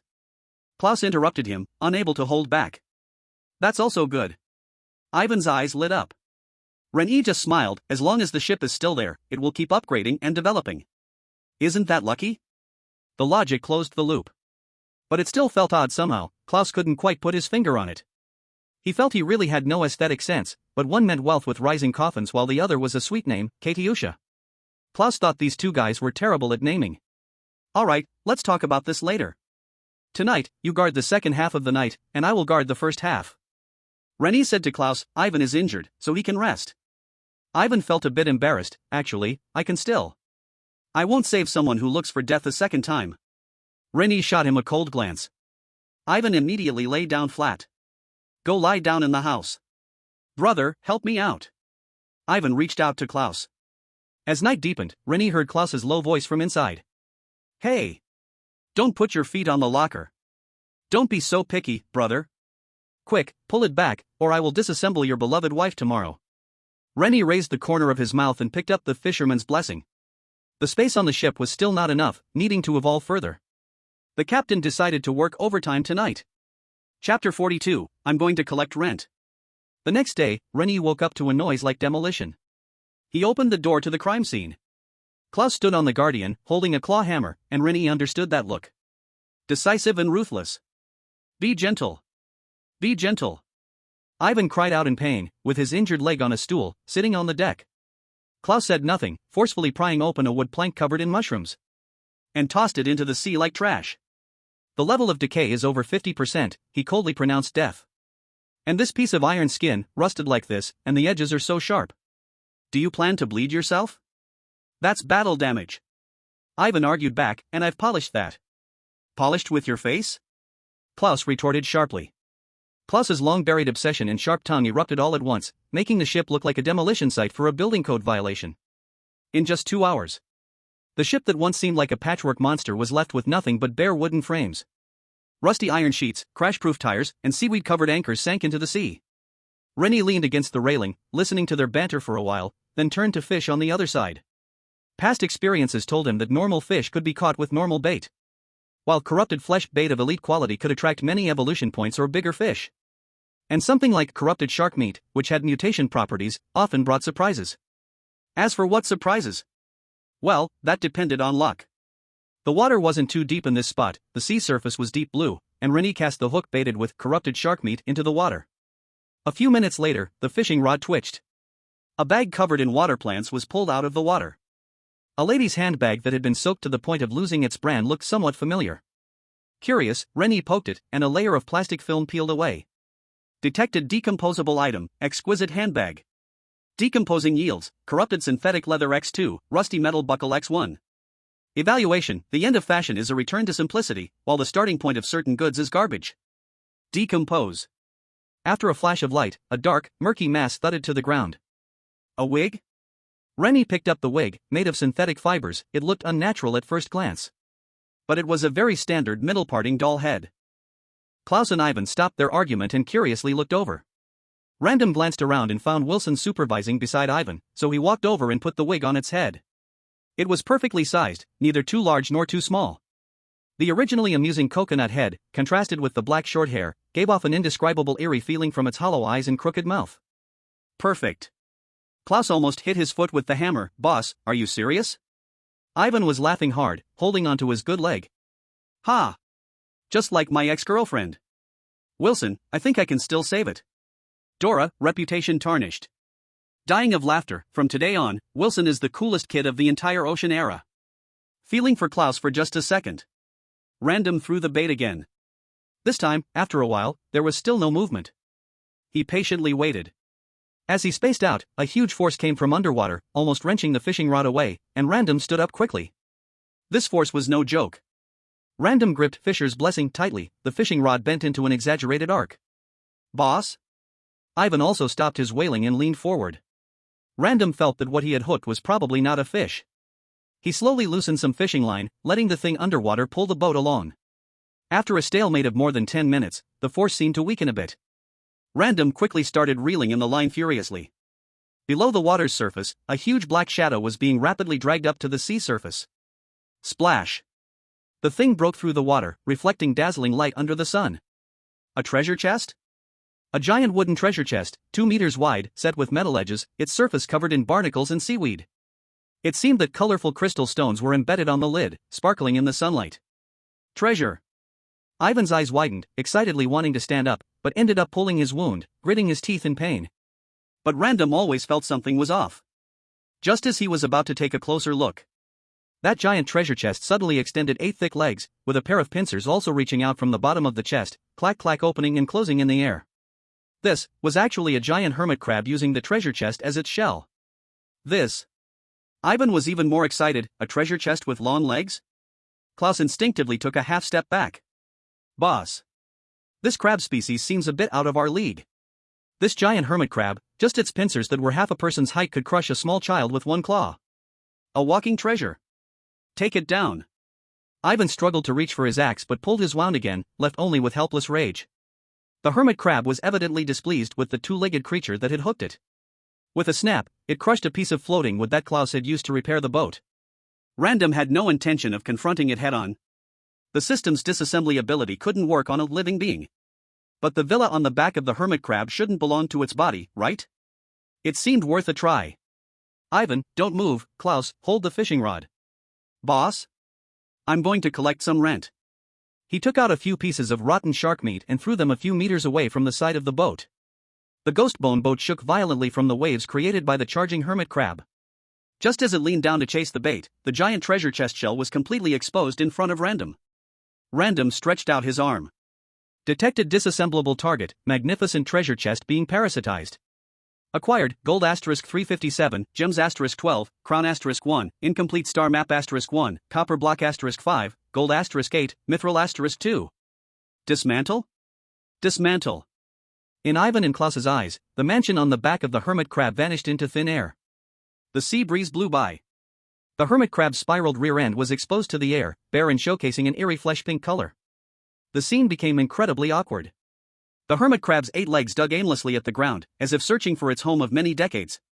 When it realized its back half was being chilled by the sea breeze, it seemed anger, like being stripped of its clothes in public, drowned its already limited intelligence. It let out a piercing shriek, its eye stalks spinning wildly, locking onto the ghostly bone boat closest to it. Its house is gone? Ivan's mouth dropped open wide enough to fit an egg. My sequence, let's talk later. The giant crab's massive claw was splashing waves as it slammed against the hull of the ship. Ren Yi, strangely calm, was no longer protected by its hard shell, and its proud defense was now zero. He pulled out the western knife, the blade gleaming coldly in the sunlight. Don't panic, its weakness is exposed. Chapter 43. My ship is now a muscle man. Although the audience had seen Ren Yi perform this trick many times, this time it was visually explosive. Wow. This is a strong demolition. Nice house, it's mine now. Crab? What happened to my big home? This bald butt looks a bit sad and a bit funny, huh? The first great case of the ocean era. The mockery in the bullet comments couldn't reach the crisis-filled sea surface. After a brief daze, the screeching sound of the giant claw scraping was painfully loud. Be careful. Ignoring the pain, Ivan picked up the axe and hopped on one leg to the bow of the ship. Klaus, to the left. Ren Yi shouted. Klaus turned without hesitation. The ghost ship skillfully tilted its hull, narrowly avoiding the giant claw. After the ship body absorbed the impact, it still rocked violently. Durability -12. This light blow clearly couldn't ease its anger at being naked. It abandoned its heavy claws to attack, instead using several stout legs to grip the ship's edge. Crack, crack. 2 sharp forelimbs dug deeply into the ghostly bone boat's deck, causing the ship to tilt dangerously as Ren Yi and Ivan dodged left and right. Ha ha. A free can is coming. Ivan was not panicked at all, but instead burst out laughing, swinging the axe in one hand toward the joint of the leg in front of him. Dark green liquid splattered everywhere, and one of the thinner leg segments broke off with a snap. Losing a leg, the crab nearly slipped back into the sea, and its hatred suddenly locked onto Ivan. Nice job. The crab swung its giant claws from both sides. Ivan hesitated not at all, giving up standing, his body pressed against the deck, the claws whistling past his nose, smashing the ghostly bone boat's railing. Durability -28. Klaus quickly adjusted the sail's angle to use the wind power, allowing the tilted ship body to avoid another claw. Despite several attempts failing, all 7 of the crab's remaining legs moved, its massive body intending to climb directly onto the deck, sinking the entire ship slightly. Durability -40. But this action exposed its belly, losing the protection of its shell, as it surfaced from the water. Ren Yi was waiting for this opportunity. Ivan. Ivan understood immediately and raised the axe again, aiming at the nearest leg segment to strike down. This time he had learned his lesson, fiercely wedging it into the joint gap and prying outward, showing just how much strength he was using from his bulging muscles and flushed face. The crab, in pain, lifted its leg trying to shake off the detachment. One leg swept directly toward Ren Yi's direction. Ren Yi advanced instead of retreating, seizing the opportunity to jump onto that leg, leaving the deck, suspended in midair. Damn! Klaus's eyelids twitched as he quickly turned the ship toward the crab's underbelly, creating a landing point for Ren Yi. Ren Yi needed no assistance. He suddenly let go in midair, using inertia like a meteor falling. The sharp western knife slashed down into the crab's soft belly, as if piercing through a giant water bag. Poof! Its 8 legs thrashed wildly, its body fell back, the waves it created almost capsizing the ghostly bone boat. It was only thanks to Ivan, who tightly pinched a leg of the hermit crab, and Klaus, who firmly grasped Ivan's collar, that they weren't thrown off. You have killed LV.4 mutated treasure chest hermit crab. Gained evolution points *40. Stumbling onto the deck and rolling over, Annie heard the notification in his ear. At the same time, Ivan and Klaus also received the notification. You assisted in killing LV.4 mutated treasure chest hermit crab, gained evolution points *20. The sea surface returned to calm, but the water had nearly turned dark green. The strange and comical bald body of the hermit crab was still hanging at the side of the small boat, with a leg lodged into the deck. The ghostly bone boat had 2 damaged spots on the ship's sides. The railing was broken halfway, and the deck was full of holes made by the crustaceans, a complete mess. Ivan leaned against the railing, looking at Annie, who was wiping the juice off his knife, with a complicated expression. He had never seen such a strange ability. To make a monster's armor disappear out of thin air? This was beyond his understanding of the sequence. What do we do with this? Ivan pointed at the hermit crab's floating corpse in the water. It's so big, we can't drag it onto the boat. And with so much blood flowing out, if left unchecked, it would soon attract other predators. No need to drag it up. Annie stepped a bit closer and placed his hand on the leg of the hermit crab. A blue light flashed, and the huge hermit crab's body disappeared into thin air, just like when a treasure chest vanishes. He turned to the shocked bear-like man and explained. This is my sequence ability. He pointed at the ghostly bone boat beneath them. I decompose things I touch into materials, and then use them to make this boat evolve. Decompose, evolve? So that's how it is. Ivan had always thought they had found some blueprints and built this boat relying on Klaus's Smith ability. Now it seemed that the true core was this so-called doctor. But this ability sounded completely unrelated to any sequence he knew. Ivan held back for a long time and finally blurted out, awesome. Decomposition successful. Gained, giant claw *2, active shell *30, crab meat *50, tough abdominal muscles *2, crab roe, extra large, *1. Detected special material, tough abdominal muscles. Having special materials meant they could unlock or evolve new modules. Annie quickly opened the evolution panel. Evolvable modules, biological buffer layer, LV.0, biological buffer layer, LV.1. Evolution requirements. 1. Active shell, 30/30. 2. Tough abdominal muscles, 2 halves. 3. Evolution points, 43 out of 10. Evolve. The moment Annie chose to evolve, the fish bladders at the bottom of the boat, which acted as shock absorbers, began to squirm and contract. The active shell invisibly adhered to the outer side in succession, forming a stronger and slightly elastic biological armor. And those 2 oddly named, tough abdominal muscles, were attached from the bow to the stern, embedded on both sides of the hull's keel, pulsing rhythmically. This boat, seemingly turned to bone, had its own muscles. Ivan stared in astonishment. Klaus poked curiously at the newly grown muscles of the boat. Evolution successful. Biological buffer layer, LV.1. Function, absorb 50% of wave impact and provide rebound protection when the hull is hit. New skill, Muscle Man. Muscle Man, when activated, the abdominal muscles of the hull will tighten instantly, reducing impact damage by an additional 30%, lasting 1 minute. Cooldown, 3 hours. Evaluation, your boat has developed 8-pack abs, and now it's bigger than 99% of lifeforms on board. P.S. Don't whistle at it, it will get shy. Muscle Man. Annie looked speechless at this skill name. And what about that system's evaluation? What does it mean to be bigger than 99% of lifeforms on board? Isn't it true that any living creature has abs? Chapter 44, not repair, but regeneration. Muscle Man? Who thought of this skill name? It's too ridiculous. Is the system implying something? Dog head. Maybe it's implying me. I feel offended. Hermit crab, give me back my abs. Ivan was fully convinced this time. He used to think his deep-sea barbarian sequence could withstand pressures of thousands of meters of water. In the sailing game, this was considered the chosen one.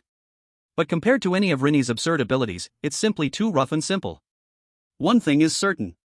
Following Ren Yi is definitely much more comfortable than fighting alone. Little sweetie, oh no, can this ship still be repaired? Ivan limped over, looking at the hole with some pain. Klaus still couldn't take his eyes off the abs. Of course it can be repaired. First, let's clean up that green blood. Upon hearing this, Ivan immediately jumped to help, but was stopped by Ren Yi. Don't move. If the wound opens again, it will be troublesome. Klaus, your master is furious. That hermit crab earlier was a LV.4 creature, its meat should benefit us greatly. As soon as Klaus heard this, saliva started to fill his mouth. He felt that the one thing the Ocean Era game had not shortchanged him on was his tongue and stomach. Then what about the ship? It's lost 80 durability. He asked, heartbroken. Have you forgotten the characteristics of the ghost bone boat? Ren Yi smiled mysteriously, producing a large piece of rotting meat that emitted a foul stench, causing Klaus and Ivan to step back in unison. Rotting shark meat. This thing gave so much and can't be eaten, he couldn't use much for fishing, so he might as well repurpose it. He walked over to the trash bin. After the ship evolved, the ruminating digestion module's position changed to the sidewall of the captain's room, like a sticky pitcher plant on the wall, easily overlooked. Ren Yi stuffed the meat into the half-open, half-closed pitcher plant, and after seeing it wriggle a few times then stop, he stuffed in another piece. It seems the conversion efficiency is not high. Indeed, the LV.0 ruminating digestion module had a conversion efficiency of only 20%, meaning 5 kilograms of meat could only convert into 1 kilogram of biological energy.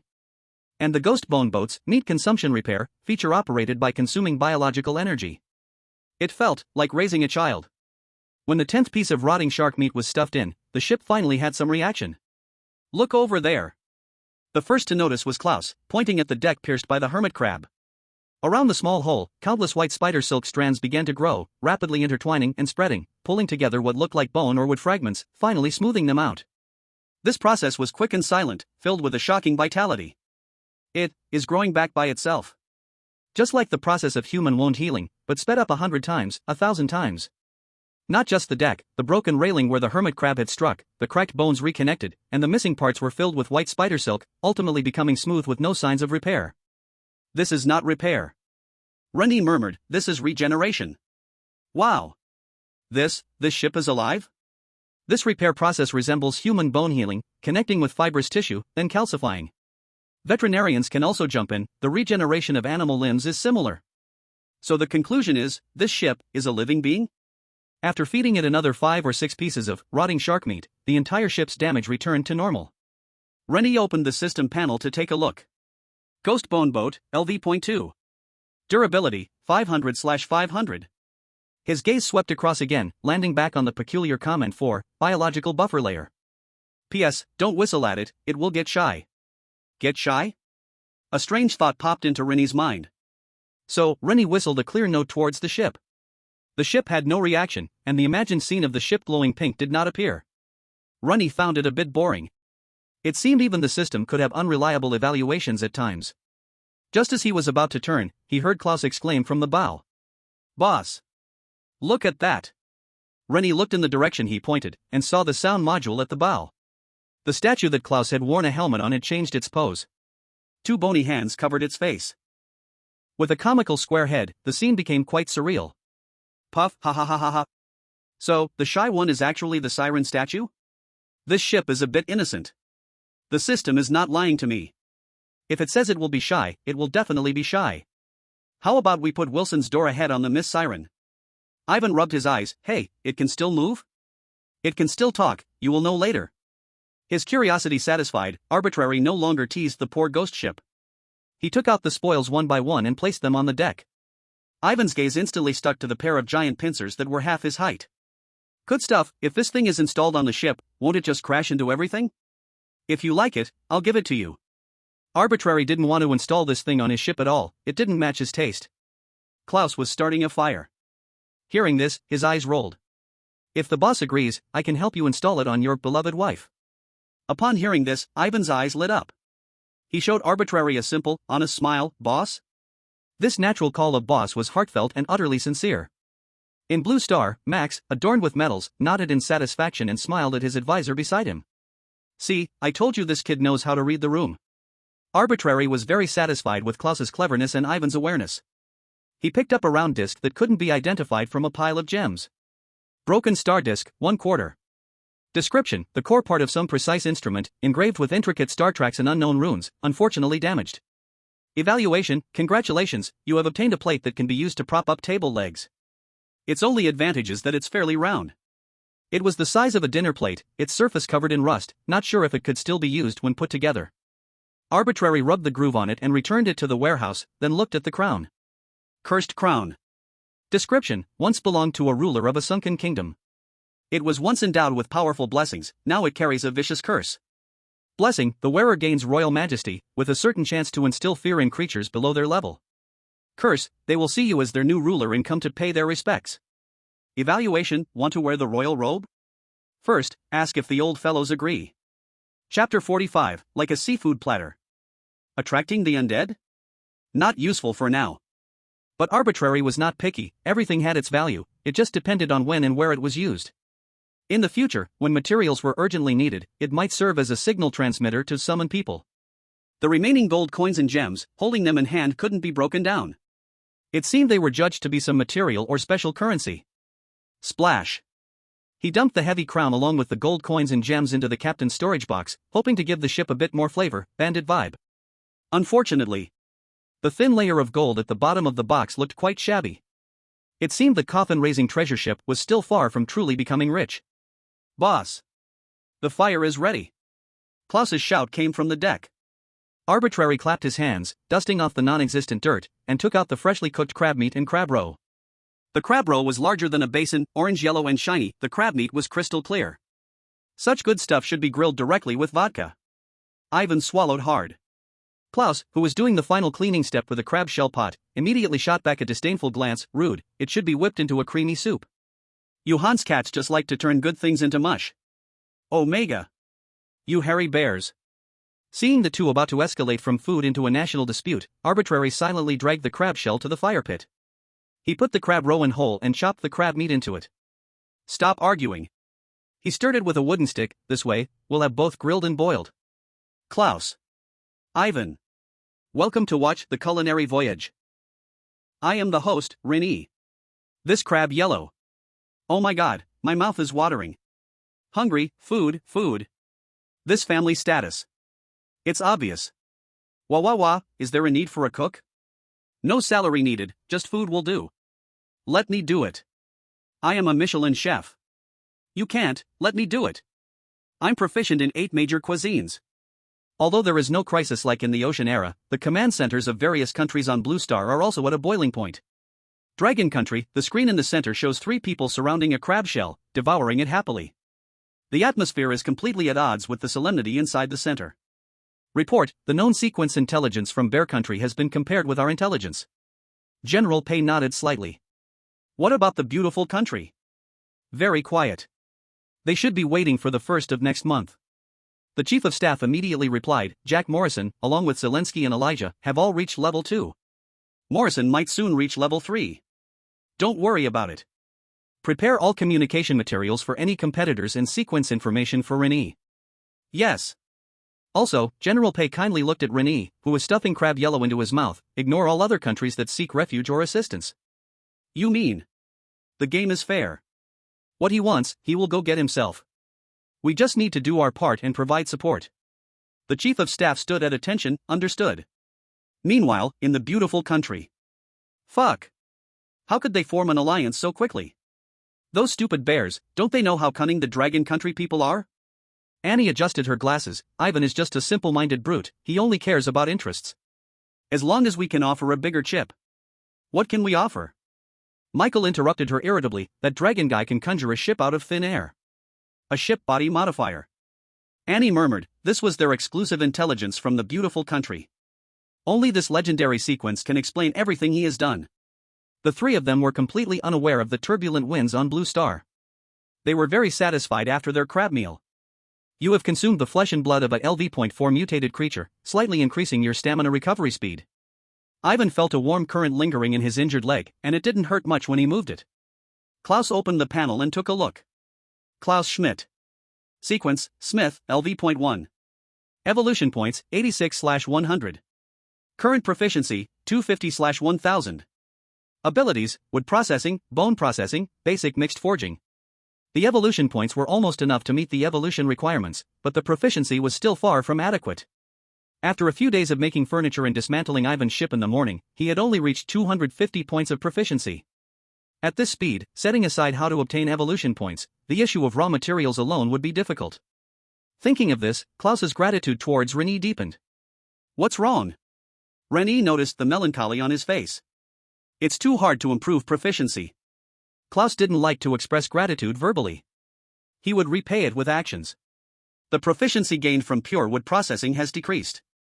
Ren Yi thought for a moment and dragged over a pair of big claws. How about trying this? Their gray shells shimmered with a cold light, and the serrated inner sides were sharp. Ivan was still grinning like a fool while Klaus had already opened the sequence panel. The light blue screen unfolded, transforming the Guardian into countless lines forming a holographic 3D model. A simple wooden structure cannot support such heavy external armor. Your ship needs a complete overhaul. Then, can it be modified? Ivan's smile froze on his face. Yes, but as for the materials. Klaus sought permission from Ren Yi. Ren Yi had long wanted to clear out the inventory from the system warehouse, so he took out all the bones and wood at once. Even though the deck was spacious enough, it was piled high with this stack of materials, most notably the bones of that double-headed shark. Wow, really cleaning out the house. Ivan, what is my worth? Boss seems to plan to get Ivan a luxury hearse too? Don't make fun of. The big boss is someone who aims for fair distribution. Ivan and Klaus both looked fanatical. Enough. No, it's too much. Klaus murmured, his hands dancing in the air. The complete skeleton of the double-headed shark was the first to disassemble. With thick fish bones replacing the original keel of the Guardian. The bone-dry fish spines built a broader and sturdier framework. 2 giant pincers were connected to the new ship's frame. With excess parts filled into the ship's skeleton along with wood. The whole process lasted for half an hour. And the Guardian transformed into a heavy-duty beast about 10 meters long and nearly 6 meters wide. Its hull broad and flat, sitting deep in the water. Perhaps because the keel was based on the double-headed shark. The bow resembled a giant shark head, with 2 pincers on either side. When it needed to attack, the pincers would cross and stretch forward. Parked beside the long and elegant ghostly bone boat. It looked just like a sleeping giant beast. Oh my God. Ivan feebly touched the shark-toothed hull of the boat. Can I really have this? His eyes turned red.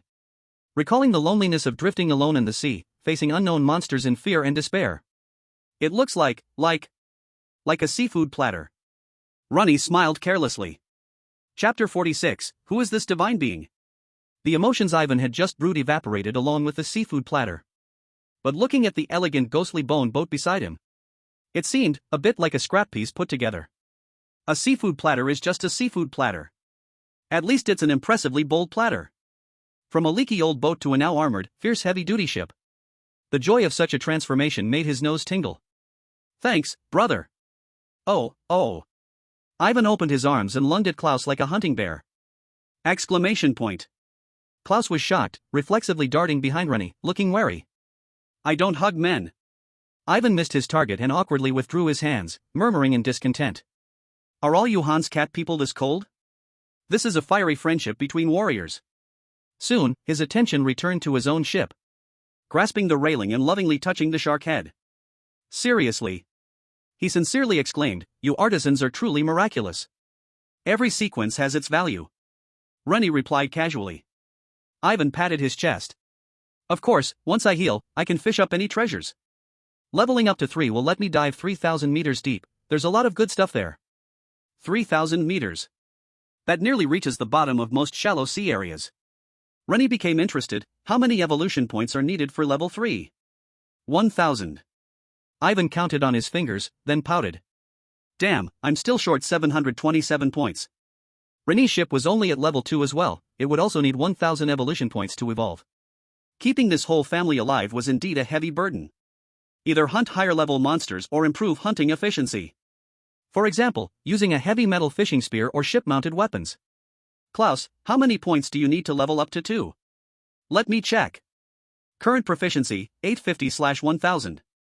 850? Klaus was surprised. He hadn't expected that the earlier transformation of the Guardian would earn him 600 proficiency points. Ren Yi nodded in satisfaction. It seemed that using high-level materials indeed had a better effect. Once Klaus leveled up, he would see if he could help modify the hard-working fishing rod. It only needs 150 proficiency points. Klaus's usually calm gray eyes sparked with excitement. He turned around, his gaze fixed intensely on the freshly completed seafood platter. Brother, degree asterisk, what are you planning to do? Ivan had an ominous premonition. I just think its structure could be further optimized. Klaus revealed a kind smile similar to Rinny's. Don't worry, I'm just planning to take it apart and reassemble it. Soon, #nervous face #. Open it? Ivan stood like a bear protecting its cub, blocking Klaus between him and the boat. You can't touch my Katyusha. Katyusha? Klaus frowned, isn't that the guardian? Katyusha is too weak. My grandmother is named Katyusha, and she once took down a brown bear with her bare hands. No way. Is that true? No wonder they're a fighting nation. Anything, you guys argue, I just watch. JPG? I bet a pack of spicy strips, it will definitely be anything giving a decisive word in the end. The first family ethics drama of the Coffin raising fortune is officially on air. Watching the two about to start their comedic banter, anything couldn't help but chuckle. He stepped forward and patted Klaus on the shoulder. Don't rush. Klaus turned around, *Omega, his face filled with a thirst for skill. It was too funny, anything almost laughed out loud. Even if the skill maxed out, you still need evolution points. Damn, still 14 points short. Instead of arguing here, why don't we take the initiative? He smiled gently, let's find a big guy to fight. This way, you'll have evolution points from the damage to the ship, and you'll gain skill too. Killing two birds with one stone. Klaus and Ivan's eyes lit up at the same time. The audience in the live stream went crazy with laughter. Squeezing teammates sounds so fresh and refined. Eating one fish twice, oh no, I mean killing two birds with one stone. Even capitalists are brought to tears. Learn this, going to PUA my boss now. Makes sense. Ivan rubbed his fists together, let Katyusha take the stage. Seeing the pre-battle mobilization in place, anything took out the stinky, corrupted flesh, again. Why does this feel even smellier than last time? Ivan pinched his nose and grumbled in a muffled voice. This was the elite flesh dropped by a pseudo-siren. Last time, they used this stuff to attract a huge swarm of zombie fish, earning Klaus and him dozens of evolution points and even bringing out a two-headed shark. This time, the goal was clear. Reproduce last time's success. Corrupted flesh still had over 10 pieces left. If they kept doing this daily, wouldn't they all reach level 3 in just a few days? Anything pondered and forcefully cast the fishing hook far away. However, a minute passed, and the scene of last time with the fish swarming didn't appear. Anything was a bit surprised. Klaus leaned in, what's up? Did this high-grade bait fail?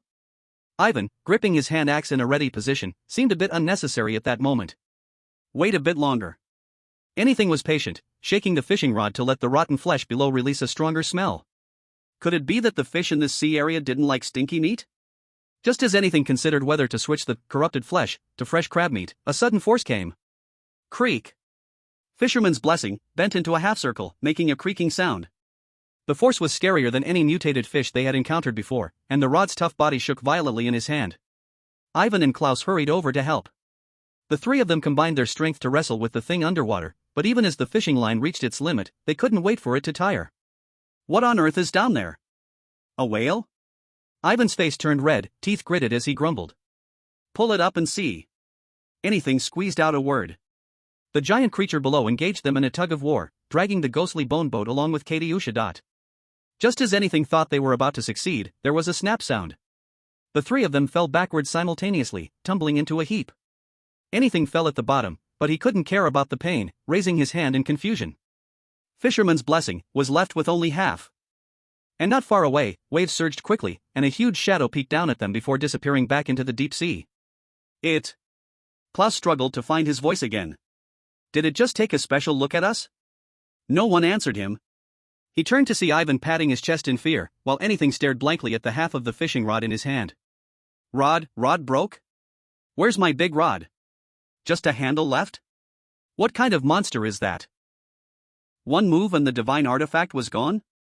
It's over, my only means of attack is gone. My heart aches, that little expression looks like it's about to cry, ha ha. Sorry, I just can't help it. Ren Yi really wants to cry. That was the blessing of the fisherman. He fished for bones, fished for treasure chests, fished for sea turtles, fished for two-headed sharks, all depended on it. Half of the credit for this ship belongs to this fishing rod. And now, just like that, it's gone? Chapter 47, Mysterious Giant Object. What did he rely on to go from nothing to his current belongings? Was it his looks? No, it was this fishing rod. It's no exaggeration, Blessing of the Fisherman is the founding hero of the Coffin and Wealth vessel. But now it's broken. Ren Yi weighed the bare pole in his hand, and the words Blessing of the Fisherman, LV.2, on the system panel turned into Damaged Blessing of the Fisherman. Evaluation, it has given you all it had, now you can find it a decent earn. Ren Yi. Speaking of which, that unknown creature could easily snap the LV2 fishing rod, showing its power far exceeds that of a LV4 monster. Moreover, after getting its prize, it specifically floated to the surface to look at them. That brief appearance was unclear whether it was a warning or provocation. But it was enough to prove it possessed considerable intelligence.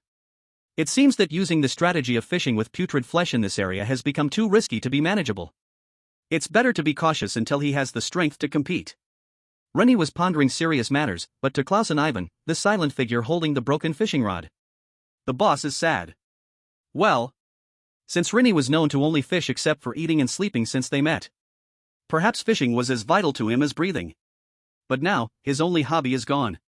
Isn't this just like Ivan losing Katyusha or Klaus losing his tool bag? Don't be sad, brother. Ivan bared his teeth in an attempt to show a healing smile. His palm slapped Ren Yi's back heavily, almost making him stagger. When my leg heals, even if it's a whale down there, I'll fish it up for you to make skewers. In contrast, Klaus's words were much more reliable. This is just an LV2 tool, when I level up, I'll make you a better one. Ren Yi raised an eyebrow, seemingly a little surprised. But Klaus completely didn't notice his expression, totally immersed in his area of expertise. Take a closer look, its force structure is quite unreasonable. Let me make it, it should use multiple nested designs. Finally achieving automatic fishing line retrieval. If the fishing line uses those nerve cords, it can release electric shocks to paralyze its prey when necessary. Ivan's mouth formed an O shape. Brother, is this a fishing rod or a weapon? Is Klaus serious? Don't end up making a Gundam. The romance of engineering, you all know nothing. This is called hardcore comfort. Steampunk fishing rod, wow, please let Klaus level up quickly, I want to see. What kind of black technology is this? I want one too. To be honest, I'm a bit excited. Is there a company that can catch this wave of traffic? Ren Yi didn't know how effective these words were in comforting him. But he was very interested in the paralysis of prey function that Klaus described, so he patted his shoulder to interrupt Klaus, who was about to publish a thesis. I really look forward to it. It better not only be fully automatic with electric shocks to paralyze, but also automatically catch fish. Ha! It would be best if the fish came up already grilled, the kind that can just sprinkle cumin on and eat. Klaus. Ivan. Ren Yi's expression was too serious, and for a moment both of them couldn't tell if he was joking. Overall, this memorial service ended quickly. Moreover, given the existence of that highly intelligent mysterious creature, the strategy of using putrid flesh to fish for evolution points was temporarily shelved. As night deepened, the sea breeze brought salty chill. The three gathered around the campfire and finished the crab meat. Once we reach land, everything will be alright.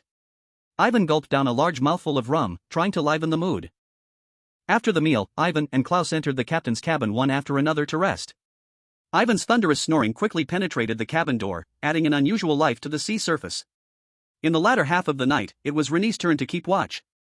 He sat at the bow of the ship with the statue of the siren, and the ship's built-in bioluminescent module emitted a soft blue light, illuminating a small area around them, both beautiful and tranquil. He took out the simple tools that had not been used for a long time from the storage room. A makeshift fishing hook made of iron nails by Klaus, along with matching hemp rope. He expertly tied the fishing hook and hung crab meat on it, tossing it into the sea.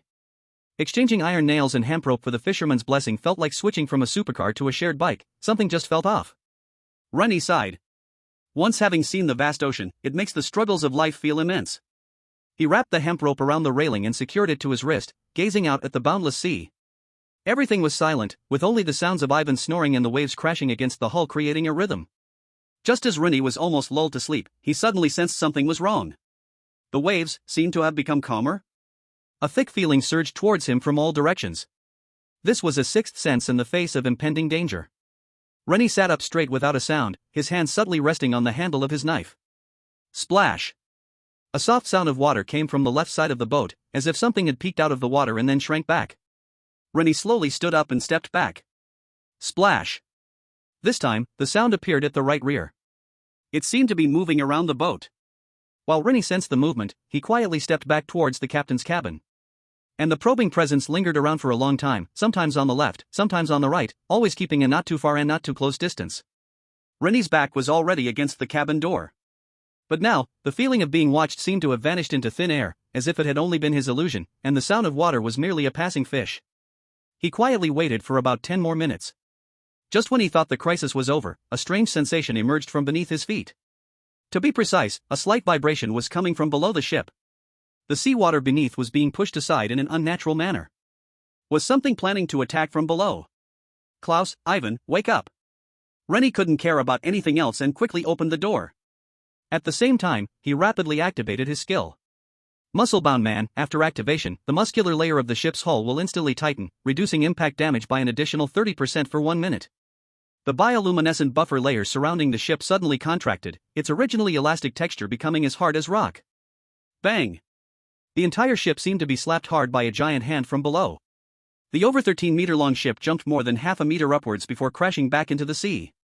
Boss! What happened? Amidst the chaotic sounds of the ball hitting the ground, Ivan and Klaus rushed out. Ren Yi was nearly flung out but managed to steady himself, immediately gripping the railing and looking towards the sea, yet it was calm, with only a circle of ripples slowly fading away. The thing that attacked them had vanished after a single strike. Was it a sea monster? Ivan, holding his axe, scanned the surroundings cautiously. The faces of the three were filled with fear and disbelief. Klaus quickly checked the damage to the ship's hull. Phew, thank goodness. He let out a breath. Ren Yi's skill was activated very timely, and the ship did not suffer any damage, only a 10-point drop in durability. Katyusha. Ivan's Katyusha also suffered the impact. Ren Yi and Klaus moved closer to take a look. My tooth, it's broken. They saw that a few of the sharp teeth on Ivan's shark-headed figurehead had been cracked, leaving several jagged gaps. It was like a mighty man opening his mouth, only to find that he had lost a couple of front teeth. It's just for decoration, it's normal for it to break. Klaus tried to comfort him. Ivan cried even harder. Chapter 48 Equivalent Transaction. Stop crying, it's just a few teeth, I can fix them for you, can't I? Klaus couldn't understand why Ivan was so upset. But a broken ship meant skill level. Klaus actively comforted him. Why not add a few more, no, a few rows? Just take the bow apart a bit. Take it apart again? Randomly shook his head, walked to the bow to prepare to retrieve the fish hook and hemp rope still hanging there. But he hadn't taken a few steps before hearing the sound of a box toppling over from the captain's cabin. Is something boarding the ship?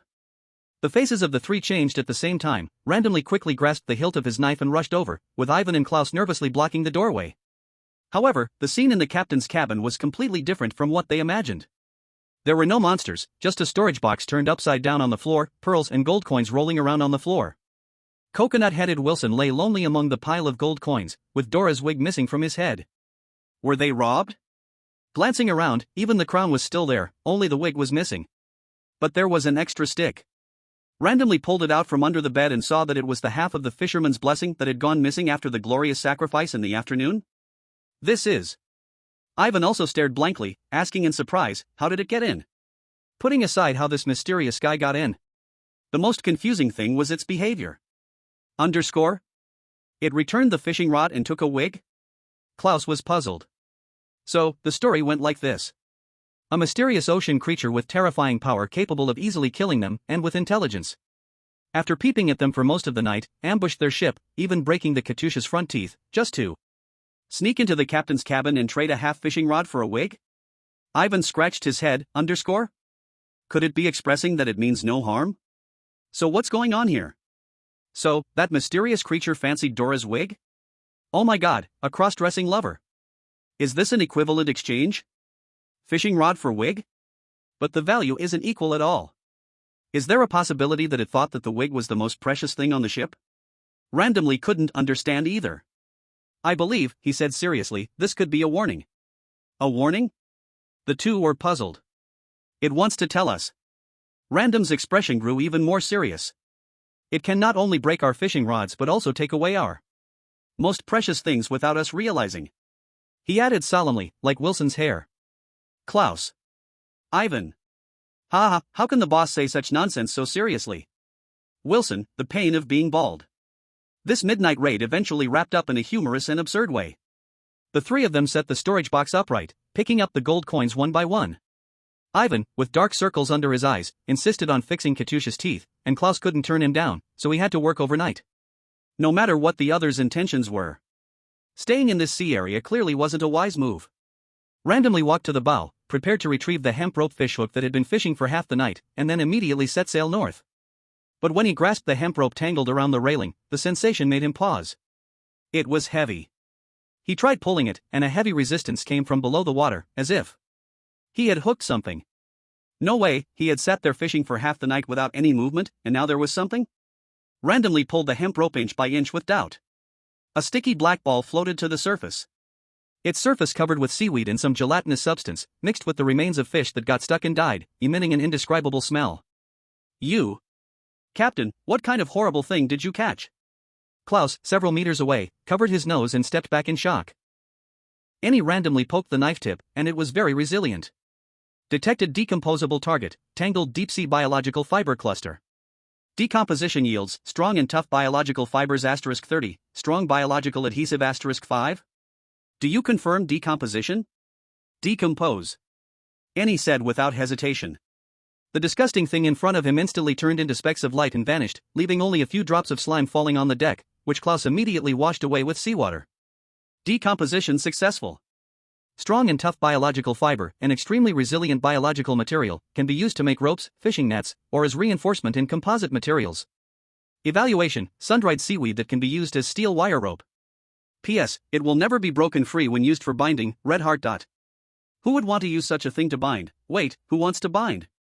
So, that mysterious creature first broke his fishing rod, then dived into the captain's cabin to swap a piece of fishing rod for Wilson's wig. Now it had brought this lump of stuff hanging from the fishhook. An apology gift? Boss, this is also sent by that guy. Sigma? It seems so. What does it want? Ivan was puzzled. Slap first, then give a sweet date? Klaus calmly analyzed. It might not have malicious intent. Breaking the fishing rod was an accident, and now it's sending a gift. Perhaps it wants to establish some kind of connection. Establish what connection? A transaction?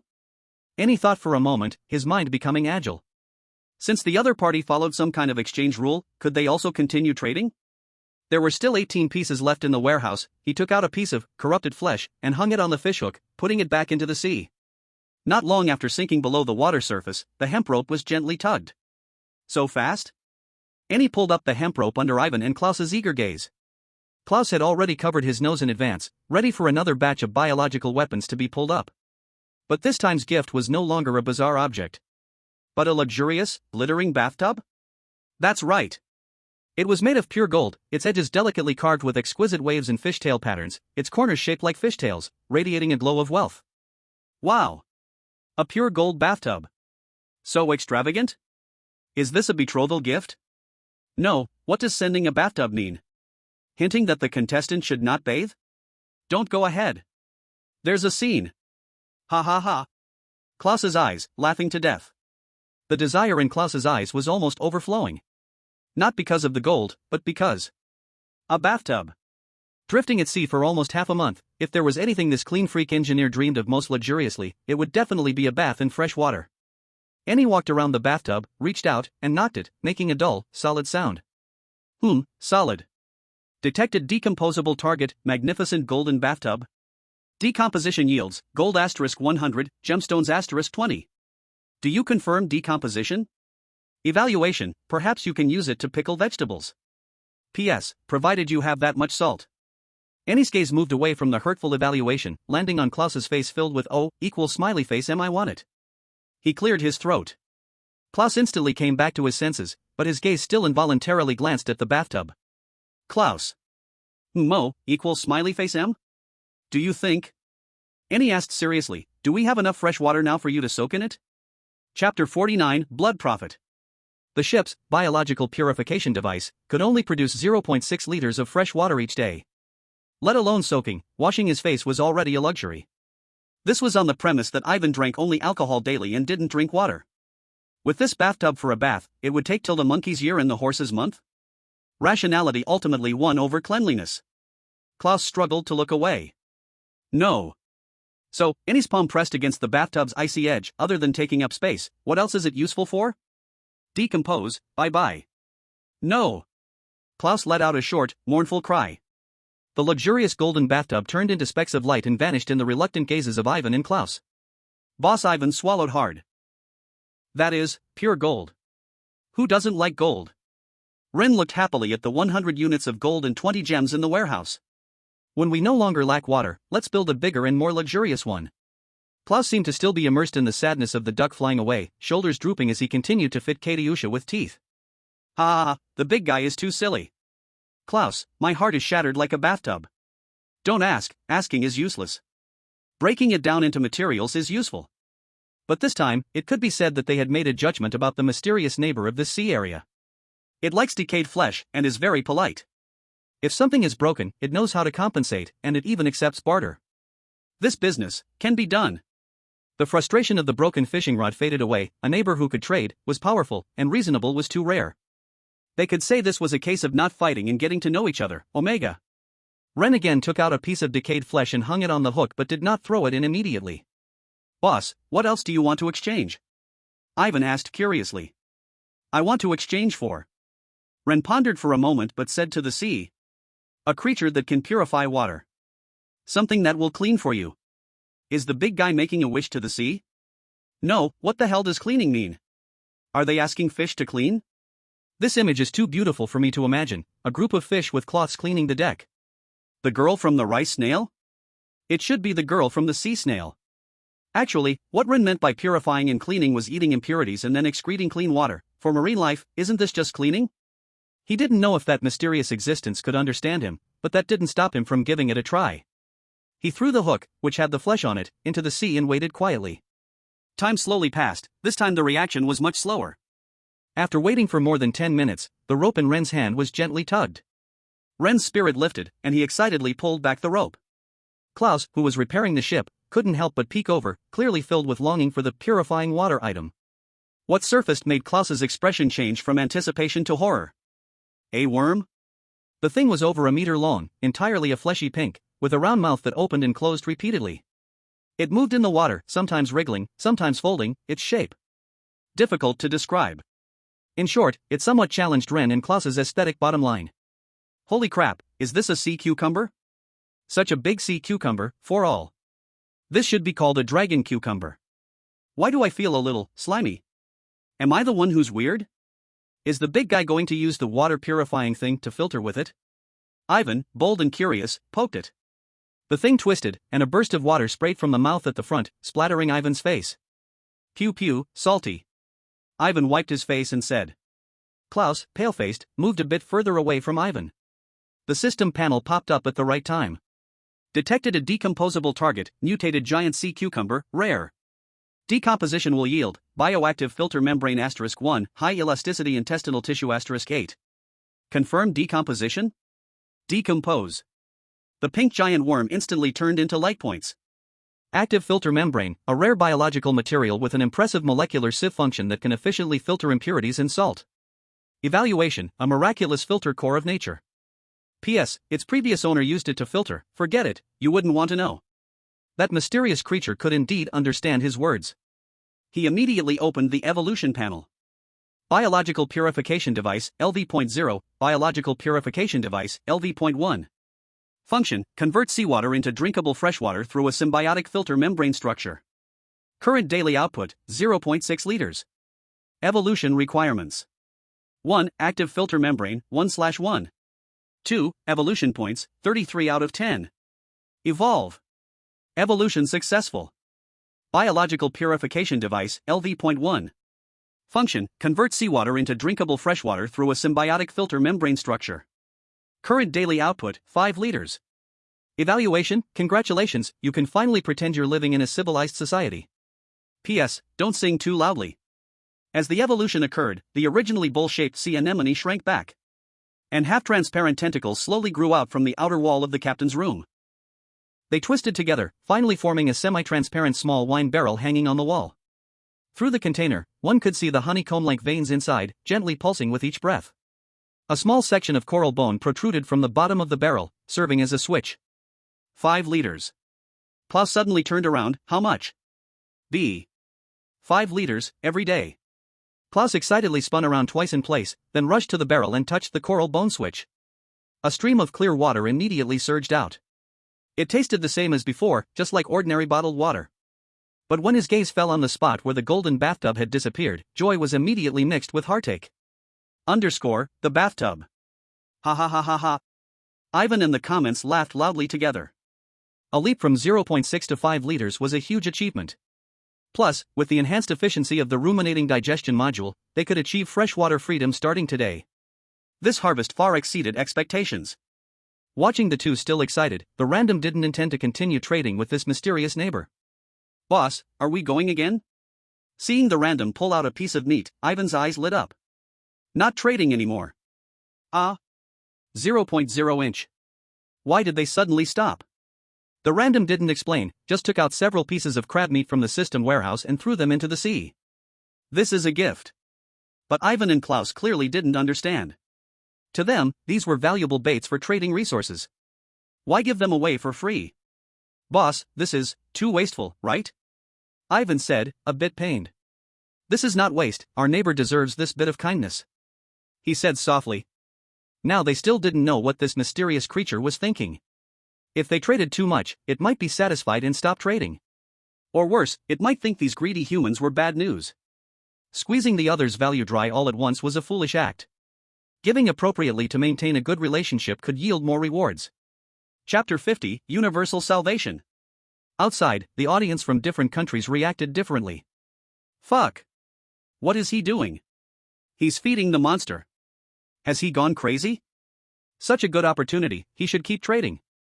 Gold. Gems. Maybe he could even trade for weapons. Stupid decision, this is simply wasting precious resources. Jack wouldn't make such a mistake, he would only turn the monster into his resource. However, the atmosphere in the Dragon Country's livestream room was completely different. Ha ha ha ha, see that? The perspective. Foreigners don't understand a thing, this is called the ways of human relations. Reciprocity. Only taking is like draining the pond to catch fish. This move by the Coffin brother is called fishing with a long line to catch big fish. There will be plenty of benefits in the future. Exactly, treating neighbors as friends means when they run out of soy sauce, they can come borrow some. Hi, this is truly brilliant. I would call this operation marine social science. The random smiled and didn't explain much. What if the one in the sea understood he was building emotional ties, then wouldn't that be a wasted effort? He turned to Klaus. Set sail, we continue north. With such a hidden expert in the sea area, it was likely that other creatures had already been cleared out, fishing for evolution points probably wouldn't happen. Klaus nodded, deftly operating the mast. That comical? Sail puffed up again.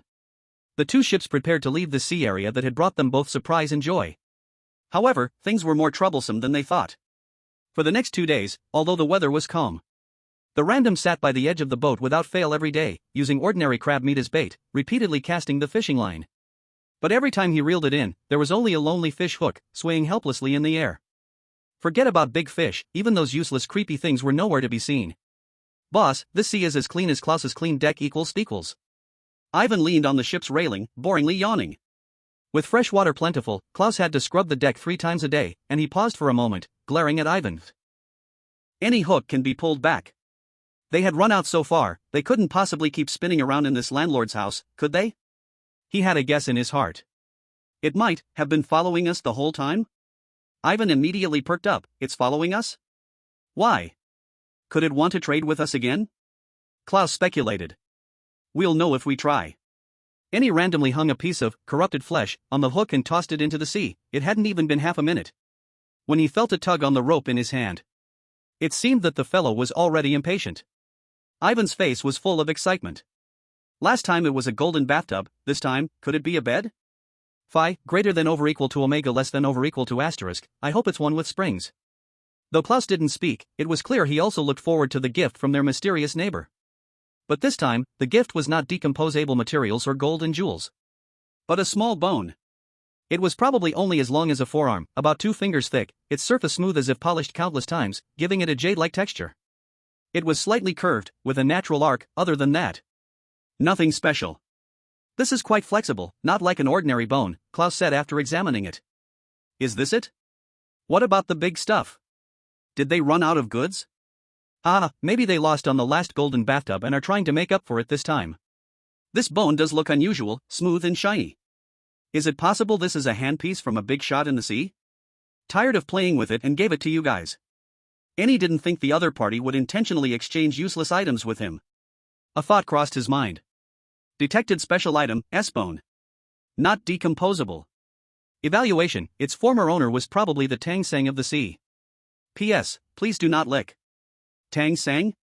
The Tang monk was particularly popular with monsters.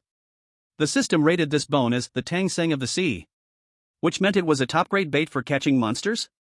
Annie's eyes lit up. This neighbor had a certain flair. He turned and rushed back to the captain's room, took out the 2 broken pieces of fisherman's blessing, and presented them along with the small bone to Klaus. Klaus, look at this, maybe your sequence can create a miracle. Klaus had never used his sequence ability to create repair tools. He opened the smithing panel, selecting damaged fisherman's blessing as the main body. Repair scheme in progress? Detected usable material, S-bone. Auxiliary materials, fiber, adhesive. Scheme generated, fusion repair. Estimated success rate, 75%. Klaus's panel was shared for everyone to see. Annie saw the 75% probability and breathed a sigh of relief. That was good enough. He took out tough biological fiber and strong biological adhesive. Can we use this? Yes. Klaus took the materials but didn't start immediately. Instead, he carefully aligned the 2 broken rod pieces, setting the bone beside them, measuring and imagining in his mind. He held the broken fishing rod and that small bone in his left hand, soft white light like mist enveloping all the materials. Strong biological adhesive, transformed into flowing light liquid seeping into the gaps. And that bone ultimately melted, flowing along the fishing rod until it merged into it. The broken fishing rod, wrapped in light, not only perfectly mended at the joint, but also emitted a warm, jade-like sheen along the original dark surface, identical to that small bone. It was now a bit longer, and there was no trace left of the former break. Klaus was also stunned. He lifted the fishing rod and waved it. The feeling was stable and resilient, far surpassing before. It worked, oh for all. He handed the brand new fishing rod to Annie. Poodoo, LV.3. Trait 1, Toughness. Trait 2, Temptation. When there is no bait, it will continuously attract rare creatures. Evaluation, a professional rod for catching professional fish. P.S. Please ensure your ticket, insurance, and wool are prepared before use. Poodoo. Annie whispered its name, unable to help but say. The system's evaluation is still so darkly humorous. My proficiency is maxed out. Klaus wiped the sweat from his forehead, surprised. Helping Ivan repair the shark head and fixing the fishing rod gave him 150 proficiency points. He only needs another 14 evolution points to level up to LV2. Ivan touched his chin, amazed. Great job, Klaus. From now on, when my weapon breaks, I'll be counting on you. As long as you don't turn the boat into a garbage dump again straight face. As soon as Klaus saw Ivan's obsessive cleanliness, he felt like he had caught a ship repair syndrome. The two were bickering when they saw Ren Yi randomly tie a gold coin onto the hook of the new fishing rod. Boss, what are you doing? Let's see if our neighbor is interested in other goods. Phi, greater than over equal to omega less than over equal to asterisk. Chapter 51, the first catch after opening. This time, after changing to gold coins, there was no longer the urgent feeling from before. The fishing line was gently pulled. This time, hooked on was a common fish the size of an arm, and it was already dead. This is it? Ivan was disappointed. Klaus took a look, just a normal food fish. He continued trying to throw down pearls and gems, but each time, he brought back small fish. It seemed that in this neighbor's value system, these shiny human currencies were little better than shells. To it, these seemed to be worth just a loaf of bread. Oh, Klaus said. Then, Ivan scratched his head in worry. He liked these shiny things. What does it actually like? Ren Yi stuffed the remaining gold coins into Ivan's hands. Maybe it likes strange artificial creations, or flesh from high-energy beings. That Dora wig on Wilson's head and the rotten flesh were known things that this mysterious neighbor valued. This neighbor's strength was unfathomable, yet it chose to play a trade game with them. Perhaps because, usually, all those higher beings avoided it, finding some snacks was far too difficult. But the problem now was, it seemed to have stuck to them. Like a diligent bodyguard. And the result was that there wasn't even a low-level fish within a several-mile radius, let alone hunting monsters for evolution points and supplies. How could they reason with this? Ren Yi squatted by the side of the boat, cleared his throat, and used a gentle tone that felt like soothing a child to address the sea. Dear neighbor, you've been following us all along, and we can't fish up those useful things for you. Ivan and Klaus, underscore? They felt goosebumps. How about this? I will give you all of these remaining ones, please don't follow us for now. As he spoke, he took out 10 pieces of rotten flesh in one go. After a while, when we have more good things, we'll come back to trade with you, okay? He raised his arm, and the rotten flesh plopped down into the sea. Wow! He really threw it away. I get it. This is a breakup fee. Wow, he gave a breakup fee, and also painted a picture of future contact. What a player, dog emoji. Neighbor, he has feelings for me, moved.jpg. A few meters beneath the sea. There was a giant creature, shape unclear, comfortably curled up in the shadow beneath the boat, like a moving mass of darkness. 10 delicious sugar beans slowly sank, radiating an energy wave that brought it immense joy. In its perception, the outline of the boat, with a bone-like aroma, was clear. And a small figure on the edge was facing it. Good neighbor, gurgle, good things, gurgle, all for you. The voice, distorted by the seawater, came through in fits and starts. It could sense the soothing intent. Though it couldn't understand most of the syllables, with the other's actions, it roughly understood the meaning. It had only given him bones and a sleekly repaired broken fishing rod. Offered him the sparkling nest. And even found a little creature that could purify water for him. Not only had he sent gifts to itself, but now he was giving it 10 sugar beans all at once. So that was it. This little human was making a promise. He is willing to provide for himself steadily and long term, oh for all oh. Since it's like this, I really can't just stay at his doorstep forever. Otherwise, I would trample the fields around his home, and he wouldn't be able to grow more sugar beans. Since he is so sincere. Then I will reluctantly accept it underscore. Dozens of translucent tentacles instantly shot out, precisely piercing through every piece of rotting flesh. Pft. The energy contained in the meat was instantly absorbed, and it satisfiedly stretched its body. As for how to keep following him without scaring away the little fish nearby, I need to think it over carefully. The shadow slowly sank, disappearing into the bottomless abyss. On the sea's surface. It left? After waiting for a while, everything was still as calm as usual, Klaus asked uncertainly. Ren Yi shook his head to indicate he didn't know. He directly threw a small piece of crab meat off the poodoo into the sea. 10 minutes passed, and the fishing line did not move at all. There was no familiar tugging feeling, nor were there any little fish or shrimp biting, and the three looked at each other. It seems it has left. Ren Yi's tone sounded neither happy nor regretful. It might have just left, and its aura is still lingering here. Let's continue heading north. Ha, we paid the breakup fee, and the neighbor really left. Don't say it, I do feel a bit reluctant to part with this mysterious neighbor, they were so polite. Once the big shot leaves, we can level up. Klaus is only 14 evolution points away. Great. Ivan finally dared to speak out loud, dramatically patting his chest. To be honest, with that guy nearby, I didn't even dare to pee in the sea, afraid of splashing and making it angry. Degree, isn't there a restroom on the boat? Klaus questioned in disbelief. Ivan shrugged indifferently. Used to it, convenient. Klaus used all his strength to suppress the urge to dismantle Ivan along with Katusha. He ignored Ivan and turned to handle the few small fish exchanged with the neighbor for gold coins pearls. This had already become the daily routine for the bear and Hans the cat. Ren Yi casually walked to the back of the boat with the poodoo, fixing the transformed fishing rod onto the support frame of the boat. The fishing line dragged a small piece of crab meat, playing the waiting game. Boss, do you still expect to catch something? Ren Yi leaned lazily against the boat edge and explained, since we are just sitting around, what if something bold swims into it? The next few hours were very quiet. Until the sea surface was dyed a warm orange red, the fishing rod that hadn't had a chance to cast suddenly trembled lightly. Although it was very light. But it didn't escape the bored Ivan, who had been staring at the fishing rod. Boss! The fishing rod has movement. Ren Yi rushed to the back of the boat in a few steps, really catching something. Poodoo is a LV3 fishing rod, this first catch is definitely not ordinary. Catching a LV4 big guy wouldn't be too much to ask, right?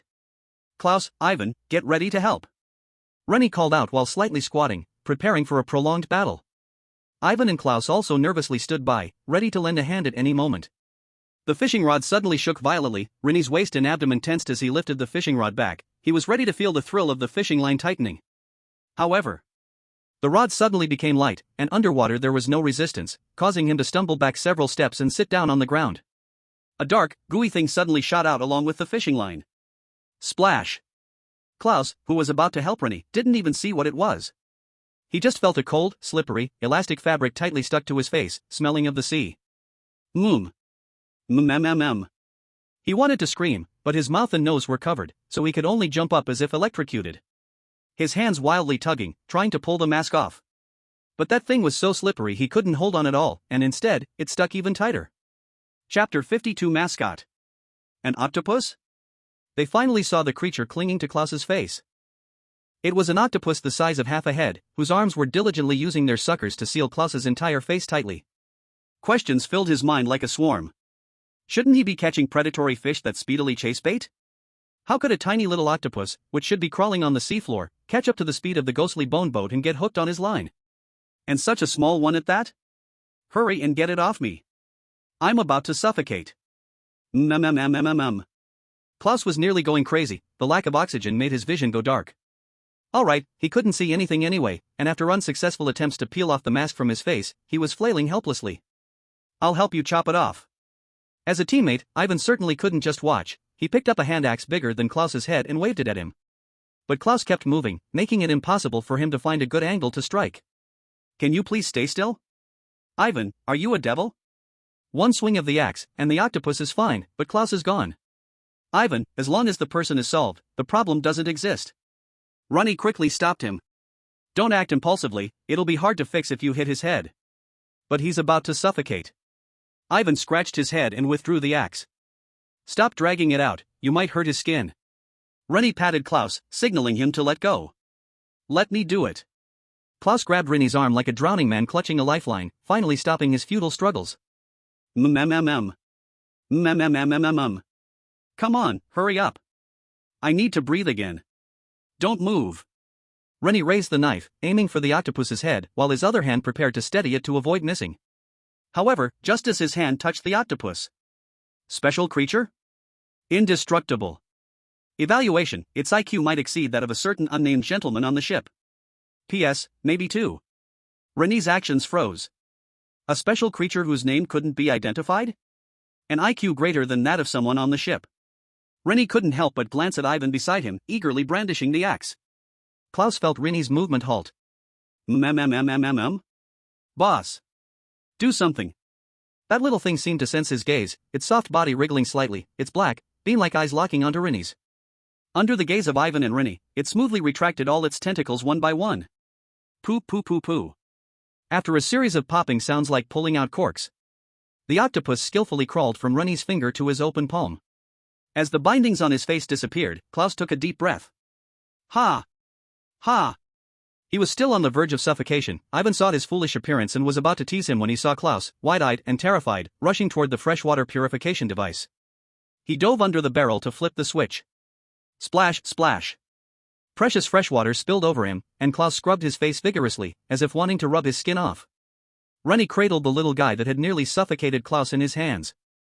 In this altered ocean, where creatures could easily grow several times, even dozens of times their size, it was evidently a miniature version. It could change color. Just now, it was gray on Klaus's face, but now it had turned blue. And a pair of bright black eyes were staring intently at him, possibly without blinking. As Ren Yi's gaze moved around it, its gaze followed suit. After a long while, Klaus finally returned, his hair wet and sticking to his head. Poop ha ha ha ha ha. Ivan pointed at Klaus, tears streaming from laughing so hard. Oh my goodness. Klaus, you've got a hickey makeup on your face. Ha ha ha ha. Klaus's three-dimensional face had evenly distributed circular marks radiating from the center from his forehead to his chin, looking like he'd been given tiny suction cups all over his face. Ha ha ha ha ha. Sorry, though it's tragic, I'm dying of laughter. Octopus hickey makeup? Ivan, please be quieter. Don't you see Klaus is about to tear the ship apart? Okay. Not only was he seen by people, but it was also broadcasted live across the entire country and the world. Anything. Let's eat it tonight, _. Annie felt the small thing in his palm shake slightly. And amusingly reassured Klaus, don't worry, it seems a little special. It is indeed special. Klaus grumbled, almost made me the first contestant to be suffocated by an octopus. As he complained, he instinctively started carefully examining the killer, then paused. And, uncertain, reached out and pointed with his finger, as if counting. 1, 2, 3, 4. 8, 9. Wait a second, he said, confused, why does this octopus have 9 tentacles? What? Ivan, not bothering to laugh anymore, leaned over in curiosity to take a look. Annie stretched both hands forward so the two of them could see more clearly. Sure enough, not one more, not one less, under the 2 palm-sized bodies, there were 9 arms, curling around Annie's fingers. It really does. Ivan exclaimed in surprise.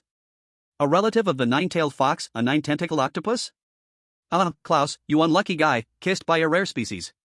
This thing isn't some divine beast, is it? It seemed to understand Ivan's comment about it being deformed, or perhaps it sensed the group's attention on its 9 legs. The little octopus, which had been lazily changing colors and gently curling its arms in Annie's palm, suddenly froze. Its black bean-like eyes revealed an extremely human-like displeasure. Its color shifted from blue to a deep red, as if red ink had been spilled. In the stunned gaze of the three, it quickly tucked all 9 of its tentacles under its body, curling itself into a small red ball. It then wiggled its body, turning its back toward Klaus, who had just counted its legs. Carrot, not showing you guys anymore. The 3 of them seemed to clearly read those words in its action. Klaus was stunned. In his 28 years of life, was he really being snubbed by an octopus for the first time? Not only mentally, but physically too. For a moment, even the mark on his face turned redder. Look at the mess you caused. Klaus stormed in front of the octopus, pointing at his face in accusation. The red ball twisted again and continued to turn its back on him. All right, Klaus, don't argue with it. Annie stepped in to smooth things over, holding the octopus ball in front of Klaus's eyes. A very intelligent mascot, Annie thought to himself. The red ball stared at Klaus for a moment, its color gradually turning back to blue, and it extended a tentacle to gently tap Klaus's face covered in marks. Klaus. He sighed. He couldn't really argue with an octopus. Chapter 53, The Mascot Officially Takes Its Post. Ivan had laughed so hard he nearly lost his voice, sounding like a big goose. Where have you seen a mascot almost send off our engineer on its first day, ha ha? Klaus glared darkly at him. Unfortunately, he couldn't refute this, which made him even angrier. Annie said seriously. Though his mind was full of complaints, Klaus instinctively obeyed and lowered his head. Put. Klaus glared at Ivan. Blood circulation, beauty. The little octopus, soft and fluffy with its 9 tentacles, curled up, looking back with its innocent black bean-like eyes. All right. Randomly poked the octopus's soft head. Now that it's on the ship, it needs a name. Hearing about naming, Ivan perked up. How about Mask or Terminator? Klaus shot a disdainful look at those 2 highly targeted suggestions. I say, why not name it teppanyaki or mustard? He gritted his teeth. Always reminding it of its final destination. Laughing to death, old Klaus wants to treat it as a late-night snack. Seeking the psychological shadow area of the little octopus. Mascot, heavy multiplication X, food reserve, heavy checkmark, is identical to X is identical to. I think. None of them are very creative. Randomly rested his chin on his hand, his thoughtful gaze landing on the little guy trying to crawl up his arm. It has 9 legs. Ivan looked at him with anticipation. Klaus secretly thought that if it had a strong and powerful name, it would make his near asphyxiation feel not so unfortunate. Even the barrage in the live streaming room decreased significantly. Mostly scrolling names like Son of the Sea, Touch of the Abyss, Davy Jones and other epic titles. Moreover, it chased our boat and came aboard by itself. Let's call it. Klaus had a bad premonition. $9 and 9 shipping. The mark on Klaus's face seemed to get redder. To be precise, his face turned red, and the mark turned purple. Puff, ha ha ha ha ha ha ha ha. Ivan erupted into earth-shattering laughter, falling backwards, laughing on the deck like a fish out of water. 9, ha ha ha ha. Can't take it anymore? Boss. Burp. I thought it would be Kraken. Turns out it's a discount? So fitting. 9 legs, and delivered straight to the door. Coffin Brothers thought process? A special skill. The new companion named $9 and 9 shipping didn't understand the cheapness of the name at all. But from the exaggerated reactions of these 2 humans next to it, it also realized the malice from another world behind this name. No longer tucked its hands and played ball. But whoosh opened up, like a frizzy dandelion, its 9 tentacles perked up and danced wildly, restless and helpless. 2 tentacles slapped randomly on Ivan's arm. And 2 more pointed silently at Ivan, who was laughing uncontrollably on the ground, blaming silently. Seeing this scene, Klaus touched his face and couldn't help but smile with glee. What to do, boss? He looked down at the little octopus. It seems $9 doesn't like the name you gave it. The little octopus's tentacle movements froze for a moment, its little bean eyes glaring at Klaus. The color slowly changed from relaxed blue to purple. Why does it suddenly sound like a pun? Translation, boss, look, it doesn't like you, Doge. $9 and 9 shipping, I remember you, Hans Cat. This wave is reverse bullying. Fortune's turn. Seriously. Ivan laughed enough, becoming serious. Boss, is this little guy a bit too smart? It can get angry, act cute, and even knows how to accuse and undermine? This IQ is at least on par with a child. You all take a look. Ivan and Klaus exchanged glances and at the same time reached out to touch the little octopus's body. Special creature? Evaluation, its IQ may exceed that of a certain unnamed gentleman on the ship. P.S., maybe 2. It's not me. Ivan claimed righteousness, he is an elite soldier. Definitely not Neo, equal smiley face M. Klaus was equally unashamed, he is the youngest engineer at a major factory in a certain world. Randomly didn't think it was him either. He held up the little octopus and asked, "What do you think? How about this name?" The little octopus slowly raised two tentacles, crossing them in front of its body to form an X. It rejected. "Octopus, I don't want it, this name is too tacky and unworthy of my noble temperament. Help, this little thing has become a genius." "Alright then. Let's put the name issue on hold and just call you Little Nine for now." It seemed to accept this temporary nickname. This time, the little octopus returned to its silly, adorable form, its tentacles hooking onto any random shoulder and hanging there, 8 legs draped behind it, while one swayed in front like a little cat's tail. Maybe it really can bring us good luck. Klaus wasn't angry anymore, and he sighed as he watched the scene. Guliolu. Ivan rubbed his belly, laughing until his abs hurt. Laughing made me hungry. "I'll go start a fire," he clapped the dust off his hands. Ren Yi glanced at Little Nine, picked up the poodoo rod nearby. "It's the perfect time to test our new good luck mascot. I want something fresh to eat." He hung a piece of sea wolf fish on the line, walked to the edge of the boat, and cast the fishing line. It must be said, this new LV3 fishing rod felt much smoother than the previous one. "Klaus, the mark on your face really matches the sail," Ivan teased while chopping wood. "If you say one more word, all future weapons are off the table," Klaus coldly threatened. Ivan immediately made a zipping motion across his mouth to signal surrender. None of them noticed, but soon after Ren Yi cast the line, Little Nine's color quietly changed, a flowing aura appeared. The little silly eyes, like beans, stared deeply at the sea behind the boat. Chapter 54, Ivan, don't lick the axe. Little Nine, oh Little Nine. Ren Yi lazily made a wish to his new partner on his shoulder. Little Nine, I want something truly fresh, no crabs or little fish." Little Nine seemed to understand his mumbling. The tentacle swaying in front of Ren Yi's chest lifted and lightly slapped his side face with a paw sound. Ren Yi got the implied message. "Got it, I'll fish for your fish." "Ha, you poop scooper, get to work." Translation, fishing for your fish, don't boss me around. This slap, a symbol of mascot dignity. The little guy had quite a temper, but Ren Yi could only smile helplessly and turn his attention back to the poodoo fishing float. Guliolu. Ivan had already started a fire, and the iron pot was set on the simple stone stove, steam rising. At that moment, the fishing rod tip suddenly dropped sharply. The force at the end of the fishing line was a bit dull, neither violent nor heavy, but Ren Yi's eyes lit up as he smoothly jerked the rod upwards. It's coming, it's coming." Ivan excitedly rubbed his hands together, eyes shining as he stared at the water's surface. Just in time, the water in the pot is boiling. The poodoo rod had bigger wheels and could automatically lock, making it much easier to reel in than before. In just a few moments, Ren Yi pulled the line back, dragging a round, bloated thing out of the water. It didn't struggle in the air, just its body puffed up like an inflated balloon, covered in spikes, with two large, bean-sized eyes staring terrified at the 3 kidnappers on the boat. "Is this a pufferfish?" Klaus sounded disappointed. Ivan was already drooling, thinking about how to cook it. "It's really fresh. Should we boil it or grill it?" "Any way is fine." Klaus gave him a look of disdain. "After we eat it, we won't know anything anymore." "Ha?" Ivan didn't get it. "Wild pufferfish, highly toxic." Ren Yi kindly added, casually lifting the resisting pufferfish onto the deck. SSSSSS. Compared to regular pufferfish, this mutant's spine seemed as hard as iron nails, scratching the deck as it moved. "I just cleaned this deck." In contrast, Klaus could tolerate Ivan's cabin and even the marks on his face from Little Nine's cupping. But damaging this perfect ship? Klaus grabbed the axe Ivan had left by the chopped wood and swung it down with the force of a thunderstrike at the fish criminal. No technique, just pure emotion. PSSHH. You have slain a mutated pufferfish, earning 2 evolution points. This axe strike didn't just end the pufferfish's brief fish life passing by, but the Little Nine, who had curiously poked its head on the shoulder, was suddenly startled.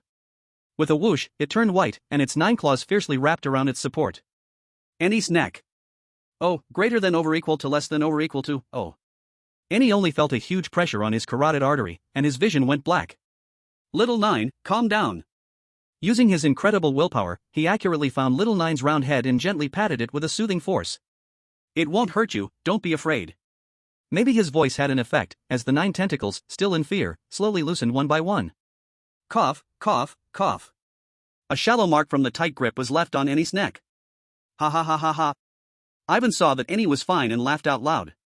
Boss, you've been blessed by the mascot. Klaus looked at Annie nervously, then disdainfully said. It seems the new mascot doesn't have much positive effect. It's just a little nervous, and he defended. And the pufferfish fits my needs perfectly. Isn't it delicious? Klaus and Ivan. It was indeed delicious. But no one dared to eat it. O___O. Annie skillfully began disassembling the pufferfish's body. Obtained, mutated pufferfish toxin, highly toxic, *1, pufferfish meat, 1 day. The filth on the deck, along with the fish carcass, disappeared without a trace. Mutated pufferfish toxin, highly toxic. Rating, 1 drop gets rid of a troll, 2 drops get rid of 2 trolls. P.S. Do not taste, unless you want to experience the feeling of your soul leaving your body. This thing might be very useful, to coat on weapons, or to make traps. He stored the mutated pufferfish toxin away. As for the pufferfish meat, Annie didn't intend to test the poison, so he directly tossed it into the trash can. A slight chewing sound came from inside, and the marks left by the mutated pufferfish's spikes on the deck vanished in seconds. Now Klaus was satisfied and returned the axe to Ivan. Ivan, don't lick the axe, Klaus seriously reminded. Ivan instinctively looked down at the shining axe blade and asked, confused face, why? The air became silent for 2 seconds. Klaus, O___O. He moved his lips but chose to stay silent. Ivan finally reacted and shouted, wait. Why should I lick the axe? The very fact that you asked this question is the problem. I'm just kindly reminding you. Annie couldn't be bothered with these two. Their intelligence was like a match 3 game, and they were the two that could be matched and removed in one go. The system's evaluation, though lacking, was still accurate. Phi, greater than over equal to omega less than over equal to asterisk, little 9 is smarter. Annie moved little 9 from his shoulder to his head and cast the rod again. Last cast, if there's nothing caught, we'll have to eat the sea wolf fish today. Annie had no high hopes for this cast. So he still used ordinary sea wolf fish meat as bait. As for why not use poodoo to continuously attract rare creatures when there's no bait? Because Annie just wanted a meal, and would leave the fighting for tomorrow. The sunset gave the ghostly bone boat a broken golden edge. Annie blew the sea breeze, listening to Ivan and Klaus arguing about why lick the axe. Klaus ignored them, wiping the tools in his bag. Just when the piece reached its peak, he felt the poodoo in his hand tighten. There was no trembling, no panic. Only a heavy, solid pull, slowly straightening the fishing line. The feeling in his hand didn't even seem like catching a living creature. It felt more like hooking a submarine that was currently sailing. Help! Annie decisively called for help. If the underwater thing gained strength, it would be too late, and he had no doubt that by then, he'd be dragged into the sea like a plastic bag. Ivan and Klaus stopped their argument immediately and rushed over to help Annie hold the rod. Creak! Even the LV3 fishing rod groaned with a painful squeak. The three of them combined their strength to resist the first surge of the massive sea creature, but the whole boat was being dragged, turning in the opposite direction, and slowly but steadily being pulled towards another direction. The ghostly bone boat, though light, weighed at least 3 tons. Not to mention the Katyusha tied to it. My God! How big must this thing be? Klaus exclaimed in shock. Chapter 55, Little Nine's Manifestation. Little Nine on Ren Yi's head seemed to sense this pressure. Clinging tightly to Ren Yi's hair, its numerous tentacles lightly tapping his skull in a slightly anxious manner. This is definitely an elite monster. Starting at LV4. Little Nine is really manifesting. It asked for something fresh, and now we have something super fresh. Fresh is fresh, but don't risk your life. The universal purity was firmly stuck on the railing. The LV3 rod was very solid. Meanwhile, the railing emitted a creaking sound under the heavy load. At this rate, the boat will fall apart first. Klaus's temple was bulging. Combined, the two boats weighed over 8 tons. Like a buoy, they plowed through the water, leaving increasingly wide waves behind. The main force controlling the fishing rod was Ivan. With bulging muscles and excitement igniting in his eyes, he said, I can't help it, I'm going down to see what the hell is below. Don't be impulsive. Ren Yi exerted all his strength to use the railing as a lever to hold down the fishing rod. Its stamina will be spent much faster than ours, let's wait until it exhausts itself. Soon, the giant creature underwater seemed to grow tired. It stopped its steady pulling and instead began to dash wildly. The ghostly bone boat was pulled across the water's surface in irregular arcs, sometimes leaning left and sometimes right. Ivan's Katyusha swayed side to side like a counterweight. It's almost out of strength, it's making its last struggle. Ren Yi's judgment was correct. After nearly 10 more minutes of frenzied dashing, the force underwater clearly began to weaken, occasionally surging forward violently before calming down. Reel it in. Klaus started to turn the reel when the force slowed down. The tight fishing line was gradually drawn back. Under the water, a massive shadow was swiftly approaching. Until splash. It broke the surface, sending countless golden droplets into the air under the sunset. It was a creature that seemed out of place in the sea. Its body streamlined like a shark, but with a long snout, interlocked fangs, and yellow vertical pupils. It looked more like a crocodile. The characteristics of two top predators were eerily merged in it, forming an indescribable sense of oppression. Splash! It fell back into the water, and the ghostly bone boat suddenly tilted at a 45-degree angle, water flooding the deck. Goodness! This is what a man should be fishing for. Ivan wiped the seawater splattered on his face. His legs were now barely affecting his movement. Days without entering the water made him itch all over. He wished he could jump in right now and battle the crocodile, or shark, for 300 rounds. The creature that resembled both a crocodile and a shark was clearly agitated, its sharp, crocodile-like tail swung like a steel whip, striking the side of the boat. Ren Yi activated the abdominal muscle man skill at the first moment. Even so, the impact still shoved the boat half a meter away. Durability -45. Ren Yi felt a weight in his heart. This was with the skill's 30% damage reduction effect activated, if they took a few full hits. He wasn't sure if the three of them would be enough to satisfy this hungry beast. Klaus, stay away from it. No way, unless we give up the fishing rod. Klaus replied anxiously. The monster bit onto the fishing line, and the boat was completely restrained by its power. After a moment of thought, Ren Yi had a new idea. Ivan, go to your boat. Understood.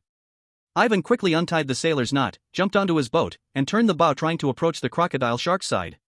It saw the three small figures of humans seemingly split into two paths, and for a moment, a flash of human-like mockery sparkled in its eyes, as it suddenly swung its head and charged at the ghostly bone boat. Crack! Accompanied by the sound of bones cracking, the crocodile shark's massive jaws snapped at the boat's side. The guardrail under its sharp teeth shattered like broken cookies. Good opportunity. Ren Yi, reacting quickly, raised the western knife and stabbed straight into the vertical pupils of the crocodile shark. However, just as the knife tip touched the eye, a layer of instant membrane covered the eye socket. Clang! A crisp sound echoed. It was as if stabbing into a metal plate. Sparks even flew between the knife tip and the seemingly weak instant membrane. With the attack failing, Ren Yi quickly leveraged to retreat to a safe distance. Just as the crocodile shark was about to continue biting and rolling to crush the prey, a thunderous roar came from the side. Hey! Boom! Accompanied by a deafening sound, Katyusha slammed into the crocodile shark's waist. At that moment, the modified bow of the ship and the menacing shark skull combined with crab claw armor unleashed their power to the fullest. Caught off guard, the giant body of the crocodile shark lost its balance and flipped back into the sea from the ghostly bone boat. And the ghost ship, losing its heavy burden, rebounded violently, almost throwing Ren Yi and Klaus into the sea. Well done. Bear man. Klaus, unable to steady himself, shouted at Ivan, "Get this ugly monster away from our ship." Its defense was indeed troublesome. The crocodile shark appeared unhurt, but its hatred was fully directed at Ivan and his Katyusha, hatred visible in its eyes. Come on. You bastard. Show me what else you got. Ivan stood on the bow like a Viking, excitedly pounding his chest, roaring without fear. Bear Country contestant, forever the god. So tough. This is survival at sea. Hard-hitting head-on. I bet a spicy stick that Ivan will tear this crocodile shark apart. On Blue Star, General Maxi looked at Ivan, full of fighting spirit on the screen, and stroked his beard with satisfaction. This is our warrior, he will protect his comrades well. Meanwhile, Ren Yi shouted at Ivan. Its skin is very thick. The eyes can't be attacked. Ivan still had an excited look on his face, but his eyes were very calm. Although he normally didn't like to think, his fighting instinct was as sharp as a beast. Thick skin and protected eyes? Then he could only attack from the inside. The half-crocodile half-shark monster was clearly angered by Ivan. It opened its enormous jaws that could swallow half a ship and swam towards him. And Ivan adjusted his breathing to the rhythm of the rocking ship. Get lost. He shouted fiercely, using all his strength to throw the heavy axe in his hands like a discus, aiming for the giant beast's throat. The axe spun, hitting the crocodile shark's mouth accurately, slicing through the upper wall and disappearing deep into the esophagus. After being injured, the beast became even more vicious. The three men drew the ship close and prepared to face the crocodile shark's more violent counterattack. The crocodile shark indeed opened its interlocking jaws again, but this time it swam a few meters to the side in a drunken way, then became stiff in the water. It made no attempt to charge at them again and showed no intention of fleeing or diving deep. This reaction. Something is off. Was my axe that powerful? Ivan appeared confused. Ren Yi narrowed his eyes slightly. That axe certainly can't be licked. Chapter 56 Ivan, I thought I was the god of war. The struggle lasted a few minutes. The huge creature's movements grew smaller and smaller, eventually twitching helplessly a couple of times before becoming rigid. It flipped over, exposing its belly, which was also covered in scales, slowly drifting with the calming waves. Is it dead? Ren Yi and Klaus received a game prompt. You have assisted in killing the mutated crocodile shark, earning evolution points *25. While Ivan received. You have killed the mutated crocodile shark, earning evolution points *50. The delayed game prompts declared that this battle, which started strong, had come to an end. As soon as the battle ended, Ivan immediately returned to his boisterous self. Did you see that? Just an axe. As he paddled the boat closer to the ghostly bone boat, he fantasized about the upcoming feast. This guy's meat must be firmer than beef, such a big one. Even if we eat one piece and throw another, it will be enough. Soon, we'll have grilled crocodile shark steak and stew. Klaus. Ronnie, you. Why are you all looking at me like that? Ivan was drooling at the thought, but when he tied up the Katyusha and turned around, both of them looked a bit strange. Klaus silently pulled the crocodile shark's corpse over with the fishing line. Detected dismantled target, LV.4 Elite Crocodile Shark. Dismantling rewards, complete crocodile shark skeleton *1, LV4 Elite, mutated crocodile shark heart *1, sharp crocodile shark teeth *120, contaminated crocodile shark flesh *500, tyrant scale armor *500. Do you confirm the dismantling? Dismantle. With Klaus and Ivan's eager eyes, the familiar bluish light lit up. Dismantling successful. Stored in the warehouse. How is it? Ivan rubbed his hands like a child waiting for candy. The LV4 meat must have some special effects. Which part should we roast first? Should we save some for jerky? Ren Yi looked at the materials obtained from the dismantling. Complete crocodile shark skeleton *1, LV4 Elite. Evaluation: a cadaver indecisive in genetic selection can prove that Darwin didn't lie to you. Even if only the skeleton remains, it is still about 10 meters long, saving it for later. Ren Yi took out the other materials and displayed them on the deck for the two to see. Mutated crocodile shark heart. Sharp crocodile shark teeth. Evaluation: a whole 120 reasons not to wear braces can be made into weapons or necklaces. The latter effectively prevents others from flirting with you. Tyrant scale armor *500. Ivan ignored the precious materials on deck, rubbing his stomach and looking at Ren Yi. Oh, for all, it is getting dark, let's eat first. Klaus's entire attention was drawn to them. So powerful. The mutated crocodile shark heart was cradled in his palm, still pulsating. Evaluation: powerful, it pumps not blood, but anger towards the world. P.S. Not recommended as a Valentine's Day gift. If we can study it, we might use it in the power system. Ivan murmured, we can slice it for hot pot. Klaus couldn't be bothered with him and picked up a piece of tyrant scale armor. Evaluation: thicker than your boss's face, tougher than your ex's heart, an excellent defensive material. The scales were palm-sized, the edges not sharp, but heavy in hand. They clearly had explosive defensive power. These scales are even stronger than metal. We can add an extra layer of armor to the Katyusha. And it can perfectly cover the weak points of the ghostly bone boat. Too much will affect its speed. He spoke while starting to sketch the modification plans. And Ren Yi developed a keen interest in the power system. Ivan watched the two, one researching the heart and the other the scales, scratching his head anxiously. Guys. I say, what about the most important meat? Are you still hungry? You are the great contributor. Ren Yi took out a piece of about 2 pounds of crocodile shark meat. Unlike ordinary fish, its texture was firm, showing fat and lean interspersed, resembling chicken more than fish. Maybe it wasn't as delicious as fish meat, but they needed such protein. However, the meat's texture revealed a few strange purple veins. Ivan took the meat and looked. Contaminated crocodile shark flesh. Evaluation: a surprising meat, each bite may let you experience a new dimension of life. P.S. It is recommended to pair with mushrooms, you might see more than just little people.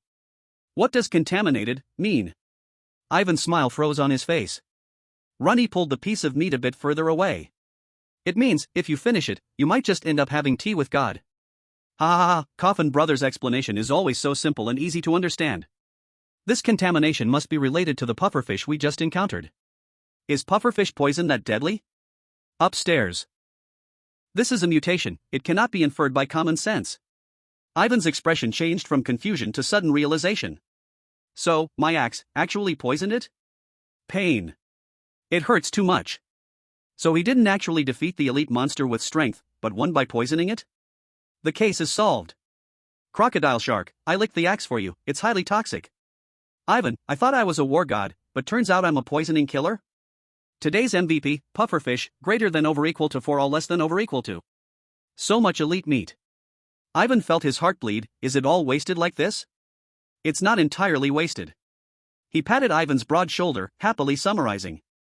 This indeed proves the effectiveness of the mutated pufferfish toxin. It can take down a level 4 elite monster in a short time. When it acts on mucous membranes in the digestive tract, the effect is outstanding. It's a very successful experiment. Ivan, B gulp. Klaus, O__O. The boss is probably trying to comfort him? Ivan looked at the poisoned divine weapon in his hand with awe, feeling a bit regretful, he said. So what to do with this meat? It can't be used as bait, and the poison stuff can't be eaten. Then let the eatable things eat it. He randomly took out a pile of meat and piled it on the deck, picking a few pieces to put into the trash can. As a series of chewing sounds rang out, the shredded railings and cracks bitten by the crocodile shark were all restored to their original state. Durability, 500/500. Just as the three were preparing to start a fire and boil water, filling their stomachs with nearly spoiled wolffish and crab meat, no one noticed that little Geo, like flowing mercury, climbed onto a small pile of meat that could be called a mountain of flesh for it. Its 9 tentacles acted like a tiny net, trapping the pieces of meat that dissolved at a visible speed. Like melting ice cream, it absorbed into its small body. What the hell? What just happened? Did my eyes play tricks on me? Bro, quickly look at your mascot? When the three noticed, several pieces of crocodile shark meat had already been devoured by little Geo. Only a small octopus was left on the spot. A circle of purple color radiated from its head and spread over each tentacle, turning back to a leisurely blue. It crawled back onto Rennie's head with its 7 limbs, one tentacle patting Rennie's cheek affectionately. Chapter 57, The Debut of the LV-2 Blacksmith. On the ship, everyone was in a tense observation of the mascot. Ivan, Klaus, and Rennie, with 6 eyes, stared unblinkingly at the small octopus being held. It just finished eating? That was the meat of a LV-4 elite monster, and it was poisonous. It ate 10-odd pounds of meat and is still this small? Crocodile shark, if I had known I was feeding this little ancestor, I would have just slit my own throat. Don't make noise above, it doesn't have a throat.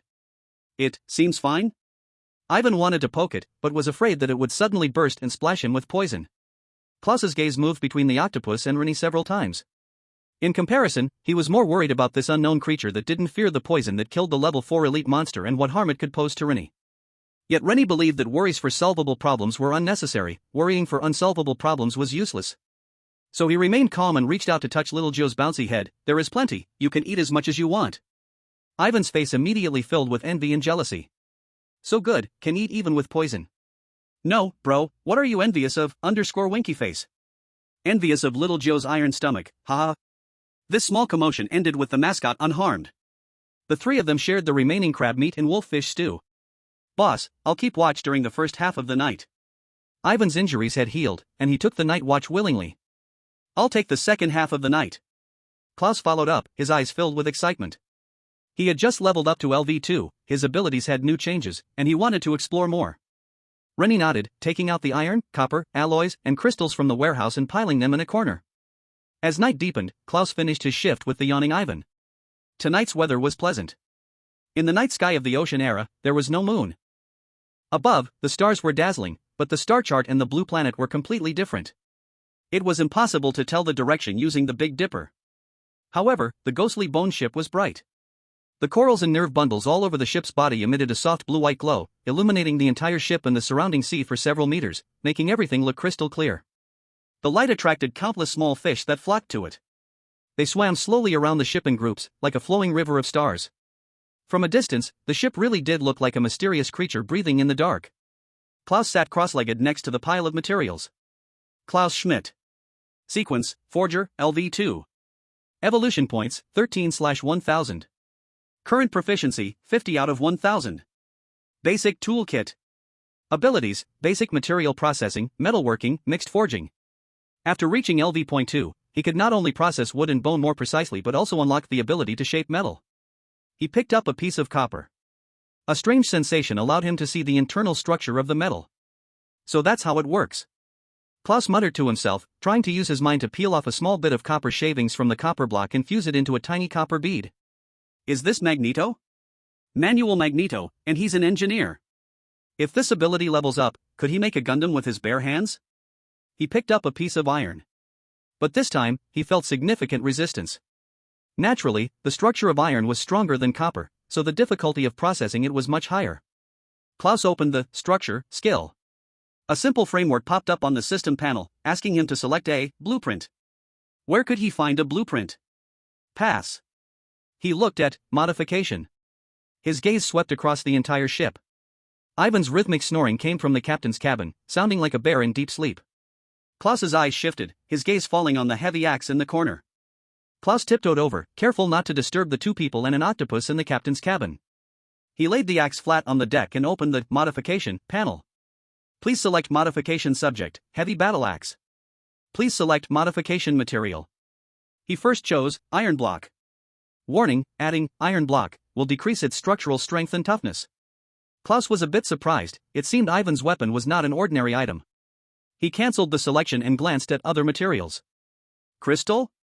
He selected crystal *6. This time, the system prompted that strengthening was possible. A soft light flashed, and faint blue ice crystal patterns appeared on the heavy, rugged axe, extending from the handle to the blade, gleaming with sharp cold light. Proficiency +50. Under the ship's own glow, the patterns reflected tiny cold stars, giving the whole axe a celestial aura. An image instantly appeared in Klaus's mind. Ivan, bare-chested, roaring excitedly, holding up a sparkling axe. D.B. No. I need to change it back. Just as he was about to cancel the enchantment, his gaze was caught by the gems beside him. Material detected, gemstones *12. You can perform an embedding modification, confirm? It seemed Ivan liked these things. Klaus, for no reason at all, clicked confirm. Proficiency +50. Phew. This time, the effect was much bigger. 12 gemstones, each with different colors, transformed into beams of light that circled the axe. Klaus squinted his eyes. The axe seemed to have been coated with some beauty filter, with the blade now emitting a soft glow. Red, pink, purple, blue. They formed a heart shape on the axe's body. Klaus, confused face. What did I just see? A Sailor Moon battle axe? Barbara energy, shining transformation. Ivan, damn, thank you. This attribute, it's really useful, but it's a bit too flashy, ha ha ha ha. Klaus's muscles twitched on his face, trembling as he opened the new attribute panel for the axe. Heartfelt, rare. Sharpness increased by 20%. New feature, causes mental shock to creatures with unstable minds, putting them into a state of confusion. Evaluation, please shout heart attack wave when using it. P.S. This will not increase the power. Klaus stared at the panel, his expression blank. The sharpness has increased and there's a control effect. In terms of performance, this is undoubtedly a huge leap. Forget it. He thought impassively that Ivan might really like it. He carefully put the thoughts back in place, trying to make it look less conspicuous. Well, tomorrow, let's pretend nothing has happened, and let him discover this surprise himself. Until now, Klaus felt that the excitement from the sequence upgrade had almost worn off, leaving only a strange fatigue. So he stood up and walked to the side of the boat, wanting to gaze far away to drive that axe out of his mind. At that moment, a very faint sound of water reached his ears. Splash! Splash! The rhythm was steady, coming closer and closer. That was someone rowing. Using the glow of the boat, he quickly saw a dark outline approaching on the distant sea. The speed wasn't fast, but the target was clear. It was their only glowing light source in the night. Another competitor? Klaus slowly retreated to the door of the captain's room. Chapter 58, What You Think Is What You Get. The gentle sound of water grew closer. It was an intentional rhythm, meant to lower his guard. Klaus quickly got a clear look at the newcomer. It was a single-masted sailboat, much better than his initial raft, showing signs of careful repair and maintenance. What caught Klaus's attention was the full sail. Even in this light breeze, it could catch the air and push the little boat forward. No wonder it could catch up with the ghost bone boat, Klaus thought. The little boat stopped about 10 meters from the ghost bone boat, and the person on board had an Asian face, not tall, of medium build, wearing a carefully calculated smile. Good evening, friend. The person's translated words carried a clear cherry blossom accent. I mean no harm, just saw the light and wanted to seek some help. Klaus stepped out from the shadows, standing at the edge of the boat and scrutinizing him, his hand behind him gripping his most handy pliers. The person realized Klaus's typical German appearance, and his smile became more eager. Ah, it turns out to be a friend from Sakura Country. I am Sato Jiro, contestant number 37 from Sakura Country. He bowed deeply, his face showing just the right mix of flattery and fatigue. It's really so good. In this cruel sea, to meet a contestant from an allied country. Allied country? Klaus furrowed his brow tighter, this term made him very uncomfortable. What era is it, still talking about this old and rotten nonsense? In Klaus's somewhat rigid view, Sakura Country's unwillingness to face their mistakes was too narrow-minded. His cold gray eyes held a more scrutinizing meaning. However, Satojiro did not notice this change. He was busy examining the ghost bone boat. This boat. It's too incredible. It looked like it was made of bones, an elegance amidst evil. The soft blue light was gentle yet bright, simply art. And tied to the back was that rough-looking boat. The fierce shark bow was full of violent beauty. His heart started to race uncontrollably. Before entering the game, he had seen this Hans Cat Country engineer in a livestream. The blacksmith sequence could perform initial modifications on boats. But until Satojiro was pulled into the game, he was still on a wooden raft. Had it only been so long? How could he have such two powerful ships? He missed miso soup, natto, and plum tea rice. Ever since he came in, he had been living in fear every day. Although he survived without worry thanks to the Salt Warrior sequence ability, he hadn't had a warm meal. And this Hans Cat was clearly living a heavenly life. He hated that contestant from Dragon Country named Ren Yi. If it wasn't for him killing Satoichiro, number 36, why would he be thrown into this hellhole? He also hated Satoichiro, that useless fool, who got killed by a defenseless East Asian sick man. It was a disgrace to the great Cherry Blossom Empire. But now, an opportunity was right before him. If he could catch this ship, latch onto this powerful leg, wouldn't that mean he could soar to the top in one leap? At that point, even Jeff from the beautiful country would have to tremble beneath the great Cherry Blossom Empire's feet. As for this Black Cat engineer Hans, whose rank was Forge Master, he was just a stepping stone for him to reach the peak. A wise man knows the times. If he's willing to build a ship for him, it wouldn't hurt to spare his life. Thinking of this, he put on an even more flattering smile, humbly saying, "Mr. Klaus Schmidt, you are the most outstanding engineer of Hans Cat. Your achievements are widely reported in our Cherry Blossom Country. To be honest, my ship ran into some problems, and the food has run out. I haven't slept for 2 days. Could you let me rest on your ship for a while?" 66,666, here comes another actor. 2 days without sleep? His eye bags are cleaner than mine. I remember this guy, Salt Samurai, started out just hiding. Laughing to death. His acting is even worse than the last Korean guy. At least that guy really got beaten up. Klaus stared at him, speechless. This guy said he hadn't slept for 2 days and had run out of food, but judging by his clothes and ship, they were even cleaner than his own. Clearly, he hadn't even been through a fight. He hadn't faced any danger, yet was lying to gain sympathy? No way. He hated these people who looked clever, but actually treated everyone else like fools. His acting was worse than that last Korean guy. Klaus was about to impatiently tell him to get lost.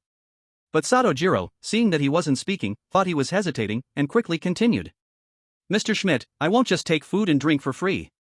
I am from the Salt Samurai rank, and I can provide you with fine salt." Salt Samurai? Klaus almost blurted out "get lost," but he swallowed it back down. Just a couple of days ago, he had been complaining that if he met a Salt Samurai, he should kindly invite them aboard. Now here it was, delivered to his door. The impatience on his face instantly disappeared, and he reached over from the side of the ship, pulling down the driest fish he could find. "You, stay there for now. When my companions wake up, we'll talk." Satojiro caught the dry, hard fish. Wasn't there going to be any questioning? He was just treated like a beggar being dismissed? Friend, this. Klaus didn't even give him a chance to continue, turning his back to fiddle with the oars, though he occasionally glanced at the Cherry Blossom Country contestants' movements. The situation was stronger than the man, so Satojiro could only put on a face of deep gratitude and sit down to gnaw on the dried fish. "Klaus, well done. The hot face is stuck to the cold butt. Klaus, if the boss said to invite him, then we'll invite him. This contestant really has strong teeth equals." Smiley face. The sky quickly began to brighten. Ren Yi sat up, stretching lazily, his back making a soft popping sound. Ivan turned over, and the sound of his snoring continued to shake the heavens.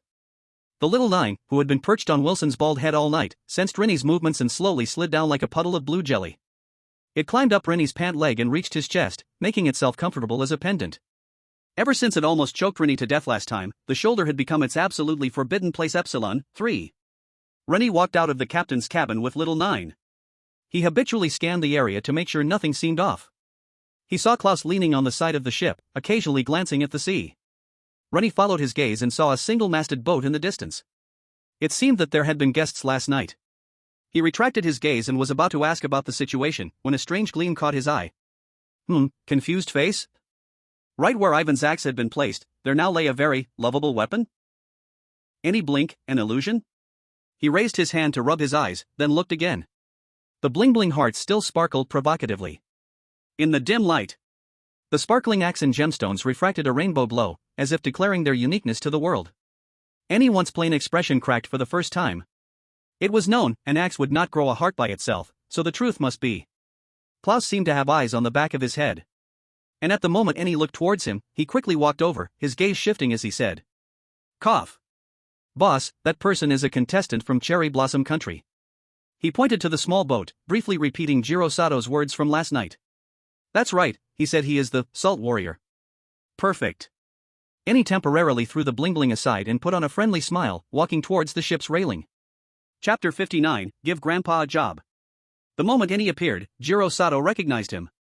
Isn't this the Dragon Country contestant who killed number 36? How could he be here? Could he be working with that Hans Cat Country engineer? Calm down. He was no longer the section chief who could boss around subordinates in the company. He absolutely must not show any hostility. He forced a pleasing smile and bowed. This must be Mr. Annie from Dragon Country. Your wisdom and courage are truly. Wait. Annie's warm smile? This smile was just like when he killed number 36, sending a shiver down Jiro Sato's spine. To Annie, there are three kinds of beings. People like himself, valuable tools, and stones by the roadside. If the stone happens to block the road, then find a way to smash it. I heard your rank is Salt Warrior. He looked with great interest at the bowing man before him, whose resentment could not be concealed. Show me. Boss, come on, give Grandpa a job. Show me your abs, show me your legs, dog head, but... Haha, why does this tone sound just like choosing a technician at a club? Don't mess around ahead. Our boss is a pure-hearted beautiful boy. Jiro Sato could not see the barrage. But Annie's presence felt to him like facing an aloof president back on Blue Star. Perhaps the only difference was, if he could not satisfy this president today, he might not even have a chance to leave alive. Hi. Jiro Sato clasped his hands in front of him, looking as if he was giving his all, even the veins on his forehead bulging. The entire process was filled with a sense of ceremony. Seconds later, he trembled and opened his hands. A small pile of pure white crystals lay quietly there. Huff, huff. He gasped for breath as if he had just run a marathon. I am sorry, Mr. Ren Yi. My abilities are still weak, this is my limit.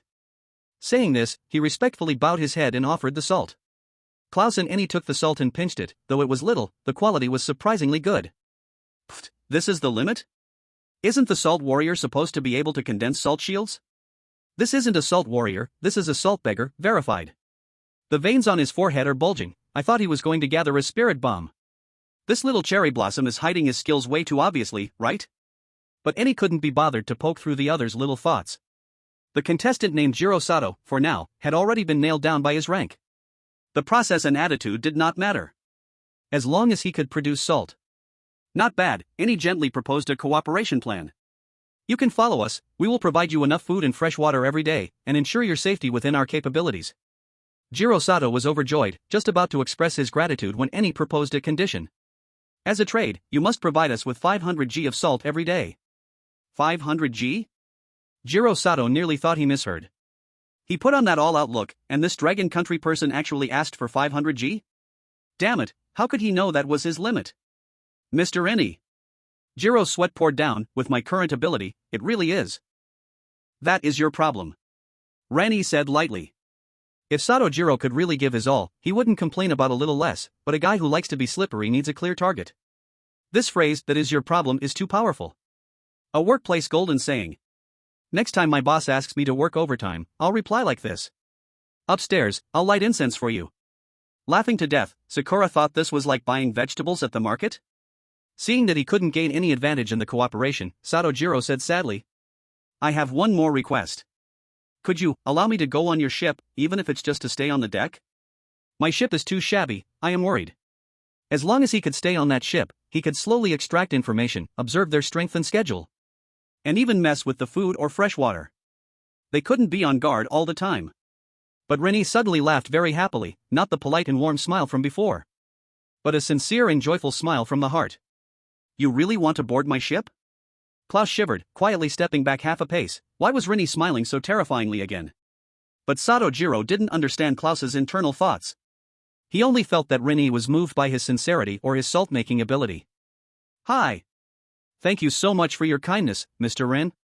Satojiro was so excited that he bowed repeatedly, eagerly rowing his small boat over, afraid that the other party would change their mind. After tying the rope thrown over to the railing, Ren Yi also very thoughtfully helped him pull a little. I'm very grateful. As he stepped onto the strange ship, he suppressed his excitement and was about to say a few more polite words. But then saw Ren Yi's hand touching his small boat. He suddenly remembered that contestant 30's AXS raft seemed to have vanished into thin air with a flick of Ren Yi's hand. Detecting decomposable target, single-masted sailboat. Decomposition can obtain, wood *20, hemp rope *3, lightweight sail *1. Do you confirm decomposition? If you don't have any bad intentions, I really have no reason to do anything. Ren Yi silently thought, confirm. Run. Mr. Ren. Satojiro watched helplessly as his only escape route vanished without a trace under Ren Yi's hands. The sea breeze blew, leaving only the rope tied to the railing. What's wrong? Ren Yi tilted his head. My boat, Satojiro's voice was trembling. Oh, that. Didn't you say your boat was too shabby and could capsize at any moment? You were very worried, right? Ren Yi patted Sato's shoulder, his tone friendly. Since you've decided to board my ship, I helped you take care of that broken boat, so you don't have to worry about it anymore. Sato, oh. Ha ha ha ha ha ha ha. Sato, thank you so much. Cutting off the roots, the boss is amazing. Now the salt can't run away. This sail looks pretty good, must have a profit. At this moment, Ivan yawned and walked out. Boss, we have a guest? His gaze fell on Satojiro, his scrutinizing eyes looked like he was sizing up prey ready for the pot. Satojiro's legs instantly softened. Huge cold sweat slid down his forehead, the muscles on Satojiro's face twitched violently, ultimately forming a smile even uglier than crying. He thudded to his knees on the deck. Thank you so much, Mr. Ren. Klaus saw Ivan and silently stepped back again. Ivan had a puzzled look, scratching his messy hair. What's wrong with this guy? Boss, what did you do? Nothing. Ren Yi was checking the decomposed lightweight sail in the system warehouse.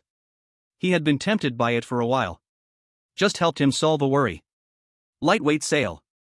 Evaluation, a blessing for tailwinds. Can capture airflow more effectively, increasing speed by 15% in light wind conditions. P.S. Don't expect it to help you turn the tide against the wind. Ren Yi's eyes lit up, good stuff. Chapter 60(9) lays down the cards. Boss, is this someone coming to surrender? Or is he trying to pull a fast one? Ivan scratched his head in confusion. Delivering warmth. Random's mood was quite good. The bewildering sail could finally retire with honor. He handed the lightweight sail to Klaus. Replace it with this, we might go faster. Normally, Klaus would have been thrilled and started changing the sail immediately. But this time, he just received it absent-mindedly, occasionally glancing in one direction, feeling a bit guilty like a thief. Ivan noticed Klaus's odd behavior and followed his glance to take a look. Oh. A long sigh, filled with shock and emotion. Wow, oh my axe, it has a soul? He rushed over in a few steps, his eyes wide with wonder as he held the transformed axe. This translucent axe, covered in icy crystal patterns, like the cold wind of the polar region. The differently colored gems showcased its splendid beauty. This was the warrior's trophy. And the heart pattern made of gems symbolized the warrior's unquenchable, fiery hearts, didn't it? So beautiful, this is simply art. Unexpected yet seemingly logical, Ivan was drawn to this. His fingers glided over the brilliant gems, he loved it. He loved it too much. Klaus had prepared for Ivan to laugh at him or chase him down. But he never expected this rough bear of a man to have such unique taste. Ivan eagerly began checking its new attributes. Heart's burden, rare. Sharpness increased by 20%. Trait, deals mental shock to creatures with unstable minds, causing them to enter a confused state. Comment, please shout heart attack wave when using. P.S. It won't increase power but will increase your shame level. Heart's burden, what a good name.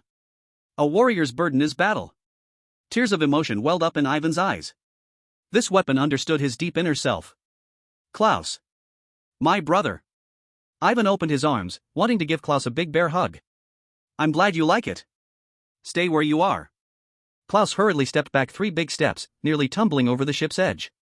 With his hands waving, he quickly said, I still have to put the sail on the boat. Yes, don't come over. Random happily watched his teammates fool around, sitting down at the ship's edge, picking up the universal. Once Ivan's excitement faded, he recalled the Sakura Country contestant, who was almost curled up in a ball. He strutted over, wielding the shiny, heart's burden, like a bully collecting protection money, and tapped Jiro Sato on the face with the axe blade. New guy, do you understand the rules? Jiro Sato was shocked by the Chile axe blade, stammering. Hi. Hi. I understand. I understand. Underscore. Then hurry up. I'm starting right now, starting right now. Jiro Sato dared not hide anything, hurriedly carrying a large bucket of seawater to begin his work. Sweat dripped from his forehead, as white salt crystals formed between his hands at a visible speed, soon exceeding the amount he had just maxed out. Ivan watched like a supervisor, the latter with a pained expression. Random nodded in satisfaction, good, with clear division of labor. Just as he prepared to cast the rod, he suddenly remembered something and poked Little 9Q with a finger. Little 9 looked up with its small black bean-like eyes, meeting his gaze. That crocodile shark should be enough for you for a while, right? Let me catch something a bit more ordinary today, something you don't need poison to beat, okay? Random's tone was just like coaxing a child. He paused and added half-jokingly. Otherwise, these 4 humans on the ship will go hungry, alright, good neighbor? The term neighbor hit Little 9. It froze for a moment, its blue swiftly turning into a shyness pink, as it quickly gathered its 9 legs in a nearly knot-like pose, then dove into Random's collar, refusing to poke its head out. Random chuckled softly and said no more. Did I hear wrong? Didn't the boss just call Little 9 what? Neighbor? Holy crap? So the mysterious creature that previously delivered a golden bathtub and fishing rod bones. Is it Little 9? Wait, let me think, why did it have to wait until it was caught? Didn't you guys forget what the big boss said? He promised to bring delicious food next time. So Little 9 came up to beg for food on its own? The guess was confirmed. He had suspected it for a long time. He didn't plan to tell Klaus and Ivan, not because he didn't trust them. For the harmony of the team and for Little 9's mental and physical health. He cast the hook with the sea wolf fish meat bait into the sea. Not sure if it was because of Little 9's promise. Ding! It was a rough iron bar covered in rust holes. What's this? An iron rod? Ivan curiously kicked it. It should be an iron sword. It turned out Klaus's guess was more accurate. In the end, Klaus cherished the hero's sword as if it were a treasure. Boss, what's he going to do with this junk? The next few casts were all quite normal. Ivan excitedly handled the catch. Just as Ren Yi was about to reel in and rest, Pudu suddenly sank. Ren Yi stood up. Do you need help? No, I can handle this. As the line was reeled in, the fishing line hummed with a low buzzing sound. Splash. It was slippery, covered in greenish scales, with fins and a tail, clearly a fish. Its features were twisted, the eyeballs had no pupils, and its mouth stretched to the sides of its cheeks, like a stiff, eerie smile. Sato Jiro instinctively looked up and directly met that smiling face. Chapter 61, Chef Ivan and the Land? The impact of the fish head was indeed quite strong. Ren Yi swiftly plunged a knife into the fish's neck, ending its struggle. You have killed the human-faced fish, gained 2 evolution points. Target detected for disassembly, human-faced fish. Confirmed disassembly? Disassemble. The fish vanished, and Klaus calmly took out cleaning tools to wipe away the liquid and scales left on the spot. Ren Yi, however, took out the trophy that had piqued his curiosity earlier. Smile mask. For Ren Yi, the only function of this thing was to prove Ivan's taste. Ivan, this is for you. Cool. Ivan grabbed the mask and didn't hesitate to put it on his face. The mask fit perfectly, and his previously fierce face was now covered by the eerie mask. With a sturdy and robust figure and a wild hairstyle, there is an indescribable sense of absurdity. Like a character from some wasteland game. Holding a wrench in one hand, dynamite in the other, yelling, I want to ride on your skull, a crazy NPC. Is he from Borderlands? This vibe is too intense. Don't walk away. I think that's the raider boss from Fallout. This smile, with that body, gives an incredible sense of security? Not really. Masked man, my favorite, dog head. Ivan was obviously very pleased with his new look. He stretched his neck, picked up the heartfelt thoughts again, and swung the axe through the air with a light ring. The dazzling gemstones caught the eye. It seemed he remembered something, swinging the axe and shouting. Love. Attack wave. This indescribable visual and auditory pollution was too intense, triggering a chain reaction. As he was attaching new bait to the fish hook, Ennie's finger slipped, almost hooking his own hand. Just as he recovered from the shock, Sato Jiro, who was diligently condensing salt, trembled, and a large handful of salt grains clattered back into the bucket. He looked at his empty palm, wanting to cry but having no tears, and could only continue to work hard.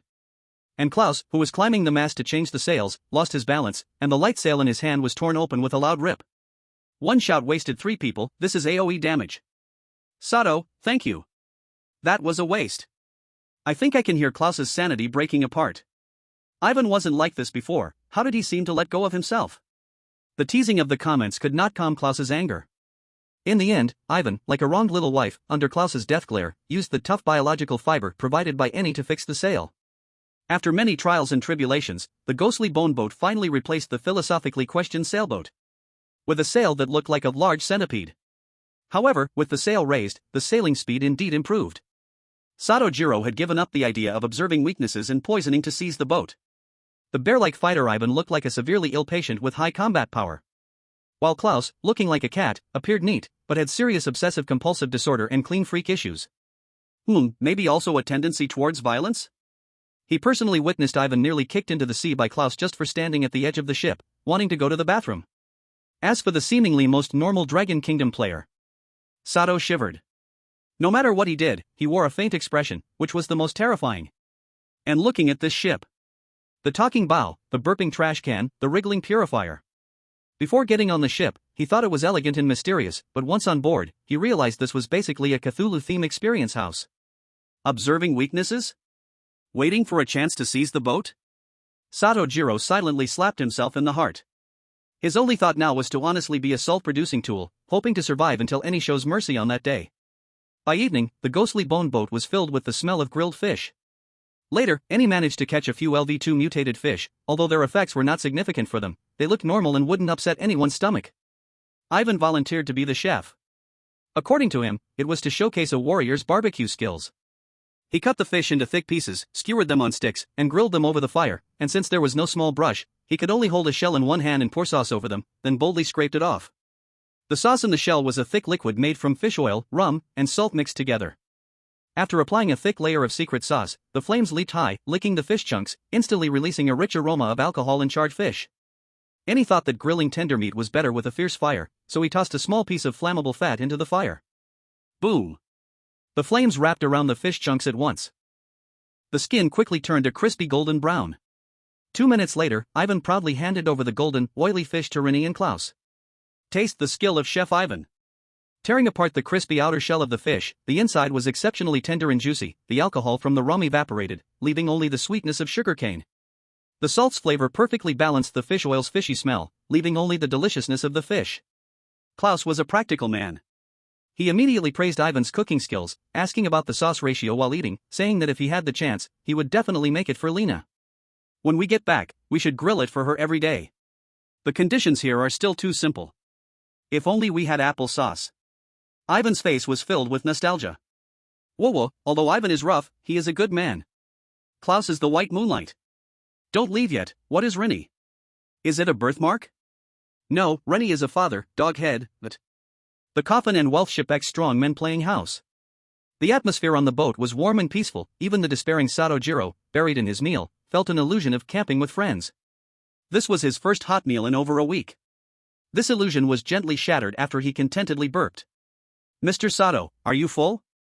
Hi. Thank you for the hospitality. Sato Jiro shivered and bowed. Well, we still need 300 grams today, keep it up. With the sound of splashing water, Sato Jiro began his diligent work again. The energetic bear-like man stood at the bow, looking into the distance. Klaus, after checking that the repaired sail was still functioning normally, sat in a corner to fix the rusty iron sword. Ren Yi took out the twisted spine. Comment, I was once a handsome prince until I fell in love with a mermaid. For her, I gave up my legs and ended up becoming a fish. P.S. This is a sad story, please mourn for 3 seconds and then turn it into a fishhook to catch other fish. Ren Yi's expression blanked for a moment. At that moment, Ivan's excited shout came from the bow. Boss! Klaus! Land, I see land.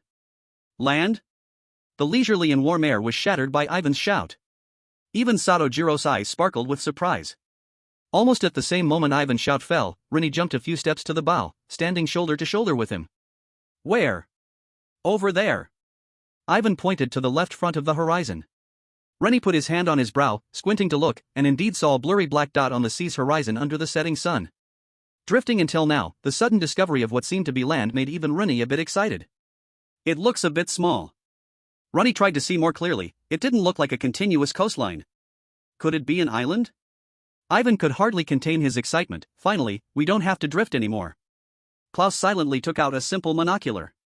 The lens was made from the glass of the crystal shoe caught last time, and though not as good as optical instruments after careful polishing, it was definitely better than the naked eye. He eagerly raised the telescope to observe the black dot for a few seconds, then said disappointedly, "It's definitely not land, and not an island. If it's not an island, then what is it? Such a big piece." Ivan, not wanting to believe it, snatched the telescope from Klaus and respectfully handed it to Ren Yi. "Boss, take a look. This guy must have bad eyesight." Klaus glared at Ivan but did not refute. Little Nine curiously dangled a tentacle over the edge of the telescope, wanting to look with Ren Yi. "It seems, it's really not an island." Ren Yi hesitated. The image was still a bit blurry, but he could barely discern that it wasn't the texture of rock or land. On that large area of black-gray ground, there seemed to be several glaring white spots. And there were some dense things bouncing on it? Wow, is there finally a new map? Come on, with Coffin Bro's luck, have you forgotten the Coffin board at the start? I always feel this is not a good place. Blind guess, is it a shell of some giant sea monster? Similar to Old Man Turtle before? Don't jinx it ahead. Retrieving the telescope, Ren Yi casually tugged at Little Joe's tentacle. Do you recognize it? Little Joe stared for a long time with its black bean-like eyes, confusedly twisted a bit, and its color changed from blue to a gloomy gray. Finally, it shook its tentacle at Ren Yi. Little Joe, knowledge blind spot, next one. Even Little Joe doesn't know? Ivan was somewhat anxious, so, are we still going over? Go. Ren Yi's answer had no hesitation at all. The unknown also represents opportunity. All right. Received. The ghost bone boat, under Klaus's control, with the freshly replaced centipede patched sails filled with wind, headed toward that mysterious black spot with the siren statue at the bow leading the two ships. As they got closer, an almost imperceptible smell began to spread, mixing a fishy saltiness with a heavy stench of decay. Ren Yi's brows furrowed tighter. This was the smell of highly decayed organic matter. Until the sun finally touched the horizon, the shadow revealed a complete outline in the telescope. It was indeed not an island, but a corpse. A huge, unimaginably large creature's corpse, floating like an iceberg on the sea. The black-gray parts were skin and flesh that had not fully rotted, and the glaring white was the exposed white bones. And those jumping little dots were flocks of various seabirds. They screeched and circled like vultures, frantically tearing apart the feast of flesh. As they saw clearly, the ghost bone boat stopped.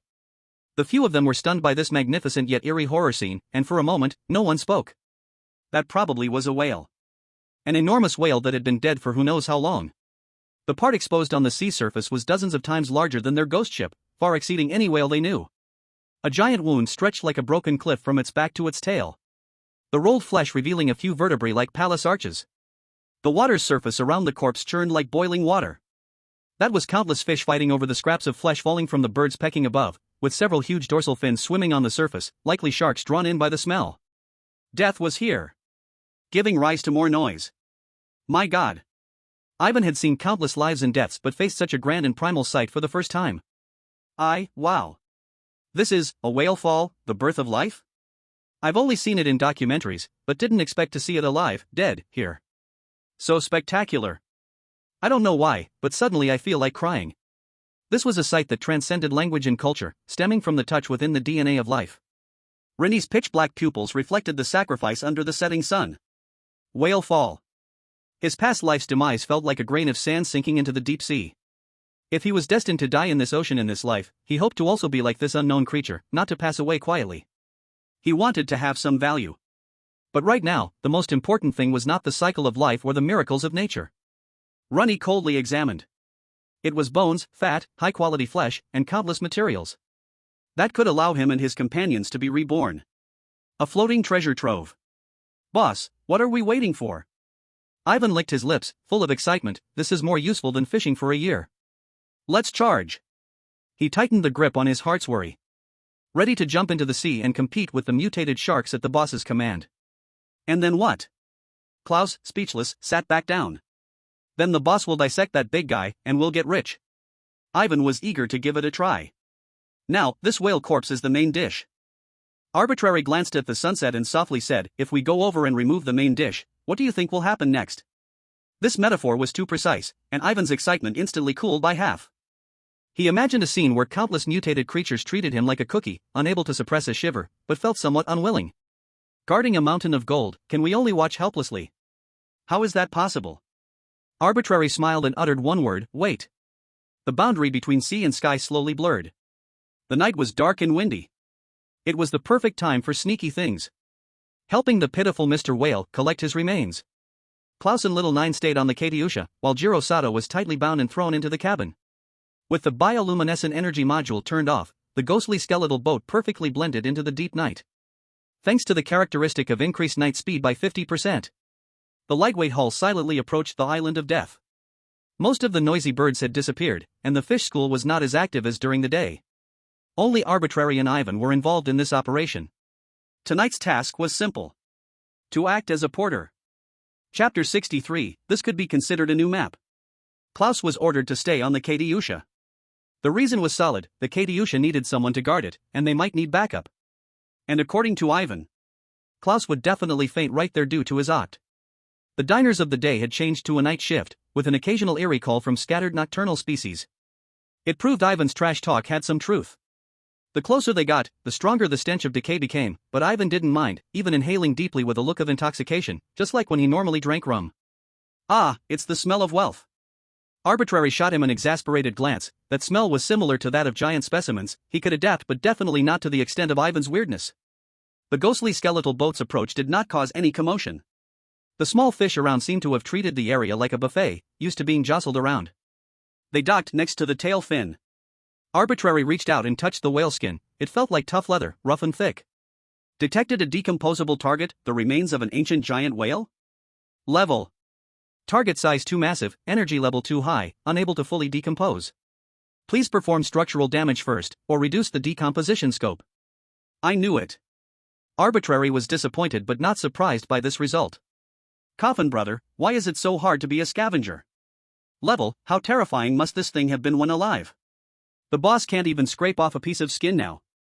I think the system is hinting to the boss, if he wants to eat, he must first learn to slice the vegetables. Boss, how is it?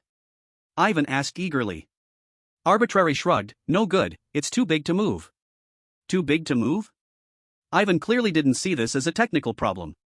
He lifted Heart's Concern, the gem shining brilliantly in the dark, which reminded Arbitrary of a scene where someone raised a magic wand to draw circles and transform. Ivan didn't know that Arbitrary had already categorized him in the handsome warrior group. Excitedly lifting his axe, he declared, let's help it lose some weight. Before his voice fell, the sharp heavy axe drew a magnificent arc and struck hard against the whaleskin. Clang.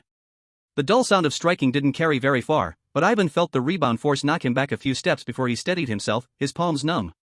That axe, enhanced with a 20% increase in sharpness. Only left a white mark on the surface? My heart's concern. Ivan exclaimed, wide-eyed and murmuring, filled with hurt. It didn't even break its defense? Arbitrary comforted him, don't be discouraged, perhaps your concern just isn't heavy enough. He looked up at the mountain-like corpse, no wonder it could drift here until it decayed. It turns out this skin is too tough. It's impossible to bite.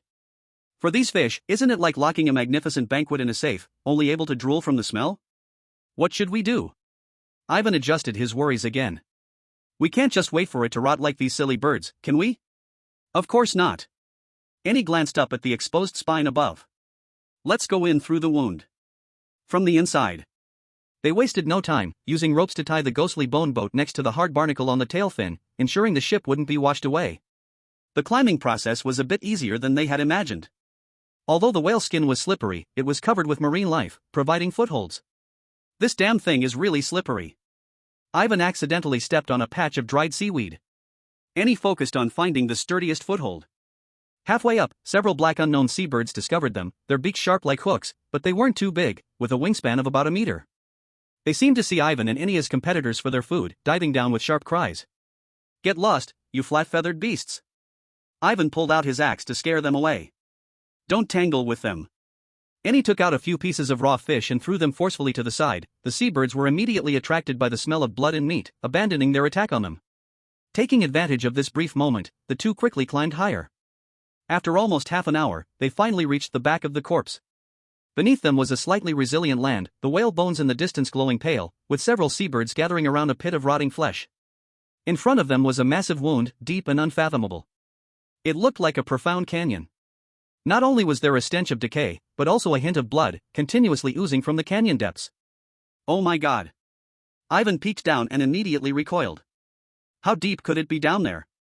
I don't know, Annie observed the strange wound. The cut was neat, he couldn't fathom what terrifying existence could inflict such damage.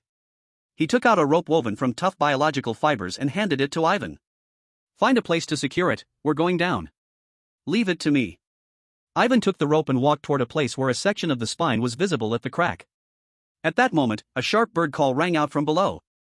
Like some sort of signal, a chorus of responding cries soared upward.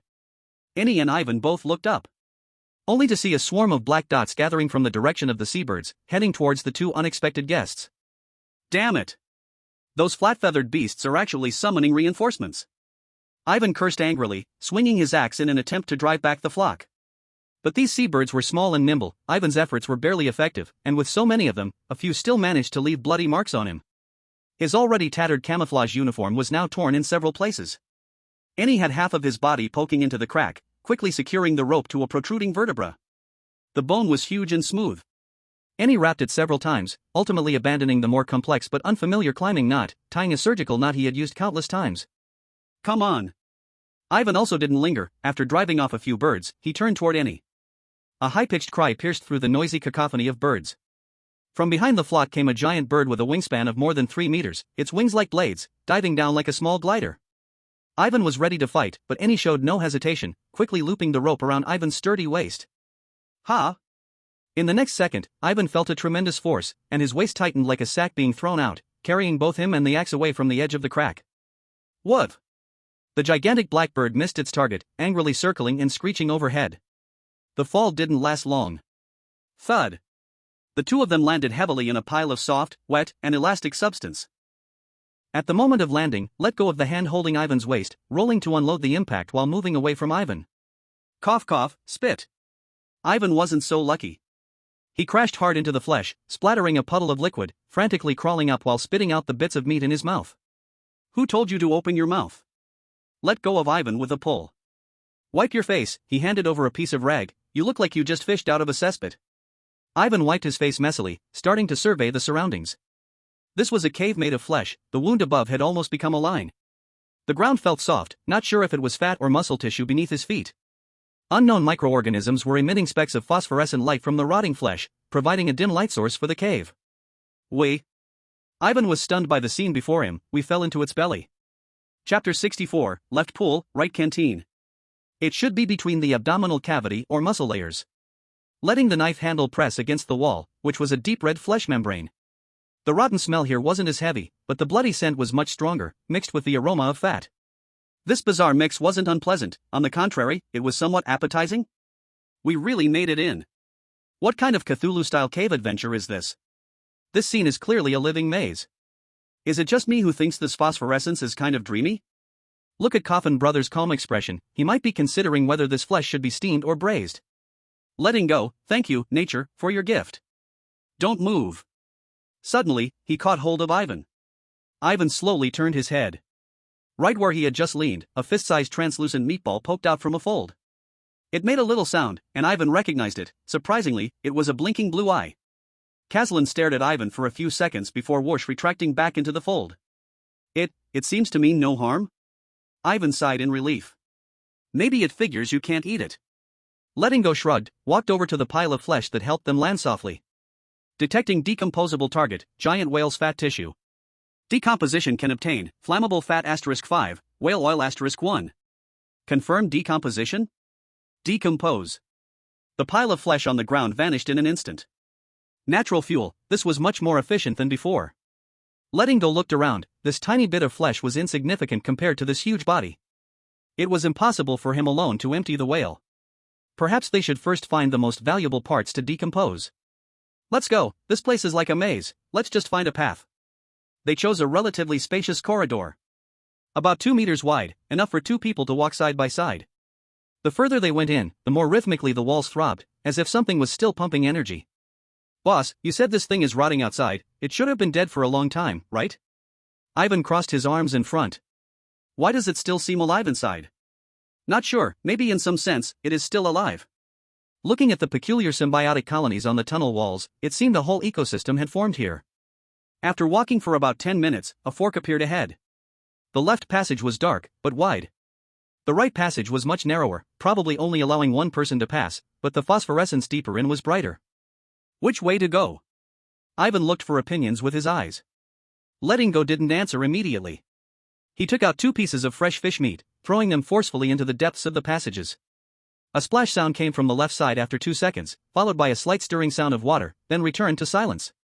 While the piece of fish thrown to the right hadn't even landed. Whoosh whoosh whoosh. It was pierced through the air by several pink meat strips like frog tongues. The process was so fast it was almost invisible, making anyone's eyelids twitch. Ivan instinctively touched his neck, as if he were the one pierced through. Left pool, right cafeteria. Ren Yi started telling cold jokes again. Ah, damn pool and cafeteria. So does Coffin brother choose to swim in the pool? I bet $1, the boss will definitely choose the left, that thing on the right looks dangerous at first glance. Ivan clearly thought the same. The right was too thrilling. Boss, shall we go left? Let's check out the left, but we won't necessarily go in.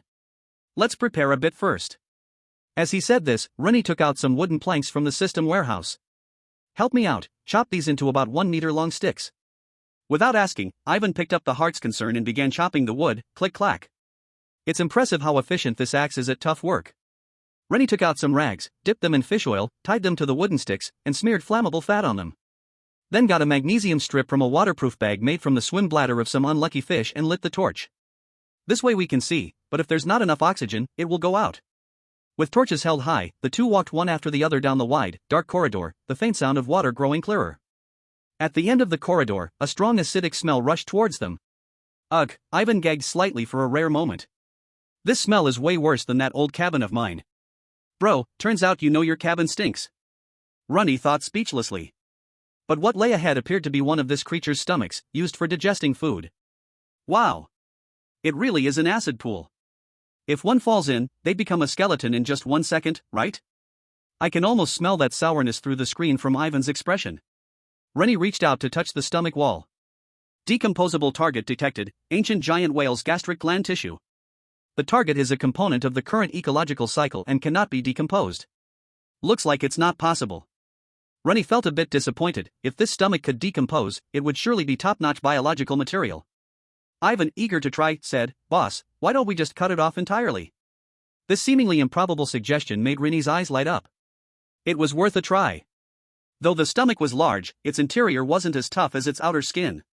If he and Ivan worked together, it would be a bit of effort but not impossible. Ren Yi took 2 steps toward the edge of the acid pool, trying to see the structure of the stomach wall's connection. Just then, a much larger bubble suddenly gurgled up from the center of the bubbling acid pool. Boss! This didn't escape Ivan's watchful eye, and Ren Yi tightened his grip on his weapon, focusing on the acid pool. Splash! Accompanied by splattering acid, a bizarre-looking worm stood upright in the pool. It had no eyes, just a huge circular mouth surrounded by gnashing, meat-grinding teeth, its plump body pieced together like segments of tires. Looking like a sandworm that had walked into the wrong scene. The part of it emerging from the acidic pool was already well over the height of the two, continuously dripping corrosive acid below. The floating skeletal remained sizzling underneath. Holy crap! Sandworm! It's a sandworm! That shape gives me chills. In that moment, neither Ren Yi nor Ivan moved, and the worm didn't immediately attack either, seeming to judge them. After a while, "Boss, this guy seems not too bright," Ivan whispered. At that moment, as Ivan spoke, the worm moved. Its bloated body arched backward, its neck muscles swelling up. Watch out, the two quickly dashed to the sides. Puff! Dark green acid sprayed from the mouthpart like a water gun, instantly creating a smoking pit where they had just stood. Missing its shot, the worm sprayed several more times. The two scattered to run, trying to spread its attacks. This guy is a living acid cannon, Ivan shouted while dodging. Fortunately, its attack method is very simple, but this won't do either. If we get hit accidentally, it's game over. Curse it, it is sensitive to sound, Ren Yi said calmly. It had only started attacking after Ivan spoke just now. Huh? Ivan couldn't react at first. What kind of tactic is this? Hurry up! Ren Yi urged, use what you're best at. Although Ivan had a lot of questions, he trusted Ren Yi and immediately carried it out. He took a deep breath. At #UN% and asterisk. You soft-skinned worm without eyes. You look like a broken tire. Did your intestines come out when you were born? Look at that mouth of yours. What you spit out smells worse than my socks that haven't been washed for a month. You deserve to roll around in a cesspool. #UN% and Chapter 65 It's Stronger Than Love. Now, not to mention the sandworm, even Ren Yi's mouth corners twitched. I didn't expect Ivan to have such deep skills in the art of language. If he goes all out during a usual banter, wouldn't Klaus be so angry he'd throw his thoughts into the sea? Well, teammates are very friendly. Strategic cursing. I've learned it. Ivan, I'm a professional in this area. Minor damage, extremely insulting. I suspect the worm has been shocked by the insults. Look, it's not moving. Ren Yi did not expect Ivan to actually kill the worm with insults, he needed to hold it down. This monster is sensitive to sound and has a simple method of attack. Its mouth is huge, but every time it sprays high-pressure acid, its neck swells up, indicating that its cannon is in its throat and requires a brief charging process. Ivan was calling it out until his mouth was dry, but the results were significant. This time, the sandworm locked onto a target, seemingly wanting to unleash a big attack, with its mouth facing Ivan, and its neck swelling again, growing larger and larger. Ren Yi took out several pieces of flammable fat and quietly moved back to Ivan's side. Ivan was still diligently leading the monster. You worthless thing, spray over here. If I dodge today, my last name will be the same as yours. While cursing happily, he was already prepared to roll away. Ren Yi couldn't let his good teammate share the same last name as the worm, so he immediately moved both hands, throwing the blobs of fat into its wide-open mouth, yelling, "Fire!" Ivan reacted quickly and threw the torch in too, like a bright orange meteor, precisely landing along with the flammable fat into the throat. Puff! With a dull sound, the flames exploded. The worm's body suddenly stiffened, and the swollen section of its neck was like an overinflated balloon, not only swelling severely but glowing orange beneath its green skin. Gurgle, gurgle. The worm let out a painful hiss like boiling water, rolling and struggling in the acid pool. The two feared the splash, and intuitively retreated to the entrance of the stomach. Generally, creatures living in acidic environments for years, which are highly resistant to acid, have a fatal weakness. They adapt to a constant acidic environment but are extremely sensitive to drastic temperature changes, especially high temperatures, which can instantly destroy their stability. Eventually, the monster's neck appeared with cracks and floated in the middle of the acid pool, unmoving, with wisps of black smoke drifting out from its charred mouth. You have killed LV5 acid worm, earning evolution points *80. You have killed assisted LV5 acid worm, earning evolution points *30. This is actually a level 5 monster? Ivan excitedly patted Ren Yi on the back. I just cursed a few times and still earned 30 points. Ahem. Next time, could you possibly pat your own thighs? Ren Yi couldn't handle the force of that blow. Actually, he was a bit surprised, this drooling big guy turned out to be so high in level? Earning these evolution points is not a loss. Captain, quickly dissect it. Ivan's eyes burned with excitement.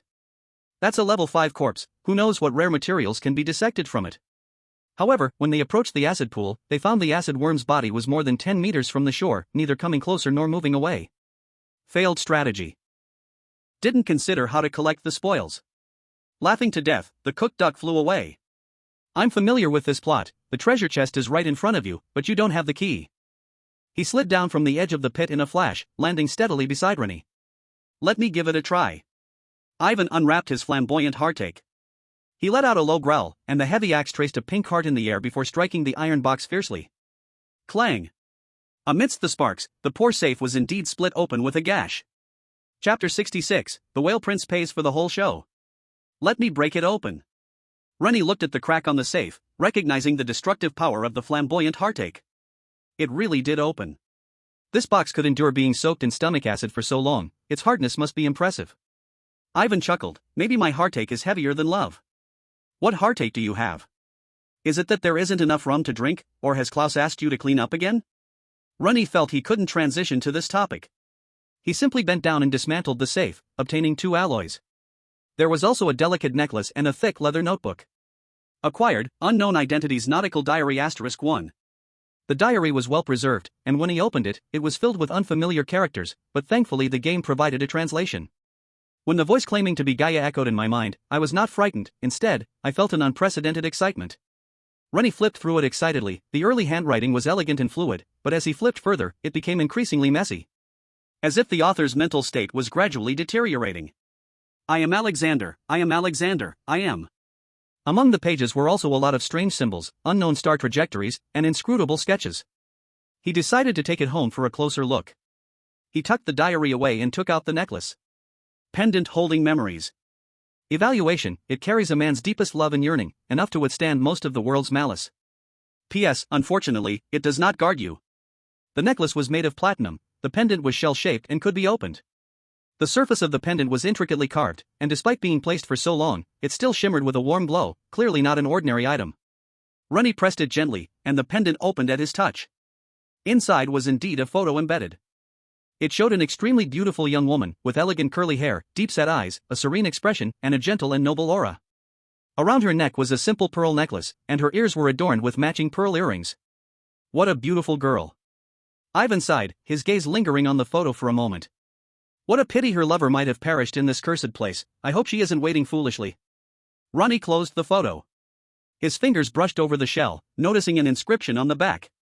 P, my star, my sea. This ocean era was filled with strangeness. Although it seemed to belong to the ocean, human civilization's relics kept emerging. Diaries, necklaces, crowns, safes, and even bathtubs. Behind them were the living stories of real people. So what is the truth of this game? Is it really just a game world created for the competitors of Blue Star countries to survive and compete? He shook his head, burying the unresolvable thoughts deep in his memory. Any fear stemmed from inadequate strength. As long as the fists were strong enough, who cared what the main line was? Let's go. Where to now? After climbing up, Ivan looked around. Without the obstruction of the intestinal wall, this place was open in all directions, and he had no idea which way to go was better. Don't rush to explore, the treasure is right beneath our feet. Ren Yi patted his solid muscle tissue. Let's get something tangible first. Ivan instantly understood. The following scene left all the viewers in silence. Except for the fans of construction games. Ren Yi and Ivan took out a knife and swung the axe respectively, starting construction on the muscular wall of the giant whale's abdomen. The system panel kept popping up with notifications. Detected decomposable target, giant whale's muscle tissue. Decomposition may yield? High concentration blood meat *3. Flammable fat *1. Confirmed decomposition? Decompose. The piece of meat vanished, leaving a neat hollow. Go ahead to the next place at will. Big Boss promoted to Director of Whale Internal Demolition Office. This act's special effect, every time I see it, I can't help but laugh, it's too flashy. This is a strong man's romance, you wouldn't understand. Am I the only infrastructure enthusiast feeling extremely comfortable? Watching all the materials being stored in the warehouse is satisfying. The two of them were like busy little bees, swearing to carve out a road to wealth inside the whale. Boss, look at this. It was a thick pipe, but not a blood vessel. Its wall was semi-transparent, with a bit of light blue liquid left inside. Detected decomposable target, giant whale's energy transfer pipe. Decomposing grants, flexible biological catheter *5, high energy biomass *10. Good stuff. Without hesitation, he chose to decompose. The module upgrades on the Ghost Bone boat required all sorts of materials, so they had to collect them all. As they dismantled, they walked. The materials in the warehouse rapidly increased. The structure of this whale was far more complex than imagined. Besides muscles and blood vessels, they also discovered huge spherical bodies similar to lymph nodes, and obtained biologically active catalyst *10 from the decomposition. They even found a few huge stones resembling sapphires. The system called it deep sea tear, but its function was? Ivan could hardly keep his mouth closed. Boss, how much do you think this big guy ate while alive? Maybe for it, the ocean was a buffet. He answered while decomposing a huge fat lump blocking their way, getting dozens of units of flammable fat and whale oil. At that moment, Ivan's singing suddenly stopped. Boss, look ahead. He walked from behind Ivan to the front. Only to see that at the end of the space, there was no longer flesh and blood, but a web-like chamber glowing softly. They tightened their grip on their weapons and approached cautiously. After passing through the web-like structure, a bright scene unfolded before them. It was a heart the size of their ship. It was still slightly pulsating, emitting a slow thump, thump, sound. Detected decomposable target, ancient giant whale's mutated heart? Level. Warning, target is the core of the current ecological cycle. Forced decomposition will cause the complete collapse of this ecosystem, leading to unpredictable chain reactions. Unpredictable chain reactions. This pulsating mutated heart was undoubtedly the most valuable part. But the system's warning made him much more rational. If the ecological system maintaining the internal vitality of this corpse collapsed completely, it might quickly decay, causing a whale explosion. Their current location was not good for escape. This hall is big enough, let's head back. The boss said not to touch it, so they wouldn't. Ivan shrugged and readjusted his axe on his back. Coffin brother actually stopped? It doesn't match his character of plucking feathers from a passing goose. This is a smart move, after all, the system warned them. Am I the only one still savoring Ivan's strategic cursing? Gonna try it on my husky when I get home. What did the dog do wrong to suffer this mental attack? This time they took a different route, continuing to act as the demolition office while heading back. When they reached a spot near the chamber wall, a fist-sized round ball resembling a Kazlan's big eye suddenly popped out with a swoosh. This time, its pupil curiously rotated between Ren Yi and Ivan. "Hey, is it following us?" Ivan exclaimed in surprise. Ren Yi was a bit curious whether this little thing was part of the whale's body or an independent organism. So he took out a piece of high-energy meat and offered it. However, the meatball just tilted its head, uninterested. What about the energy? He took out the recently obtained, high-energy biomass. This time it immediately reacted. It extended a few tentacles from its folds, rolled up that copy of high-energy biomass, and quickly shrank back.